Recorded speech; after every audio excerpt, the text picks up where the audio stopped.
Quest Audiobooks presents an unabridged recording of The Angel by Mark Dawson, narrated by David Thorpe. Part 1. Chapter 1. In the year before she died, Beatrix Rose taught her daughter many things. She taught her how to lie and how to tell when someone else was lying, the benefits of meditation, and how it was a useful strategy for enduring long stretches of time without sleep or other comforts, how to detect when she was being followed, and how to follow someone without being seen. She taught her other things too. For example, how important it was to always arrive first for a rendezvous. It was good manners, for one, but, and this was much more important, the person arriving first for an appointment could control how that appointment unfolded.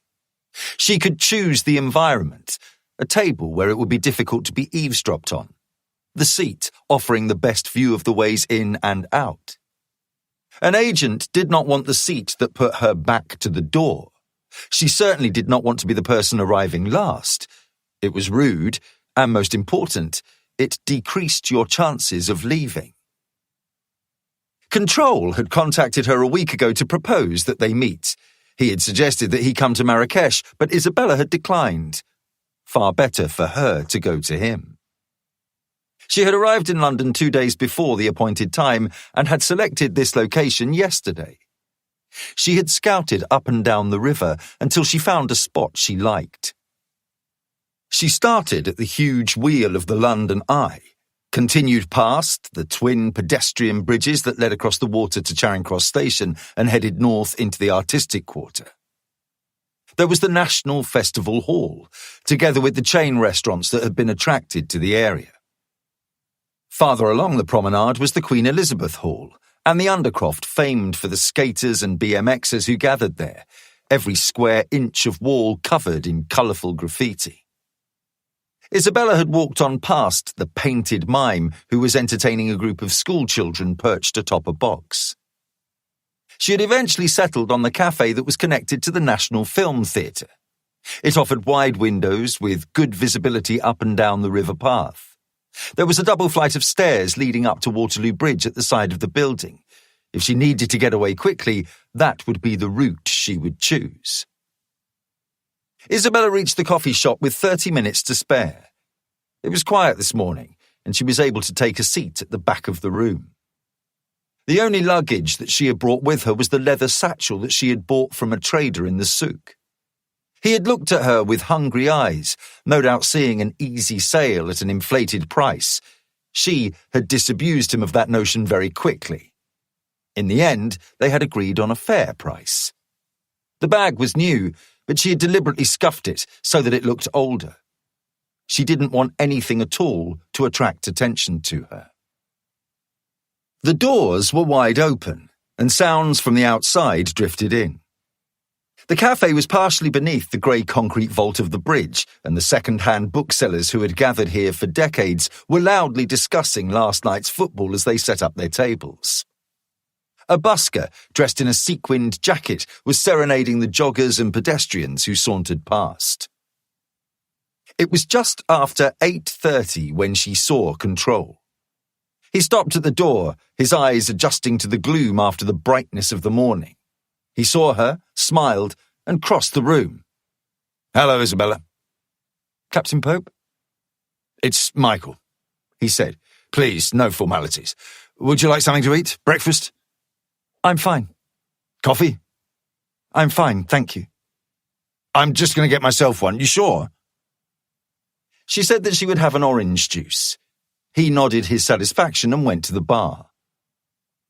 The sight of him brought back memories of the American hospital and the man who had ripped her family apart when she was just a little girl.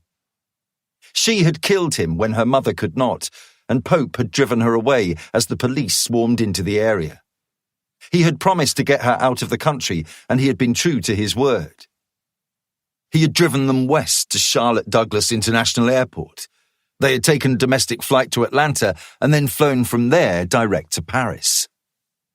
She remembered how Pope had been uncomfortable when she had thanked him for his help and made it obvious that she didn't need any more from him. She could tell that he was reluctant to let her go, but there was little that he could do about it. She had an excellent fake passport, and she had the money to buy a Royal Air Maroc ticket to Marrakesh. She knew, too, that he had no idea what he would have done with her if he took her back to London. He had very few options, and, eventually, she had persuaded him that the best one was to leave her to get on with her life. He had compromised, writing his telephone number on the back of a magazine and telling her that if she ever needed him, then all she had to do was call. She had torn the page out, folded it, and slipped it into her pocket.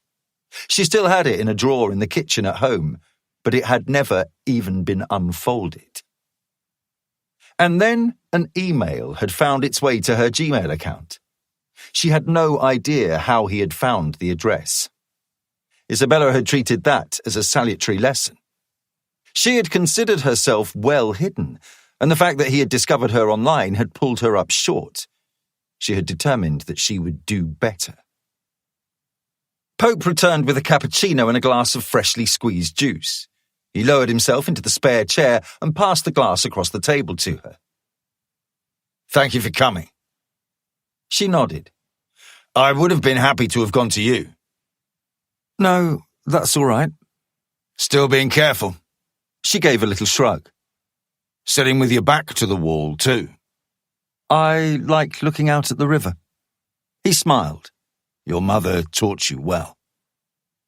The mention of her mother made Isabella tense. She still missed her. She missed her every day.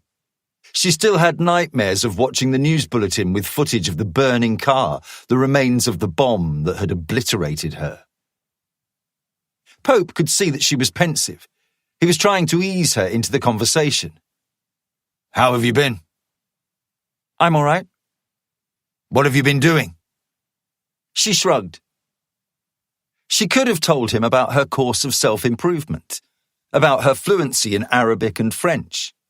She could have told him about how she was so fit that she had finished the International de Marrakesh 10K in 40 minutes, with another 5 minutes still in the tank. She could have told him about the weekly mixed martial arts lessons she took in a dojo on the edge of town. She didn't, though. She just shrugged, said, "This and that." And then, when he paused, "How can I help you, Mr. Pope?" "I'm not here because I need your help. I have something for you." He reached into his pocket and took out a small envelope. It had been folded over on itself and sealed with a piece of tape. He slid it across the table and withdrew his hand. "What is it?" "It's something from your mother." She felt a tremble of emotion, and her lip quivered a little before she mastered it. She reached down for the envelope, dabbing her fingertips against it, running her index finger along the edge to the sharp point. She peeled the tape back, unfolded the envelope, and then tore it open at one end. She saw a glint of silver and knew for certain what it was. She blinked away tears. "Isabella." "I'm fine," she said, scowling the tears away. She tipped the contents of the envelope onto the table. It was a sterling silver locket. The 24-inch-long chain was comprised of alternating circular and rectangular silver links, and the locket itself was of an ornate design, shaped like a heart with a daisy design on the face. Her eyes were damp, and her throat felt constricted as she reached down for it. She opened it. There was a picture of her as a baby. She was small and chubby, with ringlets of blonde hair. She closed the locket and hid it in her fist. "The Americans found it," Pope explained. "Your mother was wearing it when it happened. It was dirty. I had it cleaned." "They kept it all this time." "It's evidence, Isabella. The police know that others were involved in what happened. They've been trying to put together as much information as they can about your mother. Of course, they don't know that it's you in the locket, but if they did, they would be very interested in talking to you." And it's not just them. There are other people in America who would really like to know who you are. The people your mother went after, for example. She collected the chain and dropped it into her fist with the locket. I only recently found out that they had it. I have a contact in Washington who was able to get it for me. I thought you'd want to have it. She waited a moment until her throat felt less constricted. Thank you, she said. I do. She stood. Pope looked as if she had taken him by surprise. He stood too. Are you okay? I'm fine, she said. Thank you for finding this for me. I'm very grateful. Are you staying in London for long? No. You're still in Marrakesh? That's right. She suddenly realized that she had to leave.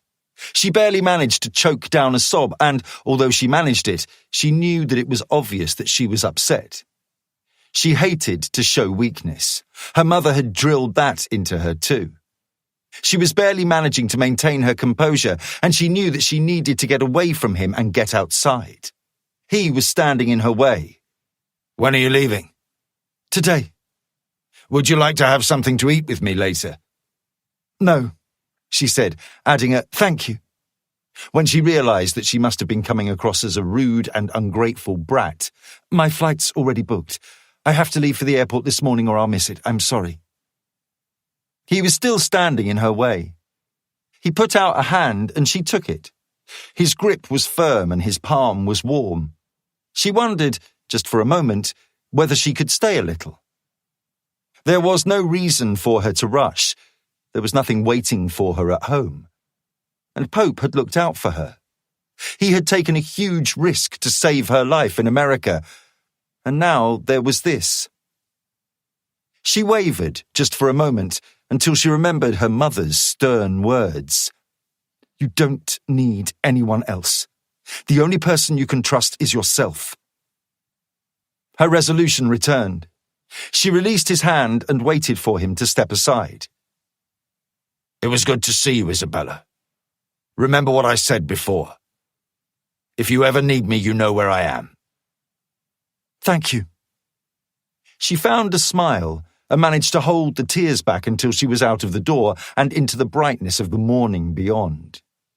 She could smell the musty pages of the second-hand books and the freshness of the wind as it whipped in from the water. Her eyes welled up, and then the tears overflowed and spilled across her cheeks.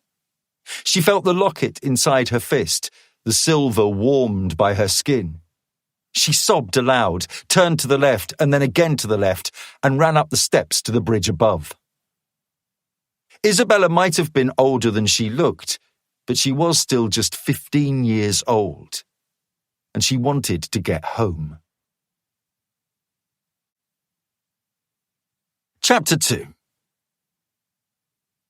The door to Amir Malik's bedroom had always opened with an annoying creak. It had landed him in trouble before, usually when he returned home after his curfew and tried to sneak into his bedroom, only to find that his parents had been awoken. He had tried to oil it after one particularly annoying grounding so that it wouldn't happen again, but it had never made very much of a difference.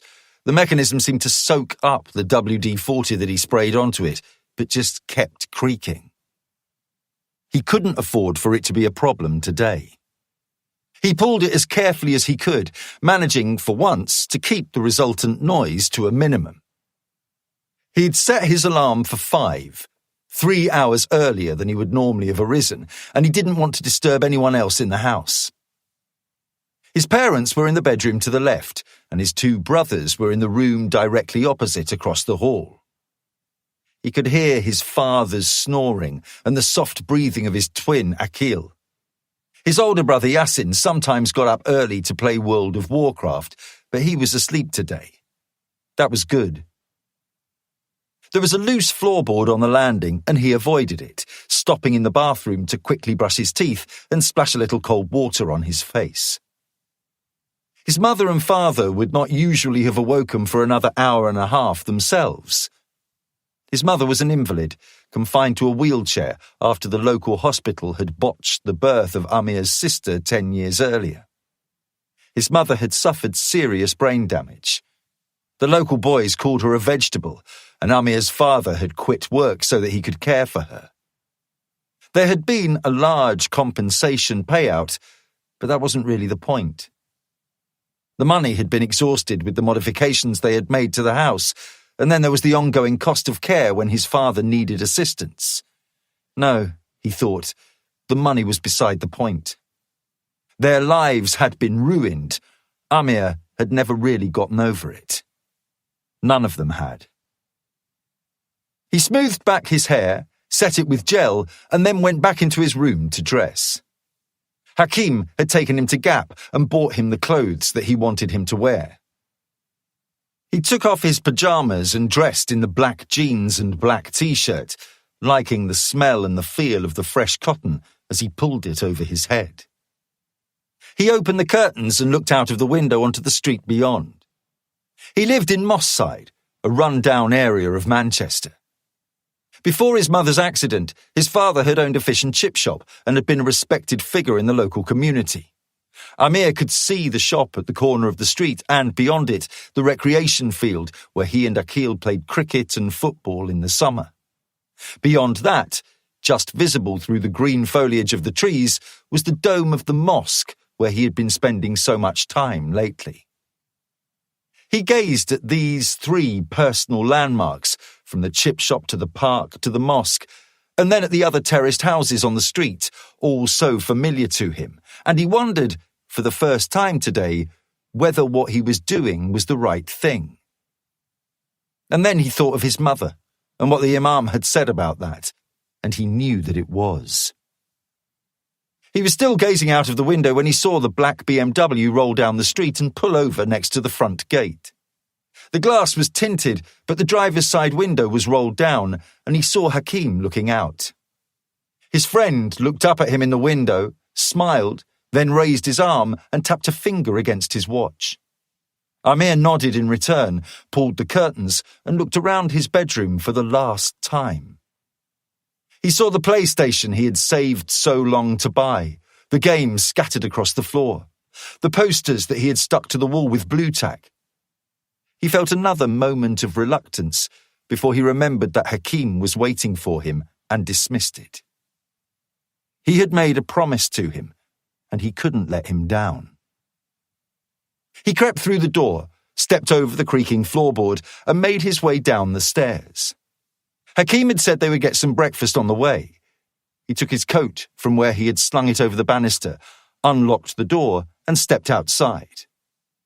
It was a clear day with an icy blue sky. The engine of the BMW was still running. "All right, bruv," Hakim said quietly through the open window as Amir closed the gate and crossed the pavement. Amir nodded. "In you get then. We're running a little late." Amir opened the rear door and slid inside the car. Bashir was in the passenger seat. He had a black beanie on his head. He turned and smiled as Amir settled himself in the back. "All right?" he asked. Amir nodded. It was a cold morning, and Hakim had the heater running on full blast. He put the car into first gear and pulled away. Amir couldn't help turning around in his seat and looking through the back window as the house slid out of view. He had never lived anywhere else. 19 years. It held a lot of memories for him. Some of them bad, but plenty of them were good. He thought of his mum and dad asleep in their bed. Would they be proud of him? Would they understand? He hoped so. Thinking about them made him wistful and sad, so he thought about something else. "Going to be a nice day," Hakim said, looking through the front window at the sky. "Be warm later, that's what they've been saying." "Perfect. Lots of people out." Amir felt a shiver of nerves. "Have you heard from Mohammed?" Hakim made an affirmative noise. "Going to meet us at the station like he said. Everything is happening like he said it would. Today's the day, bruv. Big day. Everything we've been working for is going to come to pass if it pleases Allah." Chapter 3. The car was second-hand and had a musty smell to it. They had spent a lot of time inside it over the course of the last few months, just driving around the city. Hakim had explained that it was the safest place to talk. Phones could be bugged, he'd said. The internet too, that wasn't safe. Better to do it all face-to-face, where they could be sure they wouldn't be overheard. Amir didn't mind. He liked being with Hakim and Bashir. The one time he had met Muhammad had been in the back of the car too. They had told him it would be like an interview. Muhammad was in charge of the operation, and he wanted to make sure that Amir's faith was strong enough for him to do what he needed to do. The other man, Asif, had been beaten up by a racist gang in Didsbury 2 weeks ago. His leg had been broken, and Muhammad had decided that there was no way he would be able to take part. They needed a replacement. Hakim had suggested that Amir would be perfect. He had been frightened at first, but then he listened to what Muhammad said to him, and he realized that he had been given a gift. It was an honor to be chosen. He had said yes. Hakim navigated carefully through the suburbs of Manchester. Amir sat quietly in the back, gazing out of the window at streets that became less and less familiar as they drove on. Had the city really been so bad? School had been all right. He had friends there. There was racism, of course, but that was to be expected. There was racism everywhere, and all the young Muslim boys he hung around with had experienced it. It came in many different forms. The local white boys with their snarling dogs who chased them out of the park. A taxi driver who, it was said, was a member of the EDF and refused to take ethnics in the back of his car. The police, more likely to stop and search brothers like Hakim, because how was a boy like him driving a car like this if he wasn't involved in drugs? They had all experienced it, and Muhammad had used it as another example of why what they were doing was just. But Amir couldn't forget the white boys in school who had stuck up for him against racist bullies. The owner of the corner shop who had always put a little extra in his bag of sweets. The lollipop lady who had always given him a cheeky wink as he crossed the road under her watch. Muhammad said it was black and white, no room for ambivalence, but Amir had never really accepted that. And then Muhammad had brought up what had happened to his mother, and Amir had allowed himself to be persuaded. They followed the M56 to the M6 and then drove south to Rugby. They changed to the M1 at Junction 19. It was 49 miles south to Luton. "You want some music?" Hakim said as he settled back and accelerated gently up to 70. "Sure," Amir said. Bashir took out his phone and plugged it into the car stereo. He scrolled through the memory and found the track he wanted. Amir recognized the song immediately. It was Dalat al-Islam Kamat. He had listened to it 100 times on YouTube before Hakim had told him that he needed to be careful with the sites he was visiting. It was a beautiful song that started out as an Arabic chant and then became angrier and more powerful. Hakim started to sing. Bashir started to sing too. Amir had written the Arabic down and translated the words himself. "The Islamic State has arisen by the blood of the righteous," the song said. "The Islamic State has arisen by the jihad of the pious." Hakim turned and looked into the back. His face was alight with an infectious smile. "Come on, bruv, let's have it!" Amir smiled too and started to sing. Quietly at first, and then as the song built up to its crescendo, louder and louder, until the three of them were singing at the top of their lungs. They raced south at 70 miles an hour, passing signs for Stoke-on-Trent and Leicester and Rugby. They would be in Luton by 8. Chapter 4.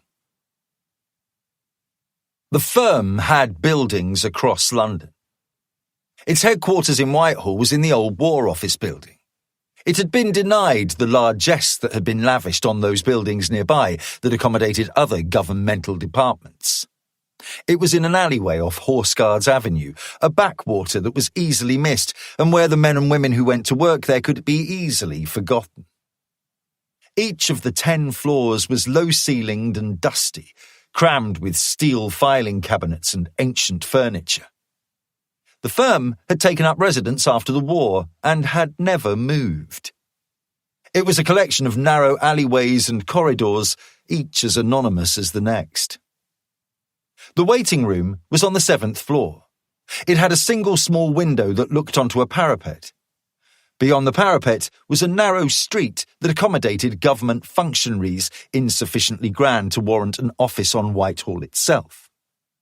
There were faded prints on a wall that was painted the same municipal green found in hospitals and town halls. Another wall was shelved, each shelf bearing a row of leather-bound volumes that filled the room with their dusty scent.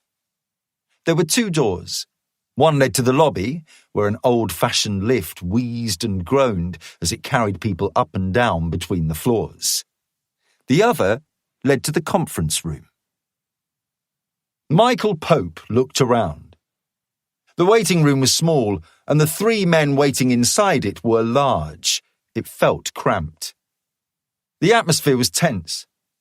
Pope tried to maintain his sense of equilibrium. He got up and went to the window. He looked outside into a bright blue sky, a warm summer's day. The view was restricted, showing just the cold stone flanks of the building opposite. He returned to his seat. He was sitting next to Sergeant Thomas Snow and Sergeant Paddy McNair. Snow was from the 22nd SAS, but he had served in B Squadron before he was moved to the Revolutionary Warfare Ring, an elite cadre of hand-picked SAS operators tasked with supporting Secret Intelligence Service operations. The RWR carried out special operations as directed by the Foreign Office, including bodyguarding and backup for SIS operatives, extraction of SIS personnel, and Black Ops, including fomenting unrest and causing uprisings in foreign countries. Snow was not doing such a good job of hiding his nerves. That was a reasonable reaction to the prospect of the meeting that they were here to attend. Pope didn't know the precise makeup of the panel that had convened to discuss the events at Liverpool Street Station last month, but he knew it would include luminaries from the security services, the police, and the politicians to whom they answered. "You all right?" he asked quietly. "Bit nervous, Control." Snow replied, "Nerves are good. Keep you sharp." "So I heard." Snow was wearing a suit that looked new, and the caps of his shoes had been polished to a high sheen. Force of habit, Pope thought. 10 years in the military did that to a man. The soldier had been in the group for 3 months. Pope had selected him personally. He selected all the new recruits to the group himself. The events in Russia, the conclusion of a series of incidents that had been set in motion by the treachery of his predecessor, had led to the deaths of the agents who had needed to be replaced. Snow had been the latest replacement. He was number 12. "I'm not going to hang you out to dry. I'm on your side." "Appreciate that, sir." Paddy McNair, on the other hand, was more relaxed. He was in his early 40s and had been in the army for most of his adult life. He had been in Group 15 for 5 years. He looked like a soldier, with a solid build and big, weather-beaten hands.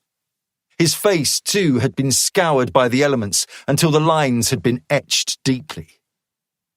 He was originally from Liverpool, and his broad accent confirmed his nickname, Scouse. Not much flustered McNair, but as he had confided to Pope as they had shared a drink last night, he wasn't looking forward to the carpeting he knew that they were about to receive.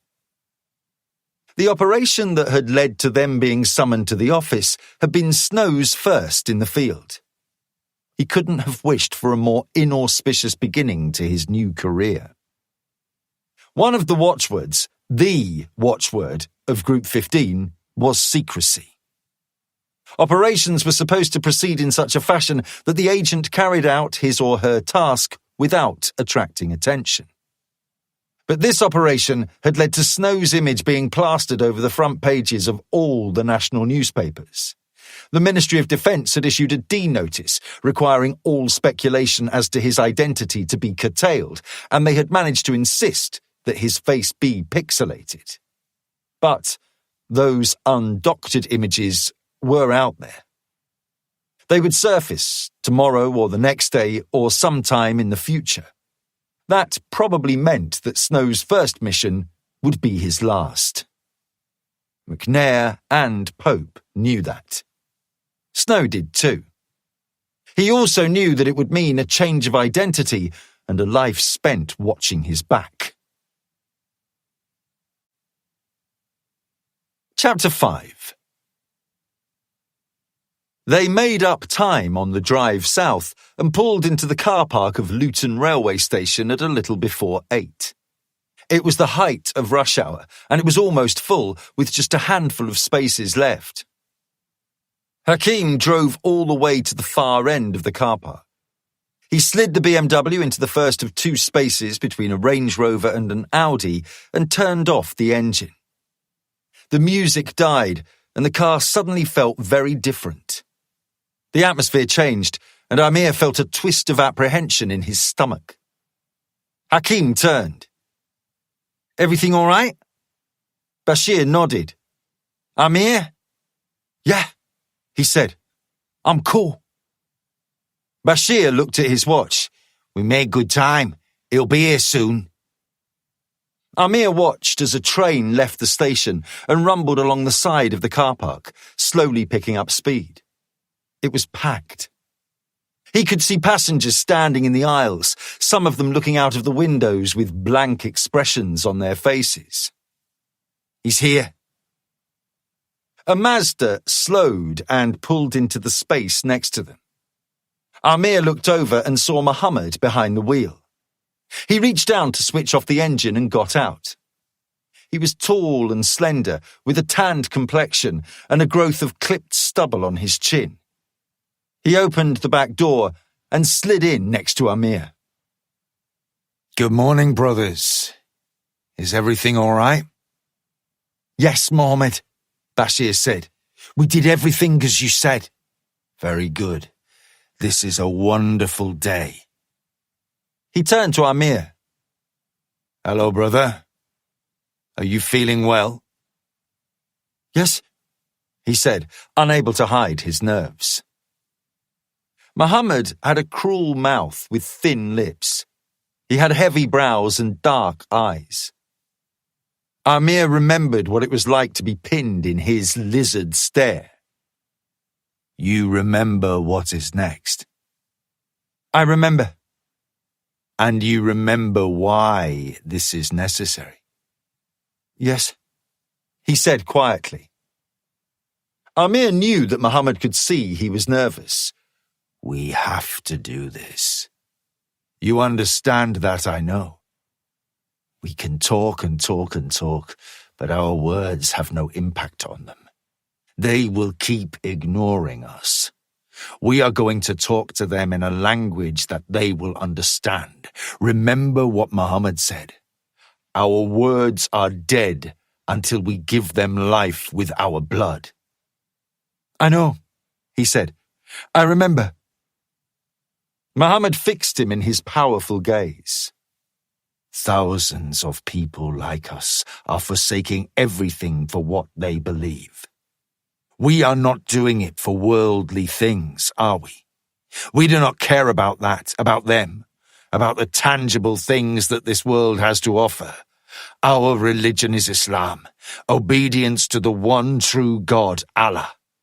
We follow in the footsteps of the final prophet and messenger, Muhammad." "Praise be to God," Bashir intoned. I can see you are nervous. That is all right. I understand. It is normal. But you need to consider why we are doing what we are doing. This country is not our friend, Amir. The government perpetuates atrocities against our people, and the people's support of it makes them responsible. Do you understand? Amir found himself unable to speak. He understands, Hakim said for him.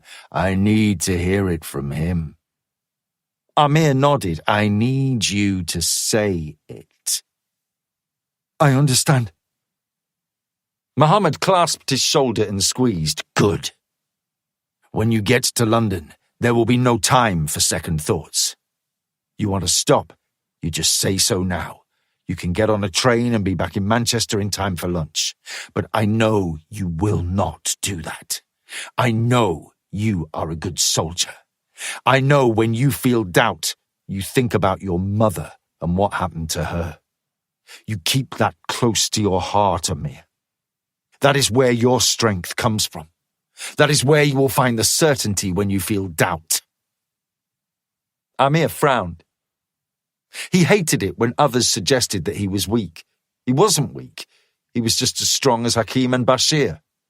I don't feel doubt, he said. I'm not going home. I'm a soldier.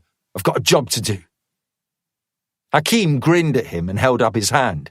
Amir clasped it. Muhammad nodded his satisfaction. If anything happens during the morning that means you are unable to carry out the operation, you must not go home. It will be too dangerous.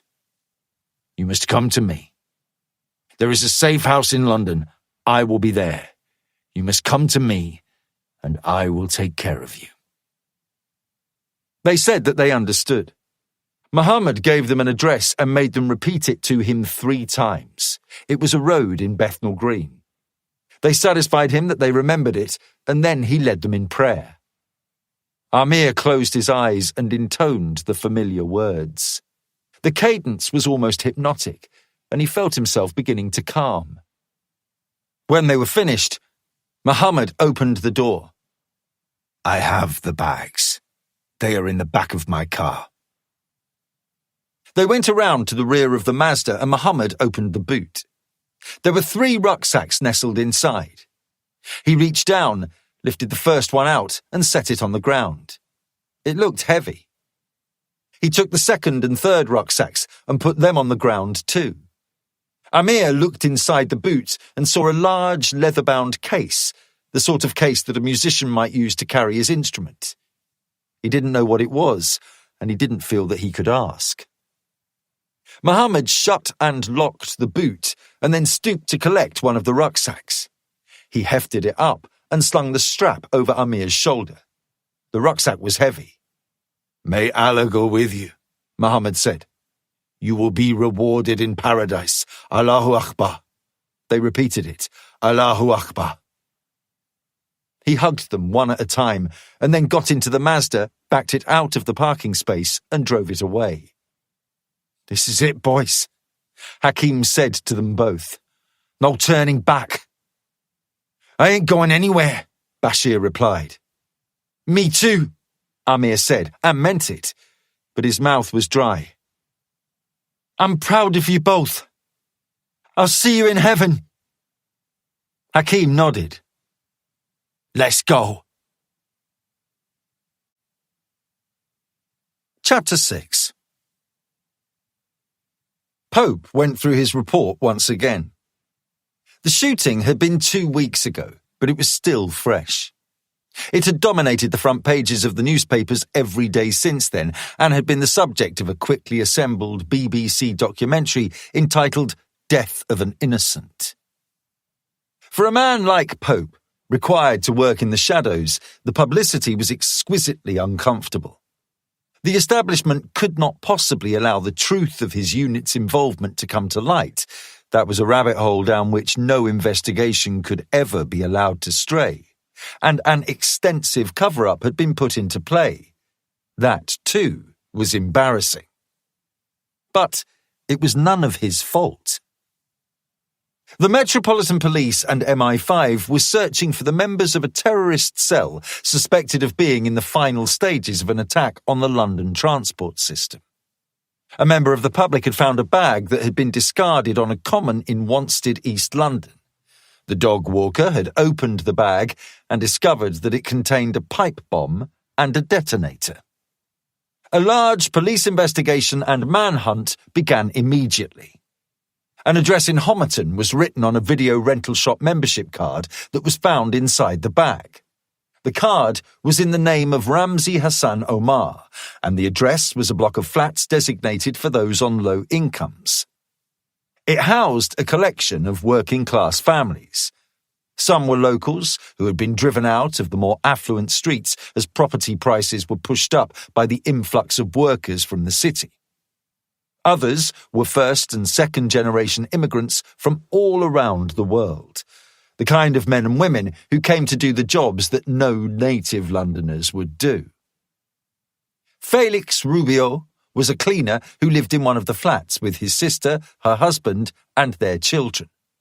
He worked for a company with a contract to service the offices of a leading London law firm. He was due into the office at 8 p.m, once most of the staff had gone home. He would work for 5 hours and finish at 1 a.m, when he would then work as the night shift caretaker in a local hospice. He was, by all accounts, one of the nicest men you could ever hope to meet. Hard-working, honest, and good-natured. Not the sort one would expect to have any truck with hardline jihadist Islam. The police had the block under heavy surveillance, and at 7:30 they saw Rubio emerge from the communal entrance. The officer on duty had been unable to photograph him as he came out of the building's lobby. That was unfortunate for Rubio. The officer was unable to provide an image to Gold Command, the Metropolitan Police operational headquarters that was in charge of the investigation, and it was impossible to compare him to the passport images of the suspects who had been identified. The commander in charge of Gold Command panicked. He authorized officers to continue pursuit and surveillance and ordered that Rubio was to be prevented from entering the underground system. The officers trailed Rubio as he followed Kingsland Road to a bus stop. He took the number 242 and headed south. Plainclothes police officers boarded too and kept him under close observation. He used his telephone during the trip into the city, and one of the officers thought that she heard the word bomb. The surveillance officers believed that Rubio's behavior suggested that he might be one of the suspects and, worse, that he might be on his way to carry out an attack. The pursuing officers contacted Gold Command and reported their suspicions. Based on this information, Gold Command authorized Code Red tactics and again ordered the surveillance officers to prevent Rubio from entering the public transport system. The command ordered the surveillance team that Rubio was to be detained as soon as possible before entering the station. Gold Command then transferred control of the operation to Group 15. Pope had positioned all 10 of his available agents within the boundary of the City of London, and he tasked numbers 3 and 12, McNair and Snow, to interdict the suspect. Snow's inexperience within the group was not ideal, but it was hardly the case that he was green. He was an experienced soldier with 5 years in the SAS. This kind of interdiction was something he had done many times before. McNair was held up in traffic and had to sprint the remaining mile. Snow was there before him. In the meantime, confusion over the handover from the police to the group meant that Rubio was allowed to enter Liverpool Street Station at about 7:45 p.m, stopping to pick up a free newspaper from a distributor who stood in the lobby. He used his Oyster card to pay the fare, walked through the barrier and descended the escalator to the Central line. He then ran across the platform to board the newly arrived train. McNair arrived at street level as Snow was hurrying down the escalator to the platform. 3 surveillance officers followed Rubio onto the train. He had taken a seat with a glass panel to his right about 2 seats in. The carriage had a handful of commuters leaving the city to go home. One of the plainclothes officers took a seat on the left with about 2 or 3 passengers between Rubio and himself. When Snow arrived on the platform, a second officer moved to the door, blocked it from closing with his foot and called, "He's here," to identify Rubio's location. Snow boarded the train and shot him. The shell casings collected from the floor of the carriage indicated that he had fired 8 rounds. Rubio was shot with a classic double tap, once in the chest and then once in the head, and died at the scene. McNair arrived a minute later. It took less than 5 minutes after that to understand that an awful mistake had been made. McNair and Snow had followed protocol and left the scene at once. A cover story was concocted at short notice and then calibrated overnight. The surveillance officers were anonymized and described as members of the police's elite CO-19 firearms division. It was suggested that they had fired the fatal shots. There were witnesses on the train, but pressure was put on them so that they either agreed with the official account or stated that they were conveniently looking the other way. The oak-panelled door to the conference room opened, and a smartly dressed woman stepped out. Pope glanced beyond her and saw a large circular table with a lot of severe-looking men and women sitting around it. "The committee will see you now," the woman said curtly. Snow exhaled. "Ready?" Pope said. McNair stood and straightened out his suit. "Come on, let's get this over with." Snow followed them both inside. Chapter 7. The train was full with smartly suited commuters heading into London for another day at work. Amir was in the first carriage. They had split up on the platform. There was nothing to suggest that they would be compromised, but Muhammad had told them that they needed to be careful. 3 brown-skinned boys heading into London together with 3 heavy rucksacks might attract attention. All the seats were taken, so Amir stood in the aisle, balancing himself on the headrests of the seats on either side of him. He had the rucksack on the floor between his legs. Several of the other passengers were reading from newspapers, and Amir was able to look at them over their shoulders. The front page of the popular free sheet was dominated by a messy celebrity divorce, but in a column on the right, there was the beginning of a story that reported that an Allied bomb had destroyed a school in Aleppo. Amir could only read the first 3 paragraphs, but he didn't need to read the rest to know what the story would say. Children massacred. He could almost hear Muhammad's voice angrily denouncing the imperialists and crusaders. He remembered the words of the clerics who distributed their sermons on CDs so that believers did not have to use the internet to hear them. It was wrong, Amir thought. People needed to know that it was wrong. Muhammad had explained it all to him. The only way their message would be heard was to respond in kind. They needed to use the same language. The train took 50 minutes to reach King's Cross. Amir was jostled by other passengers as they surged for the exit, and he wondered whether they would be so brusque and rude if they knew who he was and what he was carrying, what he was here to do. They don't know yet, he thought, but they will. They all will. He disembarked and saw the back of Bashir's head as he disappeared down into the tunnel that led to the underground. He followed. Chapter 8. Pope, McNair and Snow took the 3 empty chairs at the head of the table. The conference room had not been decorated for decades. It was panelled in oak that was warped and cracked. The table was new, but so modern and cheap that it looked out of place here. It was also too big. It was 4 meters long and 1 meter wide and would have been able to accommodate 14 men and women around it. The chair at each end could barely be pulled out without bumping against the wall. It was oppressively stuffy. Pope unbuttoned his jacket and settled in his uncomfortable chair. Snow and McNair sat on either side of him. This was a meeting of the Intelligence Steering Committee, the body that was putatively responsible for overseeing the secretive work of the MI5-MI6 intelligence operation known within its own walls as the Firm. The organisation was as labyrinthine as the building that accommodated it. It was divided into 15 separate groups. Each was supposed to mesh seamlessly with the others, but in practice, there was as much interdepartmental conflict as one might expect to find in any office of the same size and complexity. Group 3, for example, was responsible for providing intelligence through watching and listening, what the Americans would crassly refer to as IMINT and SIGINT, together with liaising with the electronic dragnet that was GCHQ. Group 5 maintained dead-drop post boxes and safe houses for agents in the field, and was also the home group for the postmen who were tasked with couriering intelligence and equipment around the world.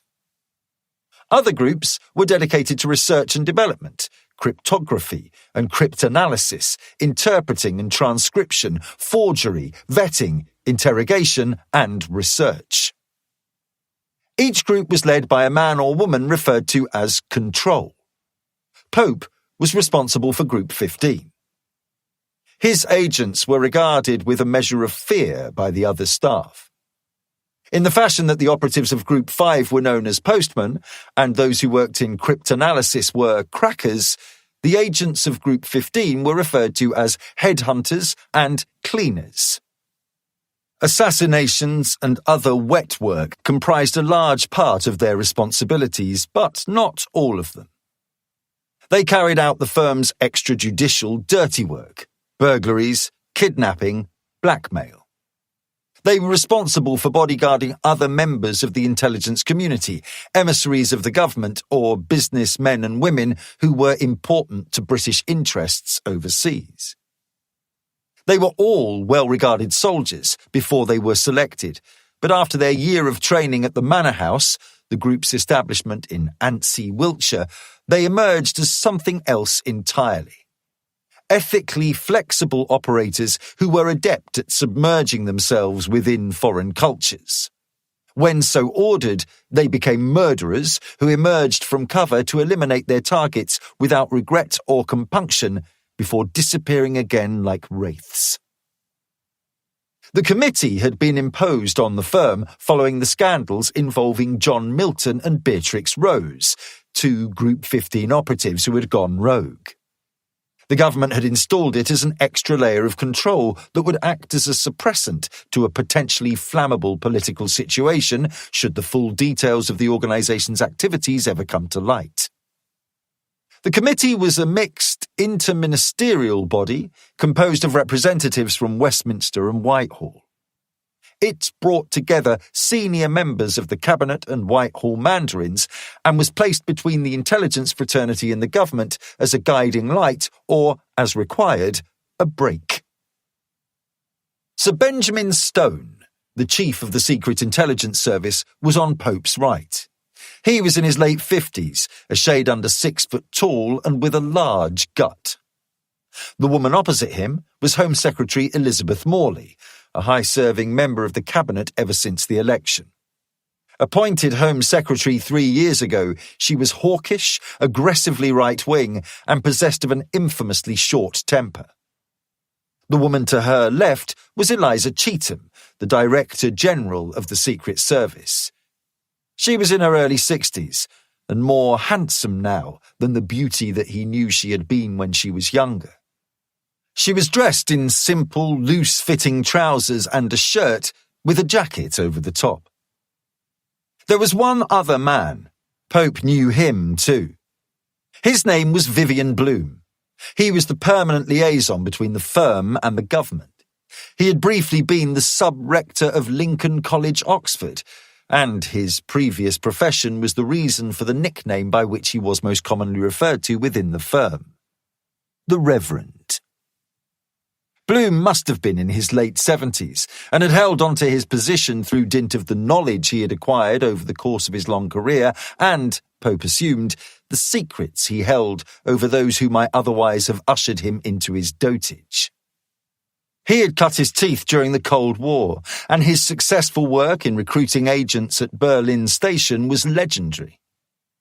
Pope wondered how he liked this new world where the monolithic Soviet enemy had been replaced by a myriad of asymmetric threats.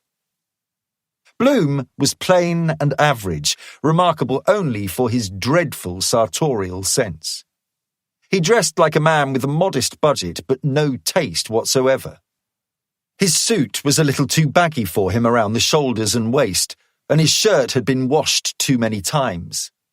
He managed his terrible eyesight with a pair of thickly lensed spectacles that had the effect of magnifying his pupils.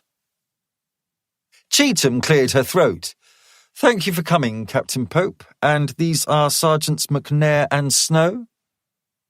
"That's right. Agents 3 and 12. "Thank you for coming, gentlemen."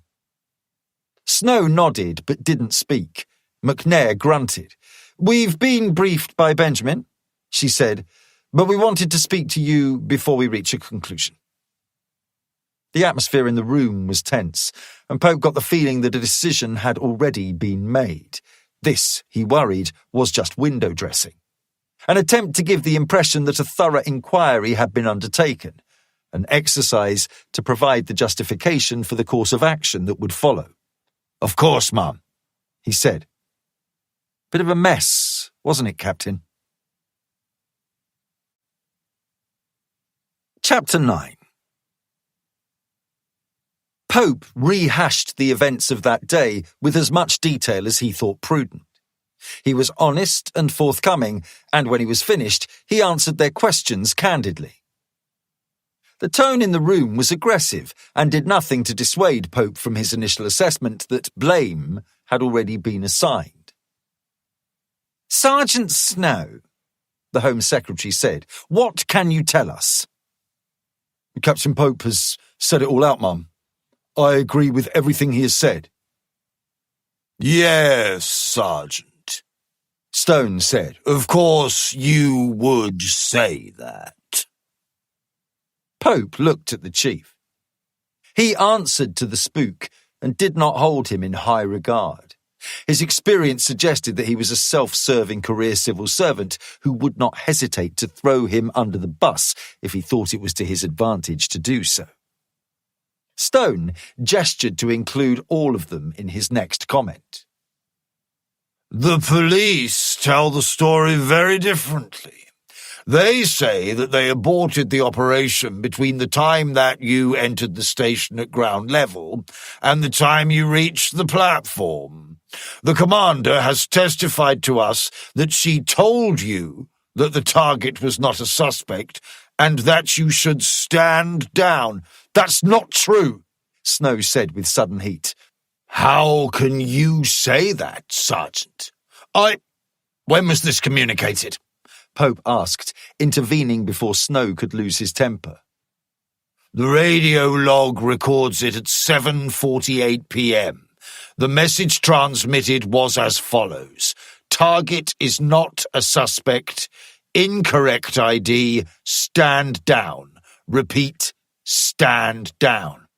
"I didn't receive that message," Snow protested. McNair shook his head. "Neither did I," Pope said. "Could I hear the recording, please?" "I don't know what purpose that would serve. The message is the message." "Your radio, perhaps?" Bloom suggested. "You were underground. Perhaps you didn't receive it." "No," Snow said. "They work underground." "I didn't hear a thing," McNair reiterated. Morley took over. "You understand our problem, Captain Pope?" "Permission to speak frankly, Mum." "Always?" "I do not understand the problem. What happened is regrettable, but it has nothing to do with Sergeant Snow, Sergeant McNair, or Group 15. She smiled indulgently, but Pope could see that she was irritated by his candour. "Who do you think is responsible, Captain?" "The police. There should have been a firearms team outside the flat to stop and question everyone who left. Instead, they used surveillance officers with no experience in stopping and questioning suspects. They mistook Rubio for Omar, and then they let Rubio board the bus and go into Liverpool Street Station. All of those mistakes were made before we were involved." "That may be true, Control. But the police say they called your agents off." "I don't believe them, Mum." They say that Sergeant Snow determined to kill the suspect the moment he entered the platform. That's not true, Snow objected loudly. The room was abruptly quiet and the tension rose. Pope looked up at them, holding their gazes. He wanted them to see that he was confident. It was the Home Secretary who spoke first. What happened to Mr. Rubio is bitterly unfortunate, and it has brought some misgivings that I have had for some time to the surface. Pope realised that the focus of the meeting had now shifted very squarely away from Snow and onto him. Go on, Home Secretary. I am uncomfortable that we have had, for many years, a group of soldiers operating in secret around the world. Those agents are granted wide leeway to act autonomously and have often gone beyond the terms of the operation as presented and approved by oversight. Frankly, I'm uncomfortable with the idea of a state-sanctioned death squad in the first place. This isn't Chile, Captain. I'm not Pinochet, making people disappear. Pope let her words settle and then spoke calmly. The world is a more complicated place than it was 10 years ago. We face a multitude of threats. This new form of warfare can't be defended with conventional methods. An army can't stop one man with a suicide vest. I know I don't need to go through the list of jihadists who have been removed as threats to the public in the last 12 months. Removed, Morley said. A splendidly neutral euphemism, Captain. Use whatever word you prefer, Home Secretary. I try to be thoughtful. I find civilians often have weak stomachs. He regretted the slight almost as soon as it had left his lips. Thank you, Captain. But I think we can call a spade, don't you? Yes, Mum. And no, you do not need to remind us. We are aware of the work that your agents have undertaken, and we do not underestimate the need for similar action in the future. Then I don't understand what this is all about. The fact is this, Captain. The group, as it is presently constructed, is an anachronism. A dinosaur from another time. It's something that Fleming would write about. The unfortunate death of Mr. Rubio might be the reminder we need to bring it to an end. Chapter 10. Monarch Catering was a large and well-respected company responsible for a series of contracts throughout London and the South East.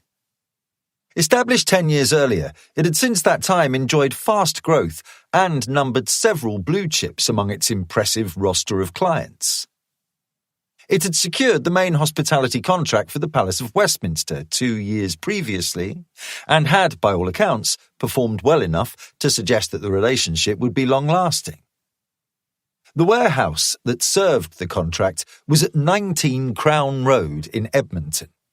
Ibrahim Yusuf parked his car on the street, as was his habit, and walked the short distance to the premises. Ibrahim was wearing a simple pair of jeans and a denim shirt. He wore glasses with wire rims, and his hair was clipped tight to his scalp. He had shaved off his beard months ago, but he still found his fingers darting up to his chin every now and again, as if surprised that his whiskers had been removed. He was of average height and average build. Nothing about him was out of the ordinary. He was the kind of anonymous man who could slip into a crowd and just disappear. He opened the door and looked at the machine they used to clock in and out. It seemed pointless to go through with that particular rigmarole this morning, but Ibrahim knew that it was important to maintain the appearance of normality, so he took his card from the rack, slid it into the slot so that the time was stamped onto it, and then replaced it. He checked through the other cards. The only other employees present were the 2 men who stocked the firm's lorries before they went out each morning. It was as he expected. The company rented both floors of the warehouse. The first floor was taken up by 4 small, dingy offices that were only rarely used. Ibrahim jogged up the stairs and moved quickly down the short corridor to make sure they were empty. It wasn't impossible that one of the managers had popped in, and since the manager might not have clocked in, Ibrahim didn't want to be negligent and allow himself to be surprised. The offices were empty. That was good. He went back down and locked the front door. The open space where they parked the company vehicles dominated the ground floor. The company drove Mercedes Sprinter panel vans, and there was space for 3 of them in the warehouse. The drivers had backed them inside last night, and the doors stood open as the 2 warehousemen replenished the supplies carried within. "Morning," Ibrahim called out. The warehouse men were Bill and Dave. They seemed like decent enough types. Ibrahim had worked for Monarch for 2 months, and the 2 had never been anything other than pleasant towards him. Bill was in his 50s and celebrated his support of Tottenham Hotspur with a tattoo of the club's crest on his beefy forearm. Dave was younger. He had just become a father, and he regularly complained that he hadn't had a full night's sleep since his son had been born. "Glad you're here," Bill said. "Simon ain't turned up yet." "Really?" Ibrahim said, playing dumb. 10 minutes late. He ain't called nothing." Dave was in the back of one of the trucks. On the piss again," he called. "Not the first time he's bailed after a night out. He'll call in sick when he wakes up, you'll see." "Gonna get himself fired if he keeps that up." Bill indicated one of the Mercedes. "Your truck's done." "Thanks," Ibrahim said. "I'm going for a dump," Bill said. The bathroom was at the rear of the building. Bill took his copy of The Sun from his bag and headed to the back. "Fuck's sake," Dave complained. "I was going to have a piss. No way I'm going in there after you." "Up yours," Bill said as he disappeared from view. Ibrahim walked around to the back of the van. "Have you called the office?" "What for?" "Simon." "Not yet. Was just going to finish loading up, then I was going to give him a ring. I'd rather give him the chance to get in." Very good. Ibrahim reached into his bag and pulled out the Beretta 9.2 that he had fitted with a 9mm AAC Tyrant suppressor. The detachable box magazine had a 15-shot capacity. Ibrahim had 13 rounds left in the mag after having shot Simon earlier that morning.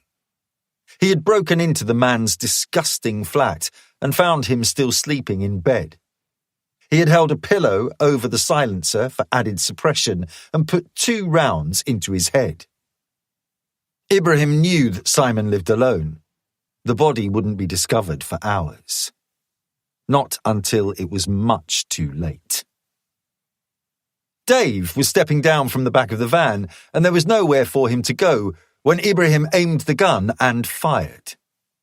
The gun barked twice, the suppressor muffling the reports a little, but certainly not eliminating them. The man was only 5 feet away, and Ibrahim couldn't miss. The first shot blew a hole in his coveralls to the right of his sternum, and the second punctured his throat. He slumped back into the van, a look of the most exquisite confusion on his face. Ibrahim turned and walked to the bathroom. It was small, with a hand basin, 2 urinals and a cubicle. The door was shut, and Ibrahim could hear Bill inside. "Wait up, I told you I'm going to be a while." Ibrahim fired 3 shots through the flimsy door. He gave it a kick, shattering the lock, the door jamming up against Bill's spasming body as it slumped forward on the toilet. He fired again, to be sure. Ibrahim went back into the warehouse. He made sure that Dave's body was safely inside the back of the first van. He went to the button that opened the main doors and pressed it. The engine whirred, and the metal door rolled up, sliding back on well-oiled casters. Abdul was waiting outside in the beat-up Vauxhall Astra he had bought from an eBay seller 2 weeks ago. The man had asked for cash, and Abdul had been happy to oblige him. Cash would be much harder to trace. At Ibrahim's signal, he reversed the van into the warehouse, sliding it tight up against the right-hand wall with the Mercedes to the left. Abdul switched off the engine and Ibrahim pressed the button to lower the door again. The door rolled down and gave out a metallic clang as it contacted the concrete floor. Abdul stepped down. "Any problems?" "None," Ibrahim reported. "It was easy." "Praise Allah." "Praise Allah." "We must move quickly." "The others?" Ibrahim nodded. "It's all in hand." "You spoke to Muhammad?" "Yes, as I was walking here. He is confident." "The 3 boys?" "He said that he met them and that they are on their way." "And they will do what needs to be done?" "Allah willing. It is in his hands." The warehouse was brightly lit from the fluorescent lights overhead. Abdul opened the back of the Astra and brought down a selection of large plastic containers. They were branded with the logos of catering supply companies and advertised as holding various ingredients: carrot, broccoli, potatoes, and other vegetables. The contents had been poured away, and then sharp craft knives had been used to slice from the sides around to the backs. Now, the tops of the containers could be pulled forward enough to allow access to the interiors. "Is everything there?" Ibrahim asked. "It is, but you should check." He did. He carefully split one container so that he could reach inside. His fingers fastened around a metal cylinder. He brought it out. It was the barrel of a Smith & Wesson M&P 9mm. The other containers held a small arsenal of weapons, MP5 submachine guns that had been broken down so that they could fit into the containers, semi-automatic pistols, magazines, fragmentation grenades. He clambered into the back of the Sprinter. Racking had been fitted on both sides, and each shelf held 2 rows of similar containers. He had taken pictures of the cans, and Abdul had matched them at the cash and carry. He cleared the shelf nearest to the front of the compartment, stacked Abdul's containers against the side of the truck, and then obscured them behind containers that had not been tampered with. They worked quickly, and when they were done, the weapons were well hidden. Not satisfied with just that cursory check, he jumped down and looked at the interior of the truck from the bumper, the view that the security guards would have if today was one of the days they chose to examine the vehicles passing through their checkpoint. "Well," Abdul said. "Very good," Ibrahim replied. "Very good." Chapter 11. Isabella wandered aimlessly all morning. She crossed the river on Waterloo Bridge, walked down the Strand to Trafalgar Square, whiled away an hour in St James's Park, and then, finally, ambled along Birdcage Walk to Parliament Square. She slowed her pace. There was a demonstration, anti-war protesters raging against the suggestion that the British military be put to fresh use against ISIS in Iraq and Syria. She stopped to do up a lace that did not need tying and used the opportunity to surveil the armed police who were observing the spectacle with wary attention. She looked up to the rooftops. There were officers with video cameras recording the faces of the protesters. Isabella felt vulnerable, and pulling up her hood, she skirted the crowd. She put on her sunglasses, barely hearing their angry chants in response to the exhortations of the orator, who was addressing them from a raised box with the assistance of a portable amplifier. Her skin crawled as she walked within range of the cameras. She only regained her equilibrium as she proceeded south down Abingdon Street. She passed Westminster Abbey and, with no real destination in mind, turned into Victoria Park Gardens. The park was adjacent to the southwest corner of the Palace of Westminster and named for the tower that loomed above it. She walked by the statue of Emmeline Pankhurst and Rodin's sculpture of the Burghers of Calais until she was at the stone wall that looked down on the sluggish, greeny-grey waters of the river below. She rested her elbows on the wall and gazed out onto the Thames. A towboat was hauling 6 barges upstream, and one of the brightly coloured commuter clippers passed it going in the opposite direction. The sky overhead was blue and clear, latticed with the fluffy contrails of passing jets. She had been lying to Pope. She didn't have a flight to catch. She hadn't known why he wanted to see her, and so she had left her return open. She had nothing to do and no place to go. There was her continued training, the regimen that she had interrupted to make this visit, and she would pick it up again when she returned to her riad. But apart from that, there was little else to occupy her. She had no friends, no connections, no reason to be anywhere or do anything.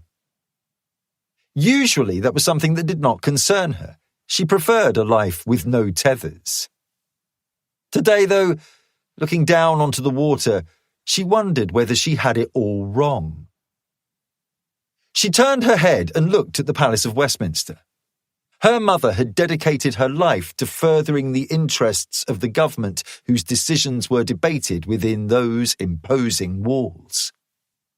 She had hidden her occupation from her husband, Isabella's father, and it had killed him.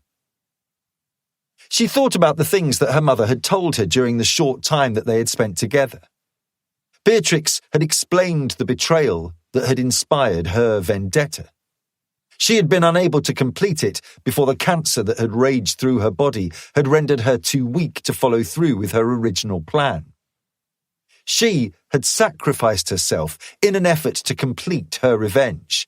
When that had failed, Isabella had finished the job. She looked down and found that her fingers had drifted unconsciously up to the sleeve of her shirt, up towards her shoulder. Her fingers traced over the spot where she wore the tattoo of the rose. It marked that final death, the final addition to the set that her mother had been unable to complete. She opened her right fist and trailed the fingertips of her left hand across the silver locket. She was disappointed. She realized that at a dim and distant level, she had been entertaining the prospect that Pope was going to offer her something to do. Something, perhaps, that her mother might have done before her. She allowed herself a laugh. That was foolishness. She was 15 years old. What use could control possibly have for her? She unclipped the clasp of the chain, put it around her neck, and fastened it again. She slid the locket between her t-shirt and skin and let the warmed silver drop down to her chest. The blare of the tugboat's horn brought her around again. There was no point in dawdling. She wasn't interested in sightseeing. She reached into her pocket for her phone and called up the map of the Underground. She needed to get to Heathrow. She could take the Jubilee line at Westminster, change onto the Bakerloo line at Baker Street, and then get the Heathrow Express from Paddington. It would take her an hour to get across the city. No, she thought, there is nothing for me here. No reason to stay. Time to leave. She would be back in Marrakesh by evening. Chapter 12. Ibrahim drove the Mercedes Sprinter carefully. He'd driven the route 2 times before in order to familiarize himself with it, and that familiarity bred confidence. It was 20 miles, and in the heavy morning traffic he knew it would take between an hour and an hour and a half. That was fine. The itinerary had been designed with that in mind, and it would be flexible enough to be adapted should that be necessary. Everything was proceeding as he had planned. Allah was smiling upon them. Relaxing was out of the question, but as he idled before a red light on the North Circular, he did allow himself a moment to think about the events that had led to this day. Ibrahim had fought the Peshmerga in the ultimately futile Battle of Kobani, and Abdul had been involved with the foreign hostages in Aleppo and Raqqa. Ibrahim did not have to try very hard to remember what it was like to be pinned down in a defensive position as imperialist jets screamed overhead, dropping their laser-guided bombs and demolishing vehicles and emplacements. He had seen brothers whom he had fought alongside torn to pieces by the bombs. And he had met others older than he was, who had done battle with the fascists in Afghanistan and Iraq, and others who had fought the Jews in Palestine. He had heard stories of what the enemy had done during the conflicts. He had seen videos of the atrocities at Abu Ghraib, read about the torture at the CIA's black sites, and fulminated over the continued injustices at Guantanamo. The Caliph had decreed that retaliation was in order. Ibrahim was honoured to have been chosen to put the plan into effect. He was a British citizen born and bred. There were 10 of them who had been selected from the ranks of the British fighters who had offered themselves into the service of the Islamic State. Some of them, like himself and Abdul, had seen plenty of fighting in the 2 or 3 years that they had been in the Middle East. Others were less experienced, but no less dedicated to the cause. The government had made it clear that nationals who travelled to Syria and Iraq to fight for the caliphate would be treated as terrorists if they were to return. Terrorists. The hypocrisy turned his stomach. Nevertheless, they could not risk the likelihood that they would be arrested if they returned by air. Muhammad had crafted a detailed and thorough plan that would make that unnecessary and mean that they could travel without fear of detection. They had travelled by sea on a series of cargo ships, trawlers and pleasure craft, transferring from one to the next in the middle of the ocean, far from prying eyes. Muammar Gaddafi had used similar methods to supply the IRA with weapons in the 1970s, and it was just as effective today as it had been then. The final transfer had been at the Atlantic off the coast of Southern Ireland. The final trawler had deposited them in a deserted cove close to Kinmel Bay in northeast Wales, and they had dispersed into safe houses around the country. They were well funded, with no need to work, and provided with false identities. The preparation had been perfect. Nothing had gone wrong. Now they needed to execute the plan. Chapter 13. Pope had had just about enough. I'm Secretary. I'm afraid I'm going to have to speak frankly again. I was reluctant to be control, as you know, but I have seen things. We live in a world with people in it who are not prepared to observe the usual rules of engagement. They will fly planes into skyscrapers. They will blow up bags of high explosive on underground trains and buses. They have no compunction in killing themselves if that is what is necessary to achieve their objectives. He couldn't hide his anger, and as he spoke, he became angrier still. We live by the rule of law. They do not. And because of that, the rule of law has to be a flexible concept. Those men and women are enemies of the state, and they can't be reasoned with. The only way to deal with them is to speak their language, to fight fire with fire. And who is going to do that, Mom? Are you? Are people at the highest echelons? He slapped his palm against the table. His wedding ring struck the wood, and the noise was louder than he had intended. His anger had caused stupefaction in the room. They were stunned by his candour. He could see that, and knew clearly that he was talking himself into a world of trouble. But he couldn't stop. I have heard the arguments against the work that I do, but when I hear them, it makes me think about the things I've seen. I know that the only way to stop these people is to kill them before they kill us. Sometimes it has to be without trial, in the dark. Captain Pope. He looked around the table. The Home Secretary was agape at the strength of his denunciation. Stone was shocked, and Bloom watched with a mixture of surprise and, Pope thought, amused admiration. He was talking himself into obsolescence. He knew he should stop, but he couldn't. We can agree that Rubio's death was a tragedy. I know Sergeant Snow will never be able to forget what he did. It was a dreadful, horrific error. But if blame is being attributed, it should be attributed correctly. The intelligence was flawed. That is an MI5 issue.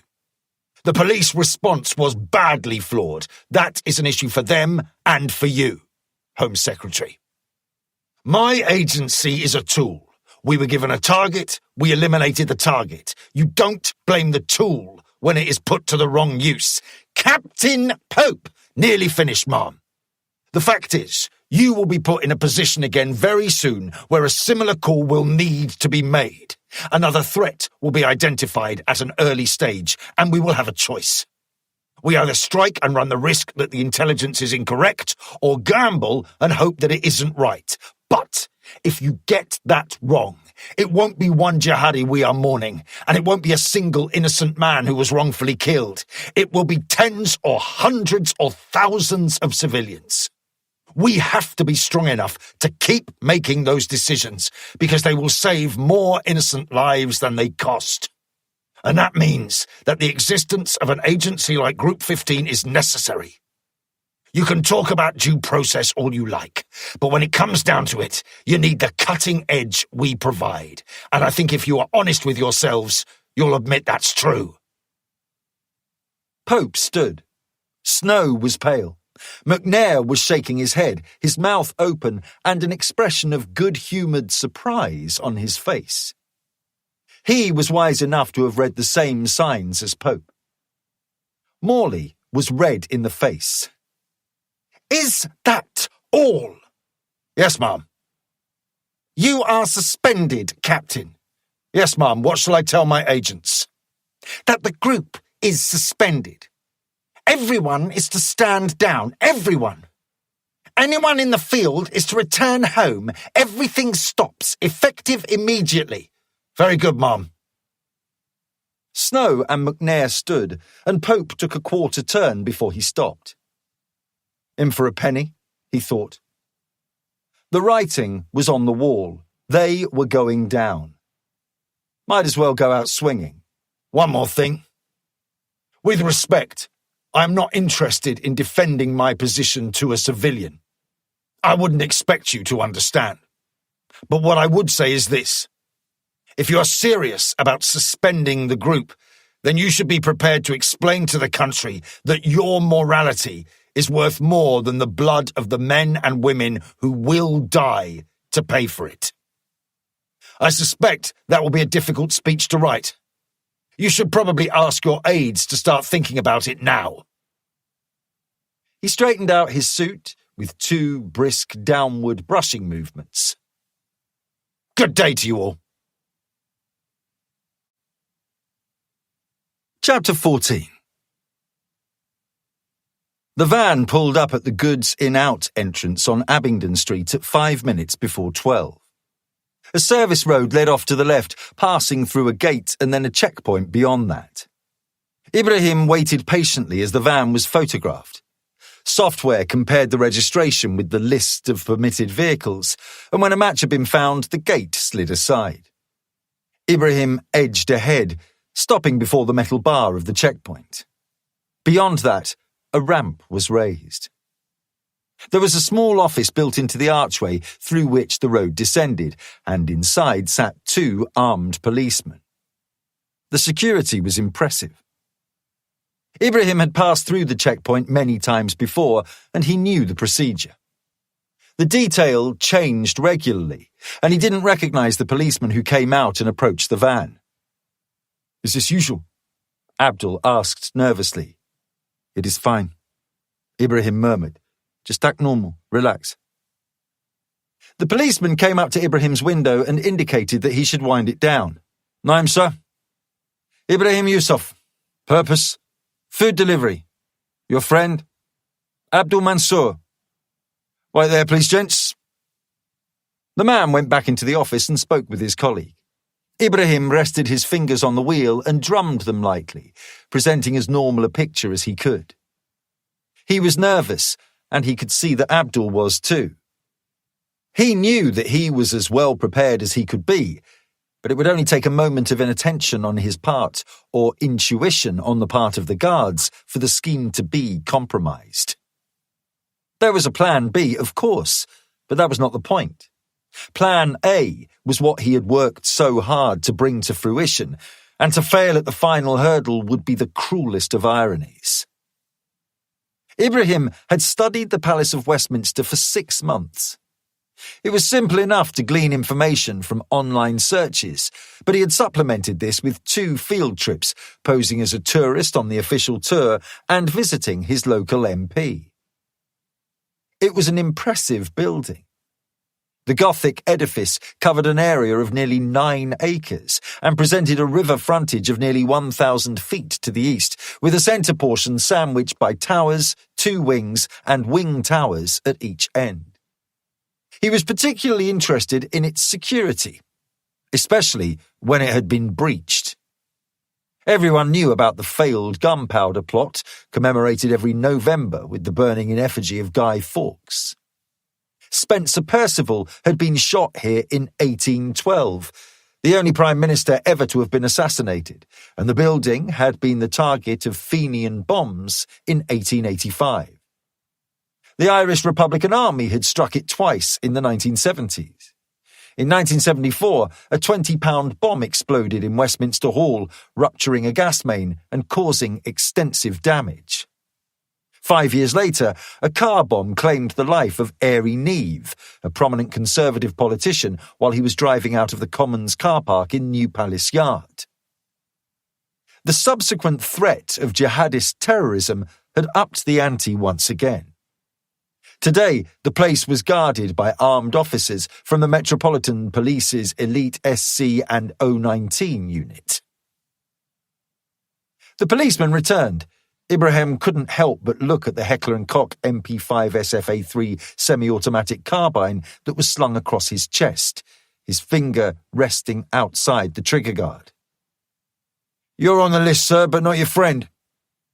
"He should be." "Says you normally have a Simon Williams?" He smiled and nodded. "That's right, we do. He didn't come into work today? He called in sick?"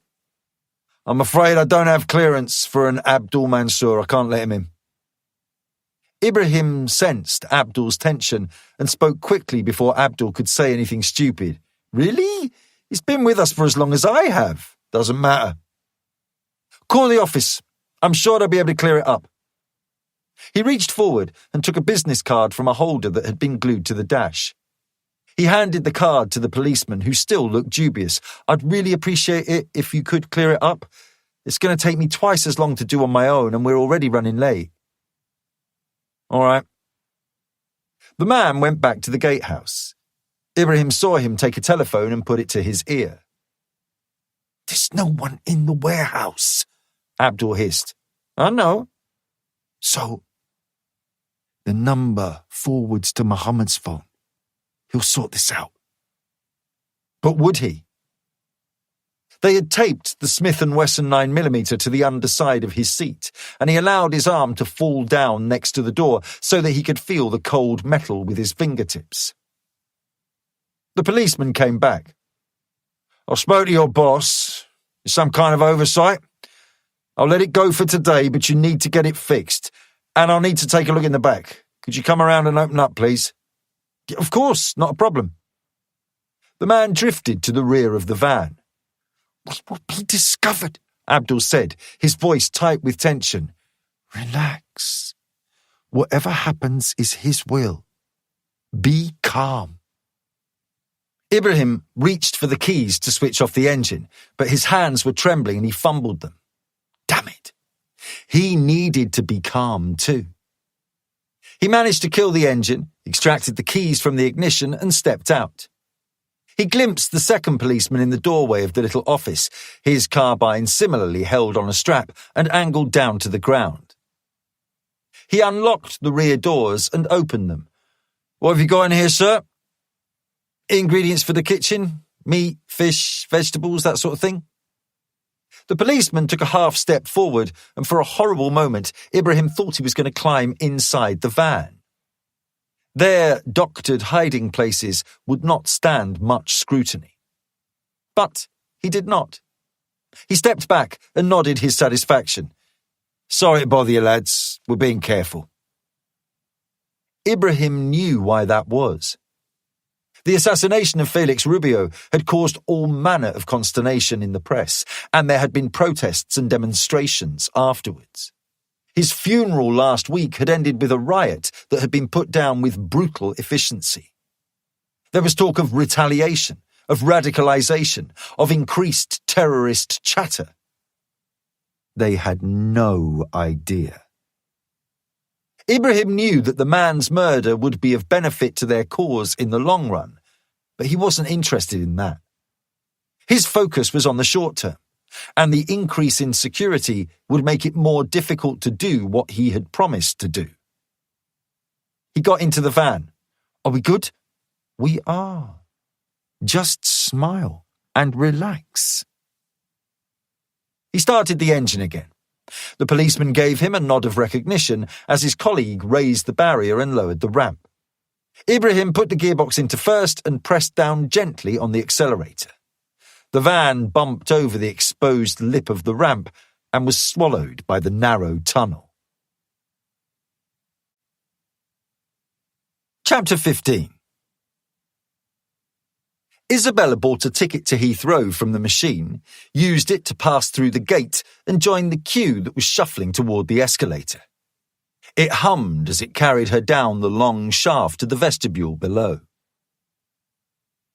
Amir took the Victoria line to Green Park Station and then changed to the southbound Jubilee line to Westminster. The carriage was full, and he had to stand.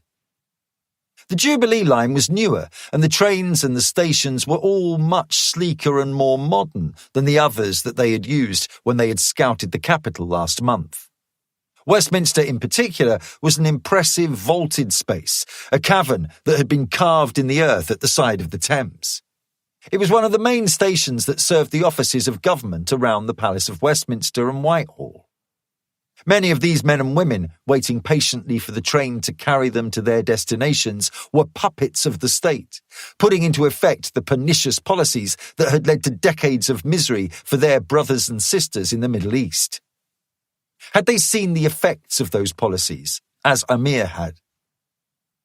Muhammad had told him to watch the YouTube videos of the atrocities that had been carried out in the name of civilization and democracy. The bombed schools and hospitals, the dead children, the families wiped out by drone strikes and 500-pound bombs dropped by cowards from 10,000 feet. He looked at the men and women around him as they read their newspapers and listened to their music. They were oblivious.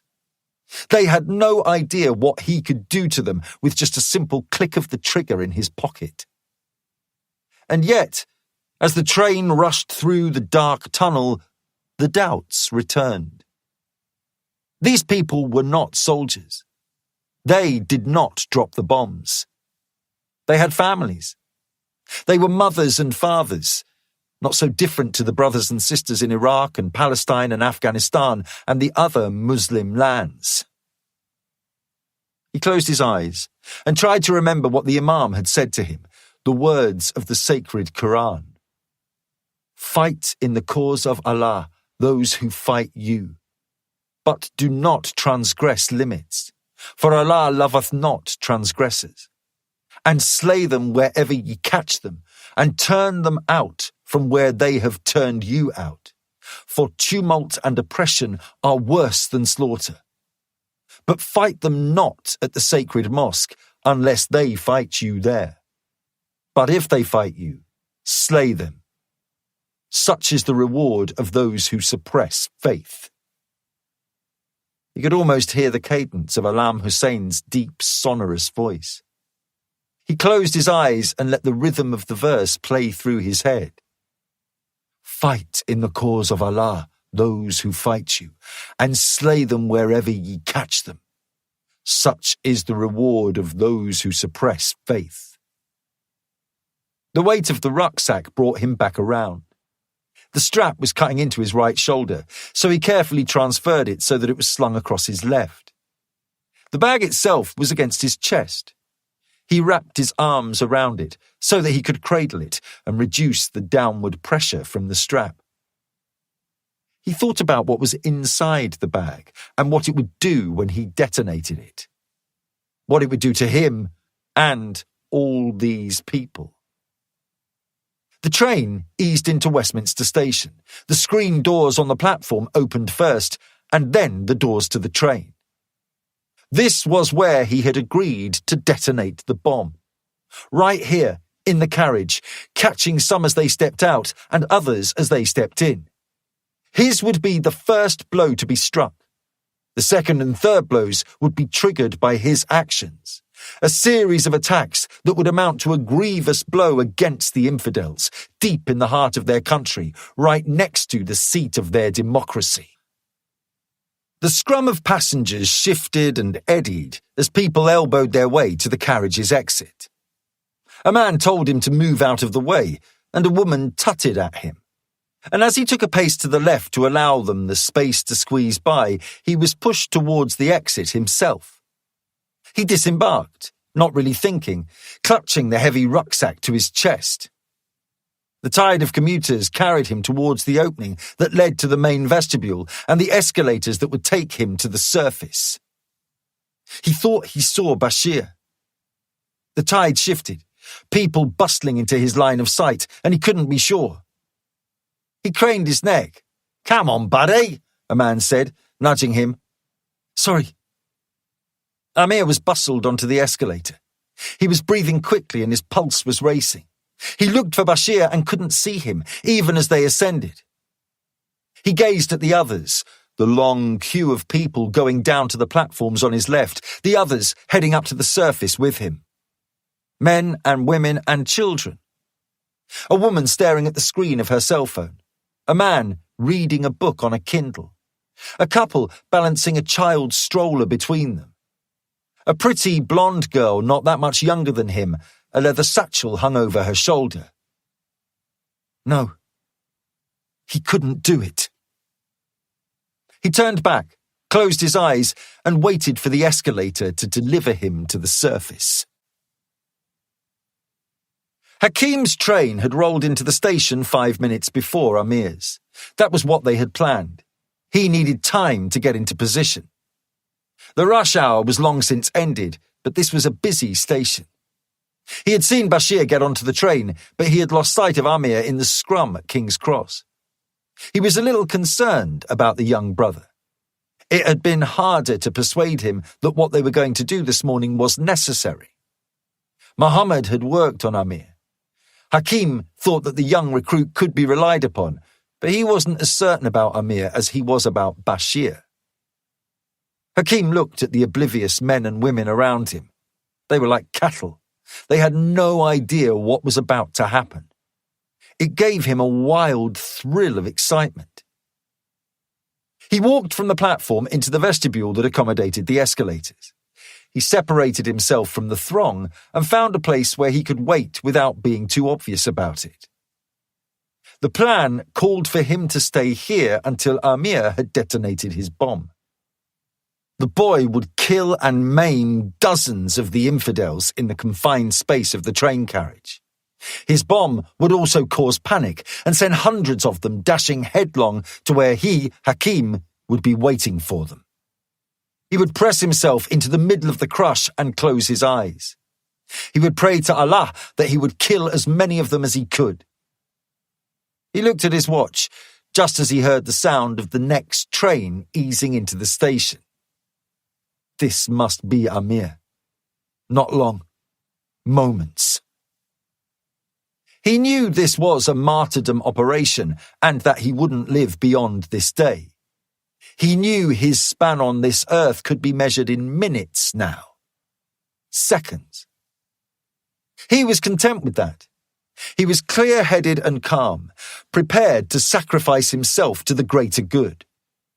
His blood would serve the caliphate, and the scripture was clear and unequivocal. He would earn a place in paradise for his work. He heard the sound of the train's doors closing. Now? The train accelerated. He looked at his watch. He waited. Nothing. No explosion. He didn't understand what was happening. Amir should have been here by now. He was trying to think what to do when he saw the boy on the escalator above him. His mouth fell open. Amir still had his rucksack over his shoulder. He was clutching the bag to his chest as if it was something precious. He wanted to call out, "Amir!" but he knew that he couldn't draw attention to himself. Amir was going to the surface. He had failed. He had lost his nerve and failed. Once again, he heard the scripture that Alam Hussein had made him memorize. "O Prophet, rouse the believers to fight. If there are 20 among you patient and persevering, they will vanquish 200. If there are 100, then they will slaughter 1,000 unbelievers, for the infidels are a people devoid of understanding." Amir might fail, but he would not. He took a step away from the wall and then another, pushing his way into the crowd of people waiting to get onto the escalator. He remembered everything that the Imam had said and everything that Muhammad had said after that.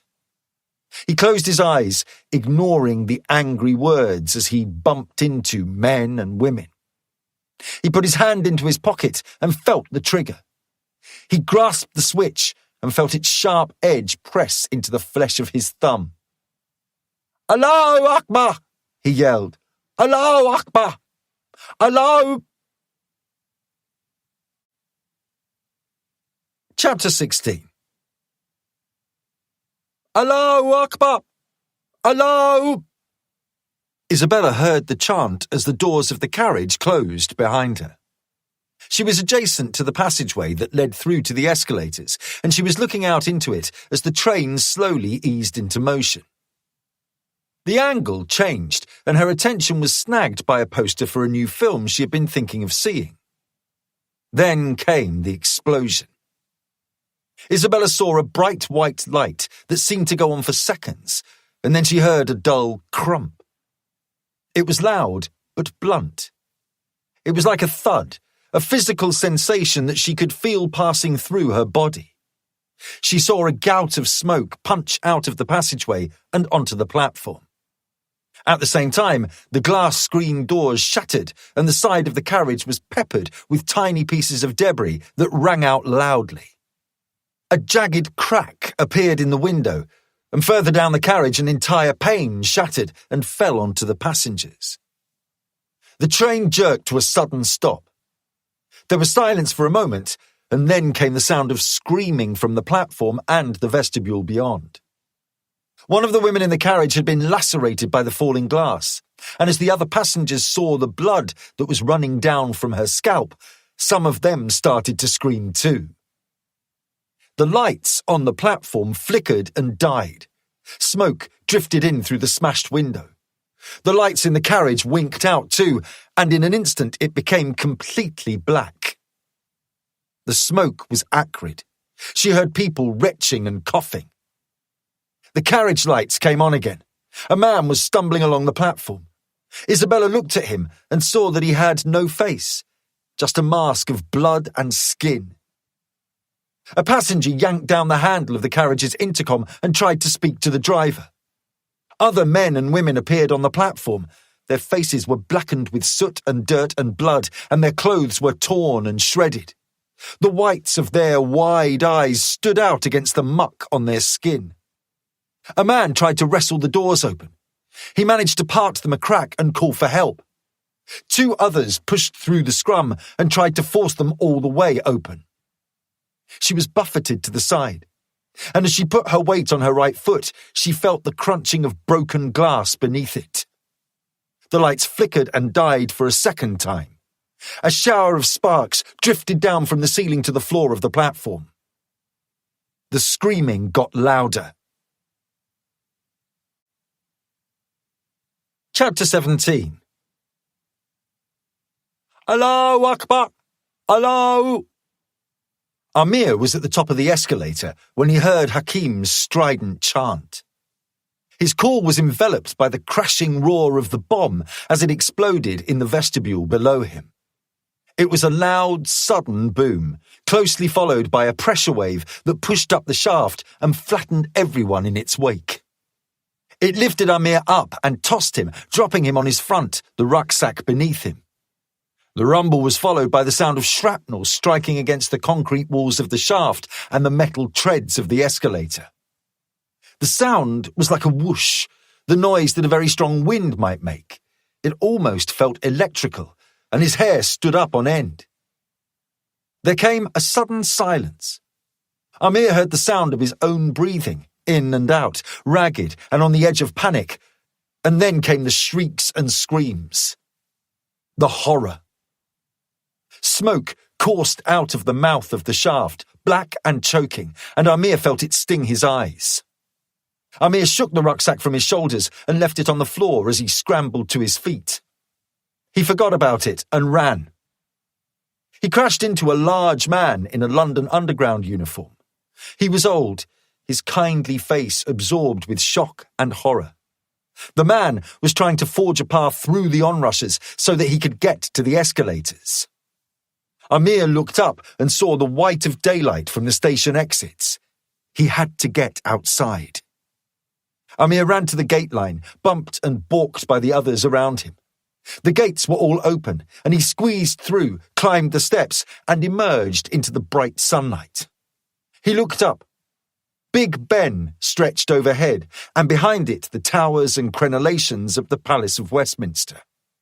A single Union Jack flew from a flagpole atop one of the towers. The pennant hung down, rustling in the negligible wind. Amir looked across the road and saw Bashir opposite the exit to the station, crossing the road and heading right at him. Bashir looked back at him for a moment, confusion quickly replaced by anger. "Stop!"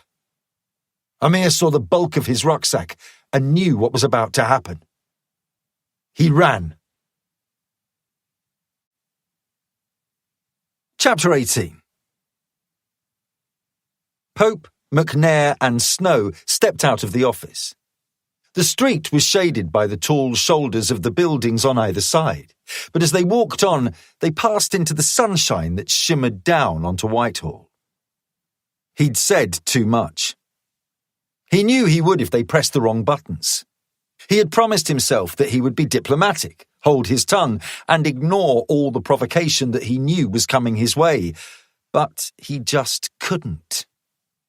He had no respect for any of those people. They pronounced and opined without any idea of what it was that the men and women under his command did for their country. He had been an active member of the group until his predecessor had gone rogue. He had more than his own share of kills, and the price he had paid for each one of them was high. He had always tried to take his own feelings out of the equation. He had been a weapon. Someone else chose the target and aimed the weapon. He simply carried out his orders and then went back to his family and tried to forget about them. That had been his policy, although, of course, it wasn't as simple as that. He had probably handled it better than John Milton, but what did that say about him? Milton had wrestled with his demons for years, tried to drown them in drink, and eventually he had decided that the only way he could deal with them was to take himself as far away from London and his old life as he could. Milton was out, and good luck to him. Pope found that he wished he could join him. They ambled down Whitehall. Snow was smoking a cigarette, his second, sucking down the tobacco with greedy gulps. He smoked compulsively, especially when he was irritated, and he certainly had grounds for irritation now. "Fockers," McNair said. "I know," Pope said. "They have no idea, not the first clue." "It's not over yet. Someone will see sense." He said it, but he didn't really believe it. He knew that there would have to be a scapegoat for what had happened to Felix Rubio. A bloodletting was inevitable. It should have been the police and the spooks for the faulty intelligence, but Group 15 was an easier target. There would be an inquest to find out what had happened, and far better for the agency to be disbanded and dispersed to forestall the possibility that a light might be shone on the murky, grubby world in which they operated. Similar steps were taken after Bloody Sunday. The men involved were scattered far and wide to prevent the truth from emerging. The playbook hadn't changed in 40 years. It was still the obvious response. It was as craven and short-sighted now as it had been then. But Pope was long enough in the tooth not to be surprised by such things. He grimaced again and wished for the second time that he had held his tongue. Snow noticed his expression. "Forget it, sir. You did what you could." "At least they know how you feel about it now," McNair added. Pope allowed himself a small smile in response. They passed the Red Lion pub, Derby Gate, and then St. Stephen's Tavern. Snow finished the cigarette and immediately lit a third. Pope found himself wondering what to do for the rest of the afternoon. He had never been suspended before, and he realised, with a rueful grin, he had no idea what that meant in practical terms. Should he go home? No, he thought. There were people with whom he needed to discuss the morning's events. But where should he do that? What did suspension mean? Was he supposed to go back to their building on the river, make his calls, and then wait for further orders? They joined the scrum of pedestrians at the junction of Bridge Street and Whitehall. He looked up at Elizabeth Tower. It rose with a stately rhythm, higher and higher, and then there came the iconic clock face, picked out as a giant rose, its petals fringed with gold. It was a minute before midday. The traffic lights changed in their favour just as the minute hand ticked over to an upright position and the famous chimes pealed out. Pope waited for the first strike of the hour bell. The detonation came from Bridge Street, in the direction of the river. It was a deep, guttural boom, accompanied by a tremor that passed beneath his feet. Pope knew it was a bomb immediately. The blast had been very slightly muffled. It had come from the direction of the underground station. He ran toward the entrance, Snow and McNair hard on his heels, just as a huge cloud of dust and smoke poured out and billowed up into the bright afternoon. He saw the man on the other side of the street. Most people were standing around, confused and befuddled. They were slack-jawed, their eyes black and dazed. But this man was moving. He was dressed in black and carrying, with obvious effort, a rucksack that he wore on his back. Pope knew how to spot a suicide bomber. He knew the playbook after an attack too. He had served in theatres where suicide bombings were often a daily occurrence. Iraq, Libya, Afghanistan, Lebanon, Israel. The first blast was often diversionary. Lethal, yes. Deadly. But designed to funnel as many targets as possible into a killing zone where they could be attacked by a bigger secondary explosion. The jihadis did it with IEDs, using one to herd soldiers and civilians into a position where the second bomb could do serious damage. The man with the rucksack wasn't standing still. He wasn't confused. He was walking, with a determined stride, right into the middle of the crowd. "No!" Pope yelled. The man reached into his pocket. "Bomb! Run!" Chapter 19. A bright yellow light, seemingly everywhere, and then Pope was lifted, twisted, and flung to the ground. There was the deafening crack of an explosion, and Pope was pummeled by a smack of boiling air. He felt the lash of debris, hot slugs that peppered his cheeks and forehead and the back of his hands. He stayed there on his back, the breath sucked out of his lungs by the retreating pressure. He opened his eyes, blinking hard. The sun seemed to quiver overhead, and then it disappeared in a cloud of black smoke. There was a moment of unearthly silence, broken only by the music of broken glass, the creaking of metal, the patter of falling debris. Then the screaming started. He looked and tried to clear his head. The blast had thrown him fully 15 feet and deposited him against the side of a black cab that had stopped in the middle of the road. The mass of people who had retreated from the first blast inside the station were not there any longer. He felt something fall on his face, and when he yanked it away, he found it was a piece of yellow fabric, a dress maybe, now soaked in blood. A shower of glass and concrete fell over him. Pieces of paper sucked from the offices in the buildings above the station, falling gently to earth like autumn leaves. And the smell of roast pork. Once you had experienced it, you could never forget it. Burning flesh. The road was ruined for 50 yards in both directions. There were hundreds of windows in the sand-coloured limestone walls of the palace, and they had all been blown in. Glass rained down. A man bumped into him and fell to the ground. People were running all around him, screaming and crying. A bus that had been passing had swerved and crashed into the railings. A dump truck had slammed into the back of the bus. The trees that stood between the high railings and the flanks of the building had all been denuded of their leaves, and now they stood naked and at crooked angles. The road itself was no more than a smoking crater. There were red smears on the tarmac and the pavements and the walls of the buildings. An inky black cloud mushroomed overhead, obscuring the clock tower and the buildings that faced it. The smell of cordite was everywhere. And it was cordite, Pope knew. This wasn't a homemade bomb. This wasn't hydrogen peroxide from boiled-down hair products.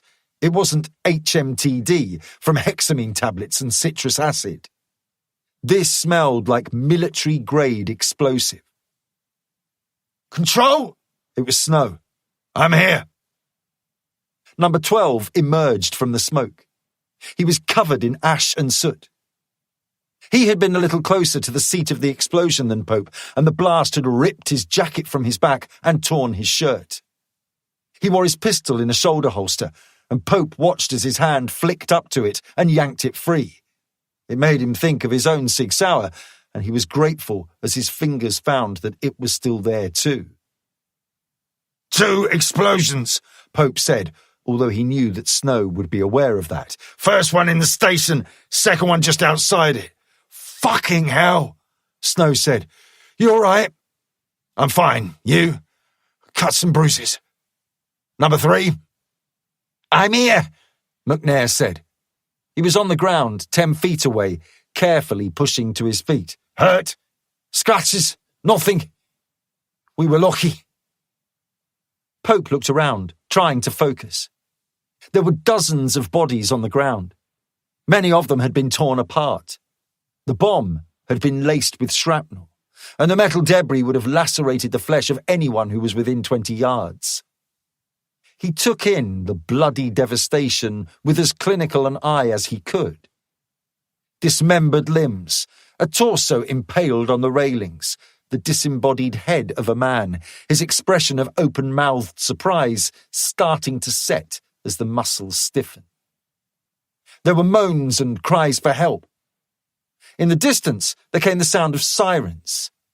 And then, closer to hand, a sound he recognized immediately. Gunfire. It was coming from his 4 o'clock. Pope spun. The palace. Chapter 20.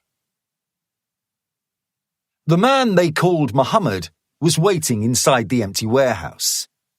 His name was not really Muhammad. He had been given many names, and it had been so long since he had been referred to by the one his mother had given him that he had almost forgotten it. He had been given the name of Muhammad Shalmalak when he arrived in the United Kingdom. His false passport and driver's license bore that name, and it was the one he used as he set up a home for himself in the north of the country.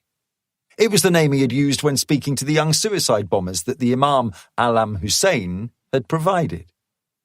For a man who did not care for names, it was as good as any. Weeks ago, Muhammad had been provided with the address of this warehouse and a key to open the padlocked front door.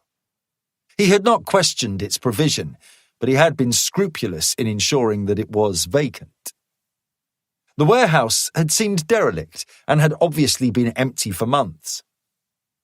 There were 2 offices and a bathroom on the first floor. All had borne the evidence of squatters. There was graffiti on the walls, the radiators had been removed for scrap, and what little furniture had been left behind was broken and useless. It had been the same downstairs too. The small kitchen had been filthy, and the large warehouse space was a wreck, with clinker from an unswept chimney gathered in a dirty grate. The only piece of furniture had been a 2-seater sofa, the fabric covering ripped so that the yellow stuffing was poking out. Muhammad had not concerned himself with the state of the property. It was empty, it could be secured, and the windows had been covered by metal sheeting that meant that it was impossible to see inside. It had been the perfect spot to build his bombs. He was wearing a pair of latex gloves and overshoes and a hairnet. He had dropped his bag on the sofa. He opened it, took out a silenced 9mm Beretta and placed it on the floor. He went back to the bag, took out an iPad, saw that he had a strong 4G signal, and opened the BBC's iPlayer app. He navigated to BBC Parliament. Prime Minister's Questions was held in the main chamber of the House of Commons every Wednesday at midday. It was an unruly bear pit, and tickets in the public gallery were sought after by foreign visitors who found the occasion both fascinating and appalling. The baying, rude loutishness of it all was so different from proceedings in their own countries. Muhammad found it distasteful. Attendance was strongly encouraged for MPs of all persuasions, and that usually meant that both the government and opposition benches were full. Most debates in the Commons were dry and dull affairs, with the green benches mostly empty. But Muhammad knew that this would be different. He had watched it on television, and of course, he had secured one of those public gallery seats for himself when he conducted his reconnaissance.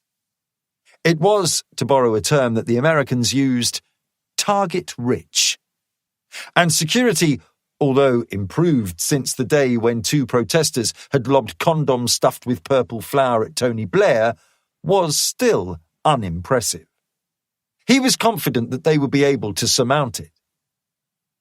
The ticker along the bottom of the screen announced an item of breaking news. Reports of explosion at Westminster Underground Station. A moment later, Muhammad saw a man in a traditional black suit with knee-length breeches and a sword at his side approach the speaker's chair and speak quietly into the occupant's ear. The speaker asked a question, received the answer, and then gave a nod that he understood. He called for order. Honourable friends, I have just been informed that there has been an explosion at Westminster Underground Station. I'm afraid I have no further details, but the police are requesting that we remain in the chamber until they can confirm that there is no threat to us. The camera jerked to the familiar view over the dispatch box, then to the Prime Minister and the front bench of the government. Another man in a dark suit was leaning over the seated Prime Minister. The politician rose and followed the man out of shot. Others followed, the leader of the opposition, the front bench. Muhammad grimaced. They were being taken somewhere else. That was annoying, but not unexpected. He had assumed that standard procedure would be to remove the leaders to a panic room, and that appeared to be what was happening. No matter. The camera pulled back to a wide shot. The parliamentarians were conferring anxiously, a hubbub of noise that provided a backdrop for the sombre tones of the presenter as she explained that sources were now confirming that the explosion had been caused by a bomb. Muhammad was expecting what would come next, but when it happened, the payoff was better than he could possibly have imagined. The detonation of what he took to be the third bomb was only 500 feet from the House of Commons. The blast separated from the house only by the open space of New Palace Yard, was close enough to be audible as a loud detonation, easily picked up by the microphones in the chamber. There were 6 windows on the east and west sides of the house, each filled with rich stained glass. The pressure wave shattered the westward-facing windows, casting fragments of glass down onto the benches below. The presenter swore, and screams went up from the chamber. The feed remained live for a moment, men and women standing and hurrying to the aisles, and then it cut to black. When the picture resumed, the feed had been switched to the BBC News channel. The presenter looked flustered and panicked. You join me now as we hear the breaking news that there has been a series of explosions near the Houses of Parliament. Police sources are reporting that an explosion at Westminster Underground Station was most likely a bomb. We can only assume that what you are about to see, filmed from inside the House of Commons, is the moment a second bomb exploded. Chapter 21. Ibrahim Yusuf was in the back of the Sprinter. He knew the plan called for 3 separate blasts. The first was to detonate on the train, and he doubted that he would have heard it occurring 100 feet below the surface. The muffled crack was the second in the station. The third, just now, was outside. It was deafening. It was also their signal to move. He opened one of the bags of vegetables and took out the small Uzi submachine gun that was hidden inside. He took one of the magazines, pressed it into the pistol grip, and switched the 3-position selector behind the trigger group to automatic fire. The irony that this was a Jewish weapon was not lost on him. The open bolt design meant that contamination was more likely than with other weapons he could have chosen, but he had packed the gun carefully, and its compact design meant that it was worth the risk. He took 2 additional 50-round magazines and stuffed them into the pockets of his jacket. He wore the machine gun on a bungee cord around his neck and hid it beneath his jacket. Then he tore back the hinged lid on the empty tin of peas and pulled out 2 Swiss HGM 1985 fragmentation grenades. He put one in his pocket and held the other in his hand. Finally, he opened an empty can of carrots and took out a small bag that could be worn around the waist. He passed the belt around and snapped the clips together. "Wait here," he said to Abdul. "Yes. Get the vests ready. If anyone comes, shoot them." He jumped down and hurried out of the loading area. He jogged up the ramp and out into the sunshine. An inky mushroom cloud was unfolding into the blue, already cloaking the walls of the clock tower above him. The sound of sirens was audible, still distant, but drawing nearer. He needed to be quick. He ran, knowing that that would not be out of the ordinary, given the panic that was erupting around him. Sprinting hard along the side of the building until he got to the security booth that served the main exit onto Bridge Street. The 2 policemen were out of the booth, standing at the fence and looking east to the seat of the blast. He drew a little closer and saw Faik walking to the gate 50 feet away. Behind him, he saw Nazir, Mo, Bilal and Anil. The men were in position, just as they were supposed to be. He slowed to a fast walk. One of the policemen turned to him. "Stay back, sir, there's been a bomb." "Oh my God," he said. "Where?" "Underground station, 2, I think. One inside and one out. Best stay here, it's not safe out there." The policeman turned back to the fence. Ibrahim pulled the pin on the grenade and rolled it underarm into the space between the booth and the fence where the 2 men were standing. He pressed himself behind a brick wall strut and held his breath. Neither policeman saw the grenade. Their attention was distracted. It was equipped with a pre-segmented shell filled with 155 grams of high explosive. The blast turned the steel casing into a storm of razored shrapnel, and it blazed out in all directions. The men were peppered with shards, their backs absorbing most of the damage. They slumped against the fence and then slid down it to the ground, blood pooling on the concrete beneath them. The door to the booth was ajar. There was a button on the wall that released the lock on the turnstiles, and he pressed it, hearing a satisfying click from outside. The men ran for the gate. Faik pushed through the gate first. He was grinning. "The weapons are in place," Ibrahim said, as Nazir and Mo followed Faik through the turnstiles. "Where?" "Follow the road to the loading area. Abdul is waiting for you."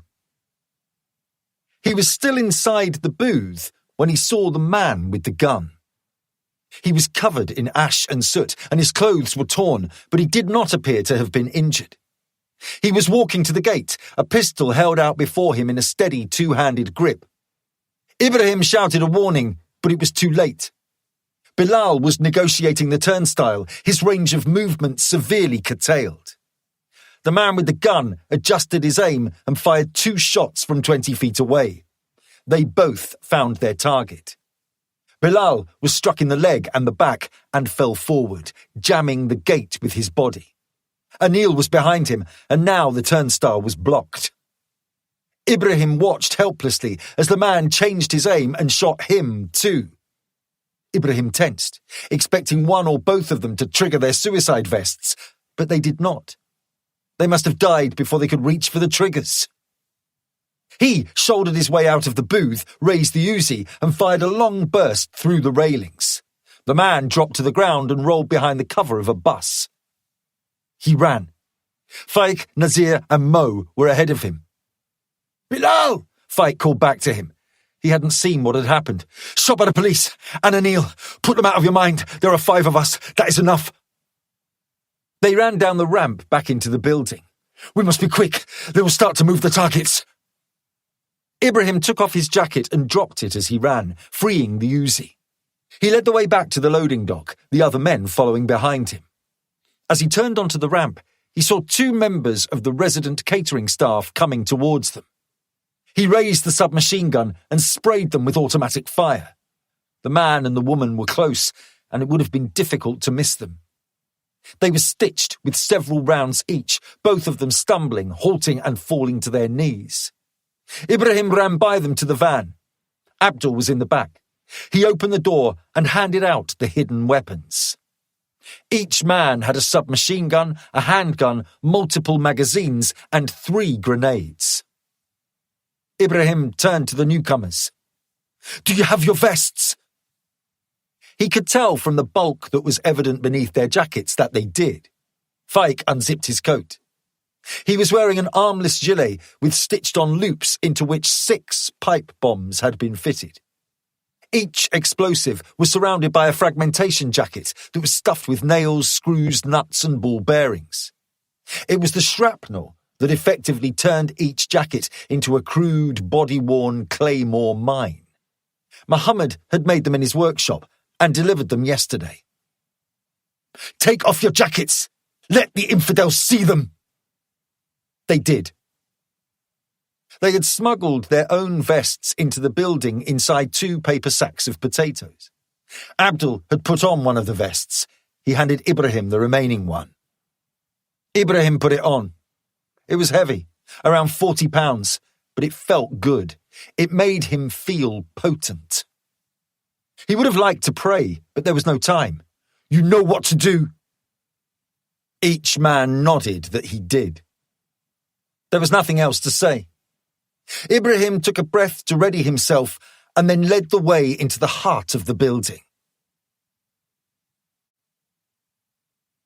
Chapter 22. Pope, Snow and McNair approached the gate, weapons drawn. The first man had fallen onto his face. The second man had tried to force the gate, but it had been blocked by the first man's body. He had taken a step back and had looked as if he was about to run when Pope shot him too. Snow approached the second man. "Be careful," Pope called. "You could have a vest on." Snow fired a shot into his leg from 20 feet away. The limb jerked, but the man did not move. He was dead. The man lying inside the turnstile was motionless, but Pope was not prepared to take chances with him either. He stayed out of range, aimed and fired a round into his thigh. No movement. He was dead too. Pope hurried ahead, took the man by the ankles, and hauled him out of the way. "What do we do?" Snow said. "I'm going in. Paddy, you're with me." "And me?" Snow asked. "Find a policeman, tell him what's happened, then come after us." "You see how he fired?" McNair said. "Close bursts, targeted. He's been trained." Pope nodded. He had noticed that too. McNair dropped to his haunches next to the man beside the gate. He unzipped the man's jacket and swore colourfully. Pope turned to look. The man was wearing a gilet fitted with pipe bombs. "Hurry," Pope said to Snow. "Tell the police we've got multiple suicide bombers inside. We're going to need backup." Snow sprinted away. He turned to McNair. "Ready?" McNair nodded. "Come on." Pope pushed through the turnstile and ran in the same direction as the attackers. Chapter 23. Ibrahim led the way. They climbed a flight of stairs out of the basement and emerged in the kitchens. There was a series of dining rooms set out along the oak-panelled corridor that began at the entrance to the kitchen. The staff of the refreshments department were responsible for the food and drink that was served. There were 4 chefs in the kitchen this afternoon, 3 men and 1 woman. They had switched on a radio and were gathered around it as the presenter breathlessly relayed the developing news of the bombing at the underground station. Ibrahim raised his Uzi and sprayed them with bullets. Stray rounds sparked off the pots and pans on the metal shelving, but most of them found their marks. The chefs dropped to the floor, one of them sliding off the shining stainless steel counter and bringing a pot of peeled carrots down atop him. "Eyes open!" Ibrahim called out. His men advanced in stooped crouches, fanning out, each of them with his weapon drawn and ready to fire. They were well-trained and experienced soldiers. Death was not a stranger to them. They had walked with him for months. Ibrahim knew that they would be ready to kill when the moment presented itself. He knew that they were ready to die, too. Ibrahim led the way through the kitchen. There was a window in each of the double doors at the far end, and he glanced through into the corridor beyond. An alarm was sounding. Ibrahim didn't know what it signified, but he guessed that it had been triggered following the blasts outside. He hoped and suspected that it would mean that the people inside the building would be held in place until the outside was secured. Abdul, Faik, Nazir and Mo waited for his instructions. "You remember the plan?" They nodded, but he repeated it anyway. "We take the steps to the level up from here. Then we split. Faik, you're with me. We go left and take the long route to the lobby. Abdul, Nazir, Mo, you go right. We meet there. Shoot anyone you see." Muhammad had laid out their tactics. They knew that they would, in all likelihood, come across stiff resistance as they headed to the chamber of the Commons. Splitting into 2 separate teams would increase the odds of at least one of them making it. After all, they only needed 1 man to get inside. He checked through the window again. A policeman had entered the corridor. He was walking away from them. "Ready?" They nodded. "Now!" He eased the door open and stepped through. The policeman turned just as he raised the Uzi and squeezed off a quick fusillade. The man was struck several times, stumbling back until he tripped and fell onto his side. He had collapsed next to the stairs. Ibrahim rushed ahead, put a final round into the man's head, and led the way up the flight of stone steps. Chapter 24. Pope saw the sprinter and the discarded jackets and coats that had been scattered on the ground next to it. There were 5 of them. He paused quickly and saw the mess of open tins and packets of produce that had been strewn around. It was easy enough to put together what had happened. The van had brought 1 or 2 men inside. Most likely it was 2. The weapons for the attack had been hidden inside the open tins and packets. The bombs were a distraction. One of the men from the van had killed the police guarding the entrance so that he could let the other men inside. The 5 jackets left on the ground suggested that the plan called for 7 men. He had counted 4 and killed 2. The spare jacket must have belonged to the man who had been left to guard the van. There's 5 of them, not 4, and they're all armed. Our friend had an Uzi. We better assume they all do. Chapter 25. They climbed the winding corkscrew stone staircase and emerged on the ground floor close to the Commons library, where they split into their separate teams. They split up. Abdul, Nasir and Mo went one way and Ibrahim and Faik went another. Their paths would converge on the lobby that preceded the entrance to the Commons. Ibrahim ran, the extra weight of the explosives slowing him down. They passed through the Piers lobby and the corridor beyond and reached the central lobby. It was a grand octagonal hall that was one of the central hubs of the building. He glanced up at the vaulted tower above them, a full 60 feet in diameter. It was austere and impressive, obviously designed to cow those who visited. It did not have that effect on Ibrahim. There were 20 or 30 people there. He saw old men in suits, a few women, and a policeman with his back turned to them. The atmosphere was fraught with tension. They must have heard what was happening outside by now. Ibrahim had trained for precisely this situation, and his reaction was instant and ruthless. He released his hold on the Uzi, letting it fall free on the bungee cord, his right hand stabbing down into one of the pouches on his vest and removing one of the grenades. He pulled the pin, tossed it into the middle of the crowd, and slipped behind the cover of a pillar. The grenade burst apart with a sharp crack. Hundreds of pieces of sharp-edged shrapnel were propelled in all directions. Those near the seat of the explosion were torn to shreds. It exploded on the floor, so those who might otherwise have survived were struck below the waist. They fell to the floor, their hands reaching for the wounds to their buttocks and legs. Ibrahim and Faik stepped out of cover and fired at the survivors. They both emptied their magazines, then ejected and loaded fresh ones. They fired for 10 seconds and then stopped. Ibrahim paused to get his breath. He smelled cordite. Gunpowder. He heard soft moans. Faik shouted out. Ibrahim spun. Another 2 policemen ran up the steps from St. Stephen's Hall. Faik fired first. The policemen hadn't seen them and stood no chance. Ibrahim fired. The policemen collapsed to their knees, clutching their stomachs. Faik approached cautiously and shot both of them again. Well done, brother. Allah smiles on us. We're nearly there. We must hurry. They left the carnage in the lobby and headed north. The walls of the corridor were covered with grand frescoes. The ostentatiousness was distasteful.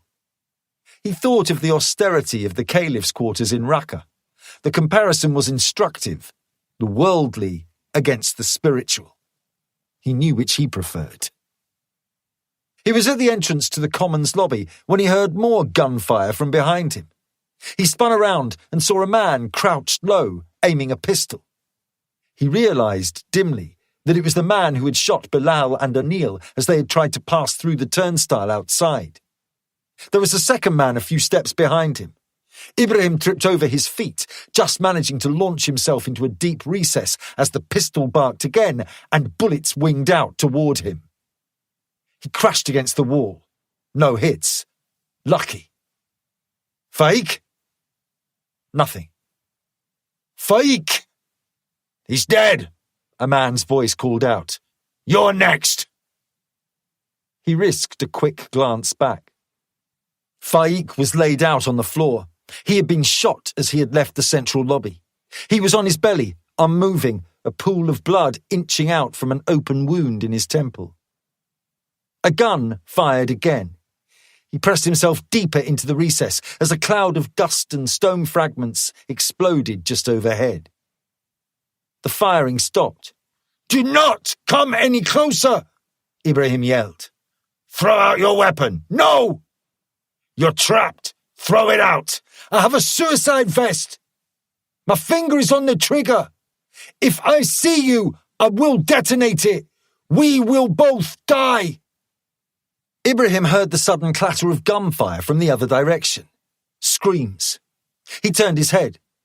He was almost at the end of the corridor, 10 feet from the entrance to the Commons lobby. He could see into most of it from where he was. Abdul, Nazir and Mo had entered the lobby from the east. A policeman had been guarding the doors to the Commons, but now he was on his back. "Abdul!" Ibrahim yelled. "Help!" Besides Ibrahim, Abdul had the most battlefield experience of any of them. He knew what to do. They could see each other, but the angle meant that the men who had shot Faik could not see them. Ibrahim pointed back to the south, to Faik's body. Abdul crept ahead, lowered himself to a crouch, and pressed himself against the doorway. He fastened his eyes on Ibrahim's and counted down on his fingers. 3. "Throw out!" 2. "Your weapons!" 1. They both spun out of cover, their submachine guns up and firing. He saw a flash of colour against the dun stone and focused his aim on it, fully automatic. Bullets crashed against the wall and a storm of chips was cast out, but the men who had shot Faik were in cover. Mo and Nazir joined Abdul at the doorway and opened fire. "Keep firing!" Ibrahim yelled over the sound of the fusillade. He took one of his grenades, pulled the pin and rolled it underarm toward where he thought the men were sheltering. The fuse was set for 5 seconds. The grenade detonated with a crash that was amplified by the natural acoustics of the corridor. Shrapnel clanged against the walls and a cloud of black smoke billowed out. He took the chance to sprint out from cover, throwing himself into the lobby with the others. Chapter 26. Pope pressed himself behind the pillar. He had been fortunate. The grenade had gone off ahead of him, and his cover, in a recess behind a statue of a parliamentarian he did not recognise, had been good enough to protect him from the shrapnel, save for the tracks of scratches that had been scored across his shoulder. Control! It was McNair. His voice was pained and weak. Pope looked across the corridor to where he was sheltering. His left hand was pressed to his gut in a hopeless attempt to staunch the flow of blood that was pouring from the shrapnel wound. His shirt was saturated, and gobbets of blood were soaking through and falling to the floor. Shit! McNair shook his head. He knew he was in trouble. Pope knew there was nothing he could do to help him. There were 4 attackers left, unless others had breached the building without his knowledge. They all had automatic weapons. They probably all had grenades too. He and McNair couldn't retreat. If they did, there was no telling what the attackers would do. The terrorists had suicide vests. Pope didn't know what procedure would be in the chamber when the building was under attack. Would they lock it all down? Or would they evacuate? If they did that, there was no telling how long it would take, and if they did, how would they know where the shooters were located? There would have been several hundred MPs, press, and members of the public in there. They could be herded into a killing zone. No, they would defend the doors and lock it down. But if the attackers could get inside... He shook his head. They couldn't retreat. McNair had to wait. Pope knew he was going to have to deal with them. McNair coughed. Pope looked over as he spat out a streamer of blood. "It's a gut shot, Scouse," Pope said. "You've got a while to bleed yet. Stay with me." "Nah." McNair shook his head. "I'm fucked. Feel dizzy. Losing too much blood. Must have nicked an artery." Pope grimaced. Where was Snow? They were badly outgunned. The attackers had obviously targeted the chamber. Everything else was diversionary. He tried to think. He didn't even know whether the doors could be locked. He needed help. "Control!" McNair wheezed. He looked back. McNair nodded his head at the body of the dead terrorist. The bomber had fallen between two recesses. McNair was in the first recess, then came the body, then the second. Pope knew what McNair was suggesting. "Cover me!" he wheezed. "Scouse!" Before Pope could protest, McNair shuffled out of cover and lumbered to the body. Pope swung out, saw movement in the lobby, and laid down suppressing fire. He fired 6 shots before the gun clicked empty. McNair grunted with effort. Pope turned and saw him hauling the dead man face first around the corner into the central lobby. "Scouse!" he hissed, hoping that his words wouldn't carry to the lobby. "I'm here." "Does he have grenades?" "No." "His Uzi?" "I'm dry." McNair appeared around the edge of the wall and slid the dead man's machine pistol down the corridor. It came to a stop adjacent to Pope's recess. He reached out with his toe, snagged the bungee cord, and dragged it to him.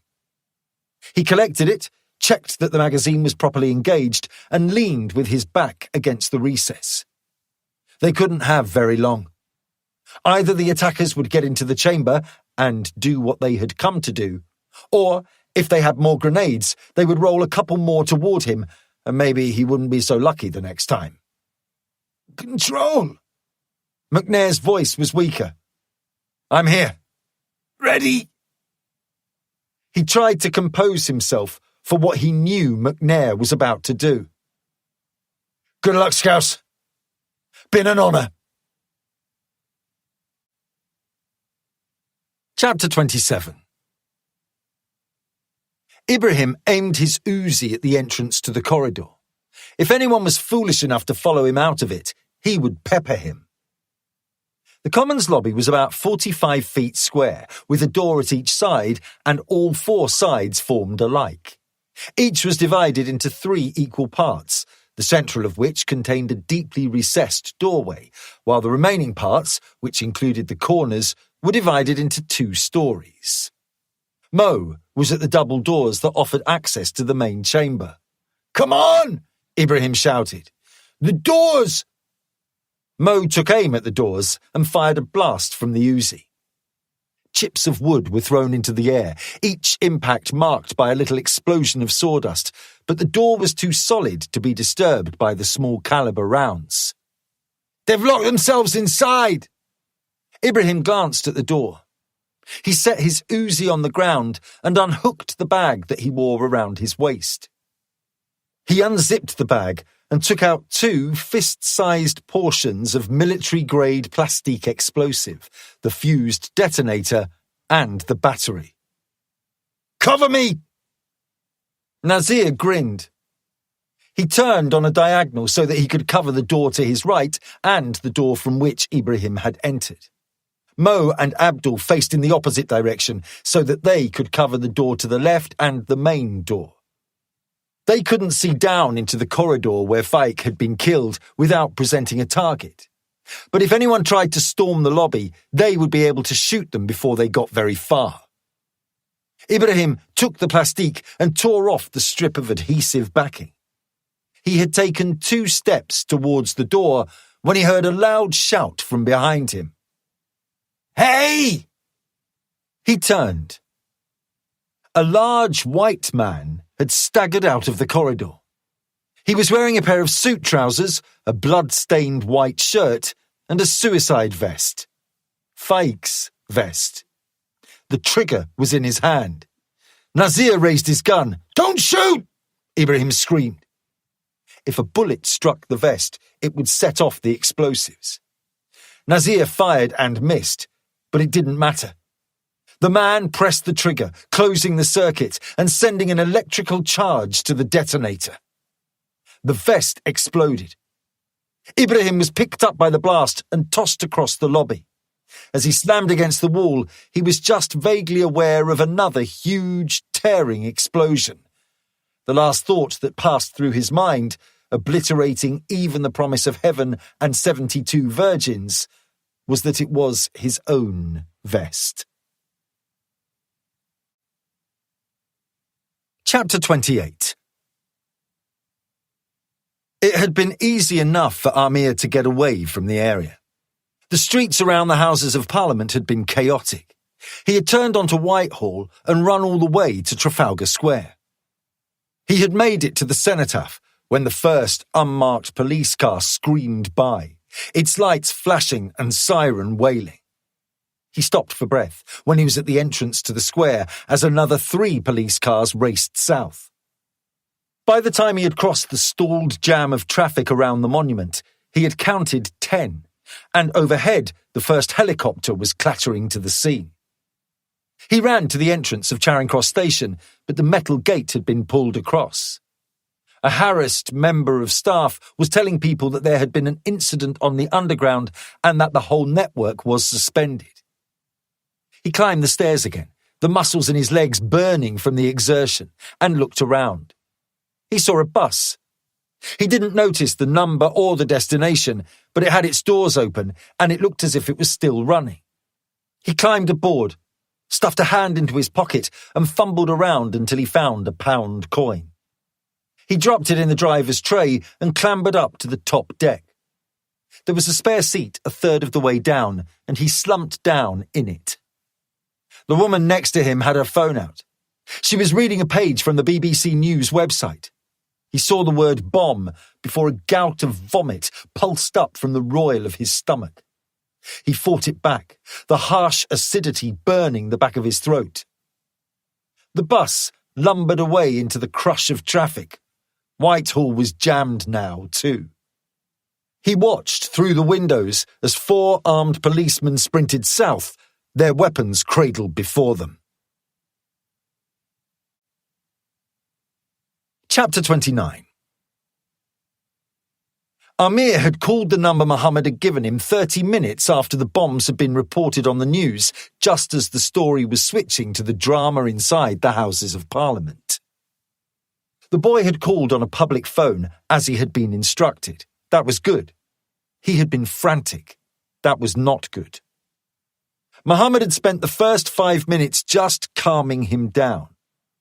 He had given him the address of the warehouse and then made preparations for his arrival. Now that he was done, he put on his coat, collected his cell phone and the silenced Beretta M9 and went outside to his van. The warehouse was on Seabright Street. It was a half-mile to the west of Bethnal Green tube station. The entire tube network was suspended, so he had instructed Amir to catch a bus that would deposit him on the old Bethnal Green Road at the stop opposite the Tesco Metro. When he arrived, he was to call him from the public phone box outside the Coral betting shop. His van was parked 50 yards to the south, nestled between a moped and a dirty white panel van. It was a plain Ford Transit, dented and dirty, and bought for cash. It disappeared into the background, completely unobtrusive. The driving position was raised and offered him an excellent view of the warehouse and the street. The main road was several turnings away, and there were no cameras between it and here. He had cleared his property from the warehouse that morning, transferring it into the back of the van. He had planned to move on once the operation had concluded. It was unwise to stay in one place for too long. He had a list of safe houses that would accommodate him for as long as he decided to stay in London. The next one was in Leytonstone to the east. He sat in the van and waited for the boy to call again, watching the news on his iPad. His mood soured as it became clear that the full expansive goals of the operation had not been met.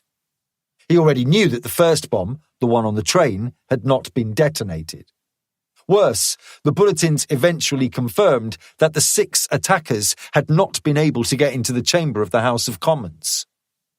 On that level, it had been a failure, but it had been encouraging in other ways. The reporters had switched their attention from the carnage outside the station to the Palace of Westminster, as soon as it became clear that the drama unfolding within was pressing and happening in real time. Several reporters covering PMQs had been stranded inside the building, and they provided furtive and fearful updates, whispering into their cell phones. There were dispatches from inside the chamber where gunfire was audible, and then the broadcasters found their money shot. The cameras inside the chamber had been left running, and they had caught the moment when the suicide vests had been detonated in the lobby. The explosion had been enormous. He knew it was more than one vest. The footage was played back again and again, and the studio experts suggested that 3 separate blasts could be discerned, each following almost immediately after the other. Muhammad agreed. The doors had been blown into the chamber, and all of the remaining windows had been smashed. There had been a minor stampede as MPs of all persuasions tried to put as much distance as possible between them and the smoke that was pouring into the chamber from the lobby. The police had quickly restored order, and an evacuation had begun. Even now, willing volunteers, no doubt keen to demonstrate their bravery to their constituents, were lining up on Parliament Green to tell their side of the story to the phalanx of reporters. Yes, he thought. It had not gone quite as well as he had hoped, but it had been a success in the main, most fundamental way. A blow had been struck right to the heart of the country. The Caliph had reached out and scratched his fingers down the door that barred the way to the heart of their democracy. They had demonstrated that nowhere was safe. They had proven that they didn't need airliners to cause terror. They could do it with 10 men, a handful of weapons, and a few pounds of explosives. His phone rang. It was the boy. Muhammad gave him directions to the warehouse and ended the call. He navigated to the folder with the martyrdom videos that each man had recorded in the days leading up to today. He would release them at the appropriate time, when the news cycle needed to be given another nudge. That wouldn't be for a few days yet. He doubted that anything else would be talked about. He saw a slightly built young man cross the junction, pause on the other side, and then carry on. Muhammad leaned forward and concentrated. The man returned, paused again, and then walked toward the warehouse. Muhammad collected the 9mm Beretta M9 from the glove box. The gun had been fitted with a suppressor. He put it into his jacket pocket. The man was closer now. Dusk had fallen, and visibility was lessened, but he could see it was Amir. He took a pair of latex overshoes and pulled them over his trainers, then pulled on a pair of gloves and a plastic hairnet. He got out of the van, closed the door quietly, and crossed over the road. Amir was facing the door, half-heartedly pulling the cage. Muhammad reached into his pocket for the key with his right hand and clasped Amir around the shoulder with his left. "Amir," he said, "do not worry. It is me." "I'm sorry," the boy said. He turned, and Muhammad saw the tears streaming down his face. He would have to be quick. He did not want to have a scene on the street passers-by might remember. He unlocked the cage, yanked it back, opened the door, and pulled Amir inside. There was a large space inside. The metal sheets over the windows stopped all the light. The only illumination came through the gaps that edged the door, weak and ineffectual, and quickly absorbed by the darkness. The room was damp, and Muhammad could hear the trickling of water from somewhere in the gloom. He had purchased a builder's lamp from a branch of wicks, and he crouched down to switch it on. The sudden glare created a vivid pool of light, picking out rows of racking that would once have been used for storage. The shelves cast a lattice of deep black shadows against the walls. Amir looked around uncertainly. "What is this place?" "Somewhere we won't be seen. You are safe here, Amir."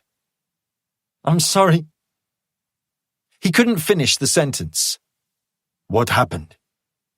The boy's tears came in hungry sobs. "Tell me." I couldn't do it." "What do you mean?" "I was there, in the train, but I couldn't. There were people there, tourists. I would have killed all of them." It is fine, Amir. You don't need to worry. I understand.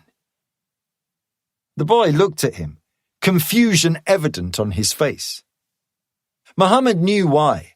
Amir must have expected that he would be angry with him for failing to carry out his orders. He knew the effect that he could have on people. He knew that he had a powerful, forceful personality, and a man with his fearsome reputation was not a man that you would want to disappoint. He had relied upon both to fashion his mules as he wished, to inspire them to do his bidding. But this one had not done as he had been told. Did anyone see you come here? I don't think so, Amir said. You don't think? I was careful, he whined, but I'm confused. This whole thing. Muhammad spoke with the most reassuring tone that he could manage. I'm sure you were careful, brother. You need to be calm. Everything is going to be all right. Where is your rucksack? I left it there. At Westminster? Yes, inside. I left it there and ran. He started to sob again. Muhammad tried to placate him. It doesn't matter. The operation is a success. Bashir and Hakim? He nodded. They are with the Prophet now. You sure? Yes. The details are a little confused, but they are reporting that there were 2 explosions. There were, Amir said quickly, trying to please him. Definitely, I heard them. Many infidels were killed. It doesn't matter that you did not detonate your bomb. Everything will be fine, Amir. You need to relax. Amir looked at Muhammad, and a fresh look of confusion came over his face. He pointed. Why are you wearing those? He meant the overshoes, the gloves, and the hairnet. I'm very careful, Muhammad explained. I don't leave evidence that I have been in a place. What about me? It's fine. They won't be able to follow you here very easily. So why are you wearing them? We will be leaving soon, he said, reassuring him. You are safe, Amir. He knew that the security forces would identify Amir soon enough. They would scour the footage from the barrage of CCTV cameras in the station, and it would be a simple enough thing to find the boy with the heavy-looking rucksack that was just the same as the rucksacks carried by the 2 bombers. They would be able to follow his underground journey all the way back to Euston. And then they would find him disembarking from the train. They would follow that back to Luton. Muhammad had anticipated that they would, of course. That was why he had proposed the meeting in the car park rather than in the station itself. He had checked very carefully, and he was sure that there were no cameras at the end of the station property. The police would find Bashir's car and be able to trace their journey back to its origin in Manchester. There would be no sign of Muhammad. And, of course, the police would be able to follow Amir's footsteps away from Westminster. They would be able to follow him onto the bus. They would know when he disembarked too. But Muhammad was confident that there would be limited coverage once he left the bus, and none once he turned onto the warren of roads and alleys that eventually led to the warehouse. They would follow him as far as they could and then swamp the area with officers. They would find this place eventually, but it would be much too late by then. He had plenty of time, but he had to deal with the boy. They'll follow me here. Some of the way. Not once you left the main road. So, why do you need that stuff? I like to be very careful. This is dangerous work, Amir. I have been doing it for many years. Do you know why I have never been caught? Because you are careful. And because I don't leave loose ends. He took the gun from his pocket and shot the boy in the gut. The Beretta coughed, the report muffled by the suppressor. Amir fell to the floor, his hands clasped around his stomach, with the blood already discolouring his shirt. He looked up at Muhammad in shock. He stepped up to him, pressed the end of the silencer against his crown, and fired a second time. The force of the round knocked Amir down onto his side. Muhammad collected both casings and put them into his pocket. He took his iPad and opened the BBC's iPlayer app. The usual evening schedule had been cancelled for wall-to-wall coverage of the bombing. There was a helicopter overhead offering an excellent view of the damage that the second bomb had caused. The news anchor was reporting dozens of fatalities and hundreds maimed or wounded. Survivors, many glazed over with shock, were relaying their experiences to the cameras. Senior police officers struggled to answer premature questions about who might be responsible. Politicians, only recently allowed to leave the questionable safety of the Commons chamber, fulminated angrily and promised that the perpetrators would be brought to justice. But the overwhelming impression was one of hopelessness that a powerful blow had been struck in the heart of the capital. And that was all very, very good. It would metastasize into fury and the desire for bloody revenge. And that was good too. Muhammad took a bottle of water and drank from it. He put his iPad away and made his preparations to leave. Chapter 30. It took an hour before the doors to the carriage were finally opened. The train had moved down the platform a little, and the smashed screen doors did not match up evenly with the doorways. People went through in single file. The emergency lights on the platform were lit. It meant that they could see where they were going. It also meant that they could see the devastation that had been wrought around them. They went forward as a long snake, each person holding onto the hand of the person ahead of them. A man was in front of Isabella. He was wearing a suit and a polished pair of brown brogues and looked completely out of place. They walked through the passageway and into the vestibule. She heard the man mutter a curse. Up ahead, there was a pile of people. None of them were moving. Some of them were in pieces. They had to climb over and through them. The woman who was holding Isabella's hand broke out of the line, jostling her, and as she caught her balance, she put her foot down on the leg of one of the bodies. It felt soft, with give to it, and was not what she would have expected at all. The woman stumbled and fell. Isabella kept walking. A fireman was at the head of their little line. He led them to the escalator and ushered them up. "Keep going up," he said, as Isabella passed by him. "The way out is just up ahead. Don't stop."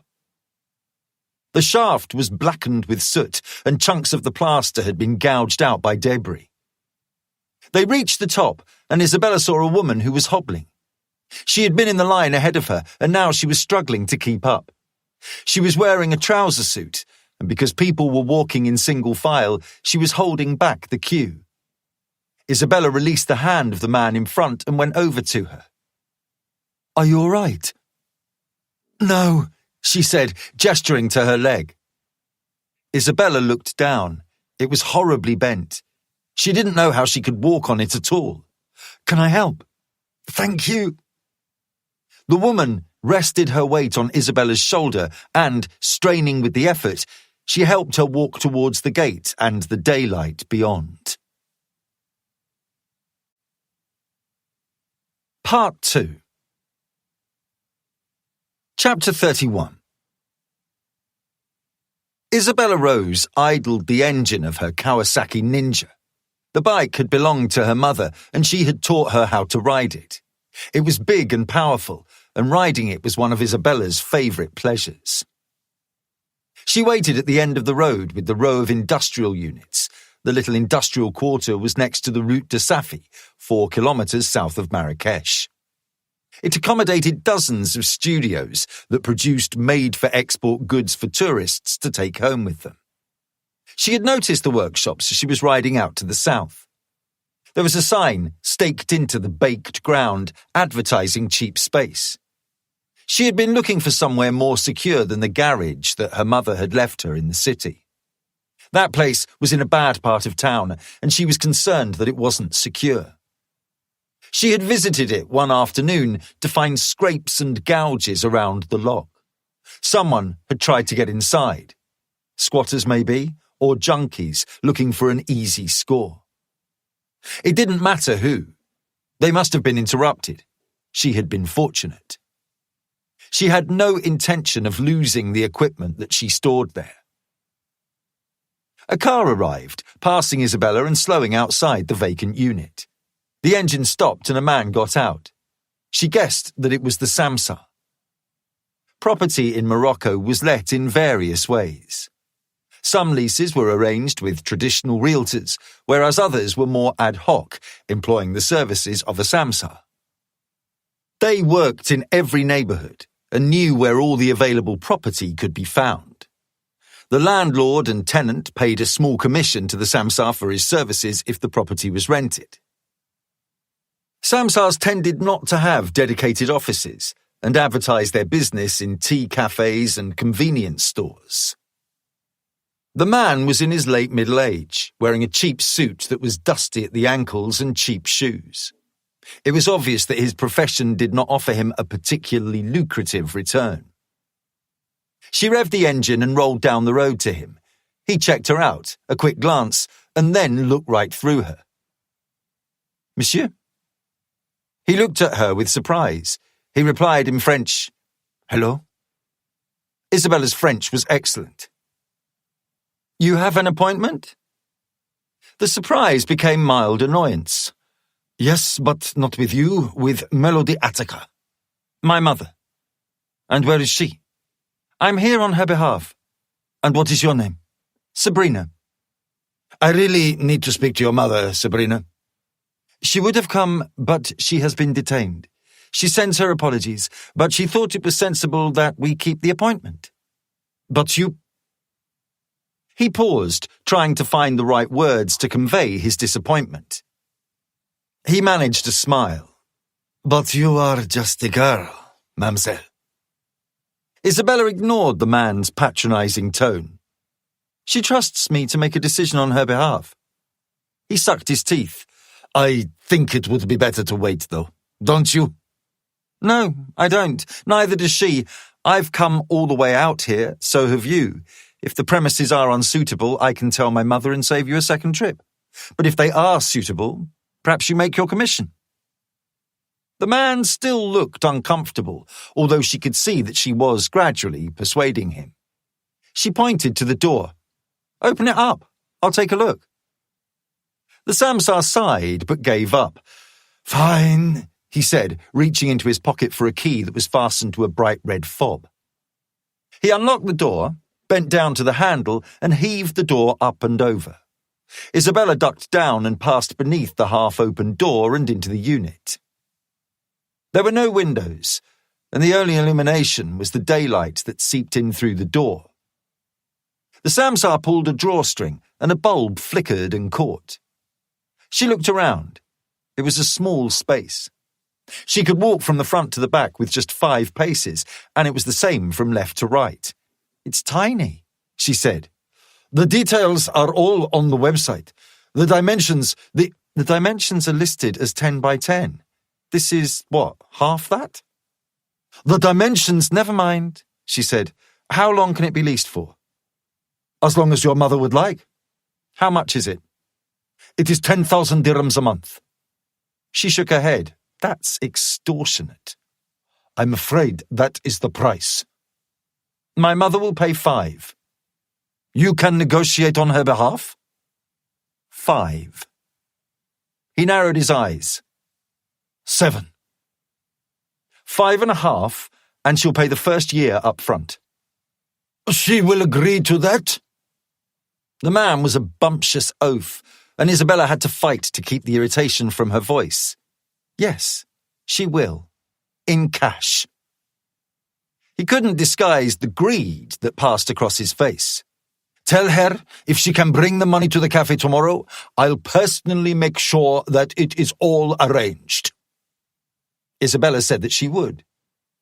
She took one final look around the space to confirm that it was suitable for her purposes and, satisfied that it was, went back outside to her bike. The Samsar pulled the drawstring, lowered the door and locked it. She gunned the engine and rode back to the city.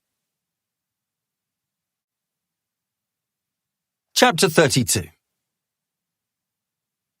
Isabella followed the main road into the suburbs of the city, then followed a well-worn route to the Rue Car El Mahra. It was on the other side of town from the place that she had shared with her mother and was approached through a similar warren of alleyways and passages, each narrower and darker than the last, ancient and mysterious. She turned right and then left, and when it became too narrow to ride safely, she got off and pushed the bike. She skirted two local boys playing games on their phones and finally reached the thick oak door. The small sign fixed on the wall next to it announced the Riyadh Farnaci. She unlocked it, pushed it all the way back, and negotiated the bike inside. The first room was a generous vestibule, and she pushed the bike through it into the open courtyard beyond. Moroccan riads were built around open shafts that typically featured a freezing cold plunge pool at the bottom.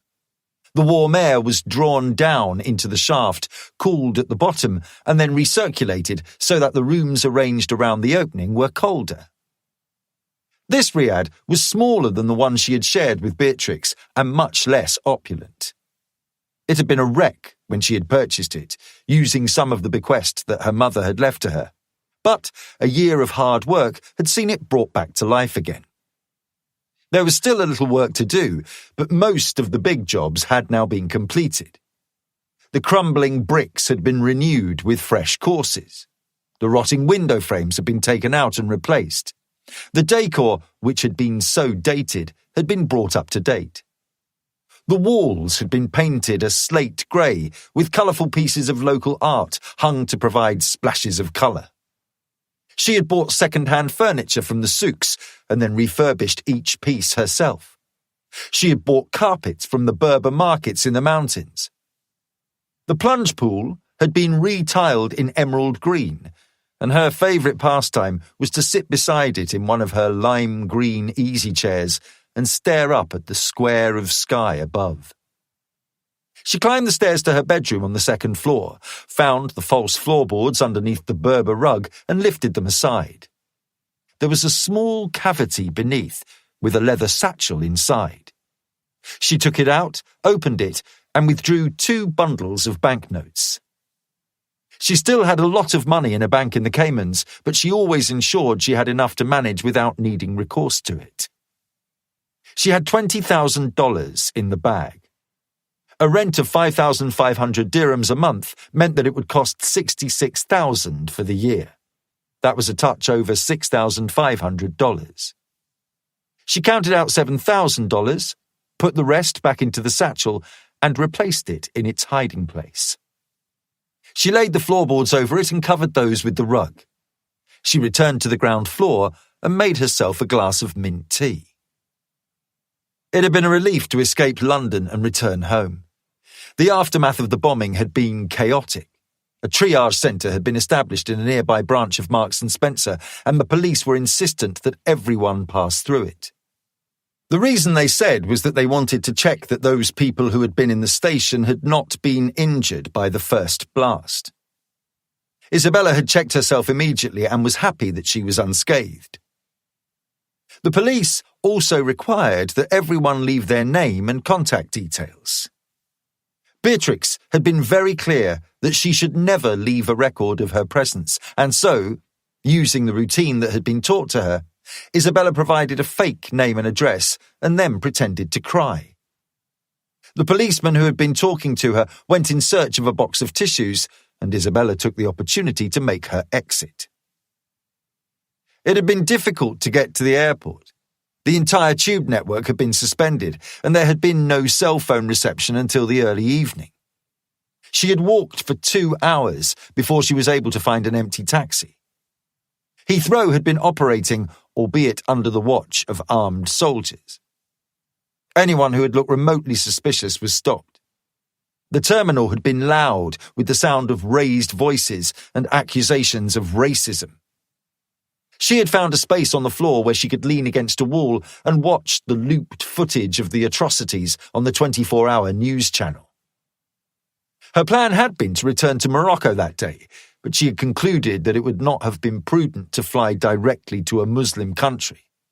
Instead, she had taken a British Airways flight to Gibraltar and stayed overnight at the Ibis near to the airport. A ferry crossed the Strait of Gibraltar several times a day, and she had taken a place as a walk-on passenger on the following morning's first crossing. She had caught a coach from Tangier to Marrakesh and arrived in the early evening. The diversion had cost her a day's travel, but it was what her mother would have done, and it pleased Isabella to know that she was following her mother's example. The tranquility of the Riad had been a balm when she finally arrived home. She had stocked up on the things that she thought she might need and intended to stay out of sight for the rest of the week. She rarely used her television, but she found that she was unable to resist watching the news.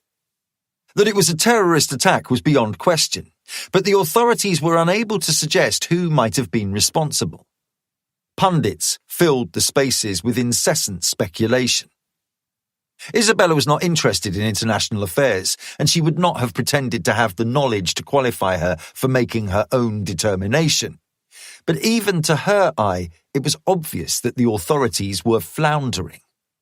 It didn't look as if they had any idea what had happened. The first footage of the aftermath of the blast was vivid to her. She watched the camera jerk and shudder as the operator struggled to negotiate the debris. She saw the brief suggestions of atrocity caught in the camera's light. The report triggered her own recollection and replayed the things that she had seen. She had nightmares that night. She knew that she was buttressed against shock by the things that she had already seen and done, but that did not mean that the nightmares were any less frightening. She woke up in the middle of the night, wide-eyed with fear and with sweat-drenched sheets wound around her legs. She went to the roof of the Riad and looked out over the sleeping city. There was a breeze blowing in from the desert and it cooled her. She took a drink, swallowed a sleeping tablet, and returned to her bed. Chapter 33. Captain Michael Pope spent the first week of his enforced sabbatical working on his fitness. He had been sitting behind a desk for too long as it was and had started to feel lazy and fat. But that wasn't the only reason. He had never felt as frustrated as he did now, and working up a sweat had always been his best way to alleviate stress. He had made it his annual tradition to run a marathon, but he had allowed his resolution to slip since he had been promoted from number 1 to control. He decided that the best way to get back into fighting shape was to run one once again. Pope was a tall man with close, dark hair. He had the physique of an athlete and the kind of constitution that adapted quickly to an increase in physical activity. He was slender but muscular. He was also very strong. He was unfussy and straightforward, and chose his clothes from a simple wardrobe that allowed him to fade into the background without attracting attention. He favoured simple suits in charcoal and black, and when he was out of the office, conservative jeans or chinos and poplin shirts. His only extravagance was his shoes. The years he had spent on his feet as a soldier had incubated a preference for quality, and that was displayed by the 2 pairs of boots that he owned from Red Wing of San Francisco, each of which had cost him £300. He was a good-looking man, aging well. He tended towards the severe in the office, most appropriate for a man with his responsibilities. But when he was on his own time, he had a ready smile and a quick wit that made him popular with his many friends.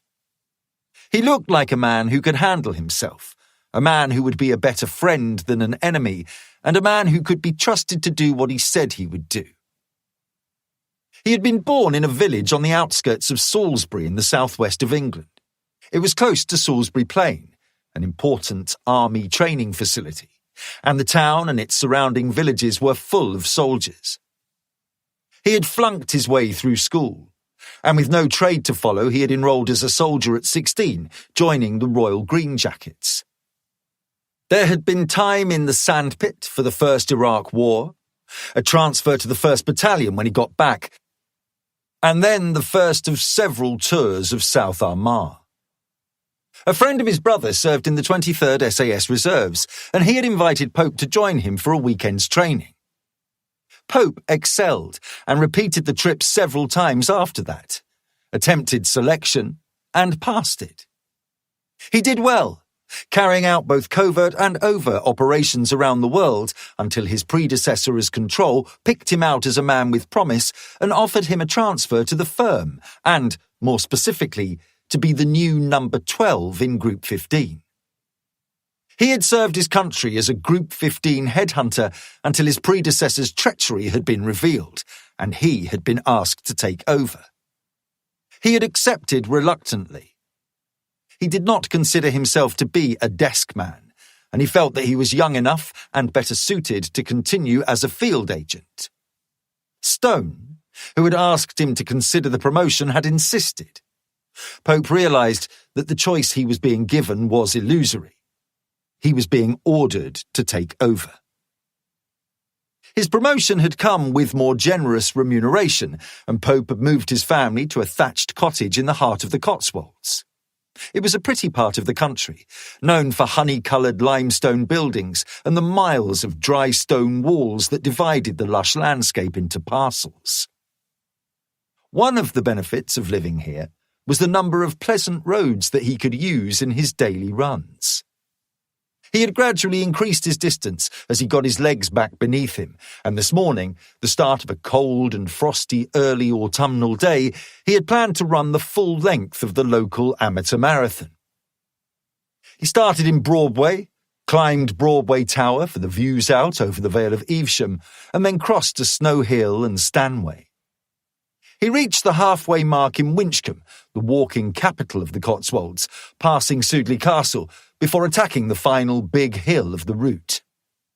Once he had surmounted it, he ran along the escarpment for a few miles before descending again for an easy return on the gently undulating fields from Stanway back to Broadway again. Running also enabled him to think. The steady cadence of his steps, the sound of his breathing and the beating of his heart all contributed to an almost meditative state that often allowed him to solve problems that he had not otherwise been able to fix. Today, though, his thoughts were of Paddy McNair. There had been a low-key funeral the day before yesterday. Scouse had always been a womanizer, and he had no family. His parents had died years ago. The mourners were old friends from the regiment. There wasn't much left of him to bury, but they had all stood around the grave in the regimental plot in Hereford and watched as the casket was lowered into the ground. He picked up the pace a little. He could see the village in the distance as a black BMW passed him slowly on his right-hand side. He wondered for a moment whether it was just a considerate driver giving him plenty of room. But when the car continued slowly ahead and then indicated to pull over, he started to be concerned. He didn't have a weapon with him, and if he was attacked out here, there would be very little he would be able to do.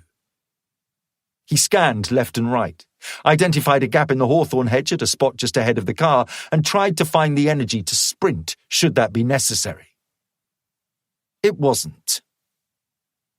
The rear passenger side window slid down, and as he drew alongside, he saw Vivian Bloom. He stopped. "Sorry to surprise you out here, Control." He took a moment to fill his lungs and bring his heart rate back under control.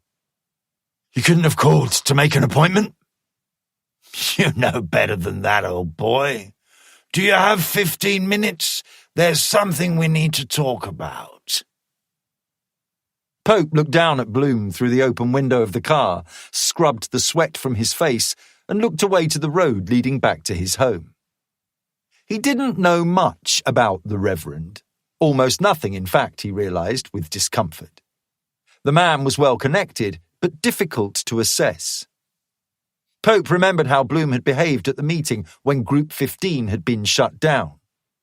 He had said very little, sitting and observing, an enigmatic expression on his face.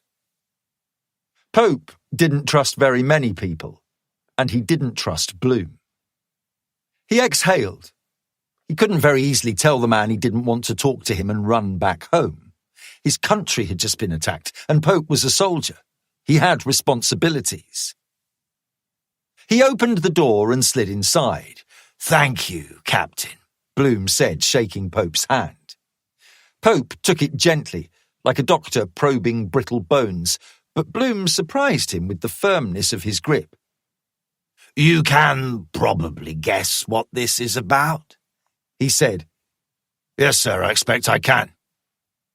"A mess. A bloody mess. But it's been coming, you know. We knew they would have a go eventually. An RPG into Buckingham Palace, Kalashnikovs in Trafalgar Square, a suicide bomber blowing himself up in the Tate. I think it's fair to say that they surprised us with the scale of their ambition and the level of preparation. It was a very well put-together operation. The bombs were diversionary." He nodded. "I think that's obvious now. There were supposed to be 3 of them. The early assessment is that they were going to detonate one on the train, and then the other 2 as survivors made their way to the surface. It's more sophisticated than we've seen before. It's standard for the sandbox, sir. They draw you in with the first one and then hit you properly. They obviously wanted to do as much damage as they could. But those bombs were designed to concentrate our attention on the station and put the Commons on lockdown. And both of those things happened. It's thanks to you, McNair and Snow, that they didn't get into the chamber. Especially McNair. God knows what would have happened if they had managed to get in. It was just good luck we were there. That's as may be. Doesn't change the facts. I want to show you something." Bloom opened his briefcase and withdrew an iPad. He tapped an application and a video player appeared. With a cautious check to ensure that they were still unobserved, he tapped play and handed the tablet to Pope. The shot showed a man in a traditional Arabic dishdasha and a checkered scarf around his neck. He was sitting in a blank, anonymous room that would be almost impossible to identify. The black and white flag of ISIS was fixed to the wall behind him. Pope recognized the format immediately. This was a martyrdom video. The man cleared his throat and spoke in a calm, confident voice. "What you have witnessed is just the beginning. These attacks will continue until your forces are withdrawn from Syria and Iraq, and your financial and military support for America and Israel comes to an end. Until the bombing, gassing, imprisonment and torture of my people ends, this fight will not stop." This was uploaded to YouTube 30 minutes ago. His name is Ibrahim Yusuf, one of the shooters. We have reason to believe that the other men who attacked inside Parliament were Faik Khan, Nazir Begun, Abdul Rashid and Mo Rafiq. The 2 men you shot before they could get inside were Bilal Ismail and Anil Mirza. Until yesterday, we thought they were all in Syria. They certainly knew how to use their weapons. Yes, indeed. Been out there a while, we think. Training camps, then sent out to the front lines. It appears that they managed to get back into the country without our knowledge. We're obviously looking into that as a matter of the utmost urgency. The bombers? He swiped across the screen, and a CCTV picture of 3 young men appeared. They were on a platform. The sign in the background said Luton. All 3 were wearing rucksacks on their back. More troubling. Homegrown. The 2 who triggered their bombs were a little more difficult to identify, for obvious reasons. He pointed at the 2 older men of the 3. This one is Bashir Anwar, and this one is Hakim Mustafa. The bomber who lost his nerve is this man here. His name is Amir Malik. These last 3 are from Manchester. Are you close to finding Amir? Found him today. In the Thames. 2 bullet wounds, 1 to the gut, 1 to the head. We're working on the assumption that he lost his nerve and was killed for it. Bloom took the iPad and slid it into his case. Pope felt a little awkward, sitting in the back of the car dressed as he was, still hot and sweating from his exertions. Why are you here, sir? We can't sit back and let this play out the usual way. It's already a bloody mess. The police are all over the place. The forensic people thought it was organic peroxide, homegrown explosives. Then they changed their mind to military-grade plastique, and now they're saying the stuff was scraped out of artillery shells. Immigration doesn't know how the shooters got into the country, let alone how they brought artillery shells with them. MI5 is passing off the blame to the local police on the radicalization of the bombers. No one is standing up to the mark. The investigation is a shambles, Captain, a fucking shambles, and we are taking everything our friend Ibrahim said in his little video very seriously. GCHQ says that chatter suggests there's going to be another attack. They are most definitely not done. Remember 7/7? Of course. There would have been 21/7 too, if those bombs had gone off rather than just the detonators. I see nothing to suggest that this isn't the jihadists doing their level best to make sure they do it right this time. So, we need to move in the grey areas to make sure that doesn't happen. And that means you and your headhunters. I need you back in the game. What does the Home Secretary think about that? Bloom's laugh was a dry rasp. She doesn't know, Captain. Really? What do you think she would say? The die is cast as far as Group 15 is concerned. There will be an inquiry that will reach the conclusion she wants, and then there will be a reorganization. The firm itself, probably. Lots of talk about how it's an anachronism, out of place in today's world. I know, Bloom interrupted. It's naive and dangerous, but she can't very well reverse course now. Pope squeezed his hands together in a gesture of discomfort. I'll be honest, sir, that makes me rather nervous. It should. What I am proposing is completely illegal, off the books, and has severe consequences if it goes wrong.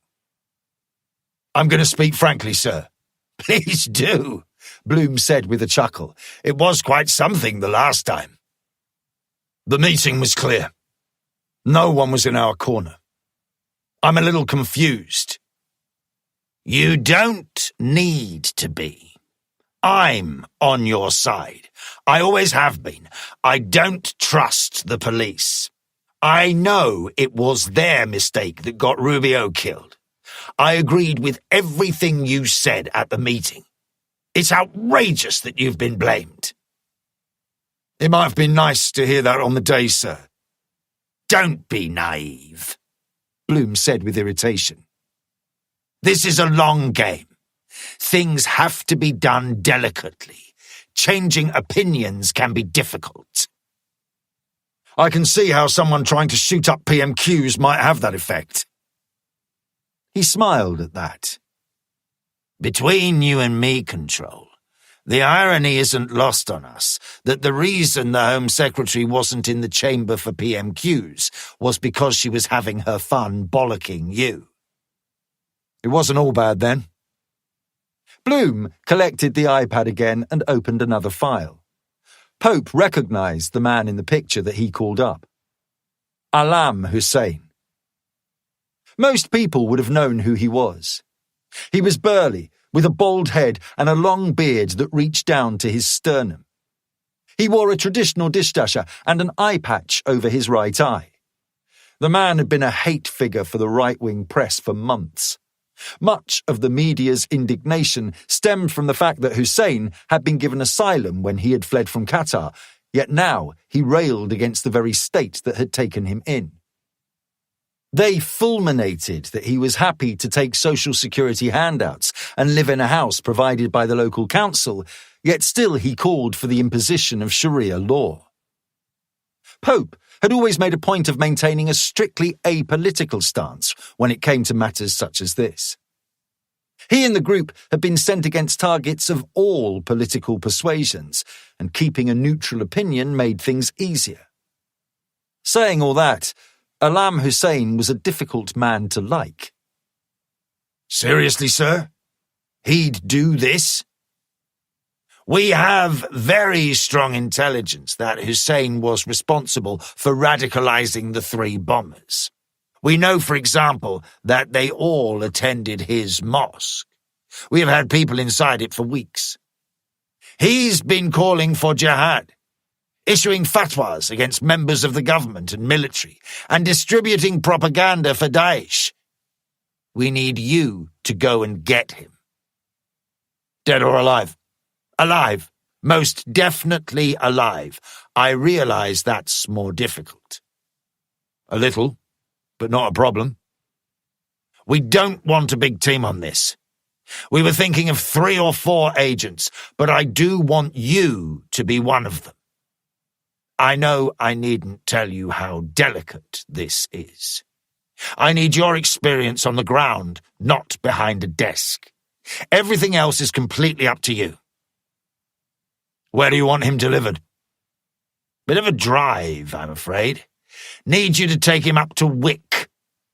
Our American friends have agreed to help us with the interrogation, and they've taken a bit of a liking to Scottish air.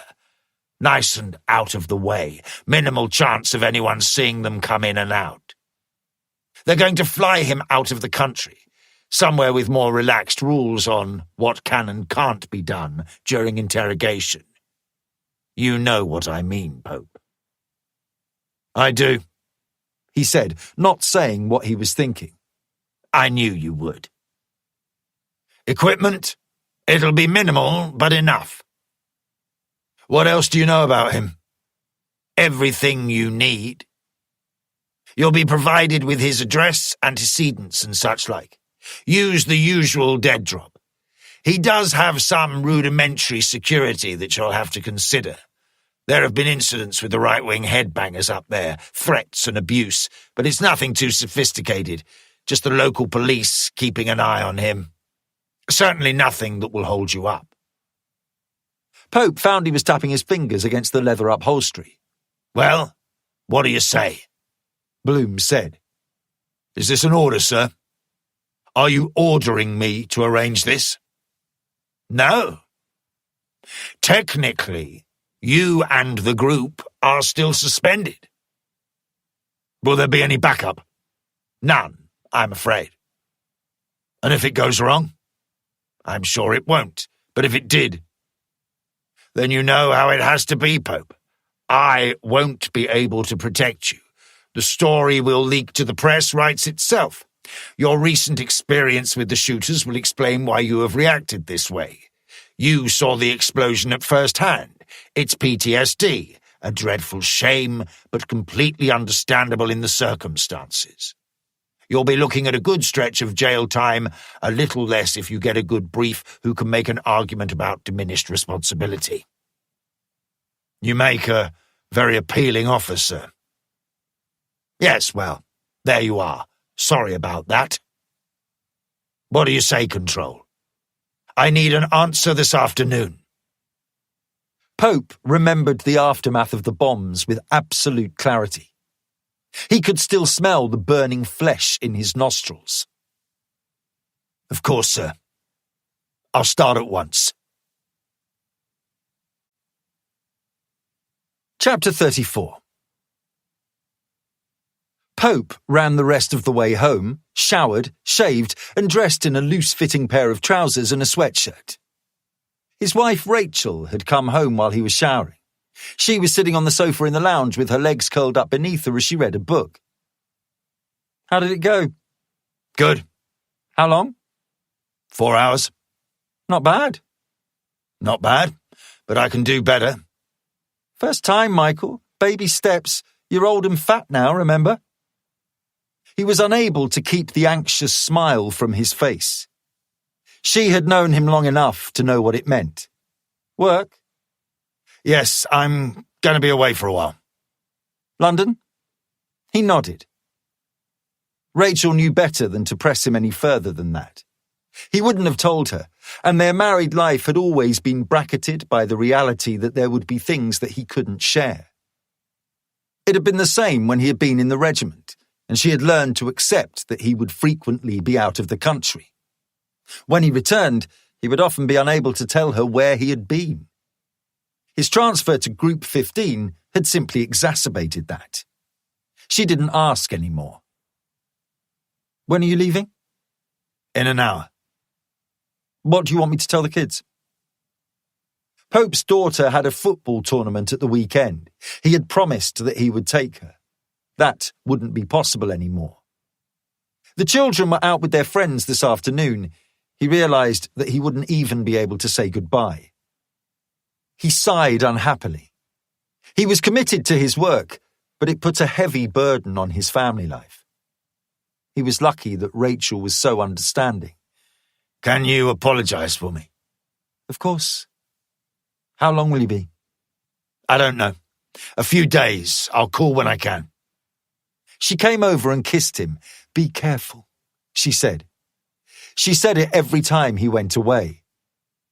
This isn't anything special. I'll be back soon. Nothing to worry about. Chapter 35. Isabella arrived at the little workshop at just after 7 in the morning. The temperature was cool, and she had enjoyed the sensation of the wind whipping around her body and through the visor of her open helmet as she made the ride south. She put down the kickstand and got off the bike. She took the key, pulled up the door, and looked inside.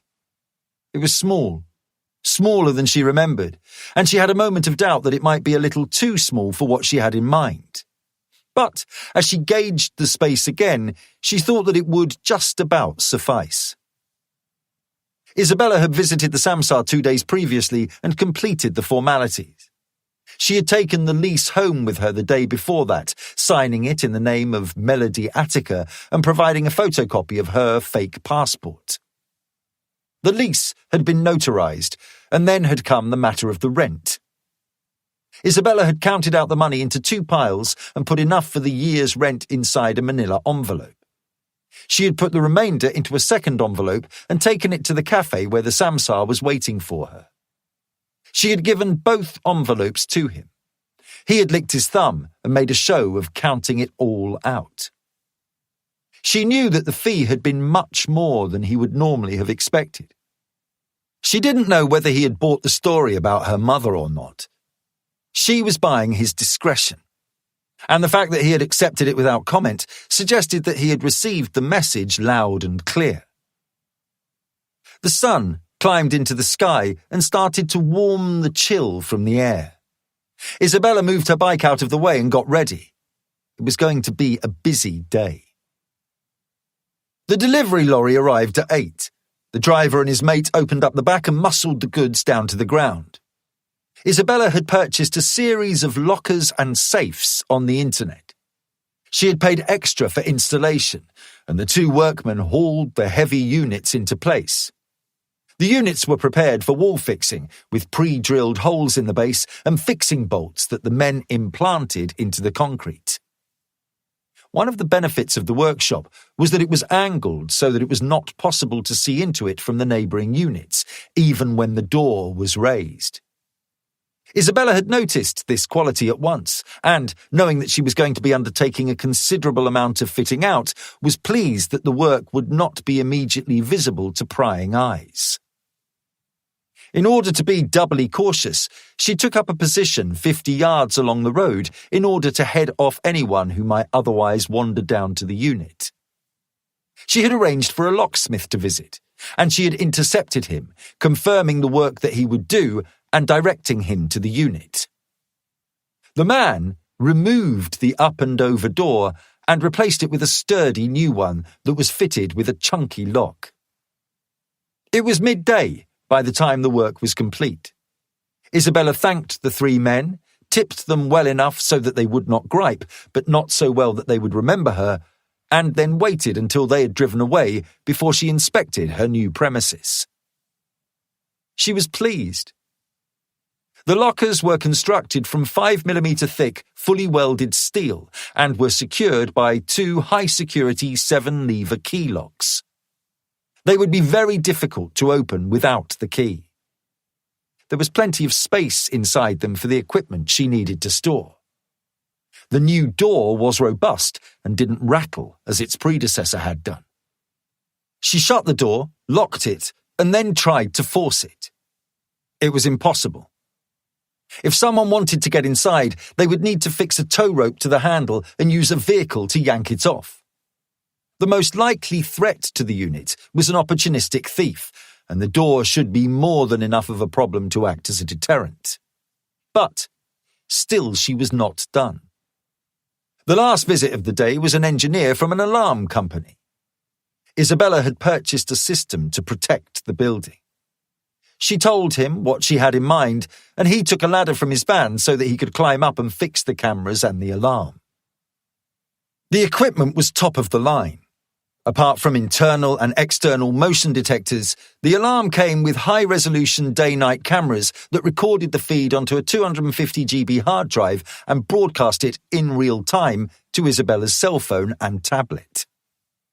The man demonstrated what the system could do, showed her how to set a new code, and left her alone. By this time, it was 6 p.m, and the temperature was dropping again. She set the alarm, locked the door, and climbed back onto her bike. Then, pulling the helmet onto her head, she gunned the engine and headed for the road back into the city. Chapter 36. Group 15 was housed in an anonymous office on the banks of the Thames. The building was the putative headquarters of Global Logistics, an import-export company that did enough business to give the group's agents the scope to travel the world under the cover of their employment with the firm. Pope knew he couldn't go there. He was, after all, supposed to be suspended. He couldn't very well just waltz inside and plan everything from his desk. Bloom knew that too, and he had planned alternative accommodation for him. Bloom had told him that all the information he would need would be left in the Epping Forest dead drop that Group 15 had often used before. Pope drove north, left his own car in the long-term parking at Heathrow, and picked up a hire car from Avis. He followed the clockwise M25, came off at exit 26, and took the A121 the rest of the way. The increased security was evident as he approached the capital. The news reported that nearly 20,000 troops had been deployed around the country to ward against the follow-up attacks that the intelligence was suggesting were likely. Pope saw a troop transport rumble by, the olive-green lorry melting into the gloomy undergrowth that fringed the road. 5 minutes later, he heard and then saw a pair of Tornado GR5s curving through the air much lower than would normally be allowed in civilian airspace, the unmistakable sight of missiles loaded onto the underwing hardpoints. It felt as if the country was under siege. The sky was darkening as he parked at the visitor centre near Chingford. He locked the car and followed the path into the trees. It was unusual to fall back on old-fashioned tradecraft. These days, information tended to be buried on little-known forums or as draft emails on shared Gmail or Hotmail accounts. The recipient gathered the information and then deleted the relevant message. Pope felt like an anachronism as he stalked through the thickening wood, remembering the wooden seat with the chalk mark on the slats that had indicated that there was something for him to collect. The dead drop itself was an oak tree, particularly old, with a useful natural niche 6 feet above the mulch of the forest floor. He checked to ensure that he was not being watched and, satisfied that he was alone, reached up to the niche and jammed his fingers inside. It contained an envelope. He took it back to the car and, under the illumination of the courtesy light, slit it open. A key for a Yale lock dropped into his hand, together with an address in Hackney, an 8-digit code, and a USB stick. Pope pressed the ignition, reversed out of the car park, and followed the A104 south towards East London. Chapter 37. The safe house was on Valentine Road between Homerton and Hackney. It was a terrace street with a pub to the west and a row of shops to the east. Pope drove past the address and then parked 5 minutes up the road. He walked back, taking a different route, and allowed himself to adjust to the location. He tuned into the cadences and rhythms of the place.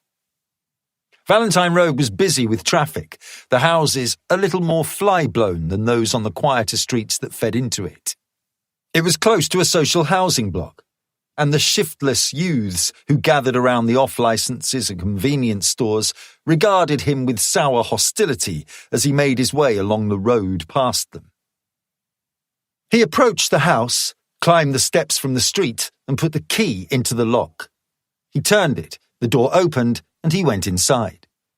He closed the door and slid the anchor of the security chain into the receiver.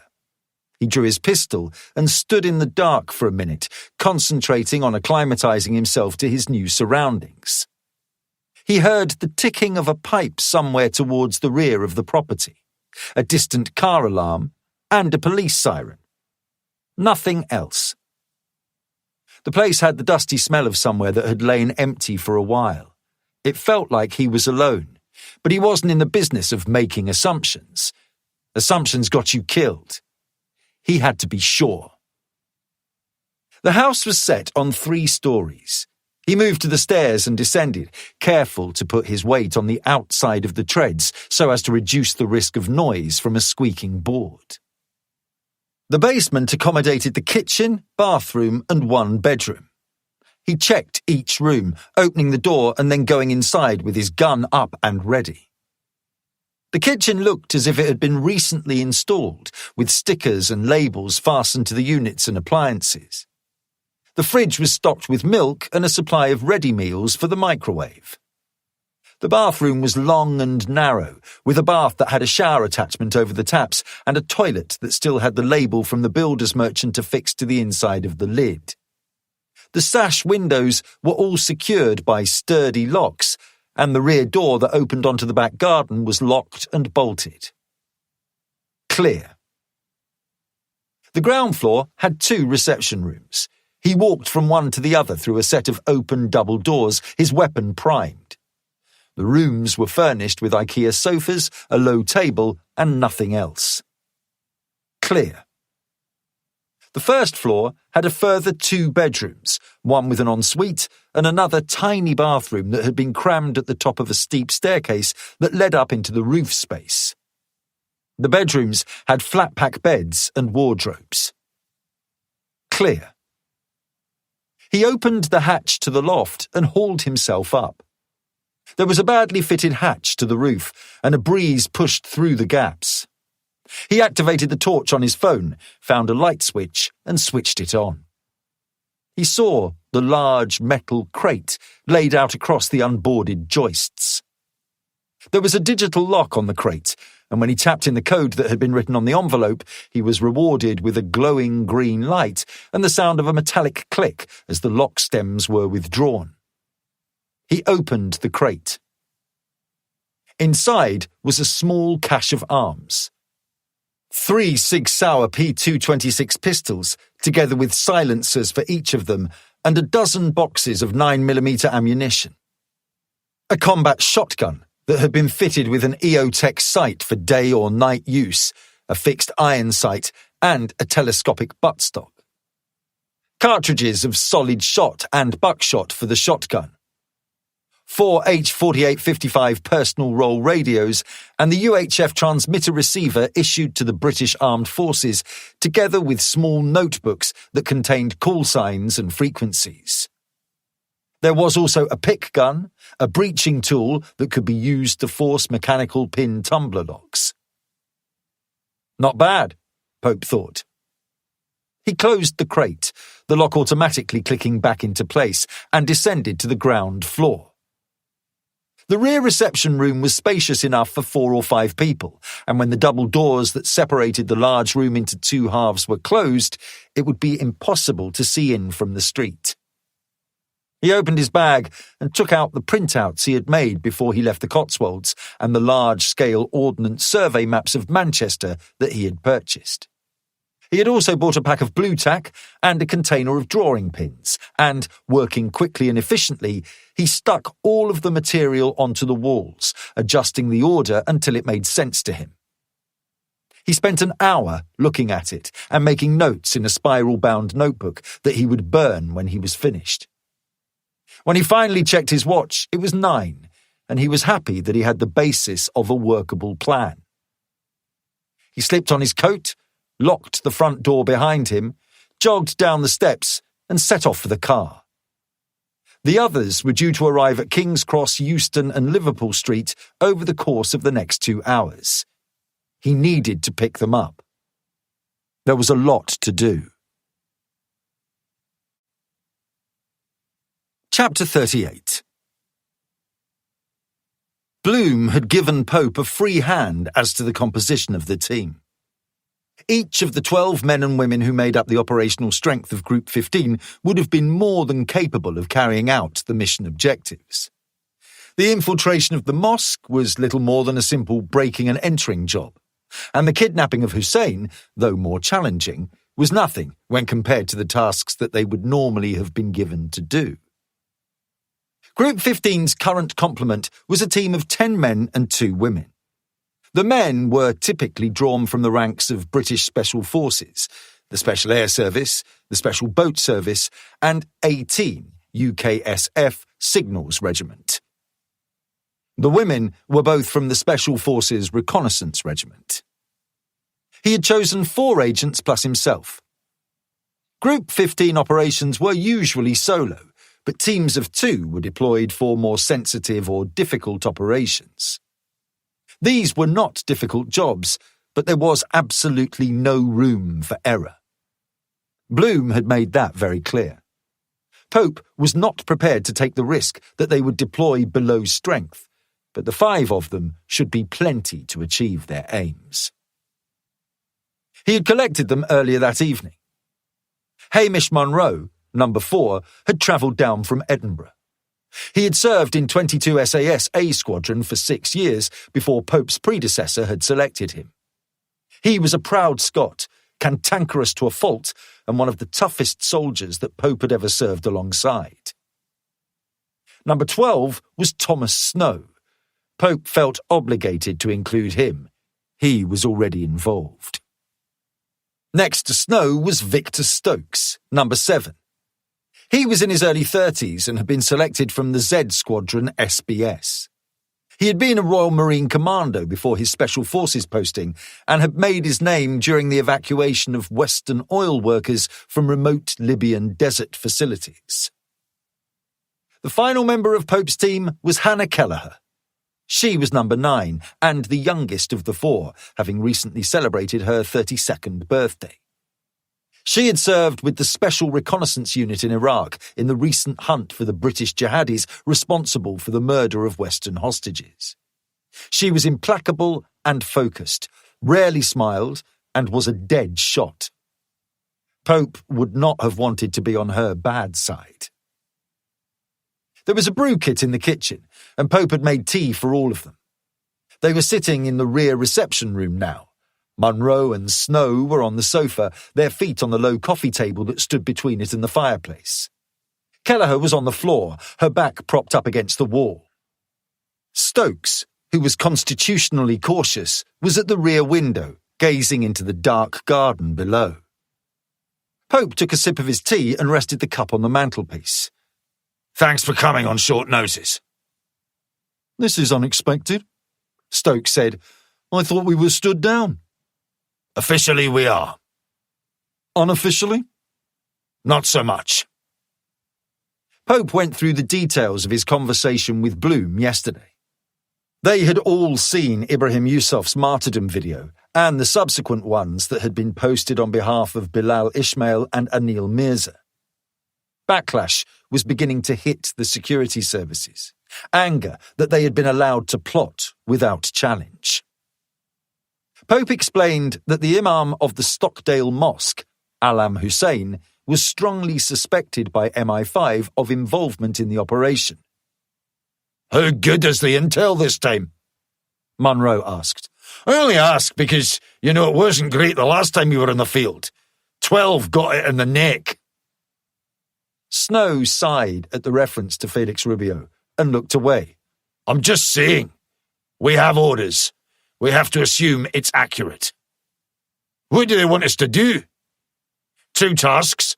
First, we get Hussein off the street for questioning. Second, we break into the mosque and conduct a search for useful evidence or intel." "Security on the target?" Hannah Kelleher asked. "Some. More since Westminster. You've read the news same as I have. There have already been retaliatory attacks. Everyone knows that those boys went to his mosque. Hussein has a reputation, and there are plenty of knuckle-draggers out there who won't believe he didn't know anything about it." "They might be knuckle-draggers," she said. "But it sounds like they might be right." "Whether he's involved or not isn't our problem. We need to get him and anything useful we can find." "What's the plan?" 2 teams. He pointed to Munro and Stokes. 4 and 7. You get the mosque. Pope directed their attention to the walls. He had arranged the intelligence that Vivian Bloom had provided. There were photographs and diagrams. There was a map of central Manchester that he had ringed in red ink with the location of the mosque.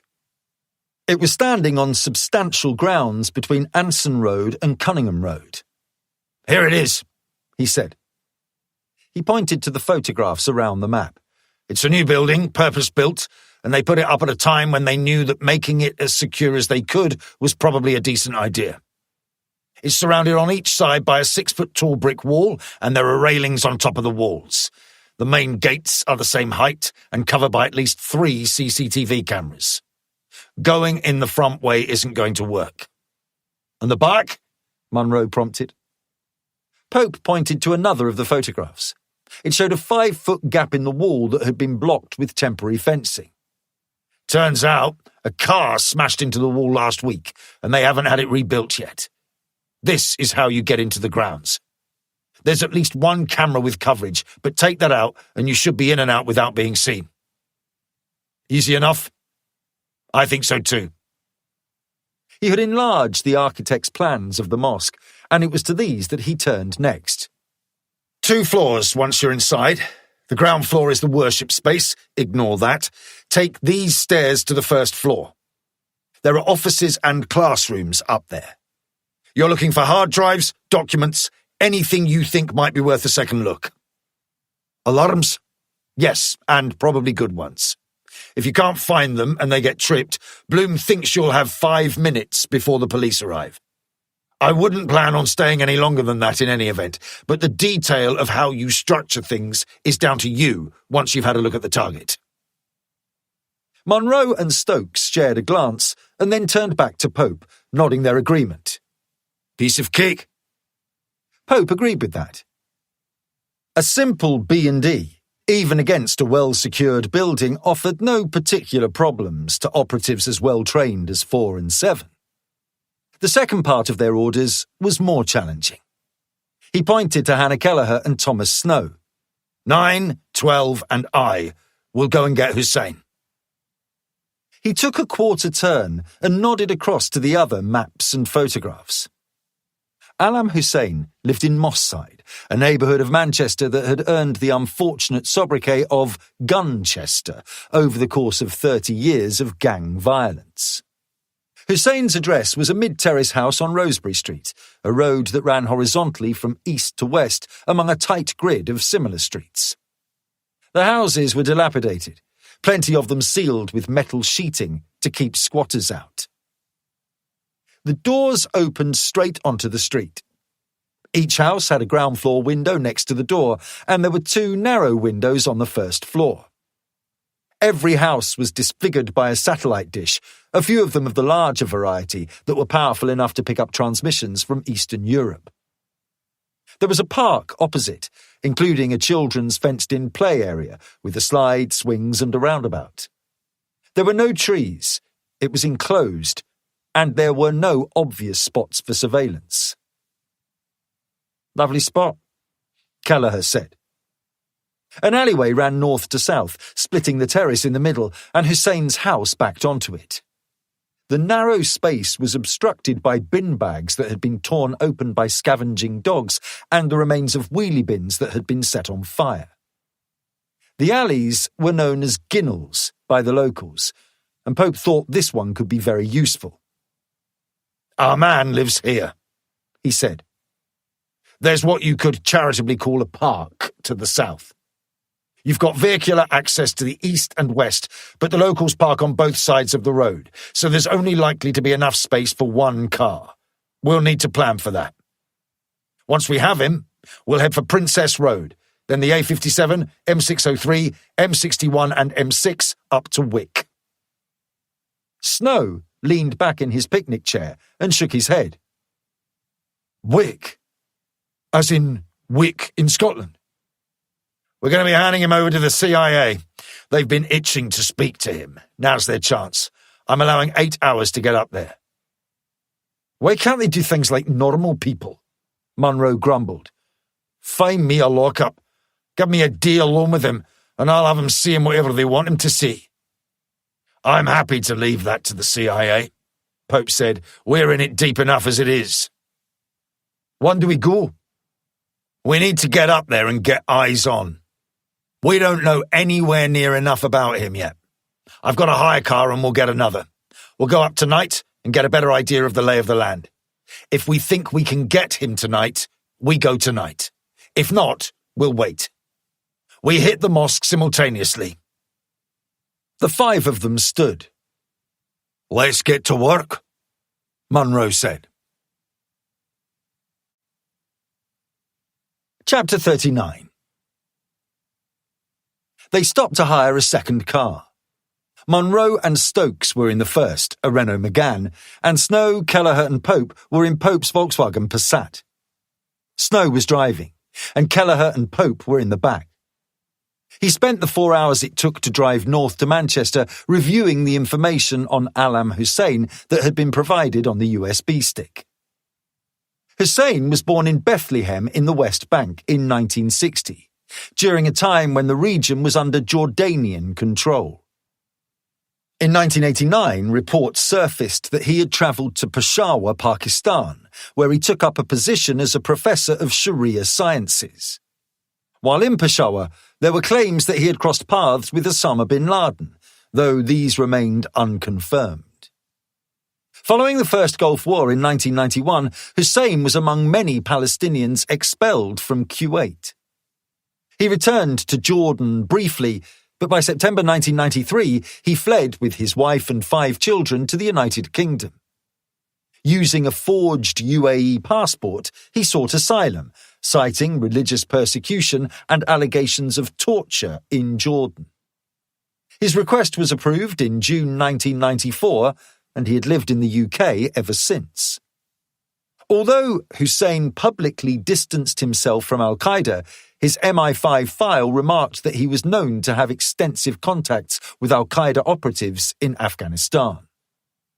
According to the indictment of the Madrid al-Qaeda cell responsible for the bombing of a train in 2004, Hussein was considered the spiritual leader of al-Qaeda in Europe. Videos of his sermons were found in the Hamburg apartment of Muhammad Atta when it was searched after the 11th of September 2001 attacks. "What's the bottom line?" Kelleher asked him. Pope put the papers down. "He's a bad man." It didn't really matter what Pope thought, since he would have carried out his orders whatever conclusion he had formed, but he was quite clear about that. Hussein was a bad man. And he was about to have a very bad night. He read on. Hussein had been attacked by members of the English Defence League after one of his sermons had been posted on YouTube. His nose had been broken and his wife's burqa had been torn away. The police had provided him with protection, and the report noted that his detail had been strengthened in the light of threats to his life in the aftermath of the Westminster bombing. That was going to make things a little more difficult. Chapter 40. Moss Side was just as bad as advertised. The houses were typically in poor condition, many of them empty.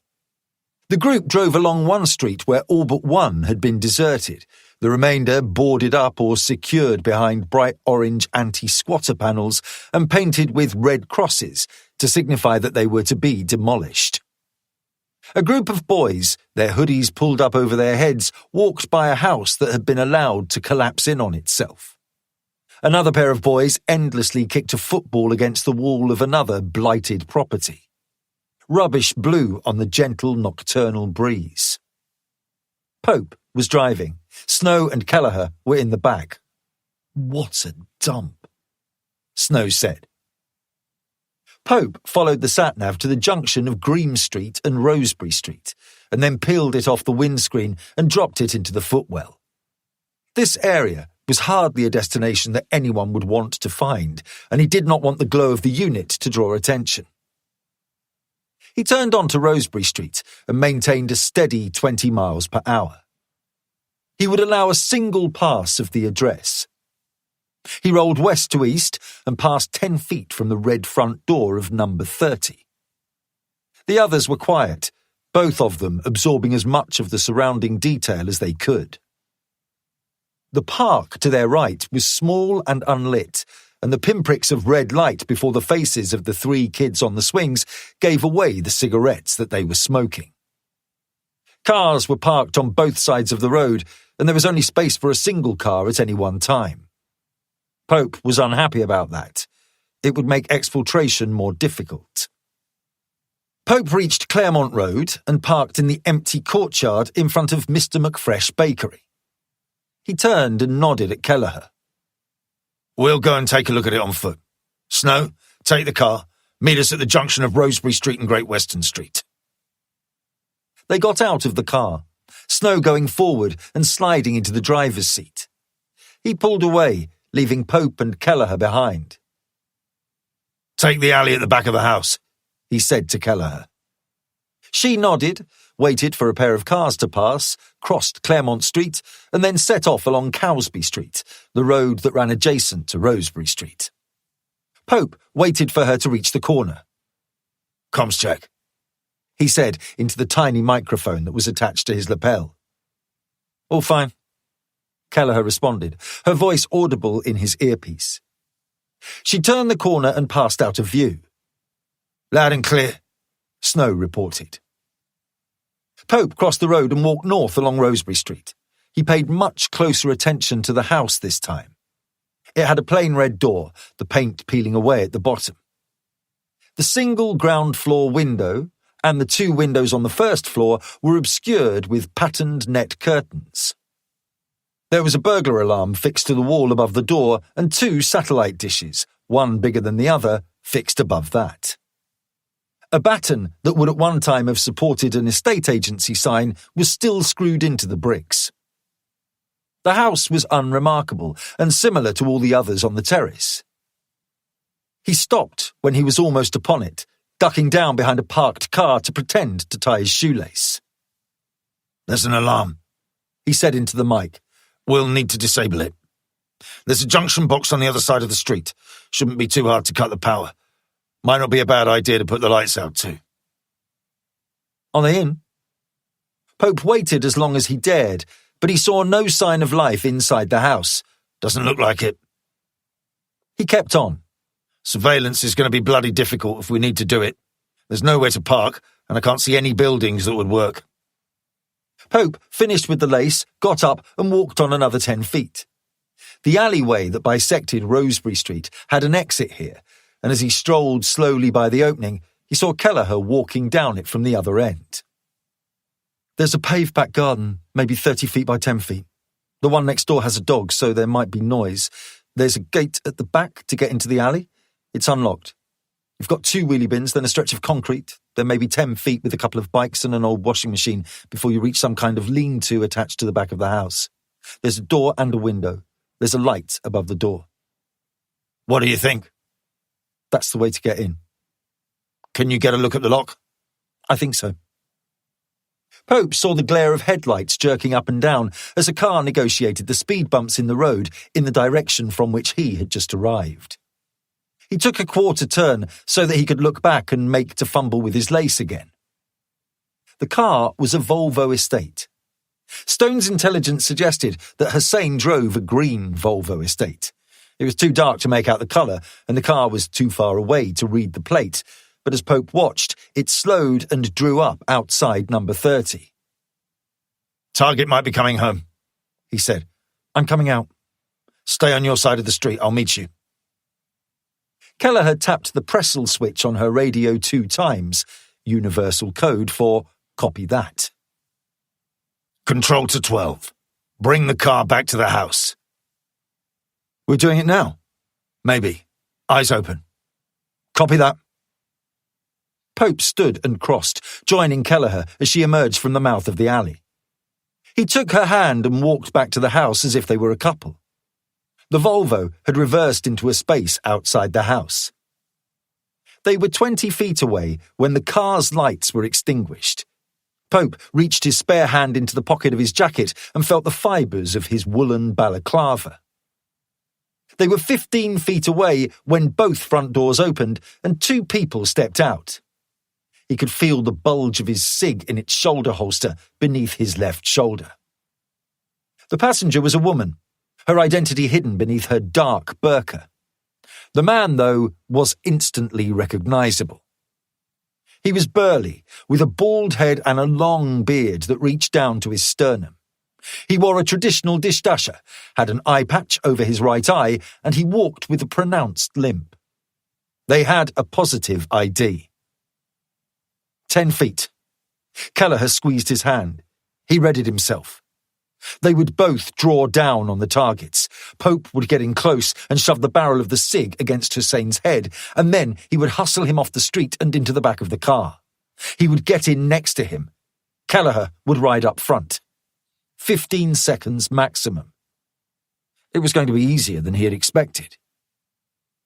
Hussein limped across the pavement to the front door, the key in his hand. His wife waited behind him. Pope felt the buzz of adrenaline, the expectation of sudden violent action. Snow's voice crackled in his ear. There's another car coming. Pope saw it too. Lights bumped up and down as the car negotiated the speed bumps that had been laid to deter joyriders using the grid of streets as a racetrack. The street lamps were defective at that part of the street, but as the car drew nearer, moonlight fell across it, and he saw that it bore the markings of the local police. He gripped Kelleher's hand tighter, and the 2 of them stepped around Hussein and his wife and continued on. He clicked the Pressel 3 times. Abort. The police car slowed right down. There were 2 officers inside it, and Pope glanced across as the driver looked back at them. I'm going around, Snow said. I'll meet you where I dropped you off. Chapter 41. Akil Malik stood at the open graveside as his brother's body was taken out of the casket and lowered into the ground, arranged on his right-hand side in such a fashion that his head was facing Mecca. It was important that this be done correctly. They had already had the anguish of not being able to bury Amir quickly as ordained by the scripture. The authorities had not released the body, probing and prodding it until they had all the evidence they needed. It was an abomination. They had no respect, no understanding. Amir had had nothing to do with what had happened, but they had not listened.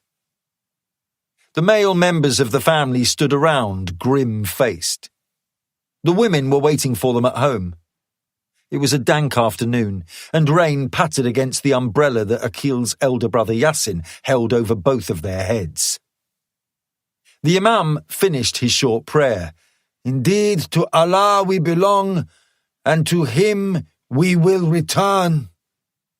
He stood back, and Akil's father dropped the first 3 fistfuls of wet earth over his son's body. He recited the surah. "We created you from it, and return you into it, and from it we will raise you a second time." Akil felt his throat tightening, and a tear began to roll down his cheek, mixing with the rain. Yasin stepped forward, stooped down to collect the mud, and scattered it over the body while reciting the same verse. The mosque had taken care of all the necessary requirements. Amir's body had been washed and bathed and draped in the plain white kafan sheets as a part of the takfeen. They had taken him home for an afternoon, laying his casket out in the living room so that family members could pay their respects. Their mother had wanted to close the lid. The bullet that had killed him had been fired at close range, the muzzle of the gun pressed against his crown so that a little circle of hair had been charred away. The exit wound was just above his jawline, below his left cheek. It was a purple bruise with a blackened hole in the centre. Their father had insisted that the casket be left open. He wanted people to see what the security services had done to his boy. Not many people had come. Even fewer had come to the janazah prayer at the mosque. Akil had overheard his father and mother talking about it. Their friends had apologized, saying that it was too dangerous to come to the house. They had been given a police guard after the windows had been put in for the second time, and now their mail was being checked after white powder, later found to be flour, had been posted to them. And then there was the dog shit through the letterbox, the vitriol, and the threats. Akil had closed his Twitter and Facebook accounts after the trolls had found them. They had threatened to kill him and his brother and rape his sister and his mother.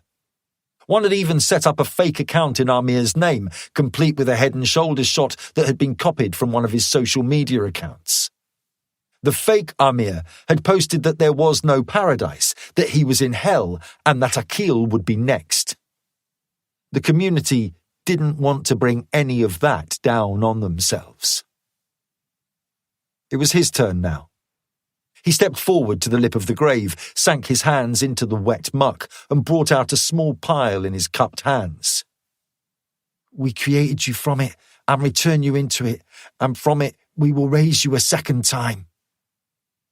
His twin had always been a fragile boy. There had been talk that Akil had taken more than his fair share in the womb, more nutrients or something like that, and Amir had borne the cost.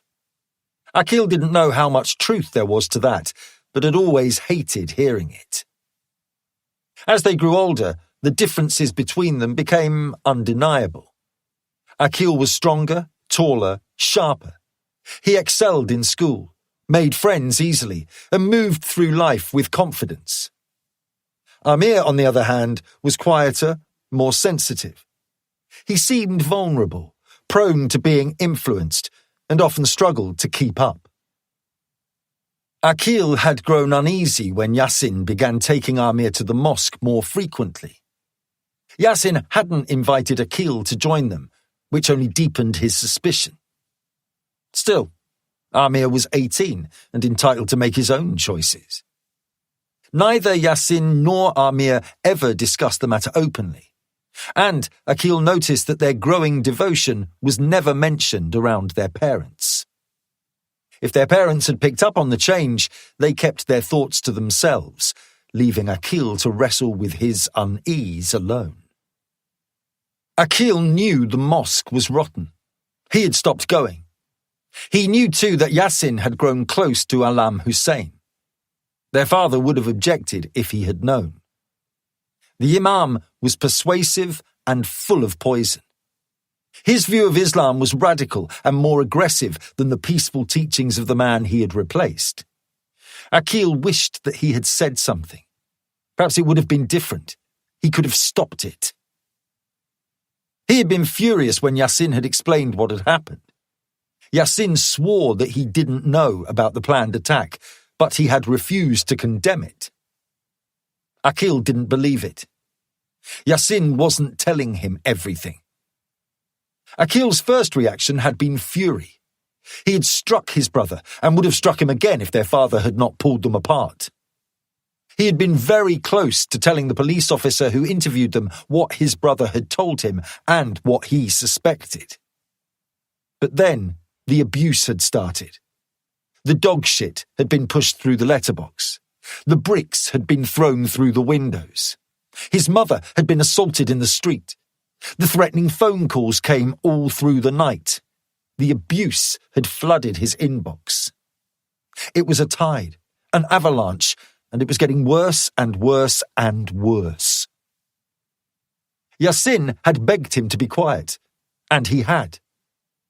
What would have happened if he had spoken out?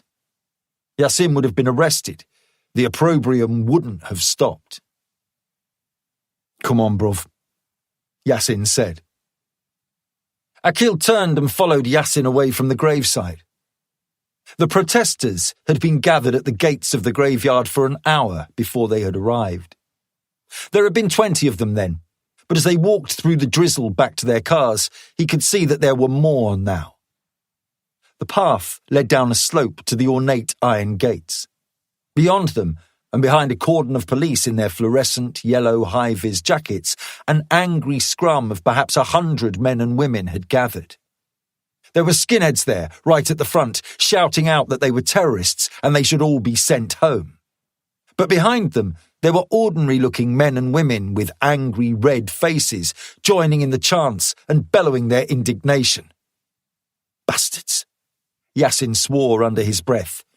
"Ignore them," their father commanded sternly. "They want us to react. Don't give them the satisfaction." The funeral director had provided a black BMW for the immediate family. They got inside. The driver was pale-faced, but as the cortege moved off, he put the car into gear and joined the slow-moving queue. The police opened the gates, and the cordon split into two halves, each holding back the protesters so that they could drive out onto the road beyond. The noise rose as they approached, a furious baying that was barely muffled inside the car. Akil stared ahead, his jaw clenched tightly, his fists bunched up in his lap. He heard the abuse, the racism, saw the spit as it slid down the windows, and then, as the cordon broke, saw the two skinheads surge forward and pound their fists against the glass. The driver swore, his hands shaking as he pressed down on the accelerator and raced clear. Chapter 42. The mourning, or hidad, would last for 3 days. The family had gathered in the hall of the only community centre that would take their booking. Several had turned them down when they realised what the booking was for, so their father had pretended that this was to be a birthday party. The caretaker would have realised that he had been lied to as soon as the cars, with their police escort, drew into the car park, but by then it was too late. Akil stood at the edge of the room and watched. There were very few mourners, and those who had attended looked lost in the space of the hall. His brother did not deserve this. He did not deserve to be shunned. He did not deserve to be dead. Yasin saw him and came across. He took him to one side. "You all right?" he asked. "What do you think?" "I know. Me too." "Where is everyone? All the others?" "Scared," Yasin said. "It's not fair." "No," his brother said. His voice was as hard and as cold as iron. He took out his phone and opened the app for Twitter. Seen this? No? Look at it. Yasin handed it over. Akil had seen something similar on his own feed. He didn't need to see it again. There had been hundreds of updates, each tagging his account so that he could see what had been said about him and his family. There were obscene photographs. A mocked-up picture of Amir's body seemed to have gone viral, together with dozens of death threats against him and the promise that his mother and sister would be raped. I know you don't agree with what Amir did, Yasin said carefully. but when you see this, it becomes easier to understand, you know what I mean? There was a short while of silence. Have you thought about it? Akil looked down. I've been thinking. And? Akil tried to compose himself. He had been tortured by it all morning. Yasin had been on at him ever since the abuse had started. They would be blamed. It was their fault. What had they done? His efforts built to a head last night. They had no choice, he said. They had to do it. They had to go. What Yasin was suggesting was frightening. The first time he had brought it up, Akil had told him that he was crazy and that there was no way he would ever agree to it. He didn't hate his country. He was born here. He had friends here, people he had grown up with. He had school, college, the prospect of a job, the chance to make money, something to look forward to, a stake in the future. But then the abuse had increased, and he thought about what his brother was proposing some more. He thought about the Twitter messages, the threats and the hatred, and he started to think that maybe Yasin was right after all. How would he get a job with the stain on his family name? Who would employ the twin brother of a terrorist? He had no friends. They had deserted him. Where were they now when he needed them most? They were gone. He thought about the newspaper reporters who had slept in their cars outside the house. They had raked through his past, running pictures of both of them, accusing them of things that they hadn't done, accusing them of thinking things that they didn't think. They discovered their father's affair from 20 years ago, suggested his business was a front, said their mother was a benefits cheat, that she hadn't been as badly damaged by the hospital's negligence as they had said. They wrote in 20-point type on 1 million tabloid newspapers that the Maliks were traitors who hated their country. And so, he allowed himself to be browbeaten.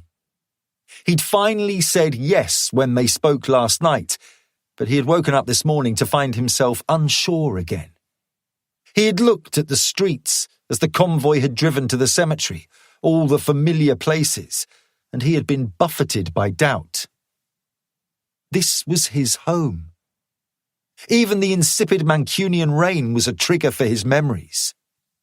He had decided to tell Yasin that he had changed his mind, but then there was the funeral, and the protesters with their yells and their fists hammering on the roof and the loathing that burned in their eyes.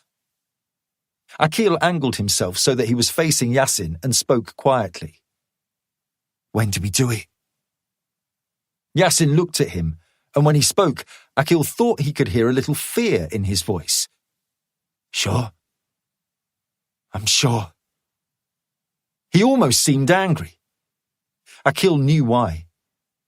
He was suggesting something that would take him away from the family, and although Yasin believed it to be the right thing to do, he hated himself for the pain he was going to cause. Don't just say yes because you're upset. This isn't a joke. This is serious. We won't be able to come home. I know that! Easy!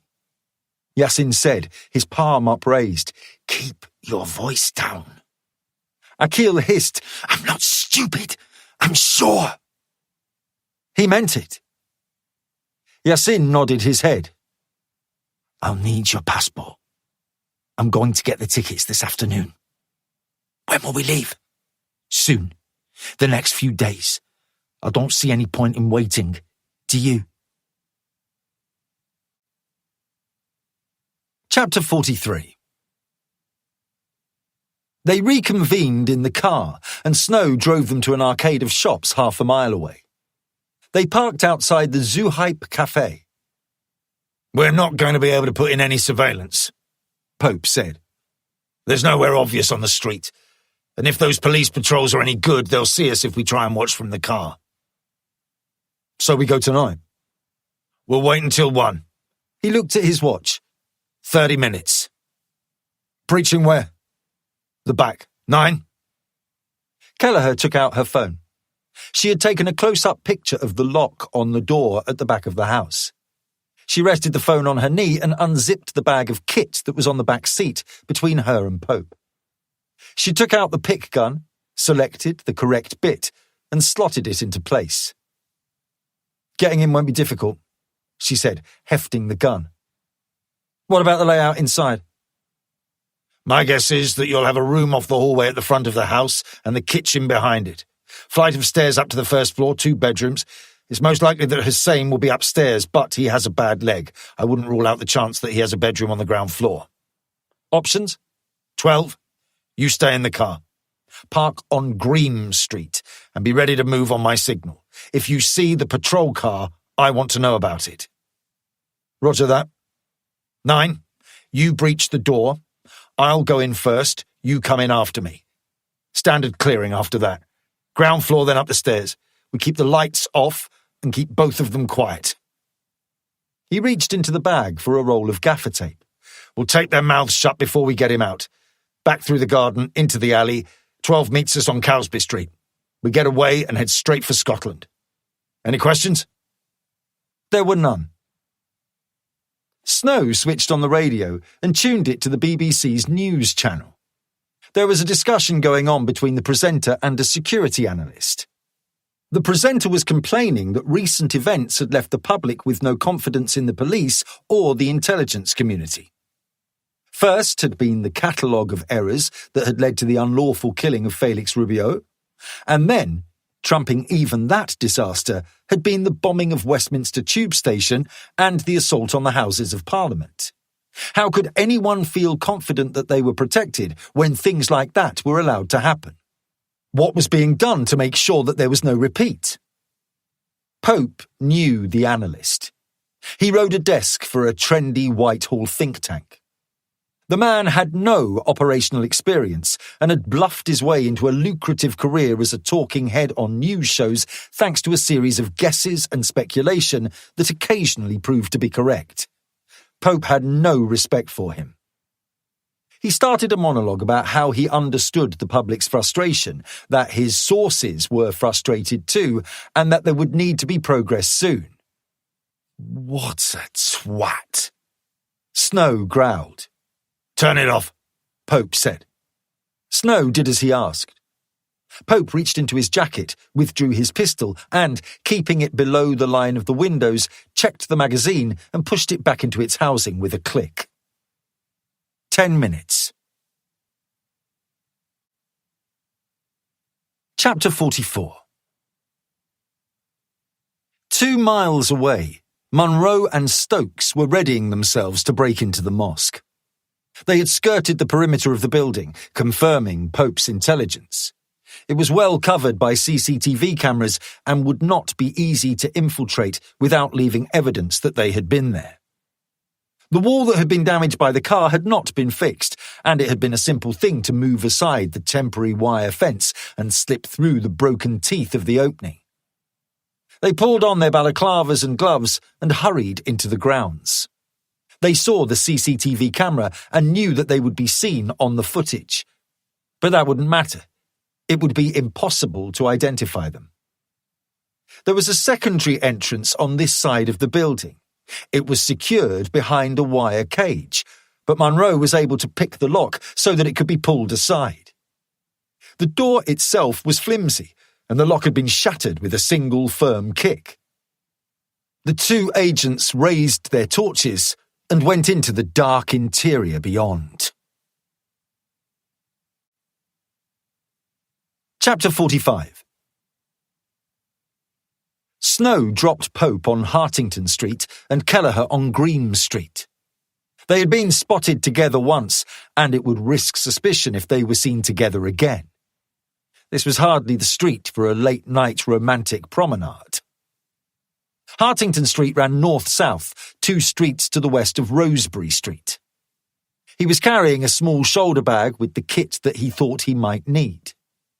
He turned onto Allison Street and walked east, crossing Beresford Street and then Rosebery Street.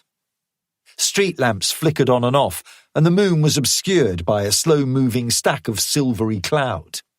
Visibility was more limited than before. That was helpful. He saw Kelleher at the mouth of the alley.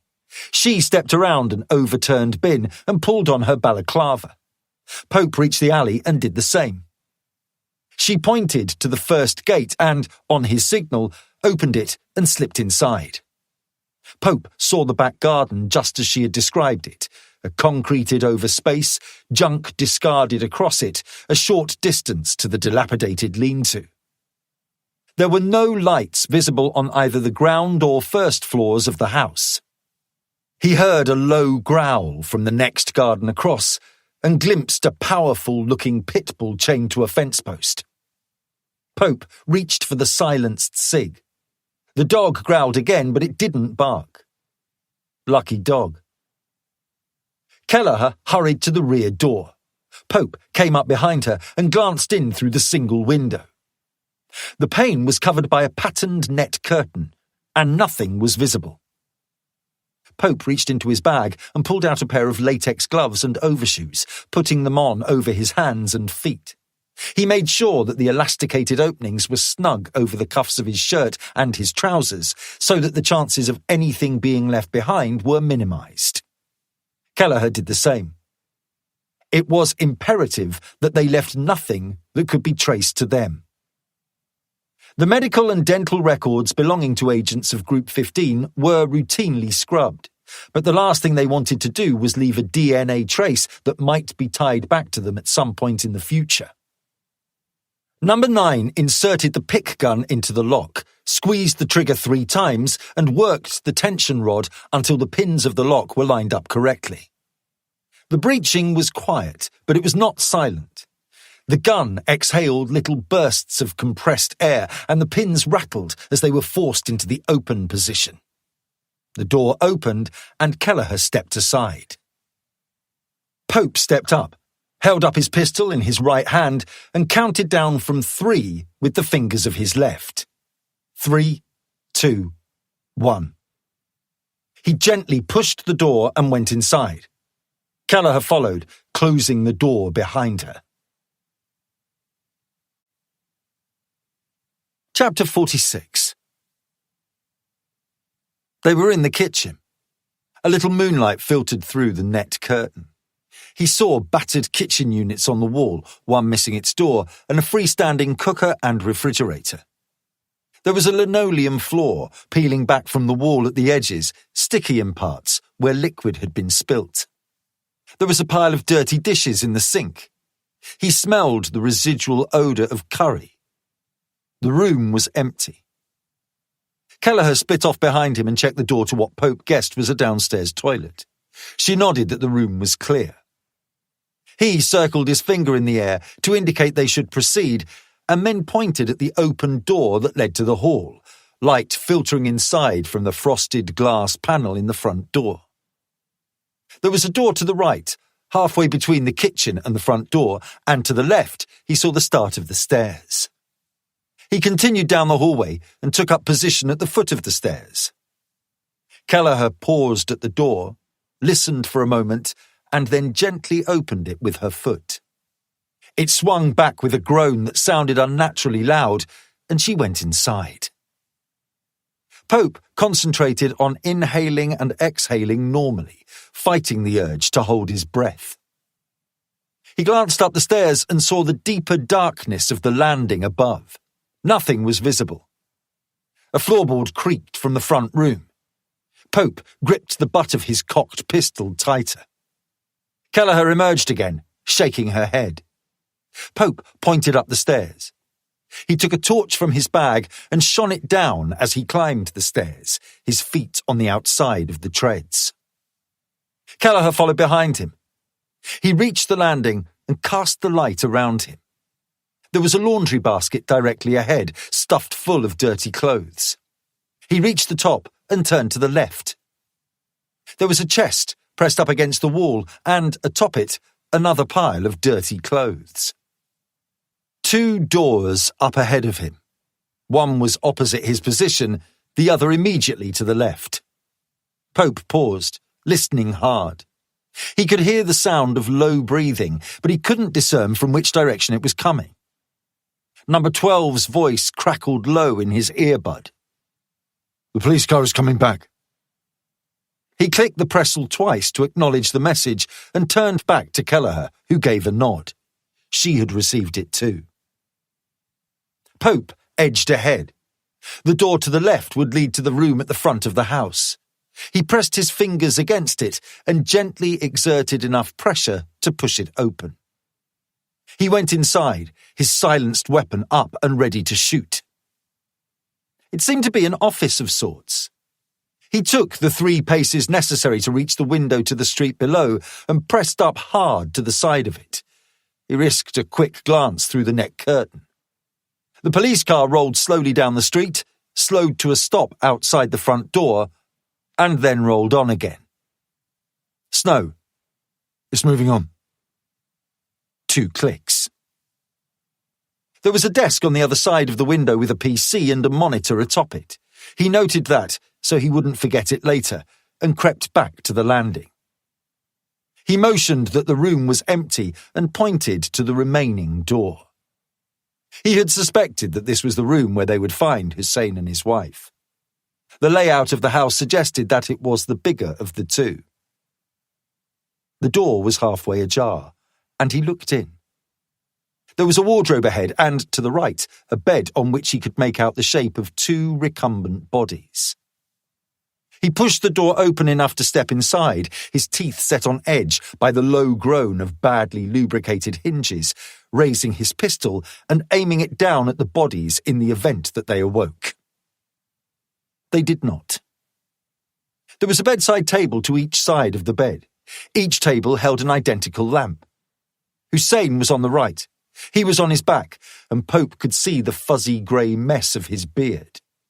There was a copy of the Quran on his table. Pope took 4 steps until he was alongside him. Kelleher moved around the bed to stand over the woman. Pope counted down from 3, and on 1 they both moved with fluid, practiced efficiency. They put their left hands over the mouths of the couple and pressed the guns hard against their heads. Hussein bucked in sudden alarm, but Pope pushed down and anchored him to the mattress. He tried to scream, the noise muffled by Pope's palm. He bucked again, trying to free his arms from beneath the duvet. Pope took the butt of the cig and cracked it down hard against his forehead. It was a strong blow, and the sharp edge of the butt cut the skin and drew a little furrow of blood. Hussein moaned, the noise smothered once again.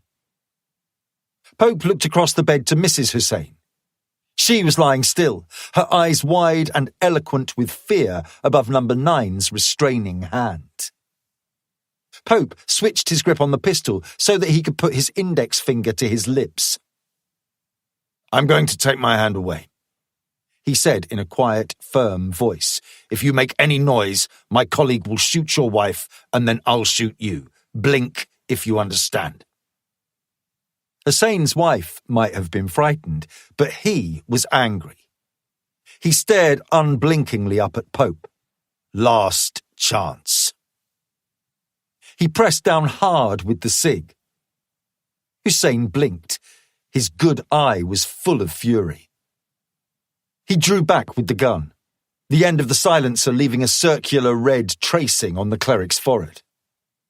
Pope pulled his left hand away, putting his finger to his lips again to remind the man to lie still and quiet. He reached into his bag and took out a roll of gaffer tape. "Lift your head." Hussein did as he was ordered, and Pope unrolled the tape, wrapping it all the way around his head 2 times. When he was done, the bottom half of the cleric's head was covered with it. There was just enough space for him to breathe through his nose. "Now you do your wife," His eye shone hatred at him. But again, he did as he was told. He did a thorough job, winding it twice around her head, tearing it off, and handing the roll back to Pope. Pope switched the pistol to his left hand, and using his right, he dragged him out of bed. He told him to put his arms behind his back, and he wrapped another length of tape around his wrists, fastening them together. Finally, he took the tape and wound another length around his eyes, fashioning a makeshift blindfold. He tossed the roll of tape to Kelleher and spoke as she bound the woman's wrists together. "We need to speak to your husband. We're just going to take him downstairs. If you make a sound or try to come after us, we'll shoot you both. Nod if you understand." She nodded vigorously. "Very good. If you do as we say, you won't be hurt. Stay here. Don't come out, and definitely do not come downstairs. Understand?" She nodded again. Pope stood, hooked his right hand between Hussein's pinioned arms, and dragged him to his feet. Kelleher backed away, her cig held in a steady aim at the woman's head. "Get the hard drive," he said to Kelleher, and then, when she had hurried into the other room, he spoke quietly into the mic on his lapel. 12, control. Move. Copy that? He moved the cleric to the head of the stairs and jabbed the pistol between his shoulder blades. The man took the stairs carefully, each foot probing for the next tread, Pope up close behind him. He reached the bottom, and Pope grabbed him by the shoulder and yanked him into the corridor, bumping him off the walls as he shoved him into the kitchen. He heard Kelleher following them down the stairs. Snow reported, "I'm here." Pope opened the back door and pushed Hussein into the back garden. After his earlier restraint, the pit bull next door started to bark. It didn't matter so much now. They were nearly done. Pope pushed the cleric against the gate, opened it for him, then shoved him into the alleyway. The Passat was waiting at the mouth of the alley, the passenger side, front and rear doors open. Hussein stumbled over the overturned bin and fell flat on his face. Pope hauled him to his feet, put a hand on his head, pushed down, and then propelled him into the back, immediately getting in next to him. Number 9 leapt into the front, the doors were slammed shut, and Snow drove. Pope and Kelleher took off their balaclavas, latex gloves, and overshoes. "All okay?" Number 12 asked. Pope looked at the cleric beside him, his head mummified in gaffer tape. "No problems." Chapter 47. It would take them 9 hours to drive from Manchester to Wick. They had stopped as soon as it was safe, just outside Manchester, to transfer Hussein to the boot. Now, several hours later, they had left the motorway to stop a second time, giving their prisoner a chance to relieve himself. As Pope raised the lid of the boot, the courtesy light casting a subtle amber glow over Hussein, he could see that the cleric had brought his knees up to his chest so that he fitted snugly. "We're going to drive for another hour," Pope said to him.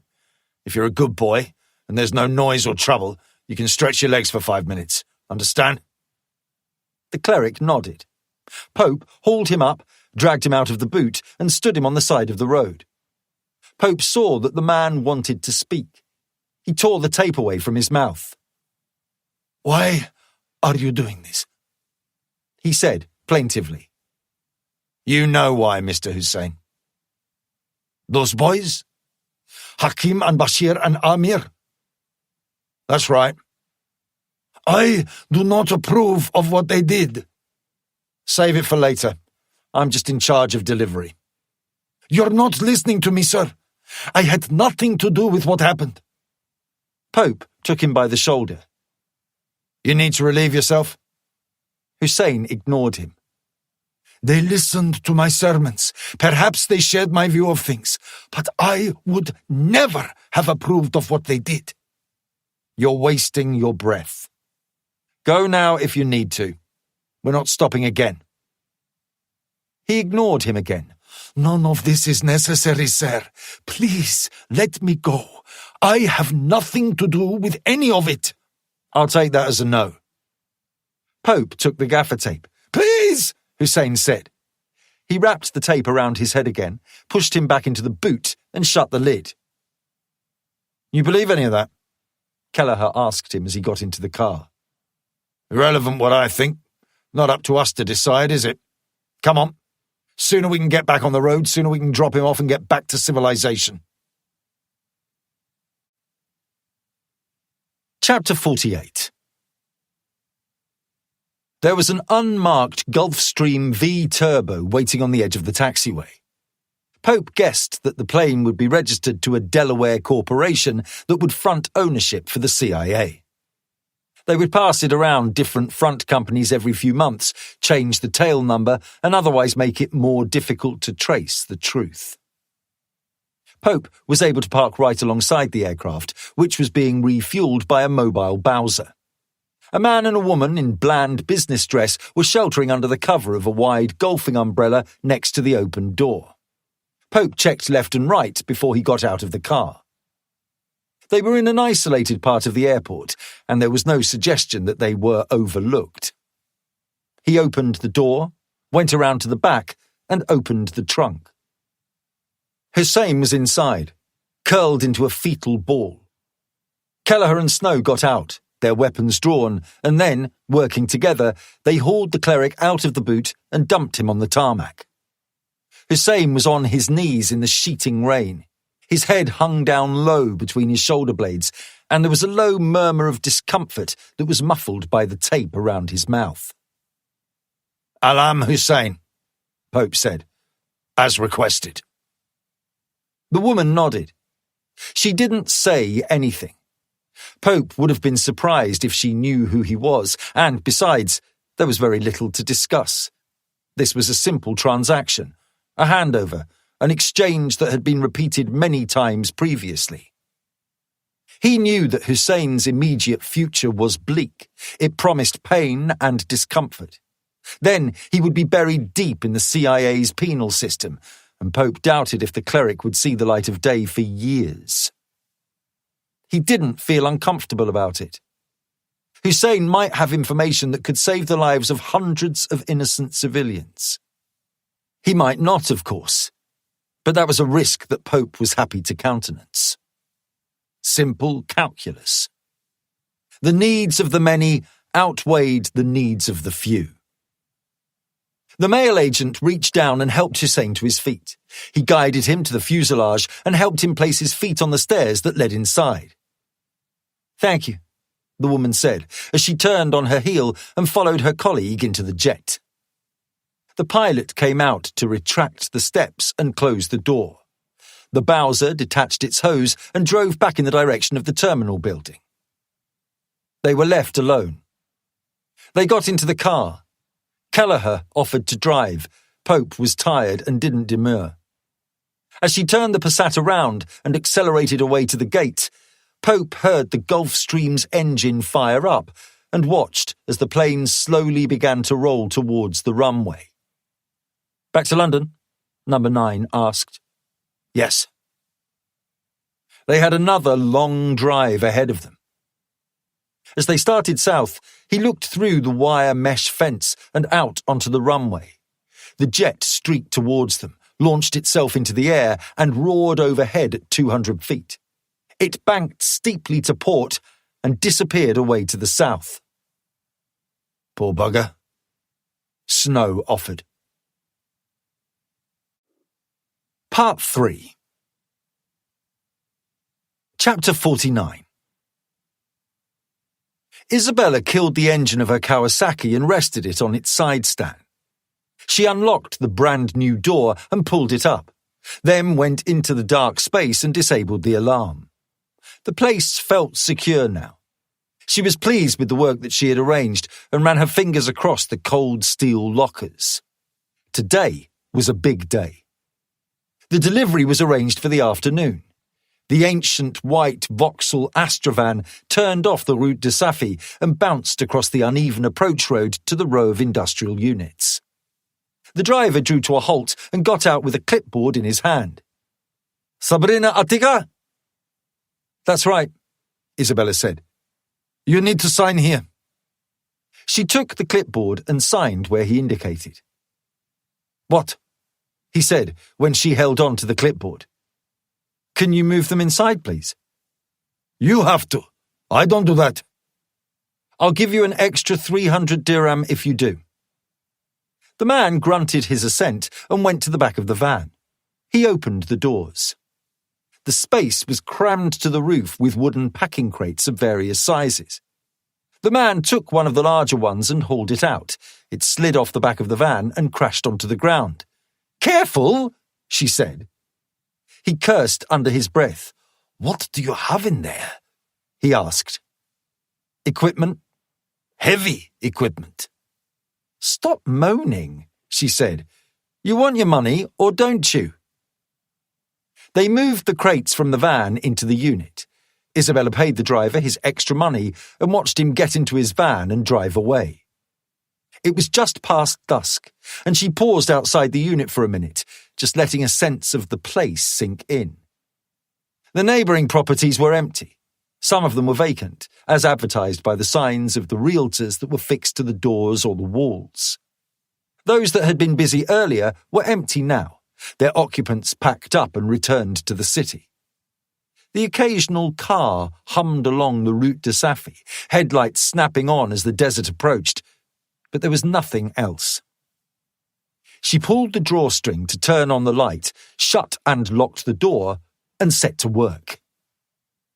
Isabella had packed the equipment from the garage into the crates, protecting it with balled-up newspaper and old blankets. The crates came in several different sizes. There were those that were long and thin, and others that were square.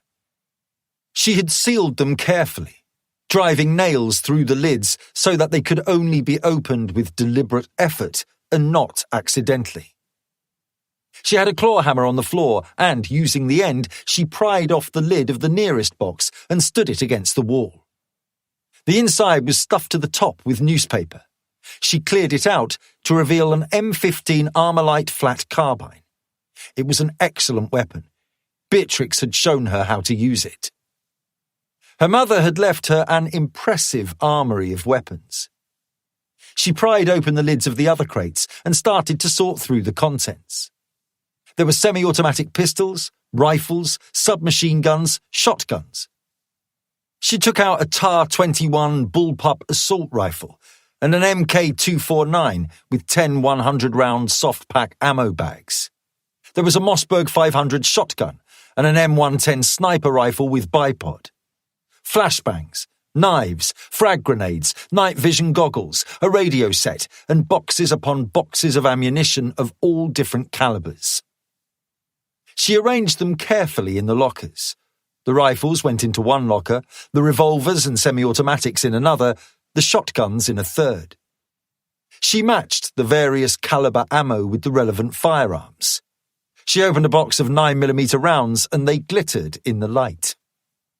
She intended to break each firearm down so that it could be cleaned and maintained, but it was late by the time that she had unpacked, and she decided that she would start that task another day.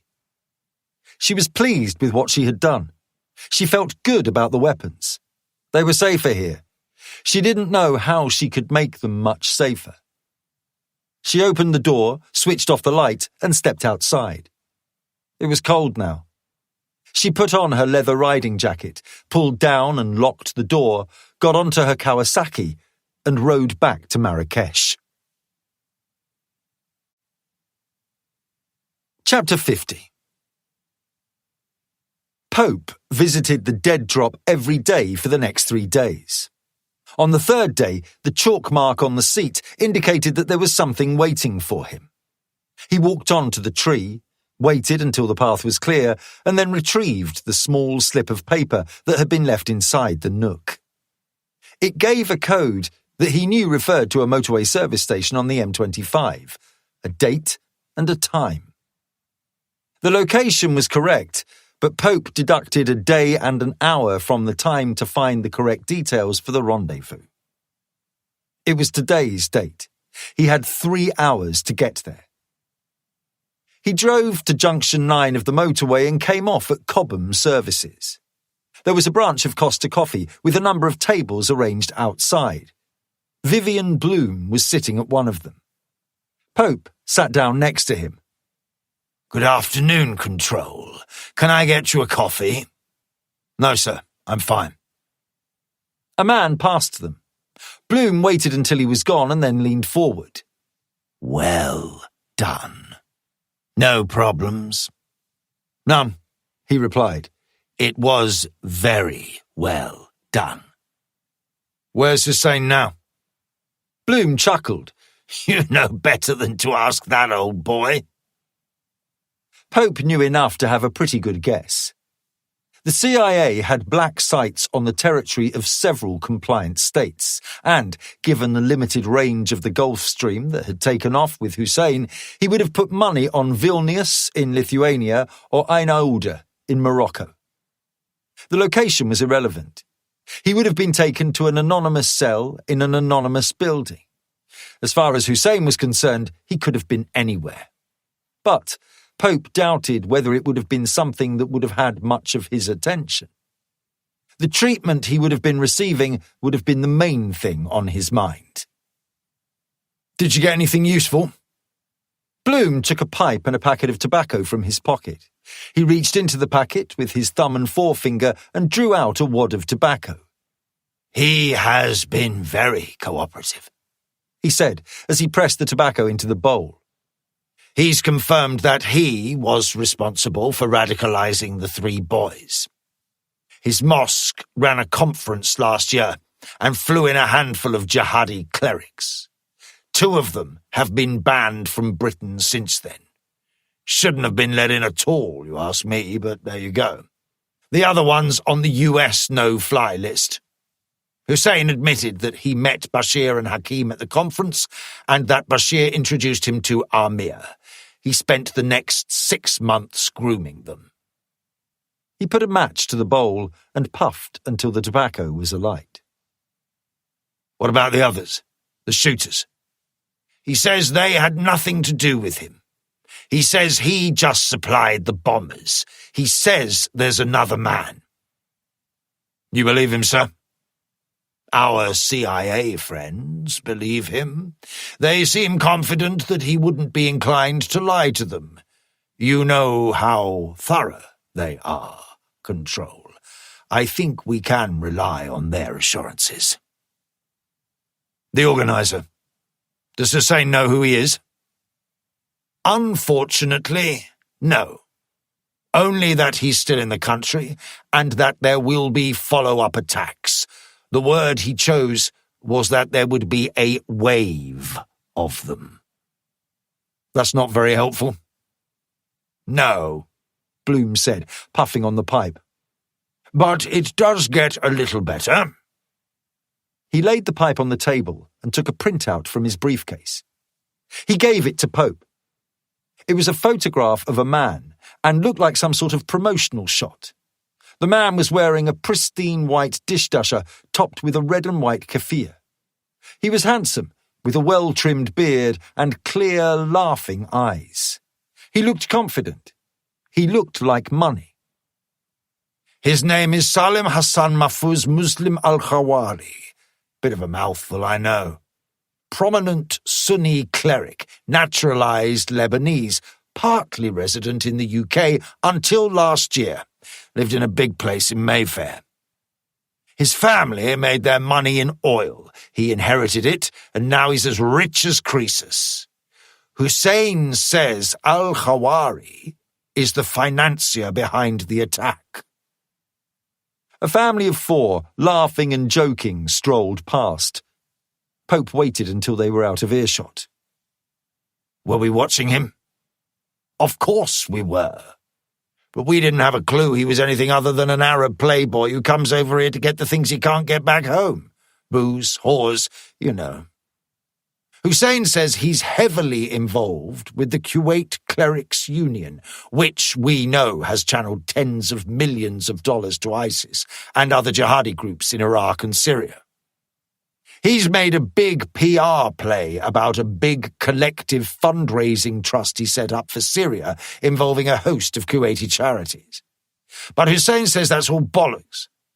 The money's been sent to fund the caliphate, and $1 million of it was earmarked to help those boys blow up the House of Commons. You think it's credible? There's always a financier. The Qatari, who provided financial support for Khalid Sheikh Mohammed before 9/11. The Saudi prince, who paid for training and equipment for 7/7. I don't think it's beyond the pale at all. Where is he now? Switzerland. His European businesses are headquartered there. He's not usually in the same place for long. Tends to live in hotels, but his family is there. His wife, one of them, anyway, and his children. Bloom put the stem of the pipe back into his mouth and inhaled. Pope felt that he was being assessed. Sir, how close were you to the third bomber? Very close. What happened to McNair? You saw it, didn't you? I was very close to that too. How do you feel about that afternoon? It was a strange question. If you're asking if I'm all right, I am. I've seen a lot of death in my time. But not like the bomb. The civilians? Are you asking whether I feel angry? I do. Surely more than anger, Control? Pope found the questions irritating. Are you asking if I want to be involved in making sure it doesn't happen again? Yes, sir, I do. You've said it yourself, Captain. You've seen a lot of death, and in my experience, most men have a tolerance for that which cannot be exceeded without consequences. Episodes, breakdowns. Your friend, Captain Milton, is a perfect example of what can happen if a careful watch is not kept on these things. He smiled benignly.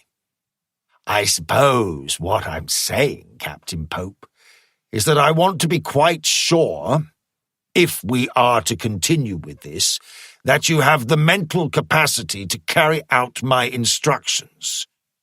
What comes next has the potential to be rather more difficult than abducting a one-legged, one-eyed man from his bed.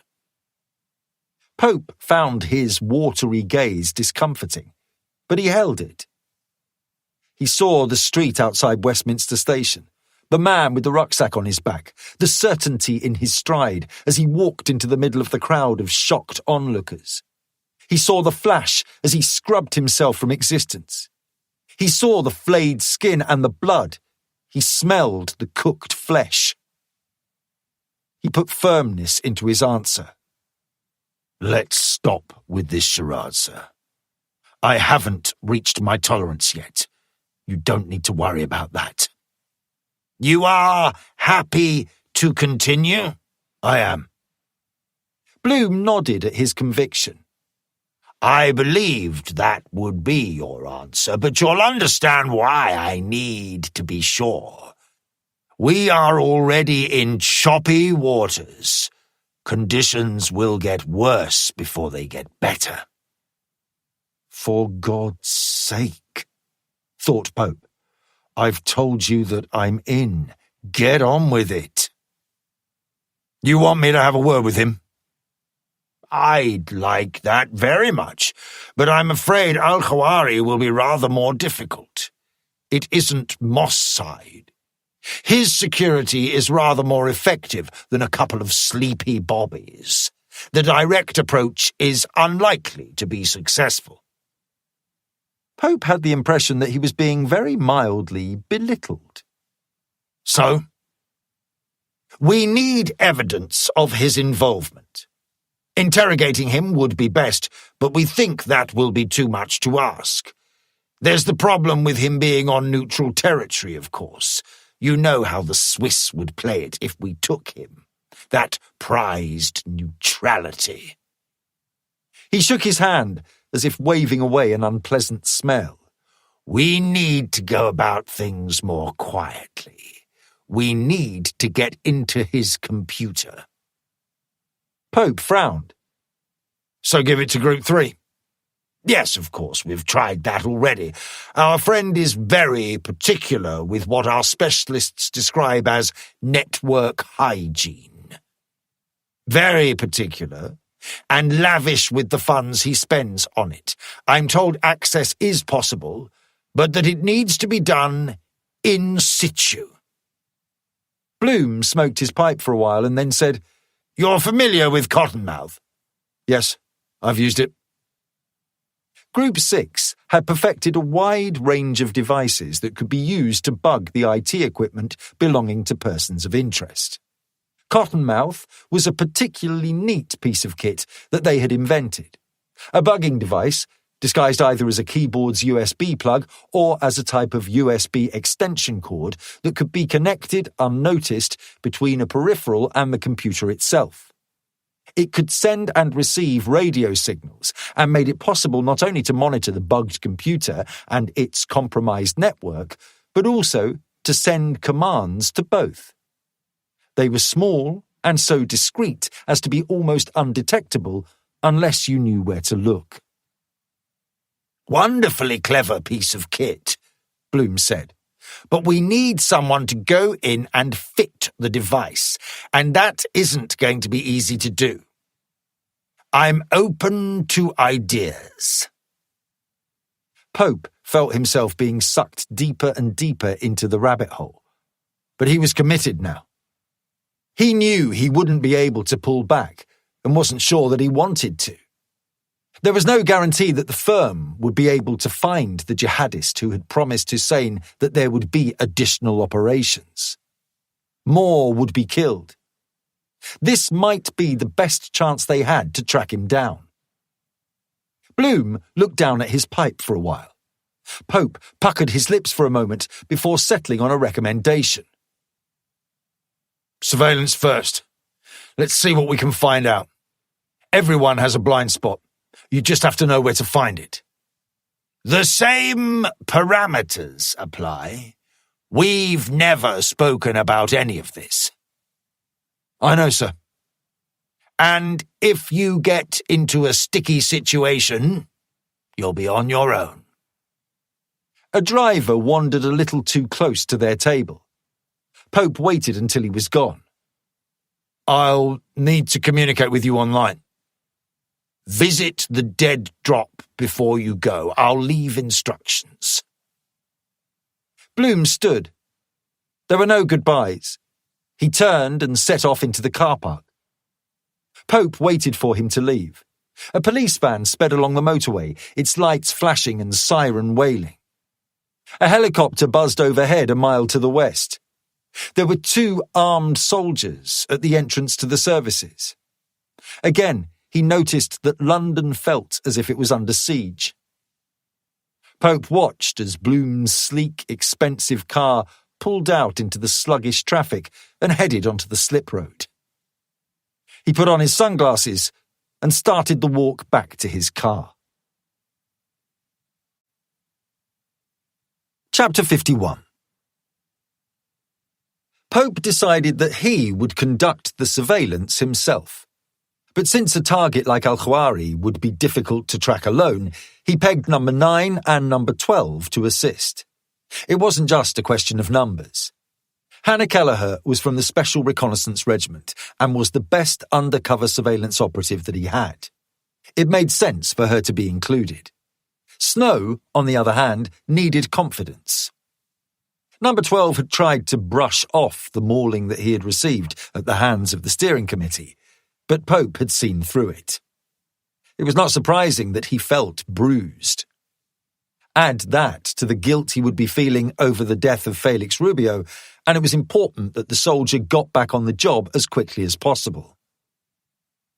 They flew to Geneva on separate flights, using false diplomatic passports. They took rooms at the Ibis Geneva right next to the airport. They had arrived late, and Pope decided it made more sense to get a full night's sleep so that they could start early the following day. It was a bland, anonymous hotel. Beige walls, beige carpet, identical layouts. They could have been anywhere in the world. They ate room service in Pope's room, discussed what they would do tomorrow, and then went to their own rooms for sleep. Pope undressed, showered, and lay on the bed for 30 minutes with the BBC News channel playing on the flat-screen TV. It was a week after the attack, and there was still practically nothing else that made the bulletin. New CCTV footage had just been released of the shooters trying to force their way into the Commons. Pope saw the men and remembered their professionalism, their familiarity with their weapons, and the ingenuity of their plan. They had been lucky that the casualties inside the house were so minor compared to what might have happened. They had McNair to thank for that. The news anchor cut away to an interview with the Prime Minister. Pope reached for the remote and turned up the volume. The report began with the moment, preserved forever on the cameras inside the chamber that had been recording PMQs, when the boom of the first explosion in the underground station had interrupted the childish squabbling between the PM and the leader of the opposition. A particularly effective riposte had seen the MPs on the government benches waving their motion papers at their rivals across the chamber. Their boorish laughter had been interrupted by the muffled crump of the blast. The PM's coup de grace died on his lips.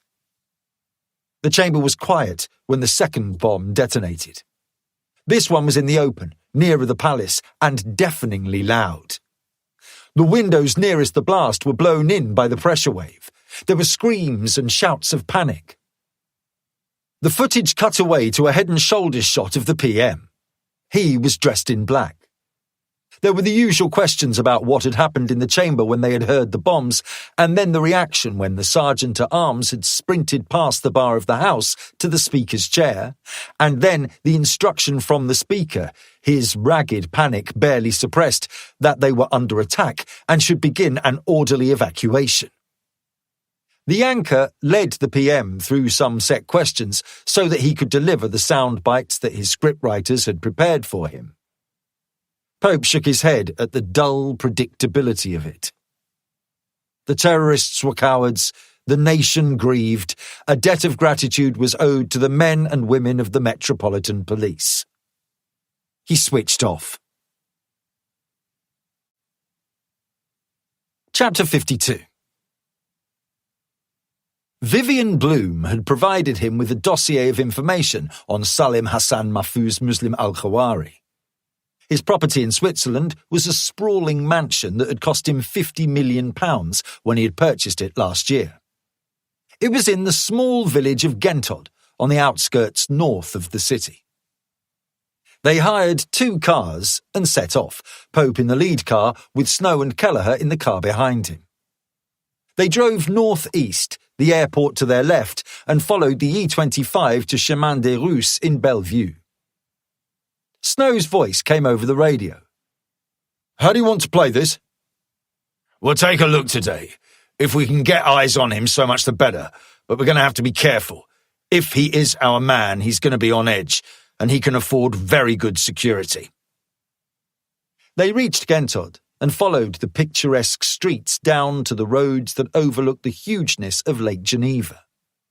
As they drove to the north, the properties became fewer and farther between, set in vast grounds and secured by tall walls and wire-tipped fences. "Exclusive neighbourhood," Kelleher said. "Keep driving," Pope said. "You keep going. I'm going to have a quick look." "Copy that." Pope slowed as he approached the gates, saw that there were security cameras there and pulled away again. He drove on for half a mile, took a turning that led him to a quiet country lane, and parked the car out of sight. He was able to stay off the main road, following a cycle path to the southeast. The terrain was hilly, rising up to a height of 50 feet to his right, and then sloping down to the shore of the lake to his left. He turned off the path so that he could climb, forcing his way through the undergrowth until he reached the crown of the hill. There was a small clearing there, and as he turned and assessed the landscape to the east, he had his first good look at the property he was interested in. It was a big house, 4 stories tall. It was surrounded by enormous grounds and enjoyed perhaps half a mile of prime frontage onto the lake. Control 912. Report. We've stopped, Kelleher said. Lay-by on the Rue de Malagny. What's your location? South of you. I found a good spot for a look at the house. Hold your position. Pope rested the holdall on the ground, unzipped it, and took out the binoculars he had brought with him. He raised them to his eyes and gazed out onto the mansion. He estimated that he was 3 kilometres away from the property. As he adjusted the focus, it came into clear view. He could see why it had been so expensive to purchase. It was enormous, for a start, with 3 separate wings that had been constructed in a distinctly modernist style. There was a huge amount of glass, with generous picture windows to every aspect. The east-facing side of the building was just 20 feet from the start of the lake, suggesting that there would be stupendous views from inside. A path cut down the gentle slope to a boathouse and a jetty. There was a pool to one side, a pair of tennis courts to the other, and a separate complex that looked like it housed the staff. Pope scanned across and saw a car showroom to the left of the house. He watched a Bentley Continental GT and a Land Rover Discovery being washed and polished by 2 members of staff. The place would be very, very difficult to breach. He saw security cameras around the estate, and he would have been surprised if it wasn't protected by laser tripwires and motion detectors. He saw guards. They would probably be armed. There would be a direct line to the local constabulary. It would be difficult to get in, even with a large, well-equipped team. As it was, there were 3 of them, and they had very little in the way of kit. He could see no easy way to infiltrate. He was getting ready to put the binoculars away when he saw activity from the front of the house. A large door had opened, and 2 figures emerged. 2 men. Business suits. One was much bigger than the other. The big man had a shaved head. The other had his back turned, perhaps talking to someone still inside the property. Control 912. Come in. 9 Control, Kelleher responded. Copy that. Turn around and start coming back. There's activity at the house. Copy. The target? I'm just waiting for him to turn around so I can get a look at him. The man was gesticulating angrily. His irritation continued for 30 seconds, the gestures becoming angrier and more impatient. And then a 3rd figure came out of the property. It was a teenage boy, brown skin and long dark hair. He was wearing a t-shirt and jeans. He lolled and, when the other man stabbed a finger in his face and then pointed away to the cars, he set off with an insolent slouch. 12 Control.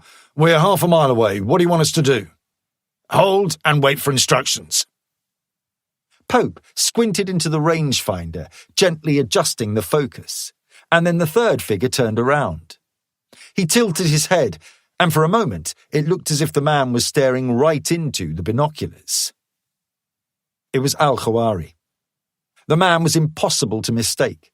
He looked like Omar Sharif, slight and dapper, his white hair standing out against the dark, tinted window that was behind him. Al-Khawari didn't move, his eyes aimed right at him, and Pope wondered uneasily if he had betrayed himself. He dismissed that as foolish. The sun was behind him, and it was impossible that he could be visible to the naked eye from there. The man turned to watch the teenager, and, finally, he set off in the same direction. Pope panned right. The big man was joined by another 2 who had been waiting in a small outbuilding. It was obvious now that these 3 were Al-Khawari's personal security detail. Pope saw that one of the newcomers had a long gun, although he was too far away to identify it. The man with the rifle got into the Land Rover. The big man got into the driver's seat of the Bentley.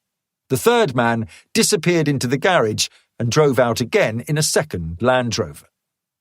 The 3 cars lined up in convoy, with the Land Rovers bracketing the Bentley, and set off up the sloping driveway to the gate and the road beyond. Control. 9-12. They're coming out. Our man is in a Bentley, and he's between two Land Rover Discoveries. 3 men in a security detail. What are our orders? Follow. And engage? No, he said firmly. Do not engage. There's an unidentified teenage male in the car. Could be his son. Copy that. I need to get back to my car. We'll run surveillance as a team. Update me on their location and I'll catch up. He put the binoculars into his bag and moved as quickly as he could through the undergrowth on the flanks of the hill until he was back down on the cycle path. He ran as hard as he could and reached the car in 3 minutes. He got into the car, turned it around, and set off back to the main road. Chapter 53. Position? Pope looked at the sat-nav stuck to the inside of the windscreen. Heading northeast, just going through Grand Pré-Séligny. The convoy was 3 miles further up the road. He needed to get there as quickly as he could. He was driving fast, nudging the car up to 80 as he tried to catch up with them. The limit was 75, and he knew that the road was usually heavily policed, but he couldn't dawdle. If Al-Khawari's men were good, and he had reason to believe that they would be skilled in counter-surveillance. It was very easy to identify a single pursuer. If they made Kelleher and Snow, all they would need to do would be to peel off onto a quieter road and see whether they followed. If they did, they would be suspicious. Another turn onto another quiet road would confirm their speculation. A 2-car surveillance, though not optimal, would increase their chances of staying undetected. In an ideal world, Pope would have operated a floating box with multiple cars that could merge into and drift out of the pursuit. But this was not a perfect world, and they would have to make do with what they had. He saw them half a mile ahead and started to slow down so that he was travelling just a little faster than they were. I've got a visual on you, he said into his mic. Want us to drop off? He looked at the sat-nav again. There's a turning 200 yards ahead on your right. I see it. It'll pick up this road again in a mile. Copy. Pope watched as Kelleher and Snow decelerated, indicated, and turned off. He edged closer to the Land Rover at the rear of the convoy. He could see nothing through the darkened windows, but they were driving carefully, observing the speed limit. He marshalled the gap between them, getting a clearer view of the other 2 cars as they followed a gentle bend in the road. There was a uniform 20 feet between each car and the next. They were on the E62. It was the main thoroughfare along the northern shore of the lake, and it would have appeared natural for Pope to have been behind the convoy. The roads coming off it were minor ones, not ones that it would be unusual to keep missing. Kelleher reported that she and Snow were back on the E62, and Pope told them to keep their distance in case he needed them. But, as they travelled on, he grew more comfortable. They hadn't been made yet, and he saw no reason why that would change. He saw a sign for roll, and the lead Discovery indicated that it was going to come off the main route and follow the turn. They're coming off, Pope radioed. I'll go ahead and come around, you follow. Copy.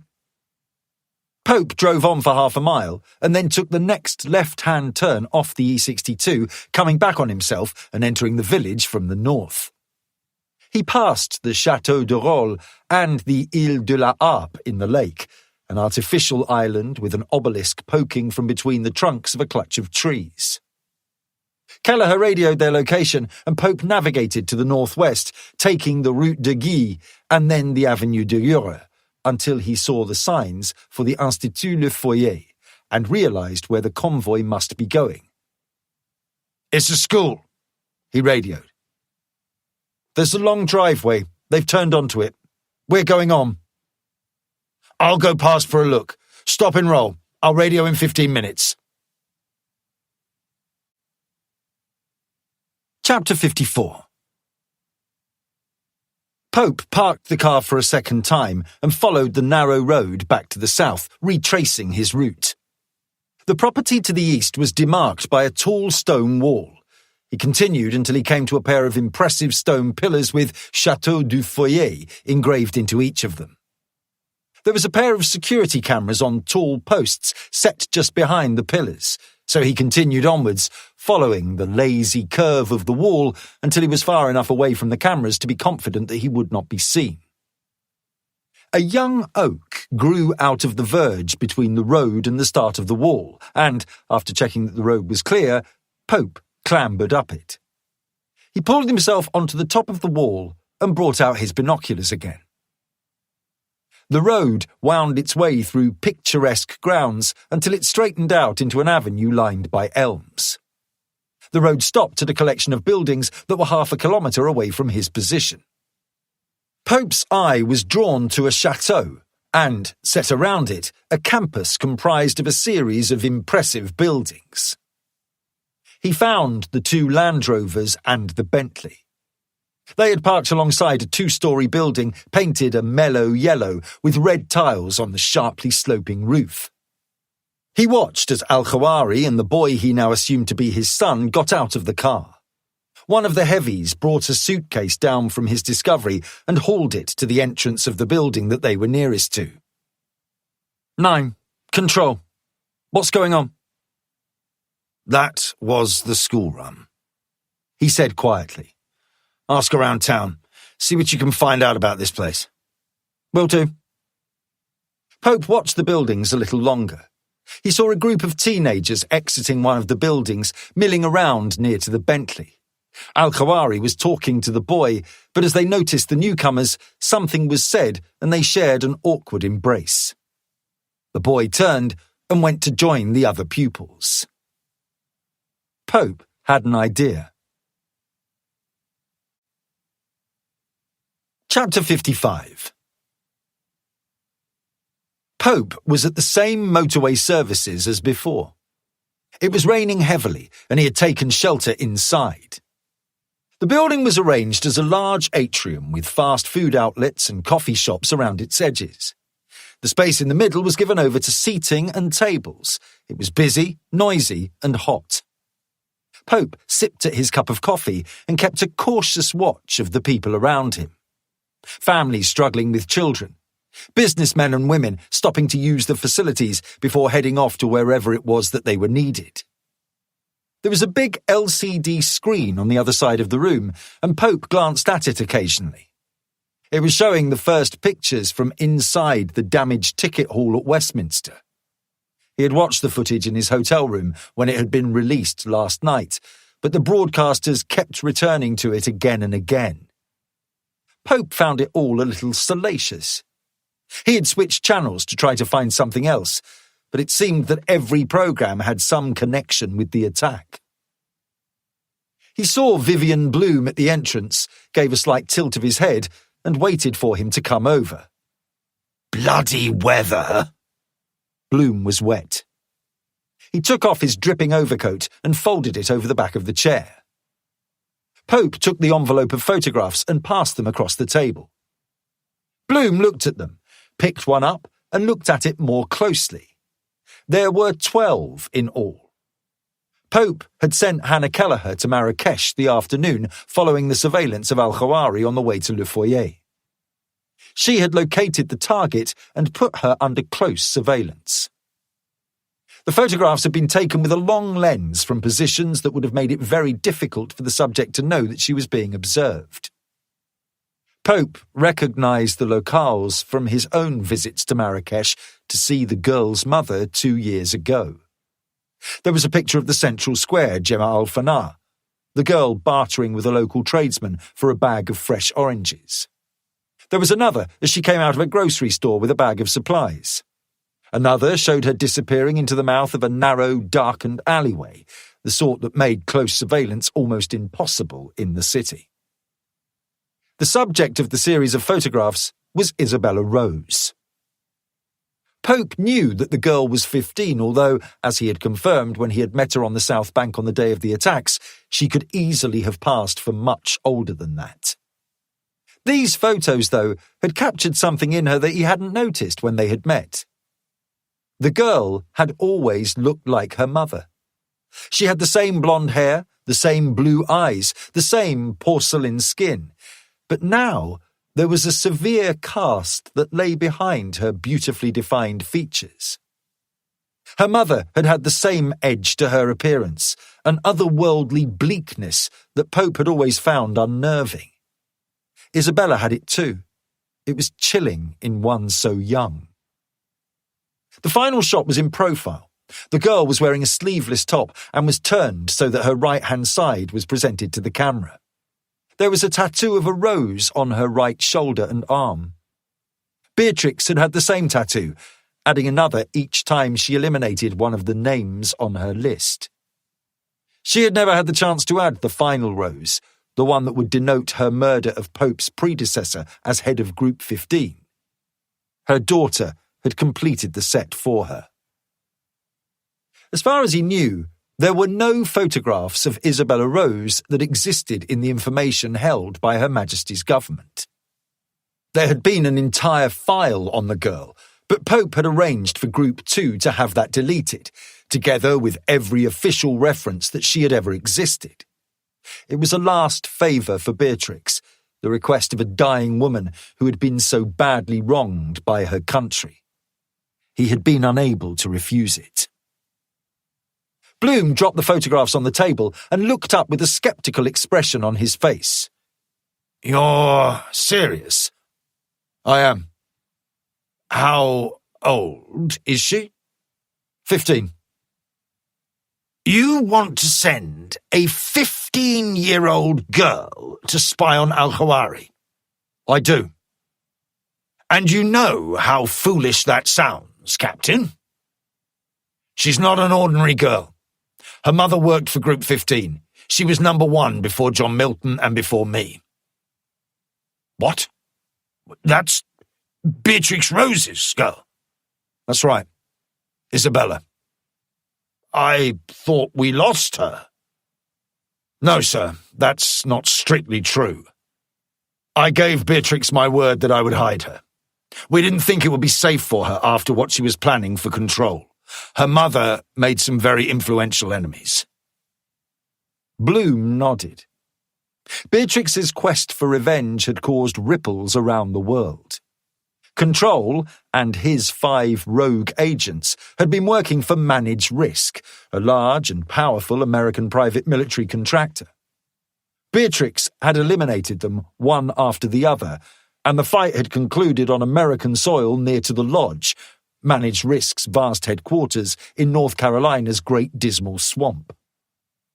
Isabella had murdered Control and 2 guards in a North Carolina hospital. Pope and Milton had arrived in time to get the girl to safety. What are you proposing, Control? Isabella is an unusually talented girl. Her mother trained her thoroughly in the year they had together before she started to work her way through her list. She's had weapons training, she's fit and strong, and she's been given the rudiments of surveillance and counter-surveillance. She has no family and no friends that I can find. She won't be missed.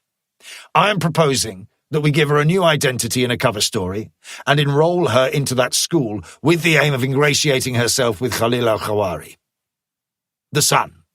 Correct. What would that achieve? We've investigated his social media accounts. It's his 16th birthday next month, sir. Look at this. Pope spread printouts from the boy's Facebook page over the photographs of Isabella. Bloom looked at them. The printouts contained details of Khalil al-Khawari's birthday party. It was to be held at his father's property on the shore of Lake Geneva. We would be there with her. Number 9 and number 12 would be her parents. I'd be there too. There might be another way to get inside, but if there isn't, we can run this in the background. Eventually, a small smile curled the crinkled edges of Bloom's mouth. You know this is madness. A little, Pope admitted. And you know that there is no way I would be able to get it approved. That's an issue for you, sir. Bloom steepled his fingers. I don't know, he said. With all respect, does anyone have a better idea? No, Bloom said. They don't. Chapter 56. The house was in Leytonstone in the East End of London. Queen's Road was a short distance from the underground station. A Victorian terrace ran along both sides, with gardens between the front of the houses and the road. Most of the gardens had been concreted over to provide parking spaces, and those cars that could not be parked off the road were crammed on both sides, leaving enough room for a single car to pass through. Wheelie bins were left on the pavements. Bushes that had never been cut back towered out of overgrown gardens, and Union Jacks and the Cross of St. George were hung against the inside of windows. Mohammed drove along the terrace, turned and then drove back. He saw nothing to suggest that the house was unsafe, but, nevertheless, it paid to be careful. He found a space on the side of the road 50 feet farther along and reversed into it. He waited there for 2 hours, watching the comings and goings. Elderly women pushed shopping trolleys toward the parade of shops near to the station. Tattooed skinheads walked muscular attack dogs. Kids with nothing better to do smoked cigarettes and drank from bottles wrapped in brown paper bags. It was a poor area, down at heel, with a diverse range of ethnicities and a transient population. The sort of place it was easy to disappear into. He listened to the radio. There was a discussion about the terrorist atrocity and the steps that needed to be taken to combat it. The usual roll call of suspects was rehashed. Al-Qaeda seemed to be the favourite at this early stage, although there was the suggestion that the Islamic State was a possibility too. The usual knee-jerk reaction, Mohammed thought. It must be the Islamic bogeyman. How convenient, how easy. They had much to learn. The discussion moved on to what would happen once the investigation had determined who was to blame.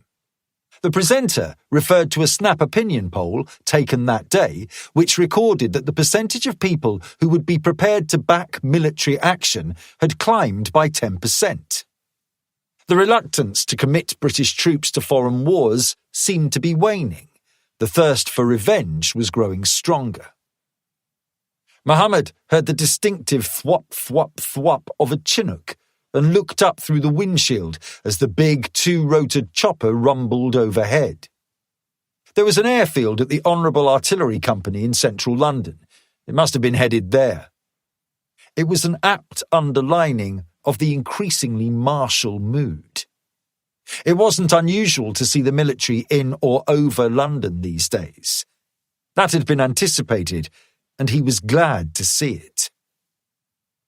Mohammed kept a careful watch on the property throughout the 2 hours. Nothing struck him as suspicious. Eventually, he concluded that it was safe enough for him to enter. He approached the property. Mohammed had seen the place advertised on Gumtree and knew that it would be perfect for his purposes. He had paid for a 6-month tenancy in cash, the landlord asking him no awkward questions and the paperwork kept to a minimum. The garden had been paved over and the husk of an old and broken washing machine stood against the wall. The bins had been covered in graffiti and were filled with fetid black bin liners that had been dumped there by neighbours. The front door opened into a small porch with a screen door behind it. Mohammed took out his key, unlocked the front door, went inside, unlocked the screen door, and then stepped into the quiet house. He was in the small sitting room.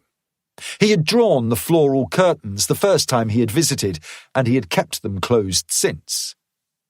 Grey, insipid light leached through the thin fabric, revealing the moth-eaten sofa, the gas fire, and the paint that was peeling in leprous folds from the walls.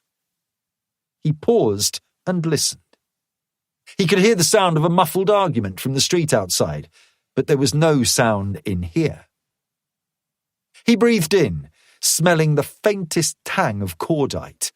Not too strong, but there, and easily identifiable if you knew what it smelled like. Muhammad knew. The front room led to a corridor with stairs going up to the first floor. Muhammad had been sleeping up there, but he had other business to attend to today. The kitchen was at the back of the house next to the downstairs toilet. There was a window to the side that was half covered with a dirty roller blind, with enough space beneath it to give a glimpse into an overgrown garden. There was a door beneath the stairs. He opened it and pulled the drawstring to switch on the light. The 60-watt bulb glowed brightly, casting its light onto the flight of rough concrete steps that led down into the cellar. He had to duck his head as he descended, reaching the foot and then reaching out for the light switch for the strip light that he had fitted to give himself the illumination to do what he needed to do. The basement was spacious, extending beneath both the reception room and the kitchen above. In the centre of the room, a decorator's trestle table from B&Q stood unfolded. Scattered on the floor beside it were 3 old artillery shells. Each was about 2 feet long. Let's take a moment to pause from the story and enjoy a few peaceful minutes of music, just for your relaxation. This free audiobook is our gift to you. Thank you for being here.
They were relics of war and easy to acquire. Eastern Europe was flooded with surplus munitions, and a contact in Chechnya had been quick to supply him with 6. Smuggling them into the country had been straightforward. They had arrived hidden in the belly of the same trawler that had brought the gunmen who stormed the Palace of Westminster. He bent down and gripped one of the shells, hefting its weight carefully before lowering it onto the trestle table. He steadied it, positioning it so he could access the rounded end. The shell was equipped with a percussive fuse, designed to detonate on impact with the ground. But, as long as he handled it cautiously, it posed no immediate danger. Switching on an electric saw, he began cutting away the case that housed the propellant charge. Sparks flew as the blade bit into the metal. Once the casing was removed, he was left with the projectile itself. He pried it open, exposing the compacted explosive material within. Carefully, he scooped out the explosive, piling it onto the table in neat mounds. Each shell contained 8 kilograms of the material, and he worked methodically, transferring the contents into plastic Tupperware containers. A row of 15 full containers already lined the edge of the table. His goal was 25. The rest of his materials lay neatly arranged on the floor, everything he needed for the next step. 20 bags of galvanized 30mm nails, purchased in small quantities from multiple builders' merchants to avoid suspicion, waited to be packed tightly around the explosive. When the bombs detonated, those nails would become deadly shrapnel, maximizing the carnage. Beside the nails were 2 cheap wheeled suitcases he had picked up from a shopping centre near Dalston Kingsland Station, their interiors stripped and ready for assembly. 2 pay-as-you-go mobile phones, purchased at the same shopping precinct, sat on the table. He had already modified them, soldering wires to the speaker output circuits. When a call was made to one of the phones, the current would activate the detonator via alligator clips. Every action was precise, practiced, and calculated. He wasn't rushing. There was no margin for error. This was methodical work, and he intended to get it right. He only had to finish with the explosive, and he would be ready. It was another 3 or 4 hours. He picked up a fresh shell, lowered it to the table, and started to work. Part 4. Chapter 57. Isabella slowed at the junction to the road that would approach her new armoury. Her mother had drilled many lessons into her during the year that they had spent together in Morocco, and this exhortation that she must observe the surroundings before approaching a building containing material that could be compromising was one that she particularly remembered. She watched the comings and goings, the taxis bearing tourists to the out-of-town shopping mall just off the route to Safi, the trucks and vans of the local traders, until she was confident that she and the street were not observed. She gunned the engine of the KLX, crossed the road, put down the kickstand, and slid off the bike. She stood outside the door to the unit and waited again, listening. She could hear the screech of a buzzsaw from one of the other units, but nothing nearer that gave her cause for concern. She took the key from the string she wore around her neck, slid it into the lock and turned it, then heaved the door halfway up. She took the key for the lockers, pushed it into the lock of the nearest cabinet and opened the door. This one was reserved for her AR-15 semi-automatic. She took the gun, hefted it in her hands, and then held the stock against her shoulder. She hadn't fired it for a while. Too long. She grabbed 600 rounds of 5.56 ammunition and put the boxes into the bag she had brought with her. She broke the rifle into 2 parts, separating the receiver from the barrel, and slipped them into the bag too. She shut and locked the locker, pulled down the main door until it clicked shut, and locked that too. Then She put the bag on her shoulders, straddled the bike, and gunned the 250cc engine. She rode away from the row of units, left the shops and outlets behind her, and headed south, out into the desert. She passed through Mahua Kasbah, past the airport, and then down on the R203. She went by the lush green of the Argan Golf Resort and continued for another 20 minutes until she was in the desert.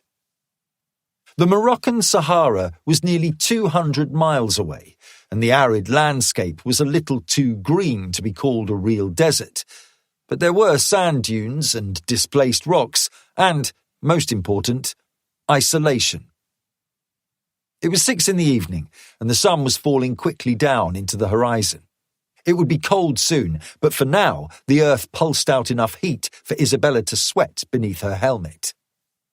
She passed a freight liner heading into the city, rode on for another 10 minutes, and then cut onto the dirt track that she remembered from her previous trips here. It descended into a wadi, the dried-out riverbed hidden from view by steep walls and a grove of thirsty acacia and yucca. She rested the bike against the wall of the wadi, opened the bag, and reassembled the AR-15. She pushed a magazine into the well and walked a few extra steps away from the bike. First, she went through a dry firing exercise. She picked a rock 100 feet away, and with the weapon cocked and on safety, she assumed the position of a patrol carry and walked forward. She brought the weapon up, aimed, and practiced the squeeze of the trigger. Then she dropped to the sandy bed and lay prone. She cradled the weapon, carefully placed a coin on the barrel, and then squeezed the trigger so carefully that the coin stayed balanced and in place.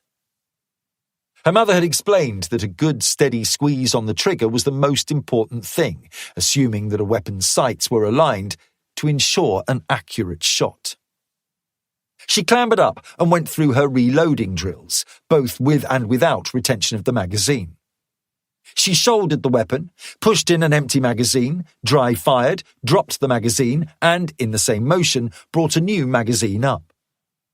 She guided the second magazine home, hit the bolt release, and went back to dry firing. It was a smooth and well-practiced drill, and although it wasn't easy to time precisely, she felt that she had shaved another fraction of a second from her previous best time. These exercises took her half an hour. By the time she was done, she was bathed in sweat. The sun was below the level of the horizon now, and she was beginning to get a little cold. She collected a jacket from her bag and then climbed back down to the riverbed again. Finally, she fired the weapon with live ammunition. She ended with a misfire routine, and then, 2 hours after she had arrived, and with 600 rounds down range, she decided that she was done. She was pleased. Her mother had taught her a saying. Beatrix had said that an amateur practiced something until she did it right, but a professional practiced until she couldn't do it wrong. Isabella worked to that standard. She felt that she was making progress. She dropped to her knees and collected the spent rounds, dropping the brass into her bag so as to leave as little trace as possible. She broke down the rifle, stowed it in her bag, and got back onto the bike again. She rode along the desiccated watercourse until she found an easier slope to get up and out of it, and then traversed the desert back to the road. She felt the smoother asphalt beneath her wheels, gunned the engine, and headed back to the city. Chapter 58. Isabella decided not to go back to the armory that evening. It was getting colder, and she was a little clammy from the dried, cold sweat on her skin. She lit candles as she heard the call to prayer from the nearby mosque. She took the bag through to the storage space that had once been the Riyadh's tiny hammam. She had fitted a gun safe against the wall, and she stored both pieces of the rifle inside together with the ammunition that she had not fired. She had just closed the safe when she heard the knocking at the front door. She stayed stock still, wondering if she had misheard it. She didn't have visitors. She didn't know anyone in Marrakesh save Johnny Ink, the guy who had done her tattoo, and he didn't know where she lived. No one did. She had never had a single visitor here. She heard the knock again. Rap, rap, rap, rap. Jaunty, brisk, friendly. She opened the safe and took out the Springfield EMP that she had stored there. She had plenty of experience with bigger handguns, but this one fit nicely into the palm of her hand. She preferred the stopping power of a .45, but her mother had taught her that using the same caliber ammunition for both her pistols and rifles would lessen the chances of loading the wrong round when she could ill afford a mistake. Isabella had practiced with the Springfield extensively and was very accurate with it. She readied it to fire and started across the courtyard to the vestibule. Rap, rap, rap, rap. She had paid for an entry system to be fitted to the front door. It was the only easy way to get into the property, and she wanted to make sure it was as secure as possible. There was a screen fixed to the wall that showed the feed from a camera that was positioned high above the door outside. The security light was activated by a motion sensor, and it had come on now, its harsh glow bleaching the upturned face of the man who was on the other side of the door. Michael Pope. What?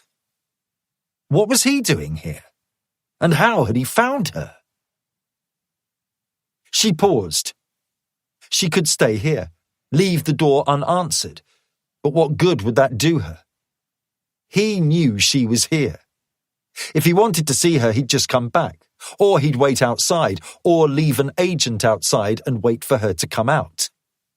Whatever it was better to find out now, get it over and done with.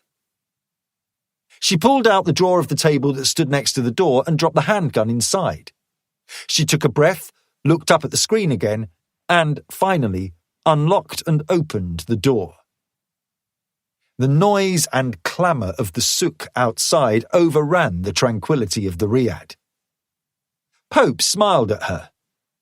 "Isabella," he said. "Mr. Pope, what are you doing here?" "I need to talk to you." "What about?" He paused, looking left and right with awkward unease. It's quite sensitive, Isabella. Do you think that I could come inside?" "Are you alone?" "Yes," he said. She paused, still uncertain. But he had helped her mother. He had rescued her from a very uncertain future too. And then she thought about the locket that she wore around her neck and the trouble that he had gone to in order that she might have it.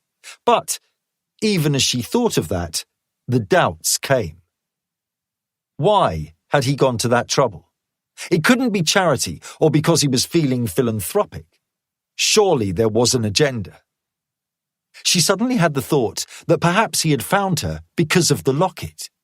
She wondered, knowing it was ridiculous, but wondering it anyway, whether they could miniaturize a tracker so much that it could be concealed in the locket.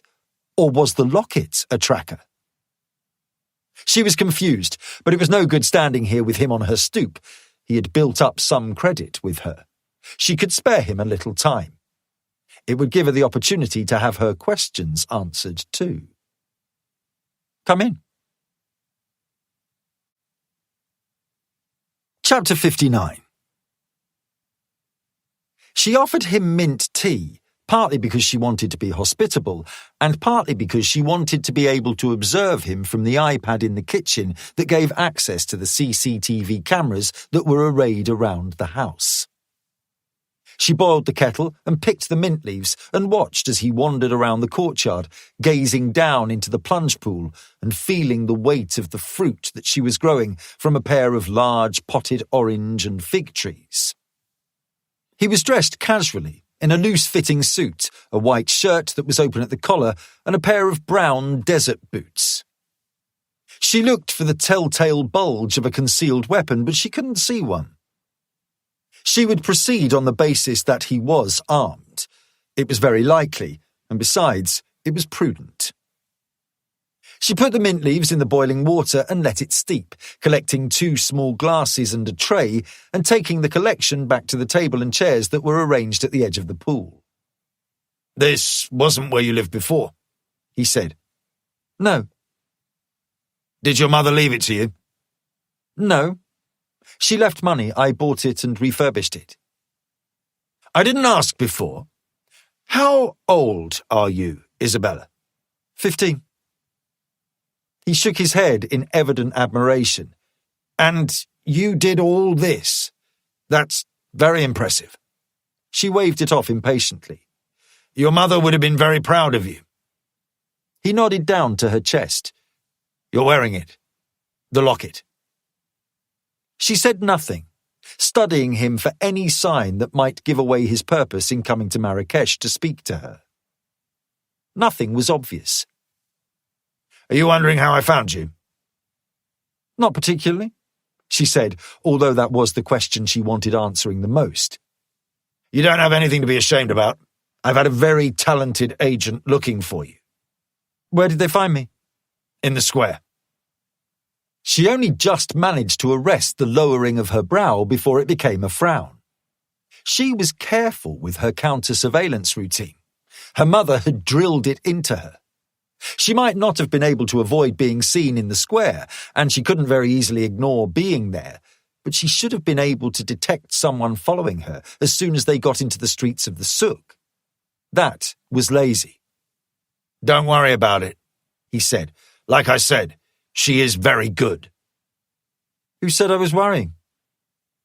"Her name is Hannah. She'd like to meet you." She could read him. All this forced bonhomie was to mask his awkwardness. He was awkward because whatever he was here to ask her was something that he found difficult to say. That made her feel nervous. "What are you doing here, Mr. Pope?" "Yes," he said. "What am I doing here?"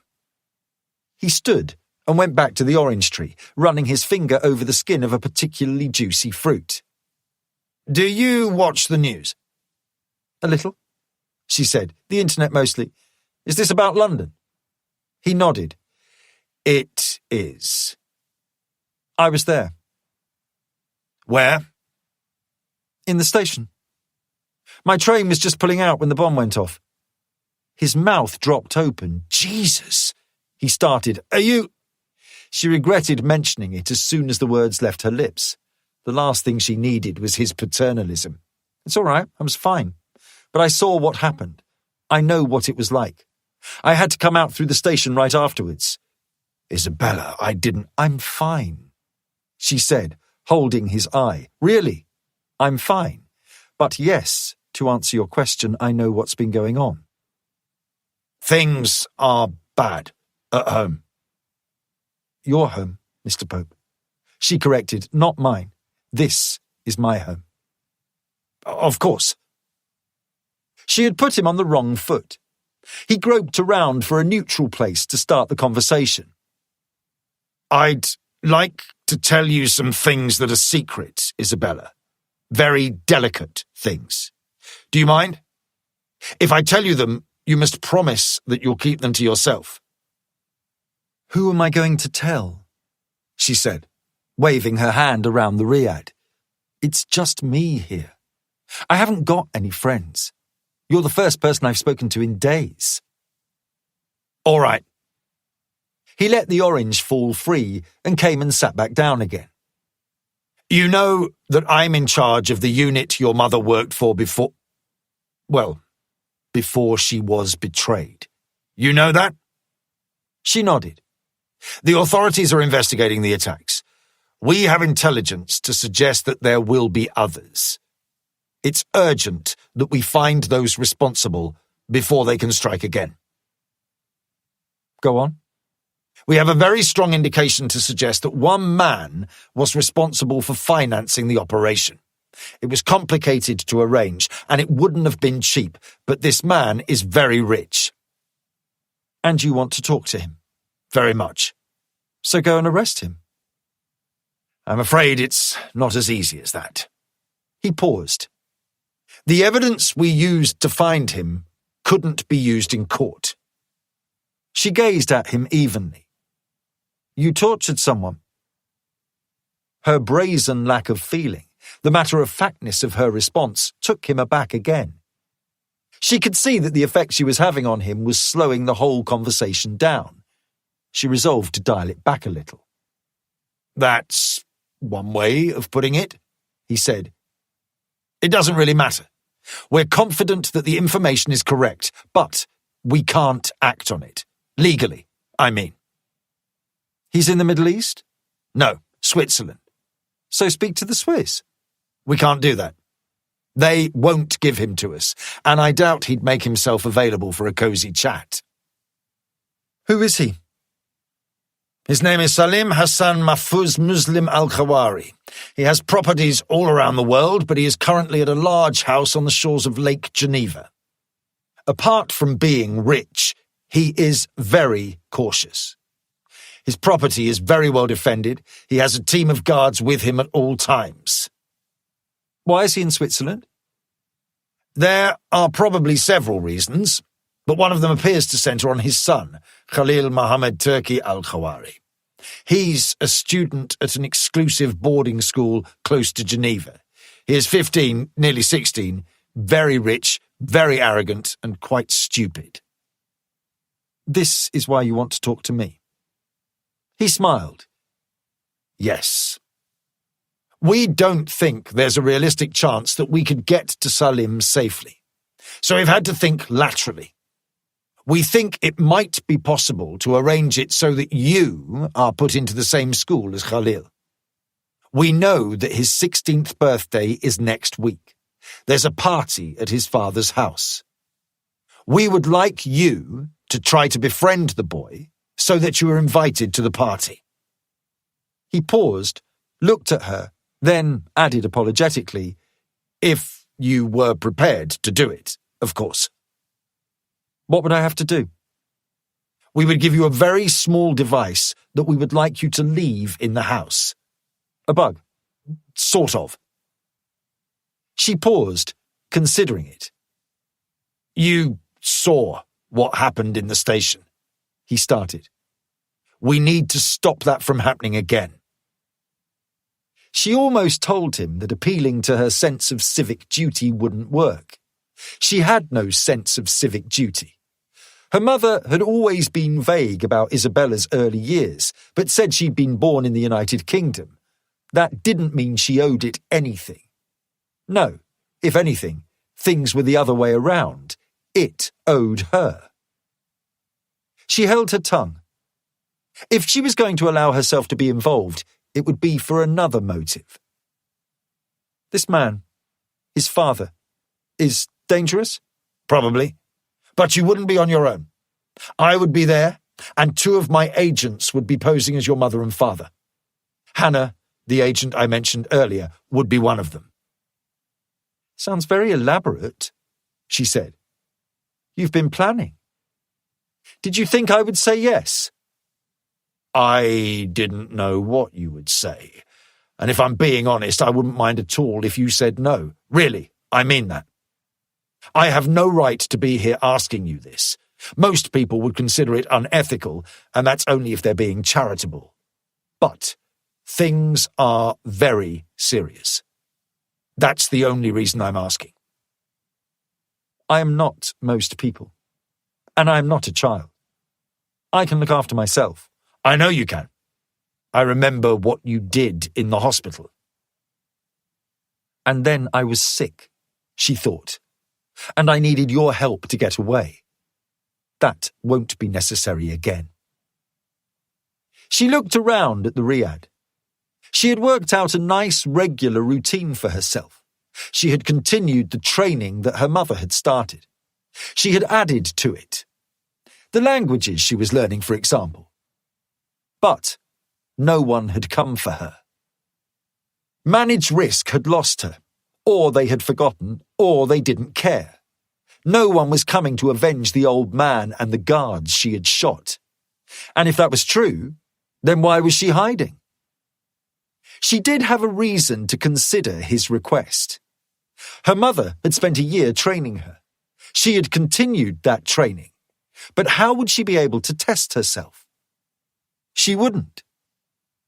There had been a thought playing at the back of her mind ever since she had arrived home again.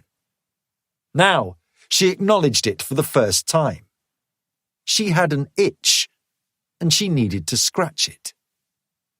One day, she would have found that piece of paper with Pope's telephone number, and she would have contacted him, not to ask for his help, to ask if she could help him. This, she decided, was providence, fate. She was being offered the chance to do what her mother had done, the chance to test herself, the chance to make her mother proud. She stood and collected their empty glasses. He looked up at her. Isabella? What do I need to do? Part 5. Chapter 60. Thomas Snow drove the BMW along the coast of Lake Geneva, turned to the south among the picturesque vineyards and farms, and, after a few miles, they came to a driveway so discreet that it would have been easy to miss. The only sign that this was the correct turning was the Château du Foyer that was engraved into the stone pillars. Here we go, Snow said as he slowed the car and turned off the road. The road snaked through a grove of regal chestnut trees. The car crossed a stream by way of an ancient humpback bridge, and after 5 minutes, they reached an old chateau that was surrounded by a cluster of newer buildings. Kelleher was studying the materials that Pope had provided for them. Isabella had looked at them last night. The prospectus for the school was glossy and impressive, and listed the names of alumni who had gone on to become famous international figures. You know how much it costs to send your kid here? Kelleher said. 120 grand, Snow replied. I know, I read it. Isabella listened and said nothing. She had read about the school in advance and then done additional research so that she could play the part she knew she would have to play. She knew, for example, that Le Foyer was known for royalty. It had always appealed to the Arabs and had taught a number of sheikhs, the children of Saudi Arabian arms dealer Adnan Khashoggi, and the son of the owner of Harrods, who had been killed with Lady Diana. There were the children of movie stars, rock stars, and innumerable European and American fortunes. When she Googled the names, her sense of trepidation increased. Snow parked the car in the central courtyard and looked out of the tinted window at the buildings that loomed over them. There were other cars in the courtyard. Ferraris, big Porsche SUVs, BMWs, a Bentley. Kelleher had turned in her seat. Are you okay? Yes, Isabella said. No need to be nervous. I'm not, she said, although she was. You're going to do fine. What's your name? Daisy McKee. Where are you from? London. What does your father do? She nodded at Snow. City trader. Kelleher paused, then gestured with her hand that she wanted the rest of the cover story. Isabella sighed, then continued with it. He owns McKee Capital. He trades stocks and shares on the London Exchange. And me? Charlotte McKee. You own an art studio in Chelsea. Brothers and sisters? 2 brothers and 1 sister. Their names are Ethan, Charlie, and Abigail. I'm the youngest. Ethan is working with my father, Charlie is at Eton, and Abigail is working for Médecins Sans Frontières in Africa. Very good. You don't need to worry, she said. I've memorized it. All of it. Remember, Snow took over. you have a cell phone in your bag. If you need us, send a blank text to the number for Uncle Rupert, and keep the phone charged and with you at all times. We'll be able to track you as long as it's on. She nodded that she understood. You ready? Her attention was drawn to a group of teenage girls passing between the BMW and the Bentley parked ahead of it. They were dressed well, all with bright white smiles and tanned limbs. They practically dripped money. Isabella had inherited a generous estate from her mother, but she did not flaunt it. She had invested most of it in her riad, but the rest she had saved. She was not extravagant in any way. Her mother had taught her that extravagance was a good way to make yourself stand out, and standing out was not something that she wanted to do. Her mother had also taught her that having a good sum of money on standby allowed you the flexibility to move quickly and decisively should the need arise. Isabella was wealthy by the normal standards of a 15-year-old girl, but she knew that she would be a pauper in comparison to these girls. She felt another twitch of unease before she chided herself for her stupidity. What was real and what was false was irrelevant. It was what appeared to be true that mattered, and credibility was all about confidence. Daisy? What? Are you ready to go? Yes, she said. I'm ready. Chapter 61. They had an interview with the admissions tutor. His office was enormous, with a similarly spacious waiting area outside. His door opened at 3 on the dot, and he came out into the waiting area to greet them. His name was Pires, and he was full of so much false bonhomie that Isabella took an immediate dislike to him. Mr. McKee, a pleasure to meet you at last. He offered his hand. Snow put out his and shook it. And Mrs. McKee, good to put a face to a voice. I hope the admissions procedure was painless enough? It was, she said. You were very helpful, thank you. He waved the compliment away and turned to Isabella. And you must be Daisy. Hello, she said, forcing a bright smile onto her face. There came a knock at the door, and at Pires's curt "Come in," a waiter entered with a tray bearing 4 bone china cups, a large carafe of coffee, and a plate of petit four. Pires thanked and dismissed him, and then set about pouring the coffee himself. Our roll is limited to just 400 boys and girls, he explained as he handed the cups around. They are aged between 8 and 18, and they come from 61 countries. Instruction is in English with French as a subsidiary, or in French with English as a subsidiary. I believe you prefer English, Daisy? Isabella spoke good French from her time in Marrakesh, but she remembered her cover story. Daisy was conversant, but not proficient. Yes, she said, English. I think you'll find the school offers a unique environment. The education here is peerless, and the extracurricular activities are varied. Water skiing, sailing, scuba diving, flying, riding, shooting, and, of course, skiing. You won't be bored. I'm sure I won't. The man proceeded to recite what Isabella suspected was a memorized spiel about the benefits of an education at Le Foyer. She listened and answered his questions with a promptness that suggested that she was attentive. But her focus was on the room and the world beyond the broad window. Her thoughts switched back to the preparatory meetings that they had had in London. Michael Pope had explained in greater detail what it was that she was being asked to do. He had shown her the tiny device that they wanted her to fit to Salim al-Khawari's computer, how it was used, and the best ways to avoid being seen as she did it. A whole day had been invested in developing Daisy McKee's persona and backstory until she could answer questions fluently and without thinking about them. Pope had left a file on the table of the hotel room that they had used for their training. It had been marked with one word: Angel.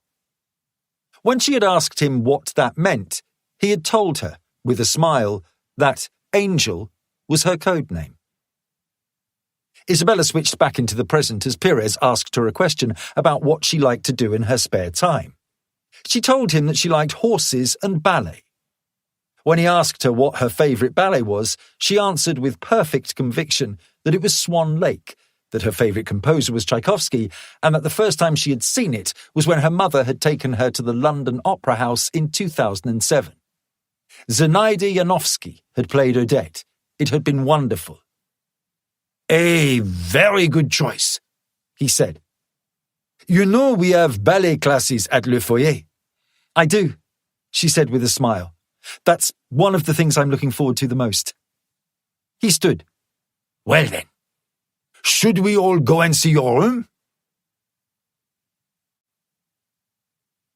Chapter 62. Isabella kept her eyes and ears wide open as Pires guided them from the administration building to the school's accommodation. The room was simple and not as extravagant as she had expected. There was a bed, a wardrobe, a desk, and a set of shelves. The floor was carpeted, the walls painted a neutral beige, and a large window offered a view over the impressive campus all the way to the waterfront. Isabella wheeled her suitcase to the wardrobe. What do you think? Pires asked. It's lovely, Kelleher answered. Daisy? Lovely, Isabella agreed. Students rise at 7 a.m., Pires said. You have a shower, then you go downstairs and have breakfast. It's a large buffet, the only informal meal of the day. Between 8 a.m. and midday, there are 5 periods of class with a mid-morning chocolate break. Chocolate? Snow said. This is Switzerland, he laughed. What do you expect? Every Monday at midday, there is a school assembly which brings the whole school together. On the other days of the week, you are free until lunch. Classes begin again at 1:15 p.m.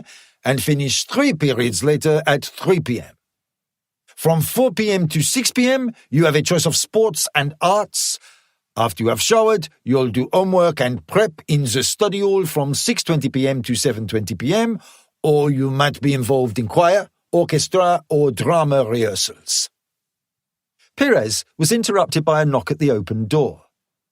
Isabella turned. There was a girl there, a little older than her, and very beautiful. Ah, Pires said. This is Claudette. She is going to be Daisy's buddy until she has settled in. How lovely, Kelleher said. Hello, Daisy. The girl extended her hand. Isabella took it and made the effort to smile. It was returned, although she noticed that her eyes remained cool. Hello, she said. Claudette has been at Le Foyer for 2 years. She's one of our prefects. That's wonderful, Kelleher said. I was just going through the daily schedule, Pires said to the girl. I got up to prep. Do you want to tell her about dinner? Of course, Monsieur Pires. Dinner is served at 7:30 p.m. Students are given a place at a table with other students and a teacher. The food is always excellent. It's the best time of the day. It all sounds wonderful, Kelleher said. Unless you have any other questions, there's nothing else I need to say, Pires said. No, Snow said. I think we're good. Very good. I think we can leave Daisy in Claudette's capable hands. Kelleher turned her back to Pires and placed a hand on each of Isabella's shoulders. She looked into her eyes, gave the tiniest of nods, and then, right back in character, hugged her and told her with brash confidence that she was sure that she was going to settle in here just fine. Snow was next, kissing her on the cheek and squeezing her hand. Goodbye, darling, Kelleher said. Bye, Mother. We'll see you at the end of the term. That was 6 weeks away. Isabella realised that she should probably be showing a little more emotion, but she wasn't a good enough actress to summon tears on demand. Daisy would probably have cried, but it was not something that came easily to Isabella. Instead, she hurried back across the room and hugged Kelleher again, hiding her lack of emotion by pressing her face into number 9's neck. She held her there for 10 seconds, then allowed her arms to be unpeeled. You'll be fine, Kelleher said. Isabella nodded, found a brave smile, and watched as they thanked Monsieur Pires and left the room. Pires followed. The girl, Claudette, stayed at the door. The friendliness was gone from her face now that she was not on show. Isabella thought she saw something unpleasant in her eyes, a knowingness perhaps? Had she seen through her already? What now? She said, keen to at least try to make a friend. Get your stuff unpacked. Dinner is at 7:30. I'll come and get you. She turned and walked away down the corridor, leaving the door wide open. Isabella realised that she didn't know where the girls' room was, what she was supposed to wear for dinner, how that would work out. Anything. She went to the window as she heard the crunch of a car's tyres on gravel. The BMW pulled away, rolling slowly across the courtyard and then onto the long drive through the trees. Number 9 and number 12 were gone. They were staying in a bed and breakfast in Perroy, 10 minutes away, but that wasn't much succour. Isabella realised for the first time just how far out of her comfort zone this really was. She felt vulnerable and alone. Chapter 63. Isabella spent the next few hours in her room. She wanted to start to feel the atmosphere of the place, the sounds and noises of the buildings, and the girls in the rooms on either side of her own. It was quiet, with just the occasional burst of chatter. She idled over to the window and looked down onto the courtyard below. Students passed between the accommodation blocks and the school buildings, their feet crunching on the gravel. She put her suitcase on the bed and unpacked it, hanging up the expensive new clothes they had bought in Geneva and then slotting the empty case into the wardrobe beneath them. She spent an hour going through the notes that she had made on Khalil al-Khawari. Pope had not provided very much information on the boy and had complained that it had been difficult to find anything particularly useful. She had researched him herself and found a little additional material. Between Pope's skimpy dossier and her own, she felt that she had enough to form a preliminary idea of what he might be like. She had found several pictures of him on his social media profiles. He was a handsome boy who wore a perpetually haughty expression. He had thick black hair that he wore long enough to drape over the bottom edge of his collar, and a wispy attempt at a goatee beard. His eyes looked sleepy, and when he smiled, there was a lasciviousness there that hinted that he was used to getting what he wanted. There were pictures of him shooting grouse, riding horses, skydiving over the Burj Al Arab, racing jet skis and bodyboarding. The pictures were advertisements for excess. Isabella preferred a Spartan life and found his distasteful. She had trawled his social media accounts. His Facebook profile listed 3,000 friends, and he had twice that number of Twitter followers. Both profiles were repositories for links to his favourite musicians and films. Neither suggested much in the way of taste. He supported Manchester United, and several of the first team were followers of his Twitter account. He had been a student at Collège Saint-Marc before attending Le Foyer. He suggested in one post that he planned to go to Sandhurst once he had finished school. He was a playboy. She had nothing in common with him at all. Chapter 64. She waited until 7:30, but Claudette didn't return to take her to dinner. She put on her jacket and followed the sound of conversation to the refectory. It was a large conservatory that had been equipped with 20 round tables. There was an excited atmosphere in the room as friends who hadn't seen each other for the summer were reunited. Isabella could see the cliques forming as the students filed inside. 2 tables, adjacent to one another, were reserved for a group of glossy girls, with Claudette's voice ringing out the loudest of all. The remaining tables accommodated other groups of friends, everyone talking loudly and enthusiastically. It didn't take her long to find Al-Khawari. He was at a table on the far side of the refectory. She recognised him from the photographs that Pope had shown her.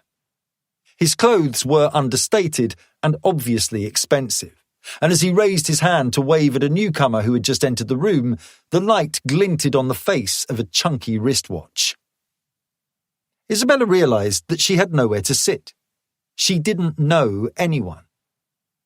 She crossed the room self-consciously, made her way to the table where Claudette and her friends were sitting, and smiled down at them. "Hello," she said. Claudette turned to look up at her. Yes? I thought you were going to come and get me. Sorry, forgot. Can I sit here? The girl glanced back at her friends, her eyebrow cocked and the corner of her mouth twitching up in a cruel smile. I don't think so, she said. There's a spare seat, Isabella pressed, although she was feeling more and more uncomfortable. That's reserved, Claudette said. For a friend. She shone an insincere smile. Sorry, you'll have to go somewhere else. There was no point in protesting. Isabella was aware that the girls at the adjacent table were watching Claudette's little display, and she had no desire to make a sideshow of herself on her first day. She returned the smile and left for a table in the middle of the room that had 2 spare seats.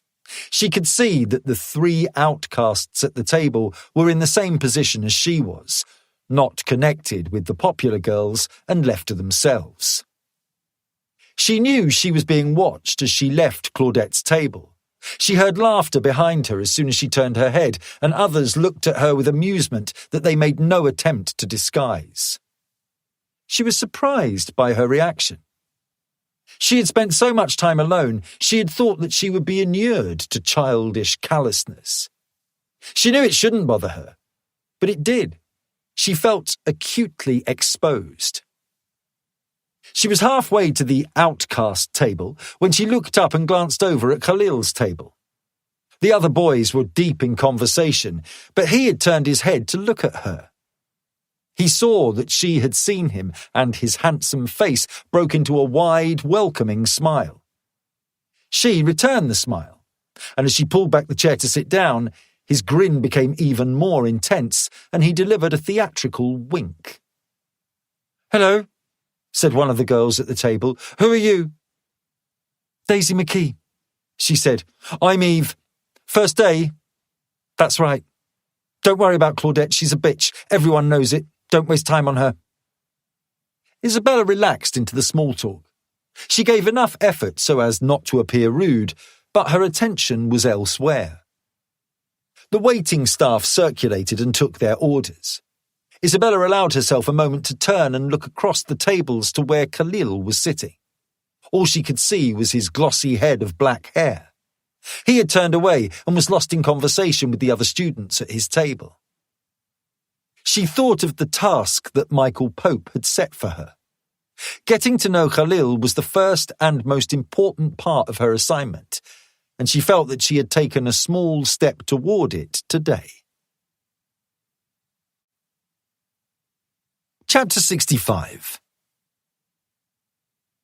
Isabella awoke at 6 the next morning, dressed in her running gear, and went out for a run. The grounds were expansive.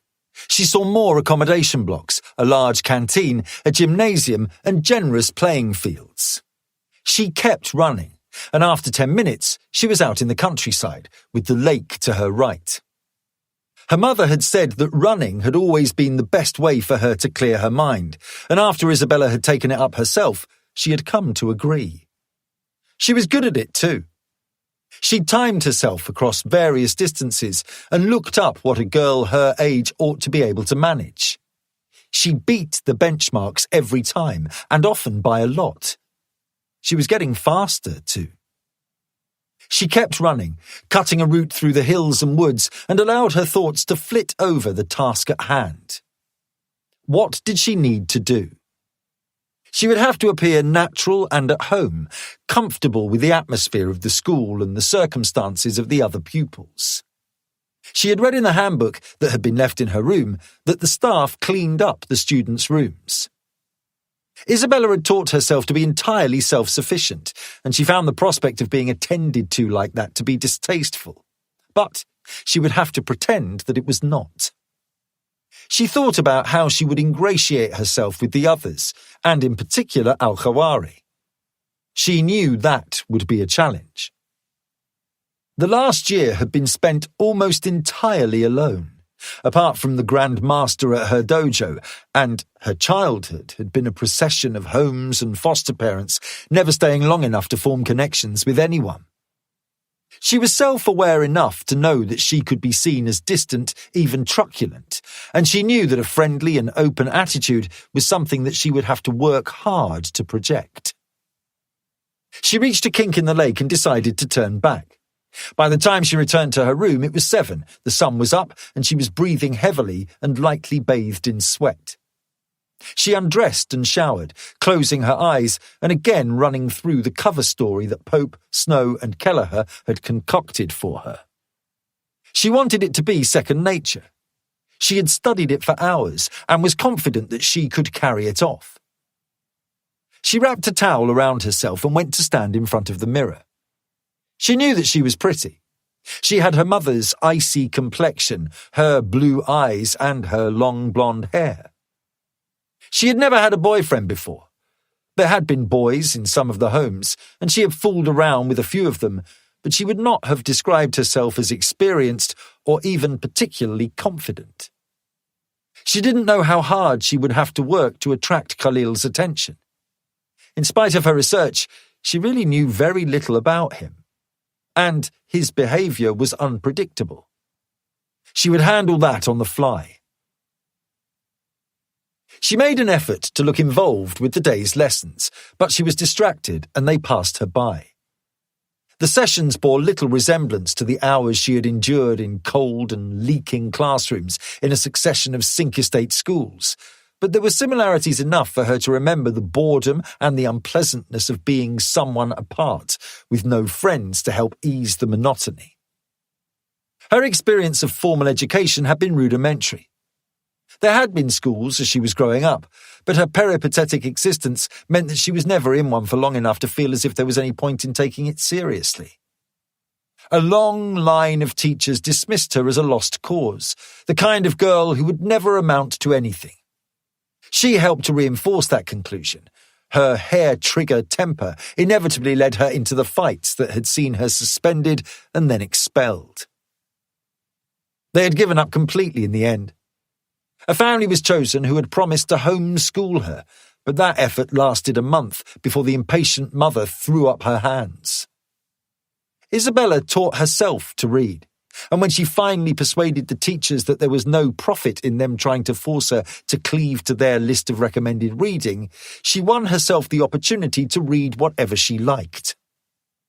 Books became her escape from the grim reality of her daily existence. She devoured Sir Arthur Conan Doyle, then Dickens and Hardy. Mark Twain transported her from the drabness of the English commuter towns through which she was shuttled. She tore through Austen. Asimov and Banks broadened her horizons. Dante and Joyce tested her. Her mother had continued her education during the year that they spent together, and now that she was gone, Isabella had undertaken to complete it herself. There were the practical lessons in the use and maintenance of weapons, the physical improvement, the language classes that meant that she was fluent in Arabic and French, and passable in Italian, Spanish, and several others. She sat at the back of the classroom and thought about what she was going to do. Chapter 66. Isabella enjoyed dinner that night. The food was excellent. Her diet was basic in Marrakesh, a succession of tagines and vegetable dishes, so the succulent fish she ordered was a pleasant change. Her table was joined by a boy who had issues with crippling shyness. The other girls made an effort to include him in the conversation, but the atmosphere was stilted. None of them were particularly comfortable in talking to the others, Isabella included, and although she knew that she should make more of an effort to fit in, she found it difficult to motivate herself. She had no intention of staying in the school any longer than she had to. As soon as she had met Pope's objectives, she intended to return to her riad and the peace and quiet that she had come to realize was of great importance to her. In the end, the others came to the conclusion that she was disinterested. The conversation faltered even more, and then continued round her. She finished a meal, wished them a good night, and went back to her room. She spent half an hour in meditation, preparing herself for class tomorrow, until she was disturbed by loud music from the common area outside. She took a moment to tamp down her irritation, put herself back into character, opened the door and went outside. Claudette, her friends, and the other girls from the corridor were seated around the coffee table. One of the girls was playing music from her phone through a portable Bluetooth speaker. There were bottles of gin and vodka, a 2-litre bottle of Diet Coke, and a stack of plastic cups that had been taken from the water dispenser at the end of the corridor. The girls were dressed in party clothes and all made up. Isabella was dressed in tracksuit bottoms and a t-shirt and felt plain in comparison. She forced a smile onto her face and aimed for a casual impression as she leaned against the wall. "What's happening?" No one answered. "Where are you going?" Claudette made a show of rolling her eyes. "First week of term," she said, phrasing it inquisitorially. So there's a party in the boys' common room? Can you what? Come with you. The girls laughed. "Not with us," Claudette said archly. "You know any of the boys?" one of the other girls asked. "No," Isabella said. "Only got here yesterday. I don't know anyone." "I wouldn't go if I didn't know anyone," the girl said to the others. "You'll just look like you're desperate." Isabella felt the tension in her hands as she clenched her fists, her nails pressing into the soft flesh of her palms. She looked at Claudette, at her glossy face and lacquered hair, as pretty and fake as the hair on a child's doll, and felt the heat of her testiness begin to rise. A hair-trigger temper was a trait that she had shared with her mother, and it had gotten worse after Beatrix's death. Regular meditation had been helpful in keeping it under control, but there were limits. Her imagination played out how simple it would be to embarrass this girl in front of her friends, to flip her off the sofa and onto her back, to choke her out or mess up that pretty face. But she knew she couldn't possibly do that. She would be expelled, and then how would she do what she had agreed to do? No. Isabella smiled at Claudette, said goodnight to the others, and went back to her room. She opened the wardrobe and ran her finger across the clothes that had been purchased for her. Some of them were still wrapped in their plastic sheaths, the names of the brands emblazoned across them. She took a dress from the hanger and tore the plastic away from it. It was black, simple, and stylish, and she had liked the way that she had looked in it when she had tried it on. Kelleher had said that it made her look good too. It was more revealing than she was used to, a little too short and a little too low cut, but that would serve her purpose. She needed to make an impression. She went into the bathroom, ran the shower, and undressed. Chapter 67. She waited for 2 hours until 11 before she locked her room and went outside. It was cold as she walked across the courtyard that separated the boys' accommodation block from the girls', and she drew the woolen wrap around her shoulders, scant consolation against the chill breeze that was blowing in off the lake. She had a tight little nub of anxiety in her stomach, the sense that she was about to give a performance without having had the chance to rehearse. It was a good opportunity, too good to pass up, but she would have preferred to have had a chance to prepare herself. Her feet crunched over the gravel. A night bird hooted high overhead. She could hear the muffled thud of bass, and it was louder as she opened the door. The sound was coming from above. The configuration of the block looked to be identical to her own, so she climbed the stairs and turned in the direction of the communal space. The party had spread out from the communal space into the corridors that fed into it. All of the rooms were open, the doors flung wide. Little clutches of students were gathered in the corridor as she approached. Others were in the rooms. There was the strong, sweet smell of dope in the air, and plenty of the kids were drunk. One girl was laid out on the floor, a plastic cup tipped over and a sticky puddle spreading out from it. She stepped over and around them all, looking for Khalil. She guessed that he would be here.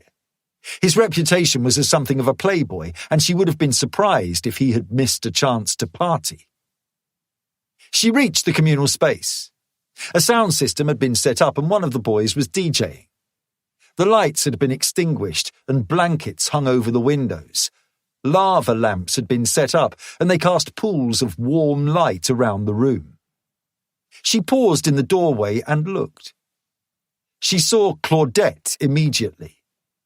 She was sitting with her back to the wall. A bottle of expensive vodka stood between her and the boy who was talking to her. She saw Isabella, her face crumpling into an angry frown. She said something to the boy, pushed herself onto unsteady legs, and walked across the room to meet her. "What are you doing here?" Claudette demanded. "I fancied a drink." "I told you, you don't know anyone." The words came haltingly through the haze of drink, but the antipathy could not be mistaken. "You have to know someone. You're not welcome." She put her hand on Isabella's elbow and started to pull her towards the corridor. Isabella didn't struggle. She didn't want to make a scene. As they passed one of the open doorways, she glanced inside and saw that the bedroom beyond was empty. She planted her left foot, reached out with her left hand, and clasped her fingers around Claudette's wrist. She pressed her thumb and forefinger, penetrating between the bone and tendon, and was rewarded with a little gasp of pain. She used the moment to guide Claudette into the room, advancing with her and flicking the inner door shut with a flick of her leg. She bent the girl's arm around behind her back and squeezed again. "You're not very friendly," she said. "It hurts. I don't really care whether you like me or not. But if you ever try to tell me what I can and can't do, we're going to have a problem." "Get off!" "You know why I'm here? At this school?" The girl grimaced as she shook her head. "Because I was expelled from my last one. Got in trouble with a bitch like you. We ended up fighting. It didn't go too well for her. Hospital. I messed up her face. Do you understand me?" "Hurts." "Do you understand me?" "Yes." She released her grip. Claudette drew her arm in, rubbing the back of her wrist with her spare hand. "Stay away from me," she said. Chapter 68. Khalil was in the common space when Isabella emerged from the room. He was in a corner passing around a joint with a group of 2 girls and another boy. Isabella dismissed thoughts of Claudette and made her way to the bottles of booze on the table. She watched Khalil in the corner of her eye. He saw her, smiled, and disengaged himself from the group and came over to meet her at the table. "Hello." "Hello. What's your name?" "Daisy." "You're new, right?" "Yes, the new girl with no friends." "I saw what happened at dinner last night.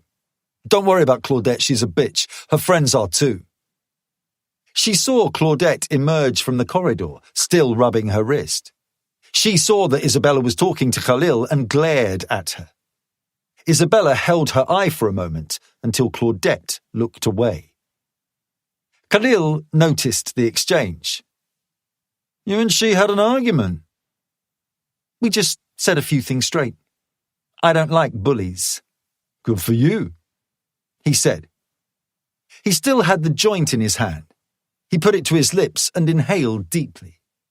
He held the smoke in his lungs for a long moment, tipped back his head, and then exhaled toward the ceiling. He offered it to her. "No thanks." "You don't?" "I used to. Got into trouble. I try not to now." He gave a nod as if to say that he understood, carefully extinguished the joint and slid it behind his ear. "You know my name?" "You're Khalil," she said, with what she hoped would be a suitably flirtatious smile.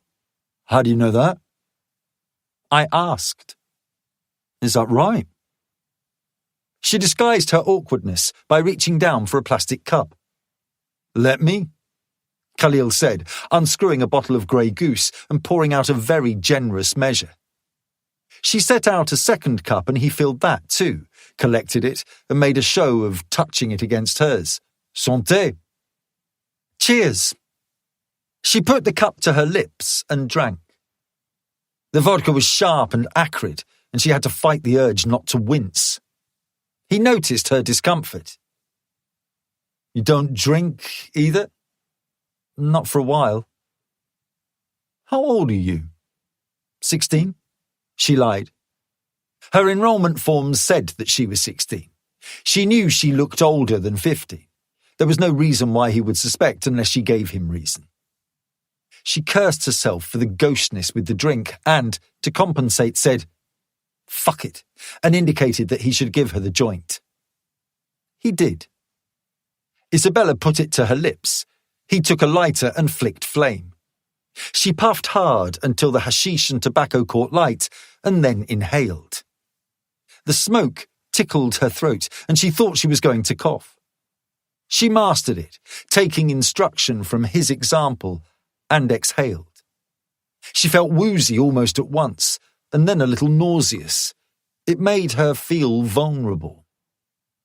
Khalil put a hand on her shoulder and guided her away from the table to a quiet corner of the room that had been scattered with pillows and cushions. He sat down, his back to the wall, and indicated that she should sit next to him. "What do you think of the school?" "I haven't had much of a chance to look around yet." "Where were you before?" "Collège Alpin Beausoleil." "In Villars-sur-Orlon?" "Yes," she said. "Why did you leave?"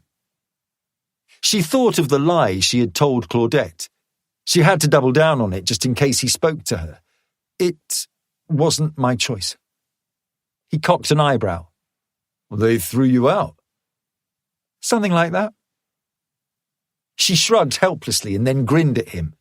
He laughed. She was pleased. She felt that she was doing well. He pointed at her arm. "Nice tattoo." "Thanks." He traced the tip of his finger down her arm across the tattoo, and she let him. "Does it mean anything?" "It means I killed a man. It means I pressed a pistol against his chest and pulled the trigger and put a bullet in his heart." "Not really, just something I like the look of." He started to talk. She found small talk very difficult, so it was a relief that he was evidently so self-obsessed he could keep up the conversation by himself. She found it all so inconsequential. Khalil regaled her with stories about the things that he had done. She learned that he had just been bought a new BMW as a present for his forthcoming birthday. He told her that his father owned a house on the shore of Lake Geneva and that he was planning on buying a jet ski in the summer. He told her about a skiing trip he was planning for the winter, the nightclubs that he preferred in Paris and London, the places he liked to shop. How was she supposed to pretend to be interested in the pointlessness of his rich, cosseted life? He was vain and egotistical, but she realized that he was telling her all of this because he wanted to impress her. She nodded and made the appropriate noises to show how she was impressed, and as he reached out and looped his arm over her shoulders, she did not demur. He leaned over to close the distance between them and moved to kiss her. His lips brushed against hers. She smelled alcohol and stale weed on his breath. She pulled away, smiling coyly. "What?" he protested. "You don't like me?" "It's not that," she said. "I don't know you." "Come on. We only met tonight." "I thought that was what we were doing, getting to know each other." His hand was still on her shoulder. She reached up and squeezed it. "We are." "You have a boyfriend?"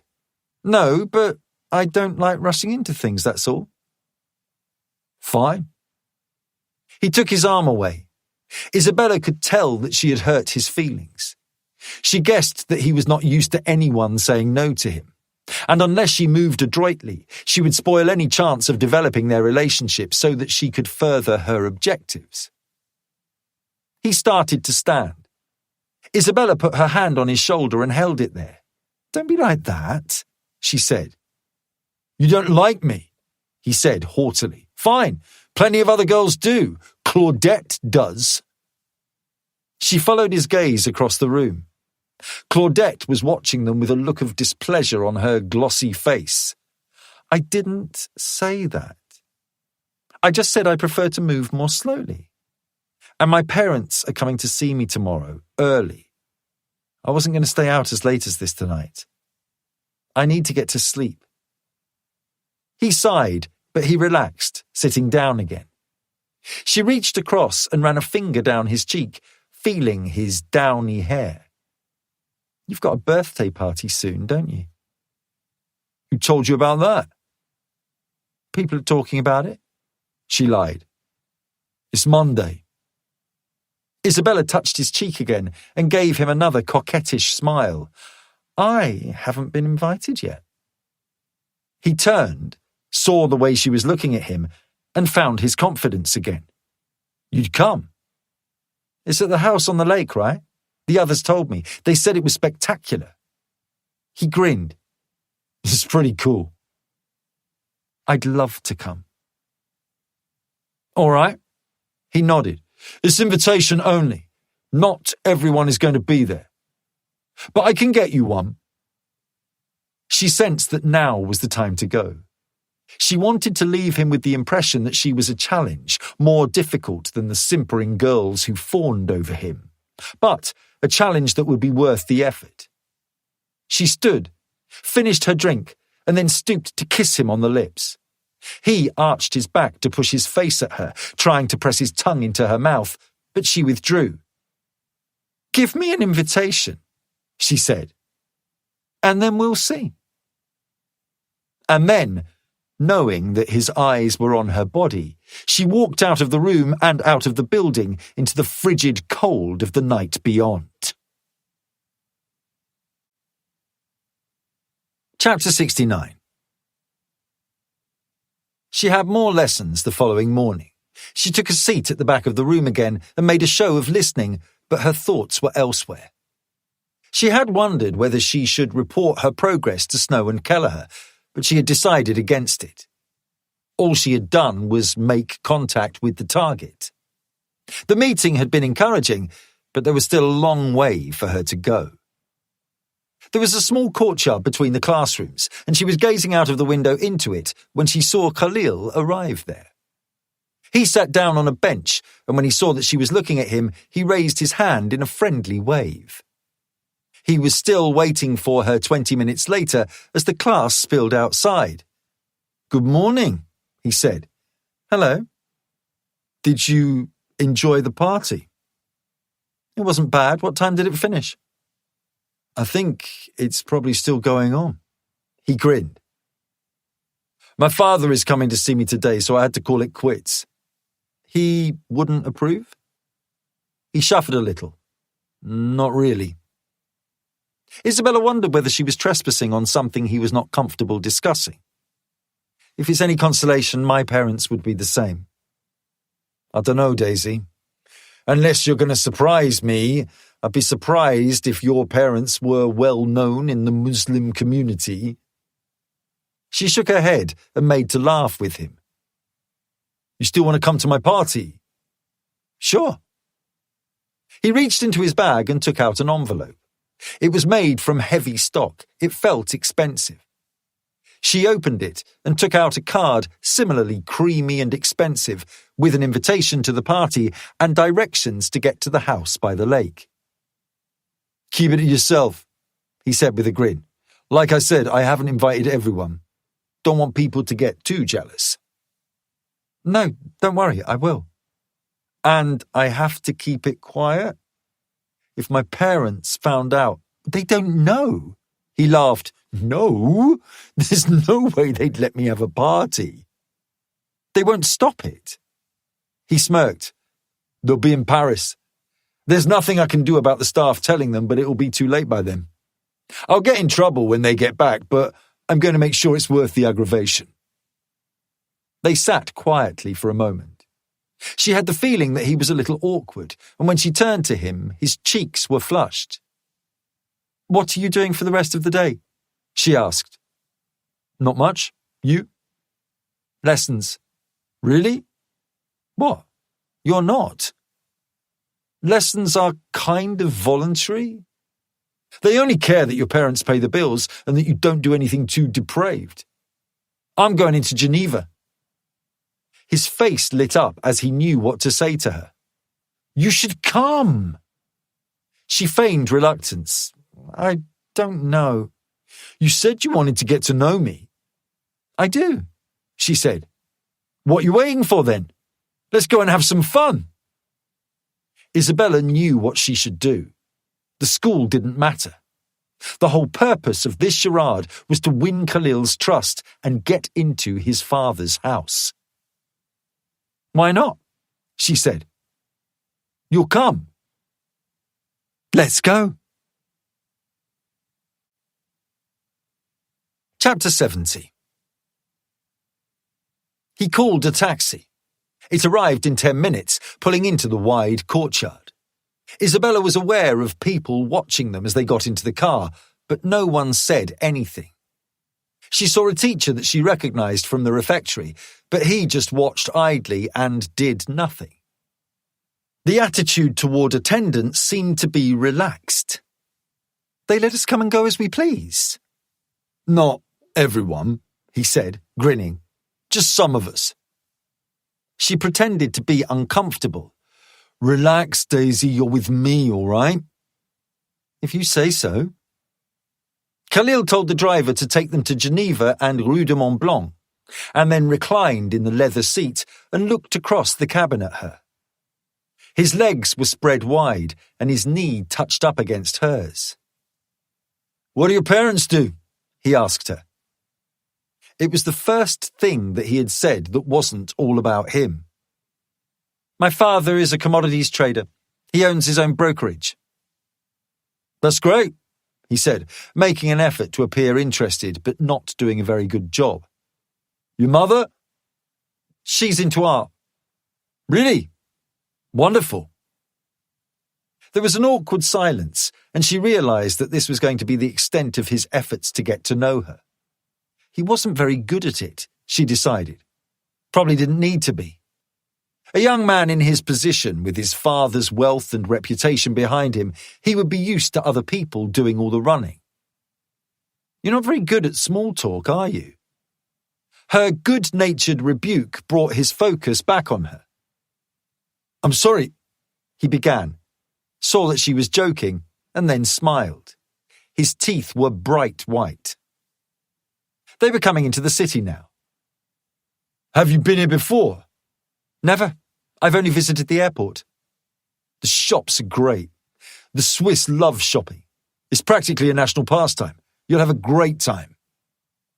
Khalil knew his way around Geneva and seemed keen to show off.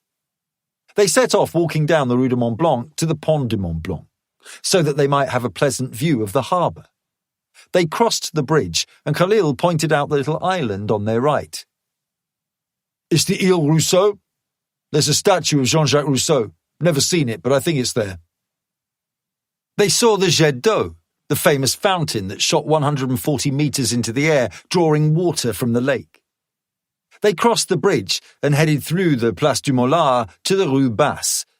They followed Rue de la Confédération, Rue du Marché, and Rue de la Croix d'Or, staying parallel to the lakefront.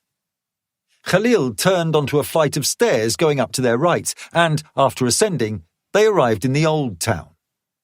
They visited the Cathedral of Saint-Pierre and climbed the tower for a view of the city. They could see for miles. It was cold at the top, and Khalil took advantage of the moment to put his arm across Isabella's shoulders and draw her closer to him. How long have you lived here? She asked him. A year, and just for school. My father has places around the world. Where were you before this term? Qatar. Boring. I've never been. Don't bother. You can't drink. You can't do anything. Everything's so new and sterile. Lots of money, but nothing to do with it. I hate it. Better here? Here's okay, but it's provincial. London, Paris, New York. That's where I'd rather be. What does your father do?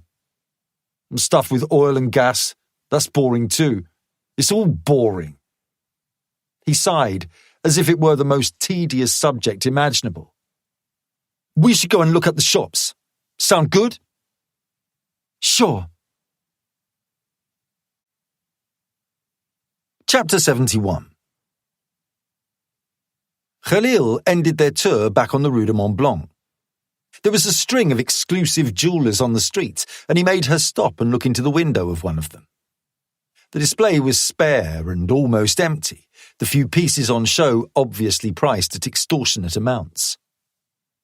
He put his arm around her shoulders again and pointed at one piece. You like it? It was a Rolex Lady Datejust in stainless steel and pink gold, decorated with rubies and sapphires. Sure, Isabella said, unable to completely hide her distaste. He took it for reticence. Want it? Don't be crazy.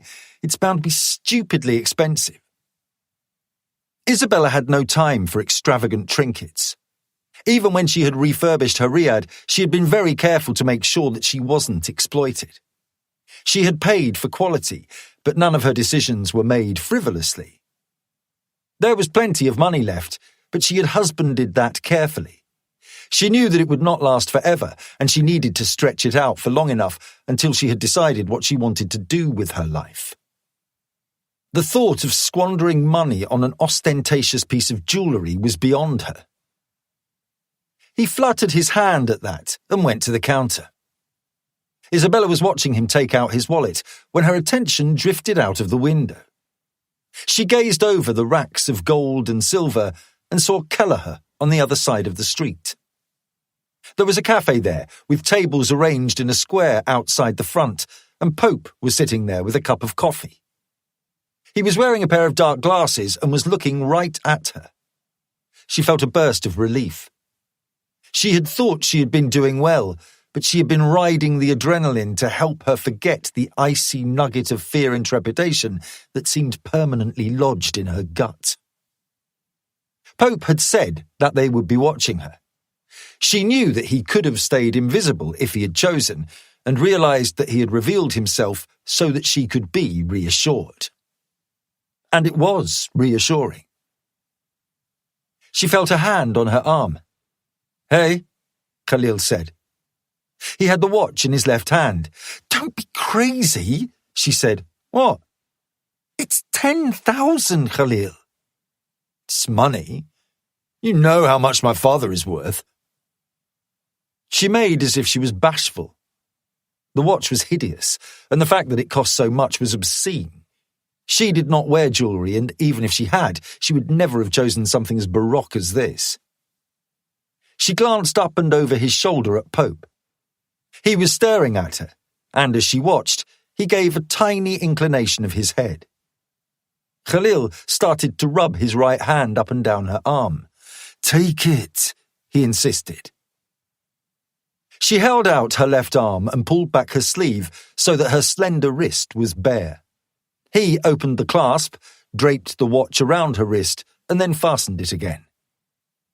Beautiful, he said. He was leering at her. She knew what had just happened. She understood his interpretation of the transaction. He thought he had bought her. She felt the hand on her arm, his fingers tracing patterns through the fabric of her sleeve. It was possessive, and she felt a little ripple of revulsion. She looked through the window again. Pope was gone. Chapter 72. Isabella let him lead her onto the street.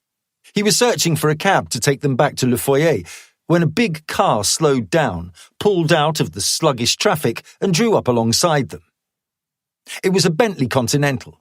The paintwork gleamed and the sun sparked off the chrome grille and the hubs of the wheels. It looked obscenely expensive, even among all the opulence on the street. Shit! Khalil breathed out. What is it? My father. The driver's door opened and a uniformed chauffeur stepped out. He went around to the rear and opened the curbside passenger door. A man got out. He was shorter than average and of slender build. He had a head of white hair and a spatter of tiny dark lesions across his otherwise smooth brown skin.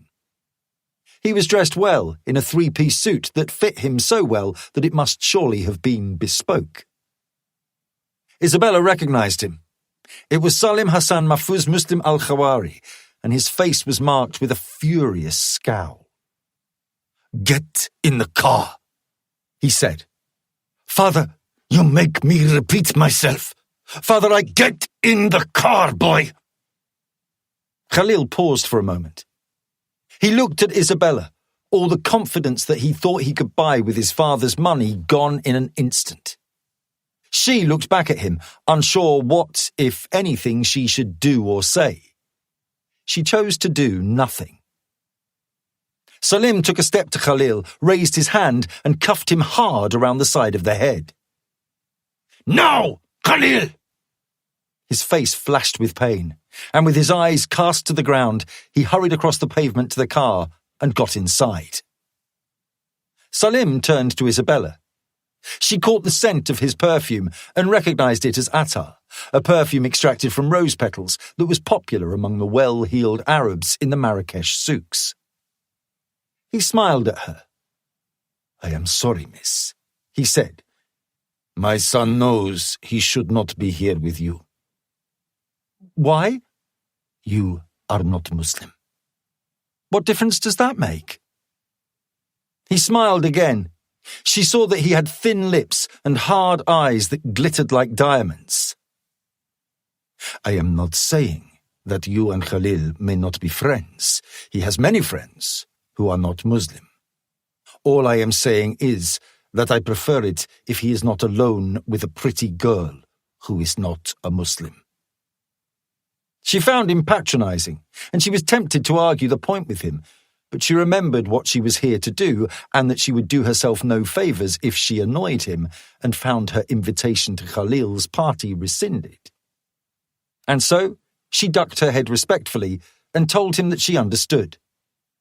What is your name? Daisy. He gave a little bow. Then it was nice to meet you, Daisy. Perhaps I will see you again. He stepped back and got into the car. Isabella watched, saw Khalil staring glumly back at her, and next to him an extravagantly coiffed woman. She only caught her profile, but recognized her as Khalil's mother. The chauffeur closed the door, walked around to the other side of the car, got in, and drove away. None of them seemed concerned about how she would return to the school. Chapter 73. The weekend passed without difficulties. Isabella kept herself to herself, going out for early morning and late evening runs, and then spending the rest of the time reading in her room. She realized that she was apprehensive about the party on Monday and what she had been asked to do. It was the thought of being in Salim al-Khawari's house. Khalil had said that he wouldn't be there, that he would be in Paris, but the thought was still daunting. She knew little about the older man, just the pieces of information that Pope had given her. She had augmented the intelligence with her own research, just as she had done for Khalil, but all she could find were vague generalities that went no further than the broadest strokes. He was, the websites and newspaper articles agreed, an aggressive businessman with a sharp temper. He was vain and extravagant and prone to fly off the handle at the most insignificant perceived slight. One profile, unusual for daring to go deeper than the manicured public image, suggested his chippiness might be because of his humble beginnings. The journalist who had written the profile had been hauled through the courts for her temerity in deviating from the prepared script. It was obvious that al-Khawari did not like it when matters proceeded out of his control. On Sunday evening, at the end of a long day during which she had wound the tension until it was tight enough to snap, she gave in and took out her cell phone. She found the number for Uncle Rupert and sent a text. "All going well. I can talk now if you're free." She hurried outside to take the call and only had to wait a minute before the phone rang. She picked it up and looked at the screen. The number had been withheld. "Hello?" It's me. She recognized Pope's voice. How are you? "I'm fine. I'm outside. There's no one here. I can talk." Well done. It's going well? "It is." I was watching in Geneva. "I know." Has he invited you to the party? "Yes, it's tomorrow night." And you feel ready? "Yes." She did, but she was nervous. What about Salim? "Not going to be there." Do you need anything? "No." She paused. "Where are you?"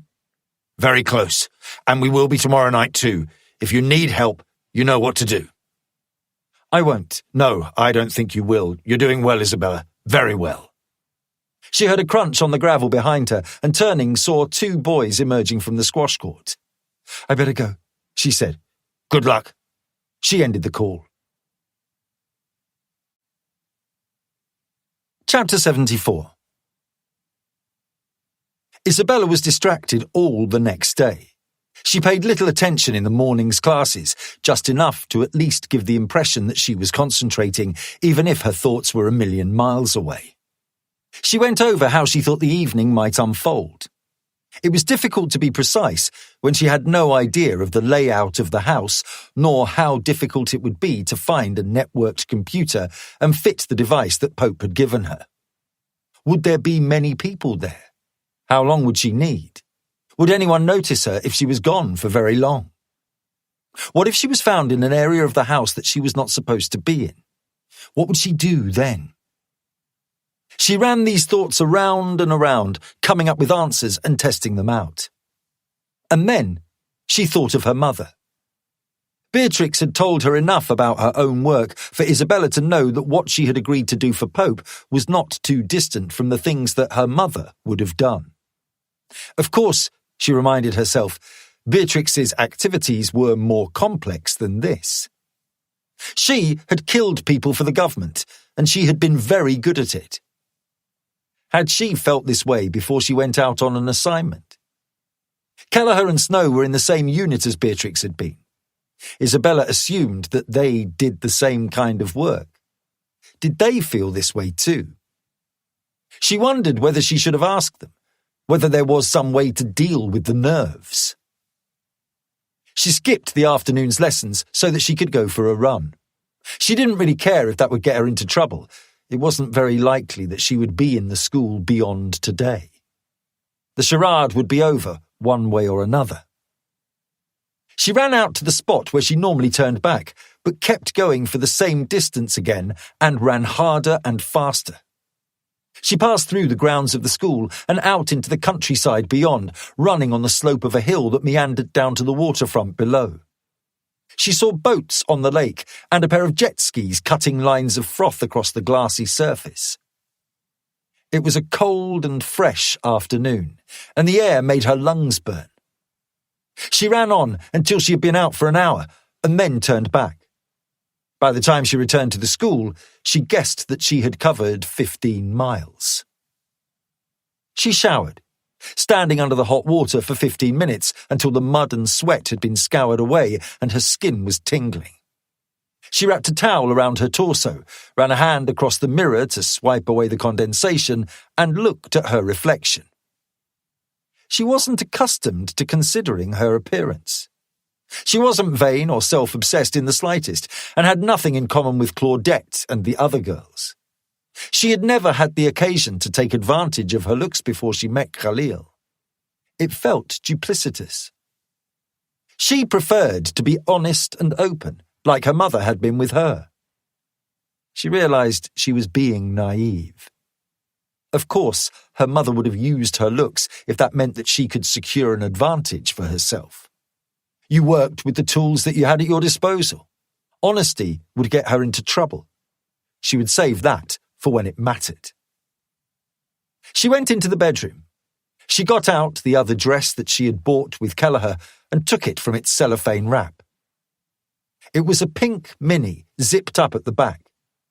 Kelleher had suggested a pair of metallic skyscraper heels and clashing red lip gloss. It was the kind of dress that Isabella would never normally have worn. She was most comfortable in jeans and a t-shirt, and this was showy, flirtatious, and desperate for attention in ways that she found instinctively uncomfortable. She put it on, applied the lip gloss and mascara, and stood before the mirror and conceded, a little reluctantly, that it was what she needed. She looked older, for a start, that was good. She thought that she looked attractive. She took the watch that he had bought for her and slipped it on her wrist. She had a small clutch bag, and she put her cell phone and 2 50-euro notes inside. She wished that she had a gun, something small and easy to hide, like the Springfield XDS 9mm she had in her dresser at the Riad, but she knew she would never have been able to explain what she was doing with it if it was found. No. She would have to trust that Pope and the others would be able to get to her quickly if she found herself in trouble. She dragged her suitcase out of the wardrobe and took out her spare pair of running shoes.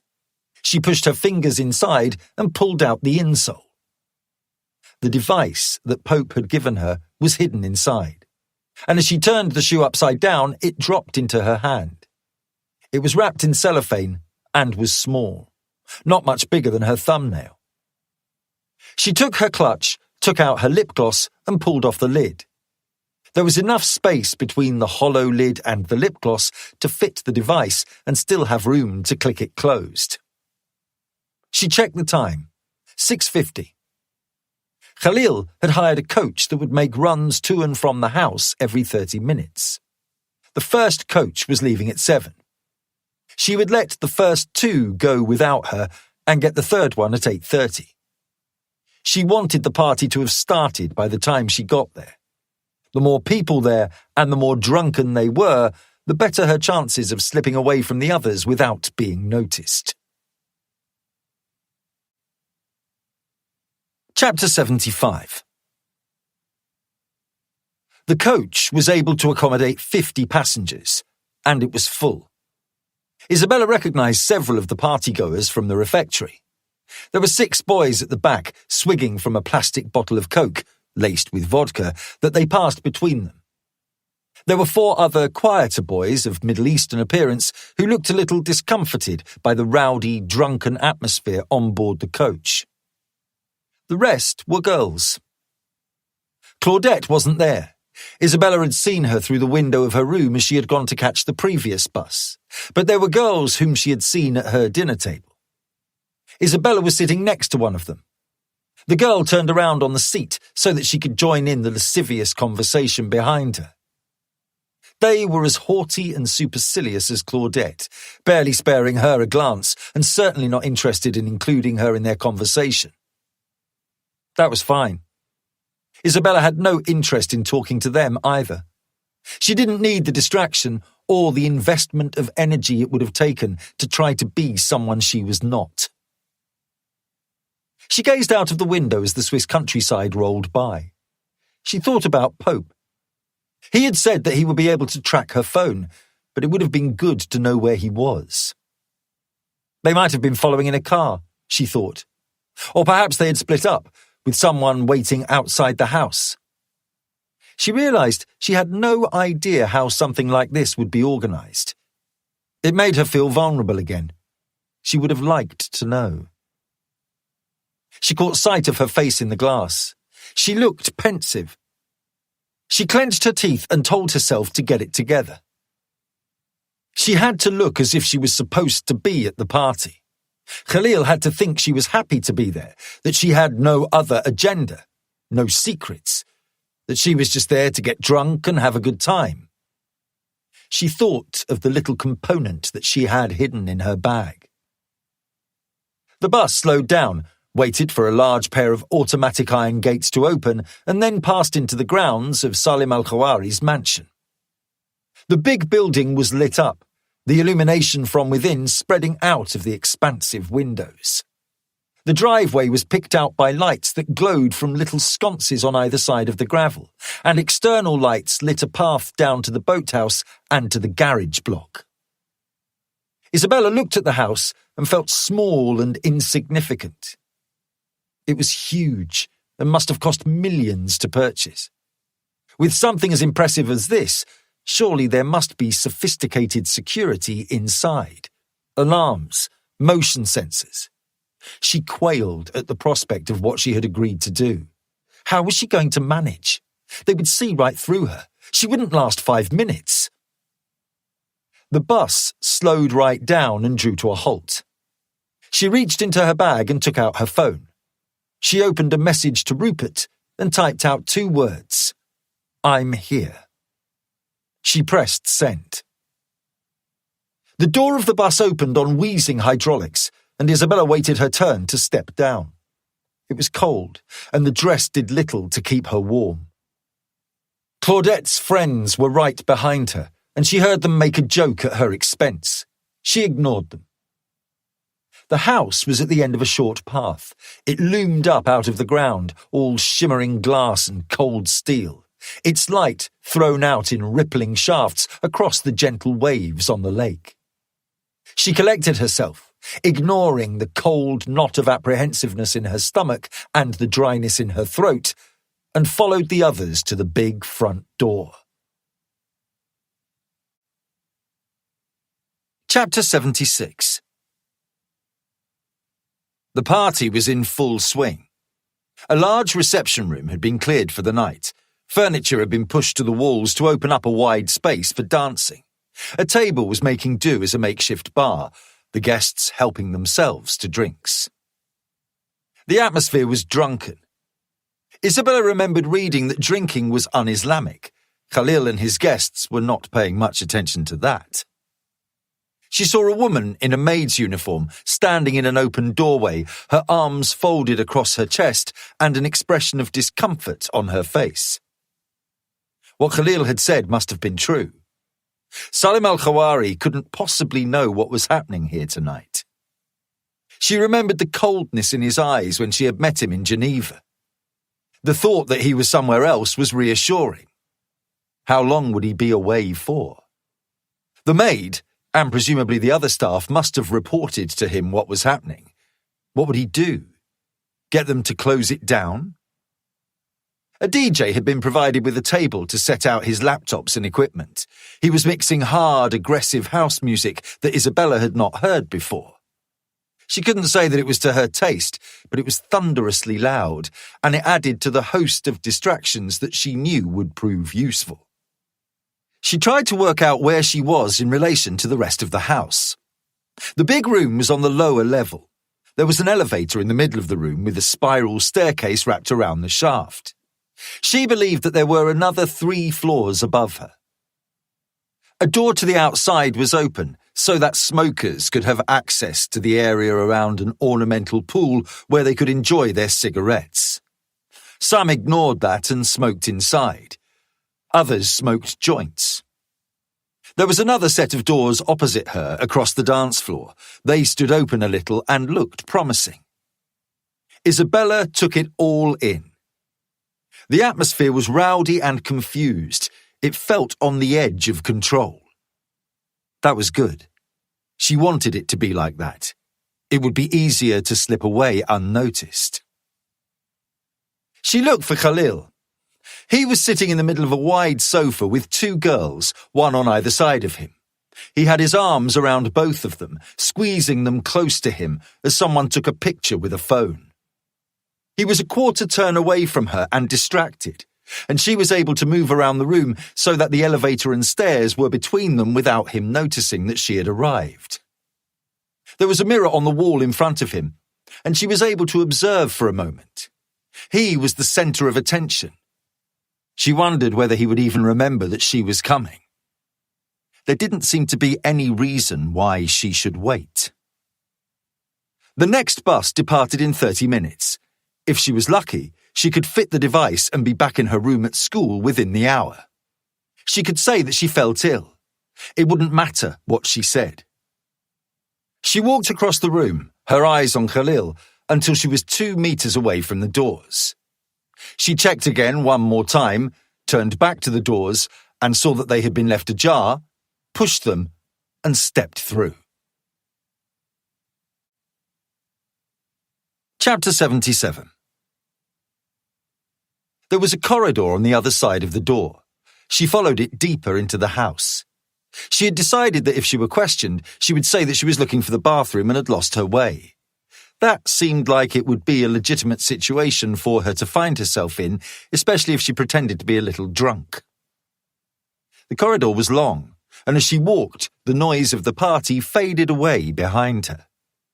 Pope had shown her the architect's plans for the property, and she had studied the satellite images from Google Maps as she was preparing for her visit. She knew that it was comprised of 2 large 4-story wings that were joined by the single-story span that she was passing through. The corridor, which was more like a hallway, was glassed on both sides. The first door she passed had been marked with a sign that indicated it was the bathroom. That was annoying. It would be difficult to argue that she had missed it. She passed a cream sofa, a low glass table, and a selection of vases and standard lamps. The open windows showed out onto a rock garden on the left and a view of the lake on the right. They were uncovered and made her feel particularly vulnerable. She reached the end of the hallway. There were 2 large glass doors, and beyond them a second vast living room. She saw a huge circular sofa, pieces of confusing modern art, an enormous television fixed to the wall, and another spiral staircase in the centre that wound around a second clear glass lift shaft. There was a table with a fruit bowl. A bottle of wine and a corkscrew had been left on the table next to the bowl. There was no one inside the room. She opened the door and went inside. It really was vast. She hadn't been able to see quite how big from the other side of the doors, but now that she was inside, she saw that the ceiling reached up to the 3rd floor, 30 feet above the ground. There was a pool outside, the water lit from beneath with a series of twinkling lights. She paused, listening. She could hear the muffled bass from the party, but nothing more. She went further inside. There was a door to the north. She crossed the room, paused at the door, and then when she was satisfied that the room beyond was empty, opened it. There was a noisy clatter from inside as something toppled over. She clenched her teeth, her stomach tight with tension, and waited. Nothing.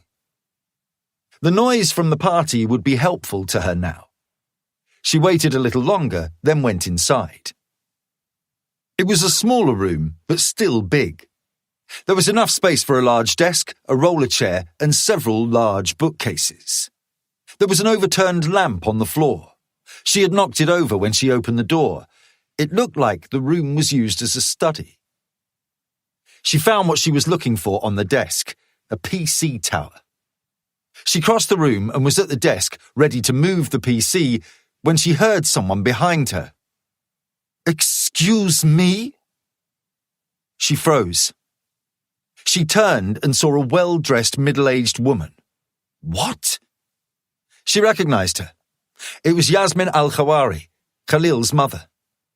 The woman was wearing an abaya cinched by a belt featuring an oversized buckle and studded with Swarovski crystals. Her face, immaculately made up and bearing the signs of surgical intervention, was haughty and unfriendly. What was she doing here? She was supposed to be in Paris. Khalil must have been mistaken, or his mother had changed her plans without telling him. She guessed that he was about to find himself in a world of trouble. That would be true for her too, unless she was quick on her feet. "I thought I heard something," the woman said, with no attempt to mask her distaste for her. "You little kafirs, running amok in my house." "I'm here for the party," she said. The woman's eyes narrowed. "What are you doing in here, then?" Isabella twisted her mouth into an awkward smile. I'm sorry, I'm a bit lost. What are you looking for? The bathroom? Well, this obviously isn't the bathroom. No, I can see that. I'm really very sorry. If you could show me where it is? Isabella took a step towards the door, but Jasmine stepped across to the side so that she was blocking it. Her lip curled with distaste as she asked, Do you think I'm an idiot? No, Recognition bloomed on her face. I remember you, she said. You were the little bitch who was with Khalil. You're overreacting, Mrs. Al-Khawari. The woman lunged forward and gripped Isabella around the bicep. I'm not. Let go. You're hurting me. No, I won't let go. You know what I think? I think you came in here to steal something. That's what you are, isn't it? A thief. A nasty, ungrateful little kafir thief. Isabella jerked her arm and managed to free it from Yasmin's grip. The woman lost her balance and stumbled against the wall. Her face became clouded with fury, and before Isabella could raise her hands to defend herself, she slapped her hard in the face. The blow was sharp and stinging, and as Isabella put her hand to her cheek, she could feel the hot blood rushing to the surface. They paused for a moment, staring at each other. The woman's eyes were hot with anger. You little bitch! Yasmin came at her, reaching for her arm again. Isabella reacted. It wasn't a question of panic. Her training was much better than that. It was a hard-wired response, a reaction rendered automatic by hours of repetition. Her mother had taught her that in moments like this, instances of threat, there could be no equivocation, no second-guessing. The most effective self-defense requires an expression of force that either incapacitates the antagonist or makes it very clear that further aggression will be more trouble than it is worth. Her Krav Maga instructor had reinforced the message. You didn't stop until the threat was neutralized, knocked out, disarmed, or dead. Isabella didn't consider any of that, at least not consciously. She just reacted. She dropped her right foot a half-pace backward, closed her fist, and delivered a straight right-handed jab. Jasmine wasn't expecting her to strike her. Her guard was down, her avid hands clutching for her. And as Isabella transferred her weight through her core, leaning from back to front, the punch landed heavily on her chin. It knocked the woman out instantly. Her eyes rolled back into her head, and her knees buckled. She toppled forward. Isabella caught her and lowered her the rest of the way to the floor. She looked back to the door. Nothing. No sound, save the thud of the bass. She had to move quickly. Chapter 78. Pope had taken position on the same vantage point from where he had originally scouted the big lakeside property. The place was lit up tonight, the lights blazing and the reflection glittering far out into the dark waters of the lake. He held his binoculars to his eyes and scanned the estate, left to right, looking for anything that might suggest difficulties. He saw nothing. The last coach bearing guests to the party had arrived 20 minutes ago, waiting for the gates to open and then rolling down the driveway to the courtyard area. He watched as a handful of boys and girls, wearing not very much at all, stepped outside and disappeared into the house. The property itself offered no additional information. Most of the windows were dark and others were covered. He could see oblongs of light that were cast by the picture windows that faced the lake, but those were angled away from him, and he couldn't see inside from this position. He would have to go up onto the wall, maybe even get into the grounds themselves, before he could get the angle to see inside them. Something caught his attention, and as he turned his head and looked out to the southwest, he saw a glow of light as a car from the direction of Geneva negotiated the turn of the lake. The car continued towards them, and then turning the bend so that they too were visible, came more cars. Pope counted 10. The road was usually quiet. He had only seen 3 cars since he had been up here. He brought the binoculars to his eyes, found the cars, and tried to identify them.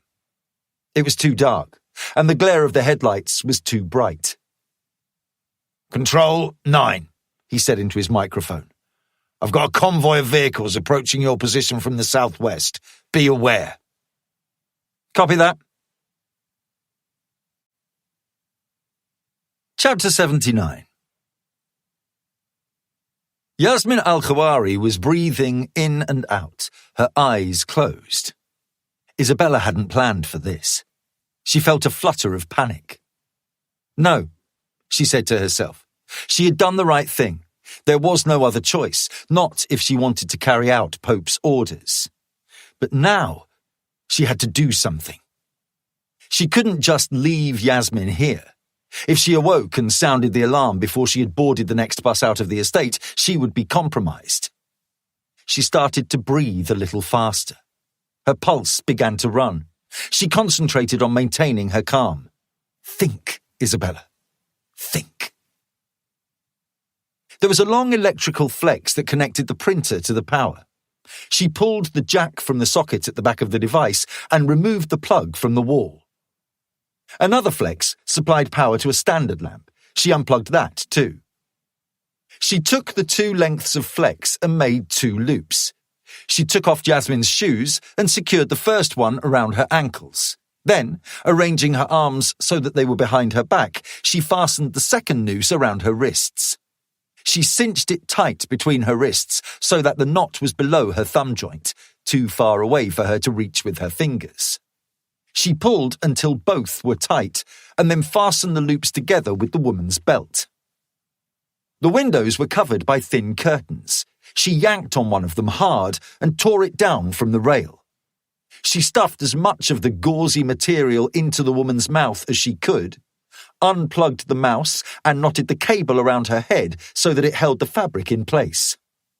That would have to do.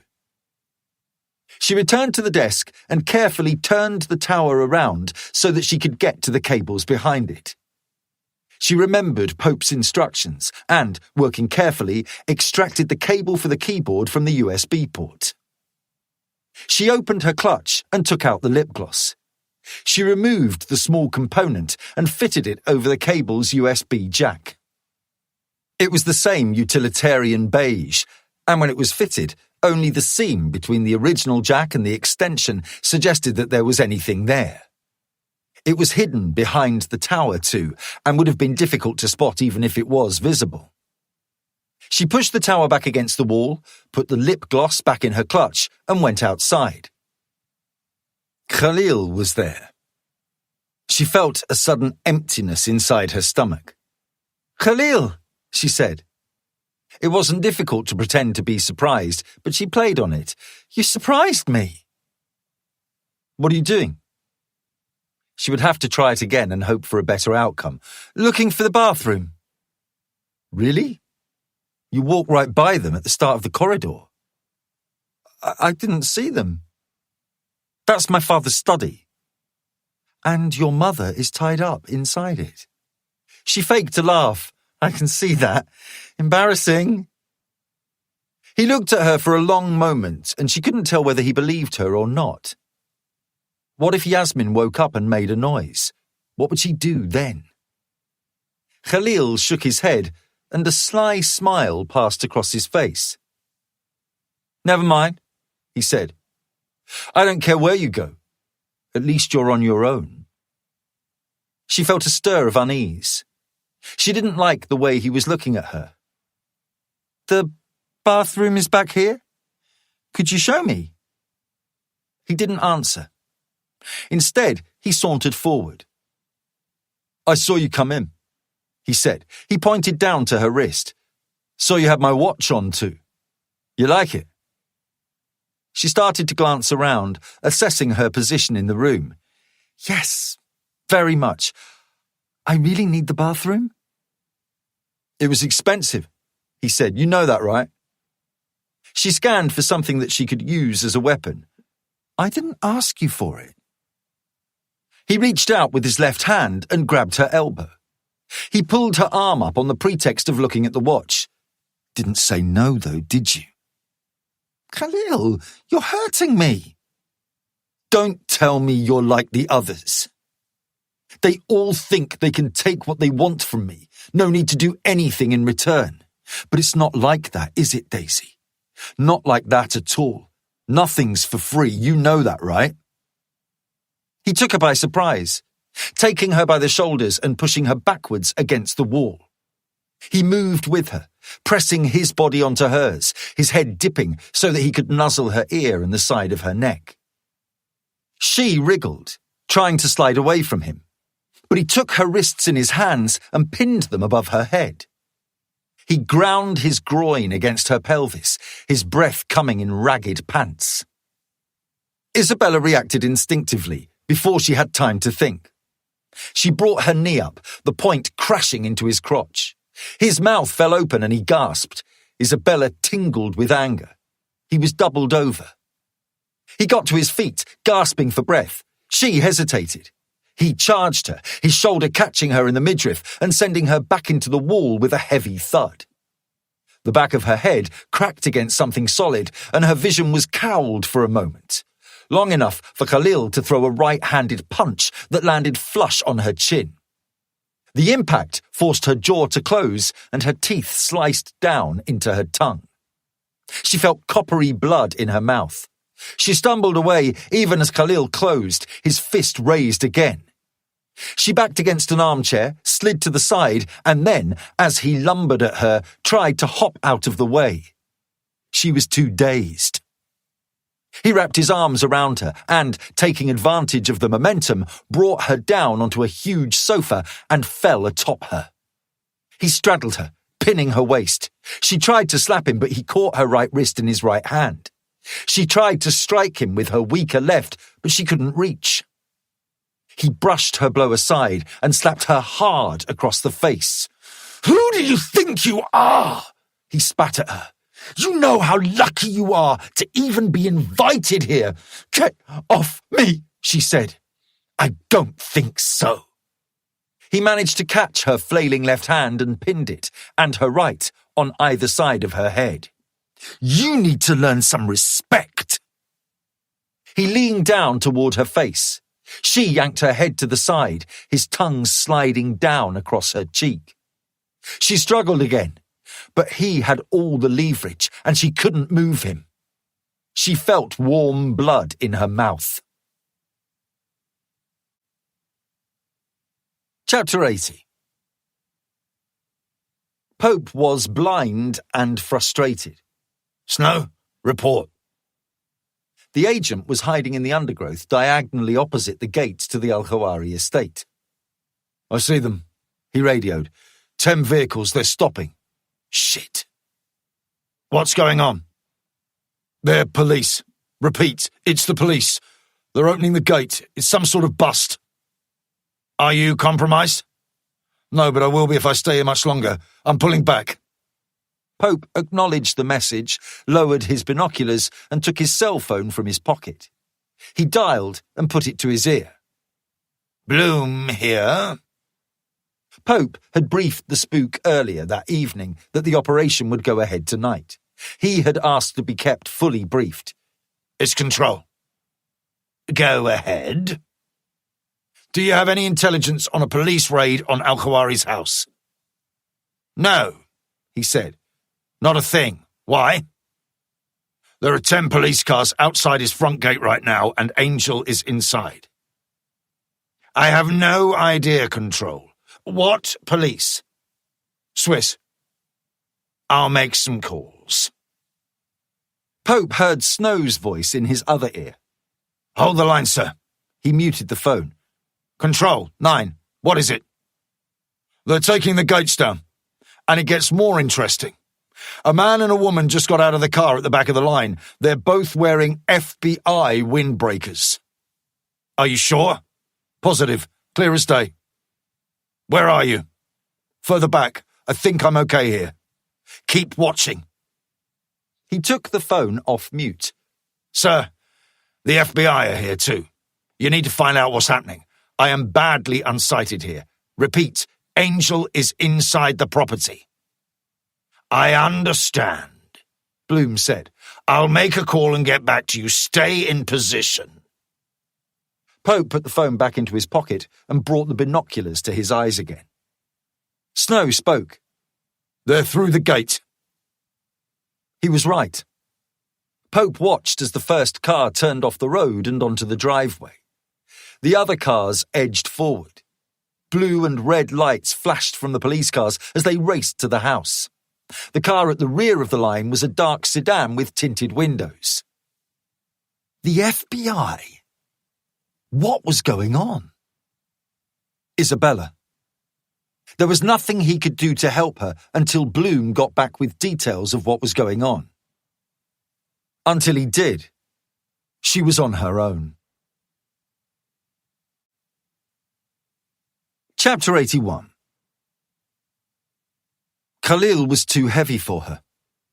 She couldn't plant her feet on the soft cushions, and when she tried, he let go of her left hand and slapped her again.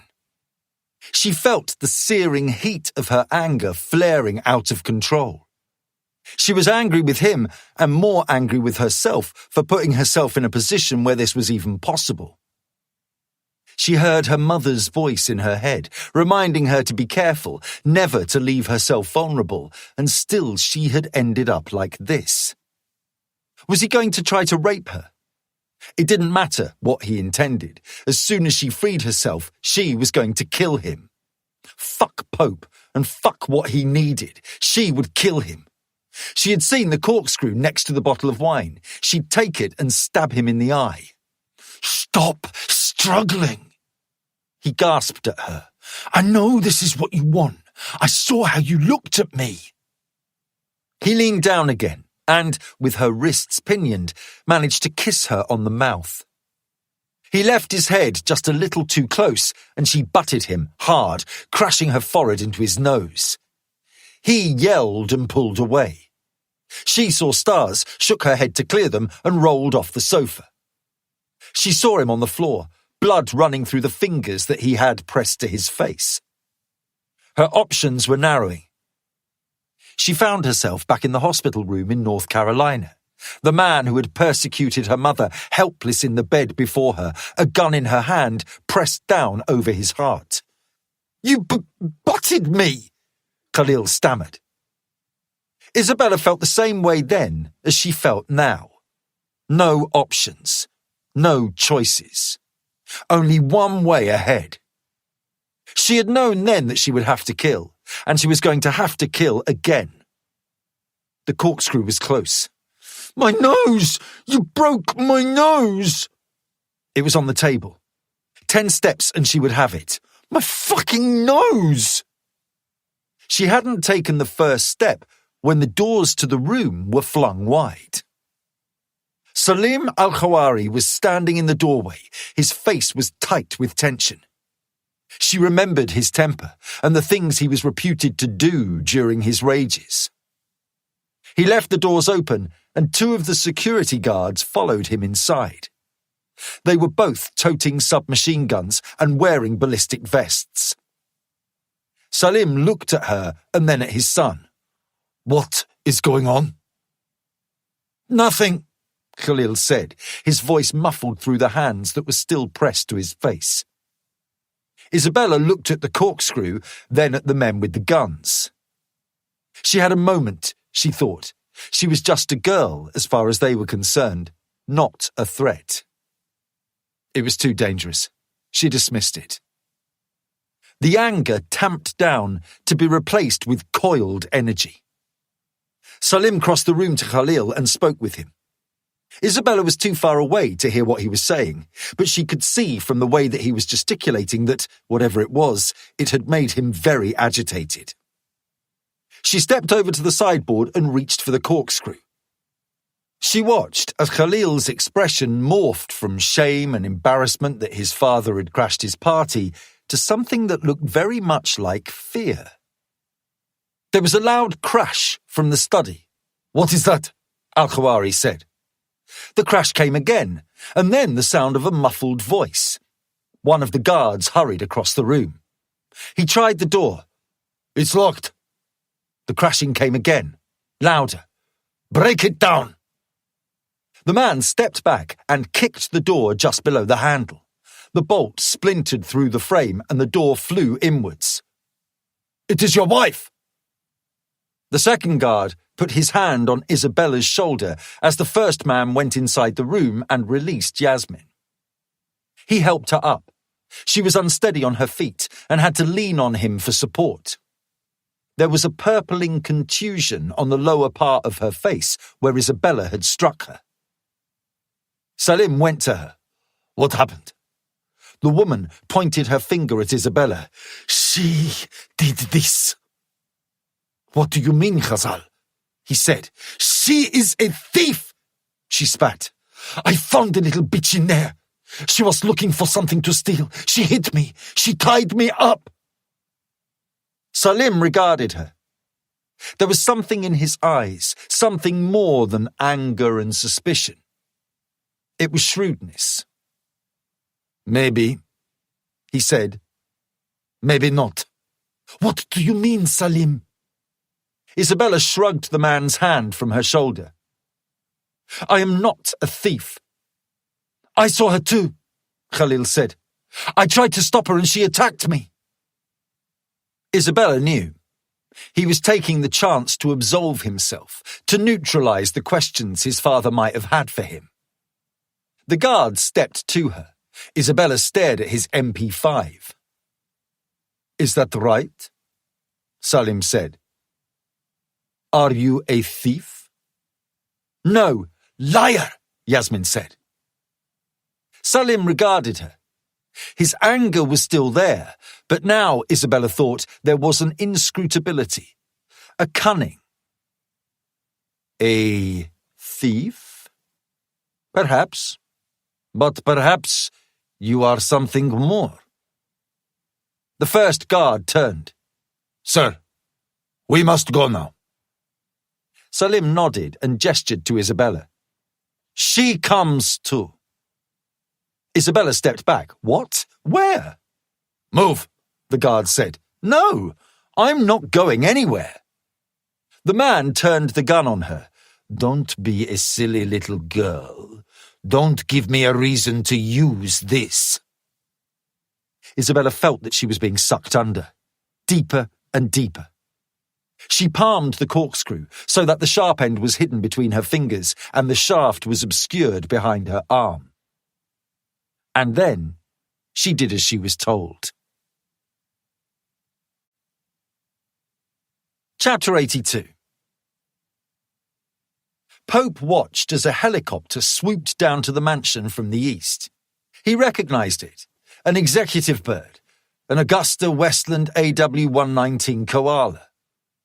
The helicopter swung around and touched down behind the sprawling buildings. "Are you seeing this?" Snow radioed. "Affirmative." "What do we do? Hold position." He took out the cell phone again. The line to Bloom was still open. "A helicopter has just landed, sir." "What about the FBI? They're inside the property." "Where are you?"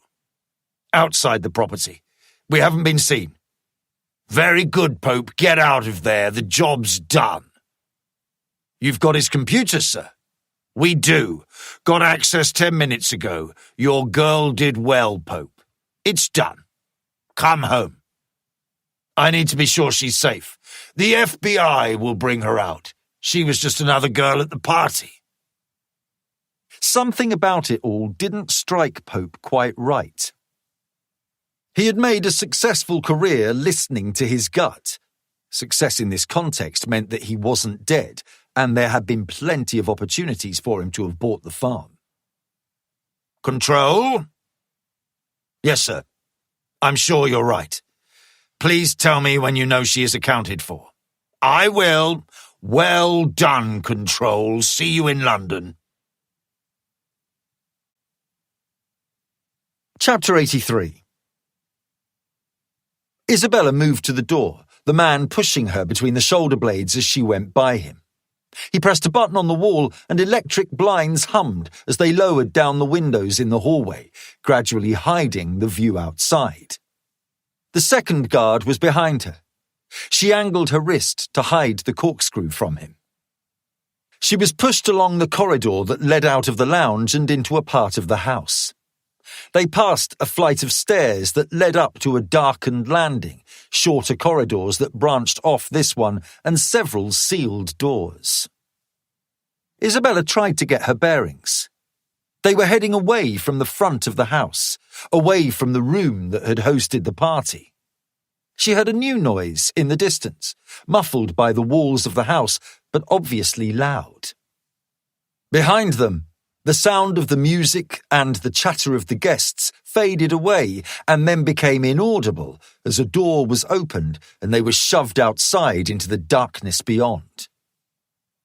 The noise crashed over them, a powerful, deafening roar. Wind whipped around them and debris stung her skin. They were on the lawns that led down to the water. There was a helicopter, its blades slicing through the air, the downdraft flattening the grass and flinging tiny pieces of debris all around. She didn't know what sort of helicopter it was, but it was around 12 meters from end to end, and its fuselage door was open. The guard, who had been behind Isabella, hurried ahead, standing post near to the nose of the chopper, his weapon aimed towards the driveway and the gate. He was facing away from her now. She felt the buzz of adrenaline. She wasn't going to get onto that helicopter. A chance was coming. She had to take it. The three Al-Khawaris climbed into the back of the chopper, and Isabella saw an opening. The guard was preoccupied. He had turned away from her to help Mrs. Al-Khawari climb aboard. The quarter turn revealed a Beretta M9 in a holster that was clipped to his belt. Isabella had fired the M9 before. She was familiar with it. She let the corkscrew drop down a little, revealing 2 inches of the sharp point and squeezing its spread arms in her fist. The woman was still unsteady on her feet. The guard boosted her up into the cabin. Isabella darted ahead and plunged the screw between the man's shoulder blades. In and out, in and out, in and out. Quick strikes, 1, 2, 3. His body arched and stiffened. Blood speckled each time she pulled the point out of his flesh. She released her hold on the handle after the third impact. It stayed there, buried up to the shank. He reached both hands up to his back, showing the pistol. She reached down and yanked it out of the holster. He yelled out. The noise of the rotors and the engine drowned it out. Isabella centered the handgun in the web of her hand. Her thumb started up high, bumped the safety forward with the first joint, and finished in a down and forward motion. It was ready to fire. The guard fumbled for the corkscrew that was still stuck in his back. She drew a bead on the second guard. Her finger tightened on the trigger. Something crashed into the side of her head. Isabella fell to the side, the gun falling from her grip. Blackness fell over her, a moment's worth, and when consciousness returned, she was facing the house again. The lights were blurred, spinning kaleidoscopically, and she couldn't remember where she was or why she was lying on the ground. She felt hands beneath her shoulders, and the ground fell away from her as she was hoisted up. She remembered the helicopter and bucked against the grip of the person who was trying to shove her inside the open door. Arms wrapped around her torso, and she was manhandled inside. Salim and Khalil took an arm each and dragged. She was too dazed to resist. The cabin had 2 facing rows of 3 leather seats. The Al-Khawaris were next to each other in the row that faced aft. The second row of seats was empty. A third guard jumped up. Isabella hadn't seen him. It must have been him who had cold-cocked her. He pushed her into the seat farthest from the door, sat down next to her and buckled her into her harness. He was big, and the seats had only a little space between them. She felt the bunched muscles in his arms and legs, the shoulder mass of his torso. She was woozy, but it wouldn't matter. There would be no getting across him to reach the door. The first guard came in next. He slid the door shut, fastened his belt, put on a pair of headphones, and spoke into a microphone that would connect him to the pilot. Isabella couldn't hear what he said, but almost instantly afterwards, the engines shrieked and the helicopter began to ascend. She saw the man she had stabbed with the corkscrew. He was walking slowly back to the house. They cleared the line of buildings, and then the trees, and then the nose dipped down, and the helicopter began to speed ahead. Isabella felt weak and nauseous. She blinked and, remembering what her mother had taught her, reached for the soft flesh between her arm and tweaked it as hard as she could. The pain flared, and she focused on it, using it as an anchor until the disorientation had passed. She looked through the window to her left. There was a blaze of flashing blue and red as a convoy of police vehicles raced down the drive to the house. She counted 8 of them. 2 came to a sudden stop in the courtyard next to the showroom where the sports cars were garaged, and 8 men spilled out. The helicopter was gaining height all the time now, but even this high up, she could see that the men were armed. The other cars stopped, and more uniformed policemen, similarly armed, disembarked. She watched as they funneled to the main door. The helicopter began to bank. One of the men was hefting a heavy battering ram, and the last thing she was able to see as they slid over the lawns to the east was the ram crashing into the door. She looked at Salim. He was gazing out of the window, his jaw clenching and unclenching angrily. Jasmine was staring at her, contempt in her eyes. Khalil was looking out of the other window. Dried blood had crusted around his mouth, and he wouldn't look at her. The guard next to her was checking his weapon, and the other was talking to the pilot. She turned to the window and watched as the glassy surface of Lake Geneva slipped beneath them. Chapter 84. The helicopter started ahead quickly and, as soon as it was clear of the line of the roof, rushed overhead and then out onto the water, heading back to the east. Pope toggled the Pressel on his radio. Control, 9, 12, report. 12, copy. 9, copy. Orders, Control? Pick me up on the road half a mile east of the house. Snow reported. On my way. They picked him up 5 minutes later. Kelleher swiveled around in her seat. Follow the chopper? Yes. There was a road atlas in the back pocket of the driver's seat. Pope opened it and looked for the nearest airport. They're going to Sion, he said. Commercial airport, 80, 90 kilometers east. You worried about Isabella? I don't know, he said. Probably not. It's just, I don't know. I just want to be sure. I can live with that, Snow said. They'll get there a long time before we will. You think he has a private plane there? I have no idea, but we have to find out. You know what this is all about? No. The FBI? London doesn't know. It could be a jurisdictional fuck-up. Wouldn't be the first time. The lake stood between them and the airport. The fastest route was to follow the E25 around the water in a clockwise direction, passing through or around Lausanne, Montreux, Aigle, and Martigny. The sat-nav reported that it was a distance of 156 kilometres and that it would take them 90 minutes. But it was late, the roads were clear, and Snow was a fast driver. Pope thought they might be able to make it in 75. Pope thought about Isabella. The girl had done well, as he had suspected she would. She was resourceful and confident. Her mother had trained her to a high standard. He would be much happier when she was safely back in Marrakesh, though.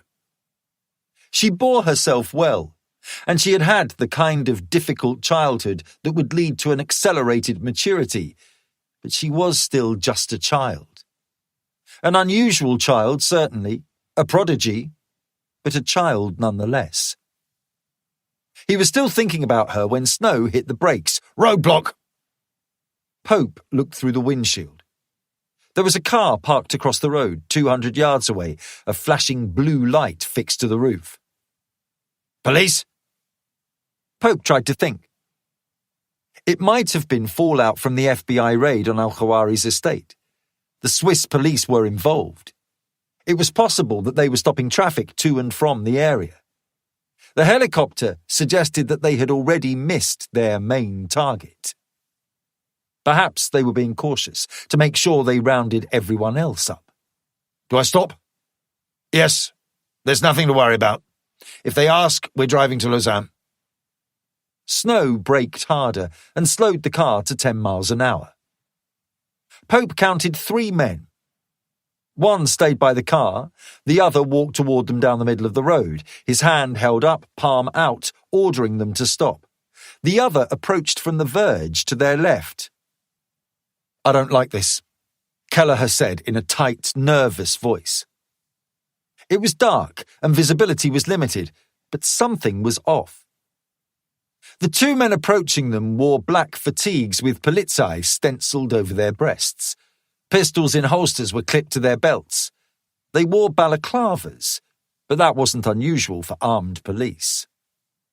The 3rd man, the one by the car, was standing in a ready position. The rear door was open. They all looked authentic, but there was something amiss that Pope couldn't quite define. Snow slowed the car to a dead stop. "Keep the engine running," Pope murmured. The cop indicated that Snow should wind down the window. He did. The 2 men drew nearer. Oh, shit. He knew what it was. The Swiss police were usually armed with SIG P225s, Glock 19s, or H&K USPs, but these men were toting something very different. Now they were close, Pope recognized the weapons immediately. They were armed with FN-57s, handguns that were infamous for their ability to penetrate certain types of body armor when they were equipped with the right load. The gun was controversial in the United States and could only be used by civilian shooters with sporting ammunition. Whatever they were, these men weren't Swiss police. The man at the car idled across and stooped at the open rear door. When he emerged, he was cradling a C8 SFW carbine. The man on the road reached down to his holster, his hand resting on the butt of his pistol. "Drive!" Chapter 85. Snow floored the accelerator. The car leapt ahead, the engines screaming. He drove at the man in the road, but he had seen them coming and was able to roll out of the way. The second man pulled his pistol and fired 3 times in rapid succession. The windscreen shattered. Pope felt a splash of something warm on his face. He looked up and saw Snow lolling at the wheel, his head hanging at an unnatural angle.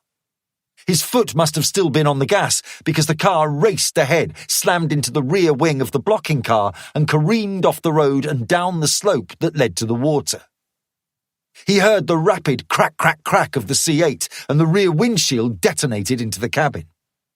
The car bounced over the uneven ground, a copse of trees fast approaching. Kelleher reached over for the wheel and yanked it, swerving the car to the right.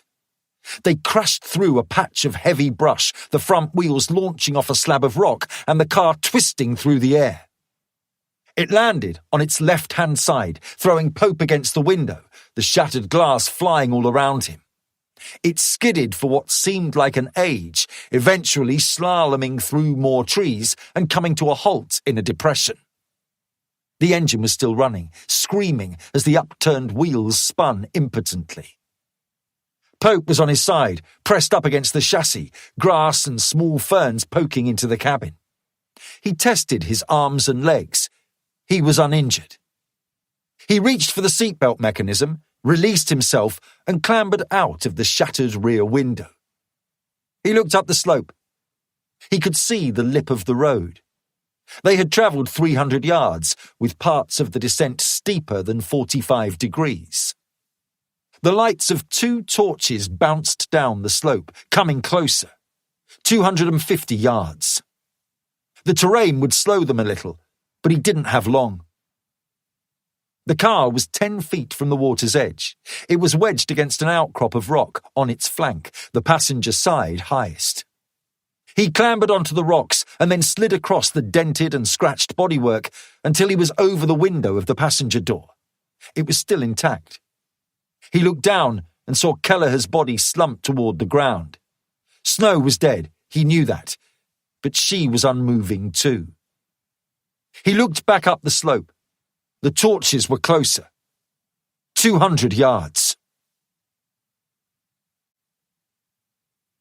Chapter 86. Pope pulled himself to a crouching position where he could stomp down against the window. He put the glass through with his second blow, knelt at the window and reached down for Kelleher. His fingers snagged the lapel of her jacket and he pulled. Her body was limp and fell back as soon as he released the tension. "Hannah!" Her head drooped, turning enough so that the moonlight fell on it and exposed the exit wound in her forehead. One of the rounds fired into the back of the car had found its mark. A lucky shot, but it didn't make her any less dead. Pope felt a white-hot flash of anger, but he was professional enough to extinguish it almost as soon as it flared. He needed to make a quick assessment. He turned and looked back up the slope. The two men with the flashlights had negotiated the steepest part of the descent. They would be able to move more quickly now. Pope wished he was armed. He slid down from the car. A bullet thrummed through the air. He crouched as a second streaked at him, sparking into the underside of the car. The fuel tank was ruptured. A jet of diesel gushed out. Pope ran.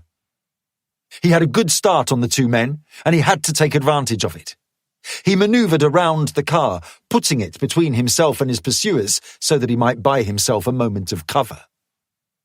The terrain was gently inclined now, a lazy slope that led down to the water. He saw the Dent du Midi mountains on the other side of the lake and steeply terraced vineyards down to the lakeside. There was the dark water of the lake itself and, rising up from the north, the mountains of the Chablais Alps.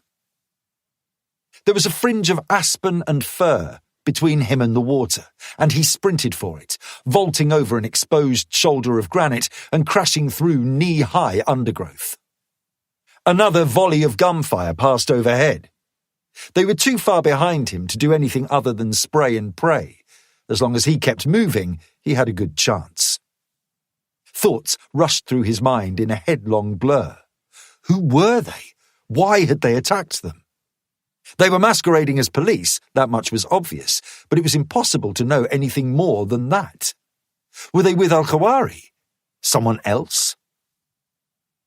Pope reached the trees and turned to the northeast, following the shoreline. He stopped for a moment and checked. A large bank of cloud had rolled in and obscured the moon.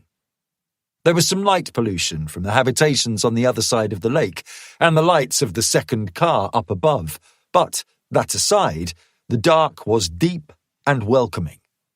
It might have been Pope's only break. The torches had been put out, but he could see the dim shape of one man standing by the wrecked car. He heard the report of 2 gunshots. The man was making sure that Kelleher and Snow were dead. Pope's eye was drawn to the lip of the incline. He saw the lights of another stationary car, this one turned towards the lake so that the beams cast out a golden arc 50 feet above him. Reinforcements? He tried to assess what his pursuers would do. He assumed that they were professional, so the best way was to work from what he would have done. He would have sent one man into the tree line to follow him and kept the other one up high, boxing him in. The man in the trees would have to move carefully in case he was lying in wait for him, but not too slowly. His lack of return fire would have been a good indication that he was unarmed. He set off at a steady jog. It was bitterly cold, and the wind blasting in off the lake iced the chill into his bones. He moved in a northeasterly direction, keeping to the tree line. There were the occasional cleared spaces. He approached these with caution, waiting in cover before sprinting through them with his head down. The men were quiet. He didn't hear the sound of pursuit. There were no calls or shouts. It was too dark for hand signals, so he guessed they were operating with radios or phones. He had been on the move for 50 minutes and had covered 4 kilometres when he saw a jetty with a boat tied to it. There was a boathouse at the start of the jetty. His path around the lake had taken him above several boathouses, but none of those had a boat on the water, and he didn't have time to break in and put one afloat. This was different. He approached the boathouse. The jetty was made of wood and was a little the worse for wear. There was a boat tethered at the far end. It was a rowing boat with a small outboard motor. He knew that he would be taking a chance if he tried to use it. The jetty was exposed, and he had to assume that they would have seen the boat too. It was an obvious means of escape. If he couldn't start the engine, he would be trapped and would most likely have to swim. The water looked icy. He doubted that he would get very far if it came to that. The alternative was not much more appealing. Was it possible that there were more than just the 3 who were pursuing him? Could they call on reinforcements? Dogs? He was confident that he would be able to stay ahead of the men he knew about, but if they could summon more to cut him off to the northeast, he could very easily find himself boxed in. And then he would have to try to swim. He had to try the boat. Chapter 87. He descended the last few feet to the shore, vaulted a wire mesh fence, and crept toward the jetty. The door to the boathouse was ajar, and light spilled out through the gap. He guessed that the owner of the boat was a fisherman who had been out on the lake for a spot of late-night sport. Now he was making preparations to secure his boat for the night. The jetty extended into the lake for 20 feet. He hurried along it. The boat and the motor both looked old, but he had made his choice now. He climbed aboard and unknotted the mooring rope from the cleat on the gunwale. He started the engine, pushed the choke in until it was running smoothly, and steered away from the jetty. The first shots rang out almost as soon as he was clear of the structure. A series of crisp, sudden reports, and then little geysers of water thrown up just short of the boat. Pope flattened himself against the thwart beneath the line of the gunwale, one hand keeping the tiller straight. He prayed the motor held up. If it stopped, or they shot it.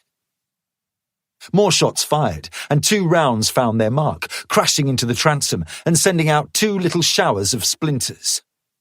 Another fusillade rang across the water, but the reports were more distant, and none of the rounds struck the boat. He risked a glance. He was 500 feet away from the shore.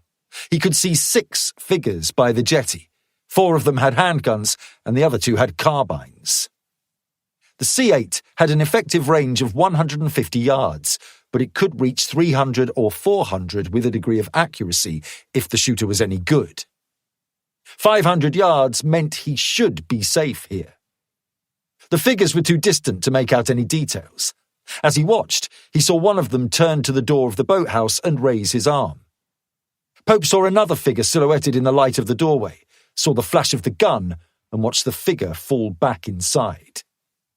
It was unfortunate, but there was nothing he could do about that. He turned to the east and assessed the way ahead. The lake was around 2.5 kilometres wide at this narrowest point. He thought he would be able to make the crossing in 15 minutes. He could see the lights of towns and villages all the way along the opposite shore. He would aim to make land again at Collonges-Bellerive. He checked the time. 10. He had a moment to breathe. Snow and Kelleher were dead. He couldn't allow himself the luxury of anger. He tried to work out the angles, any reason at all that might explain how they had been compromised. He squeezed his eyes shut. He needed to know that Isabella was safe. If something had happened to her, he knew he would never be able to forgive himself. The doubts about his decision to involve her reasserted themselves, crowding over him. It was foolhardy, arrogant, and dangerous to put a 15-year-old girl into a position like that. What had he been thinking? He reached for his cell phone but stopped. Could he call her? What if she was in trouble? He shook his head. He had no choice.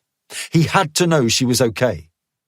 He took out the phone, saw that he had a bar of service, and selected her number. He pressed dial, listened to the ringtone, and waited for the call to connect. Chapter 88. The man climbed back up the incline. One of his associates had backed their car out of the way while the others began the pursuit. An 18-wheeler rumbled along the road, its engine roaring as it sped by. The man looked down the slope as the other member of the three-man unit clambered back up the slope. This man gave a shake of his head. He allowed himself a tight little curse and then erased the emotion. What was done was done. Very well, they would adapt. He was still a little wary as he took out his cell phone and dialed the number for his handler. The call connected, and with a clipped precision that had come to be his hallmark, he reported that 2 of the targets had been eliminated, but the third, one of the 2 males, had evaded them. He absorbed the abuse that he had known would be due to him. He thought it was fair, given that he had failed to accomplish all of his objectives, and then asked for his orders.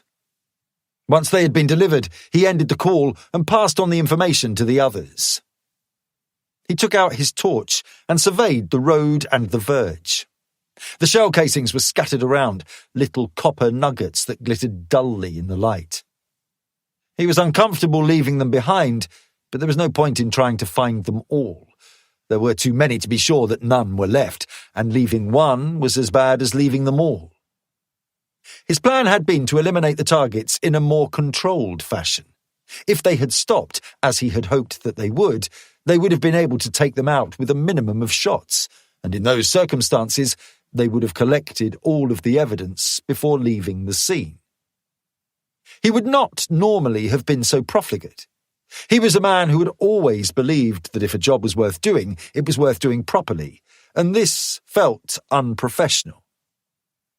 He got into the car, his men sliding in behind him, and put it into gear and set off for Geneva.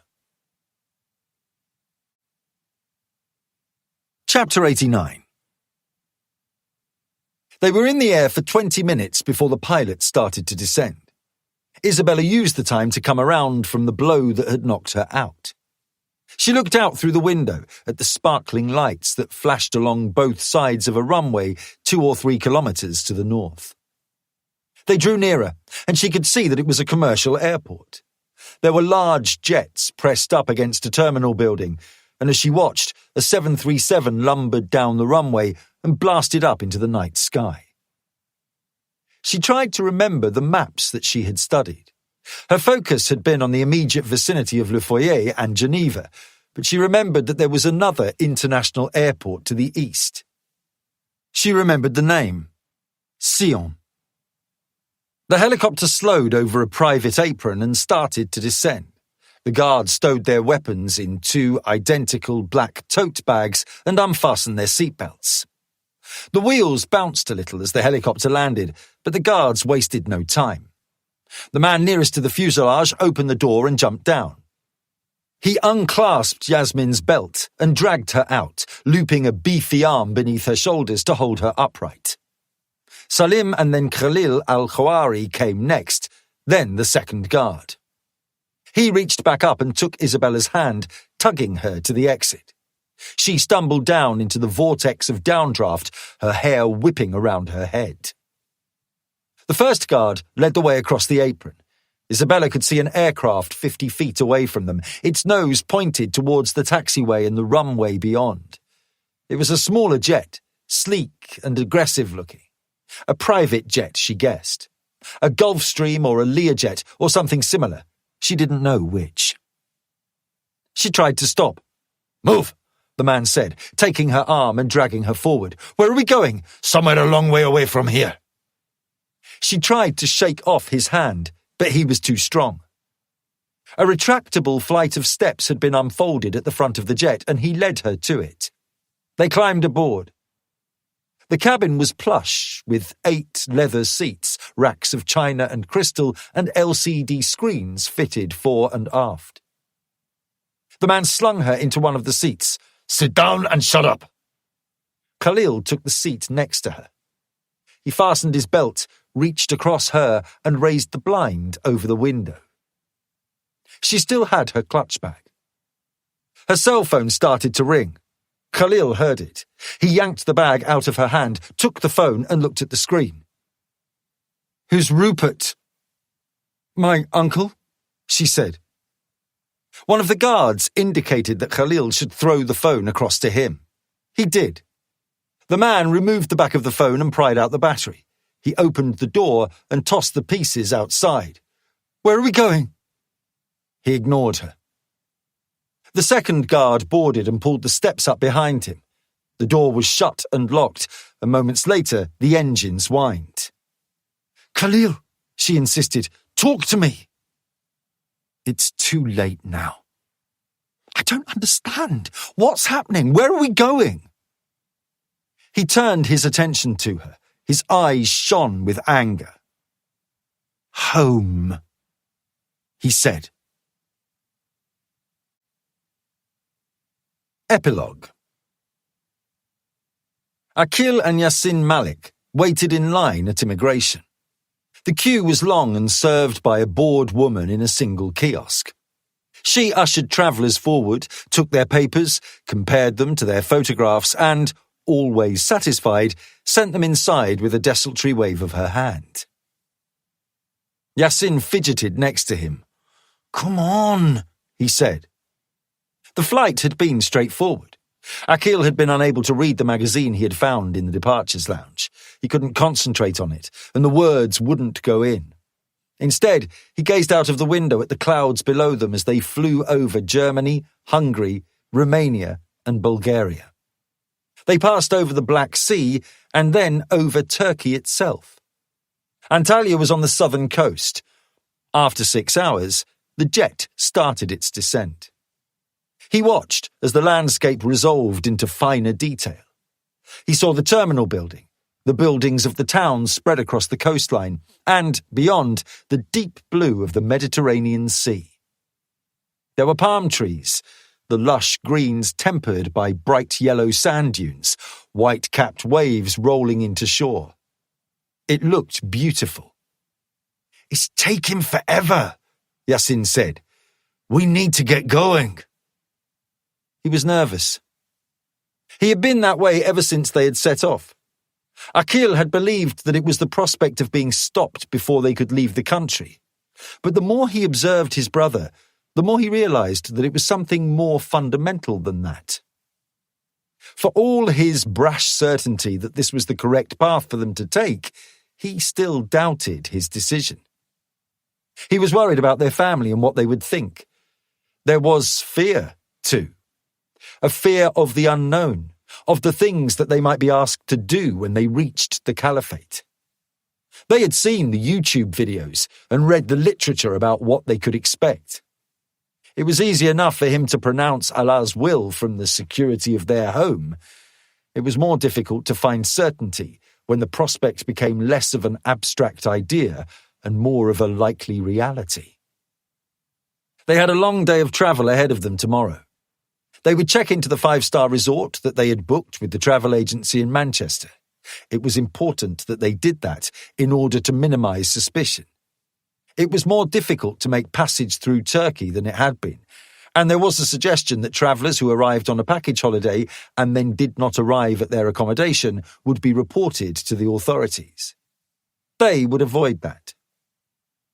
ISIS had produced a glossy document that explained how best to make their way into Syria, and they were going to follow it to the letter.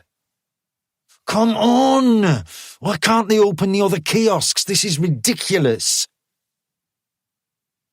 It took another 30 minutes for them to pass through immigration. They had no luggage, save their carry-on bags, and so they passed quickly through the arrivals hall. The heat washed over them as soon as they stepped outside. Akil stopped and tried to take it all in. It was a crazy, bustling place. Taxis bullied their way to the curb as potential fares were shepherded by angry touts. Buses departed for the city. Families struggled with trolleys laden down with luggage. The air was full of the sound of arguments, crying children, the blare of car horns, and the roar of jet engines. The sun pressed down on him, woozily hot, baking the asphalt. He was thirsty and hungry. Yasin looked over the bedlam with bewilderment. "We need a taxi." Akil's attention was drawn to a blacked-out Mercedes Viano people carrier.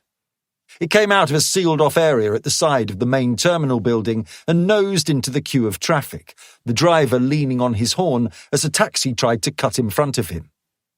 The taxi driver was persistent, and as the horn sounded again, the Viano nudged up against the car's rear wing. Both vehicles stopped. The taxi driver, a broad-shouldered, deeply tanned man with shoulder-length hair and a prodigious moustache, flung his door open, walked around so that he blocked the Mercedes' onward progress, and then started to curse out the driver at the top of his lungs. Akil watched as two things happened at once. First, the driver of the Viano opened his door and went around to confront the driver of the taxi. He was big and mean-looking, but the taxi driver did not back away. Rather than doing that, he spat at the man's feet. It might have been a mistake. The other man drilled him with a sudden punch, knocking his head back and dropping him to the surface of the road. Second, and simultaneously, the rear door on Akil's side of the Mercedes opened. He heard a shout from the cabin, and then a flash of movement as a young blonde girl stepped down onto the sill. He saw her, and behind her, a man and woman of dark complexion, a teenage boy maybe the same age as the girl, and another larger man wearing a dark suit. The girl was stopped as the woman wrapped her arms around her waist and started to haul her back. Akil watched as the girl butted the back of her head into the woman's face, hard enough to loosen her grip. She was just about to break free completely when the man in the dark suit reached out a hand and grabbed the girl by the top of her arm. Akil saw the effort on her face as she tried to break his grip, but he was too strong. He yanked her back so that she bumped up against the seat and yanked again so that she fell onto it. The teenage boy reached for the handle and pulled the door until it slid closed again. It had happened in a matter of seconds, and it was so incongruous that, once the door had closed, Akil almost doubted that he had seen anything at all. The driver, who had made his way back to the car, now revved the engine. A space had opened up into the outside lane that promised a faster route to the road away from the airport, and he released the brakes and surged into it. "You see that?" Akil asked his brother. "See what?" "The girl." "Taxi!" Yasin shouted, interrupting him. "Come on, it's stopping." "Hurry, Akil!" They wheeled their carry-on suitcases across the sidewalk. The taxi driver opened the trunk and put them inside. "Royal City Hotel, please," Yasin said. The driver pulled into the queue and they crawled out to the main road. Akil distracted himself by going over their plan again. They would start early tomorrow morning. They would leave the hotel, take a taxi to the railway station, and then a train to Iskenderun in eastern Turkey. The journey traced the coastline and passed towns with names that Akil did not recognize: Alanya, Animu, İçel, Ceyhan. From Iskenderun, they would take a taxi to Reyhanlı. That would be where they crossed the border. The short trip over the wire was known as the gateway to jihad. With a shiver of trepidation, Akil couldn't help but feel he was teetering on the edge of something momentous, something that would almost certainly change him forever. He felt his stomach dip, but then he realized the unexpected feeling he was experiencing wasn't excitement. It was fear. You have been listening to The Angel by Mark Dawson, narrated by David Thorpe. Published by Quest Audiobooks, an imprint of W.F. Howes Limited. This recording is copyrighted by W.F. Howes Limited.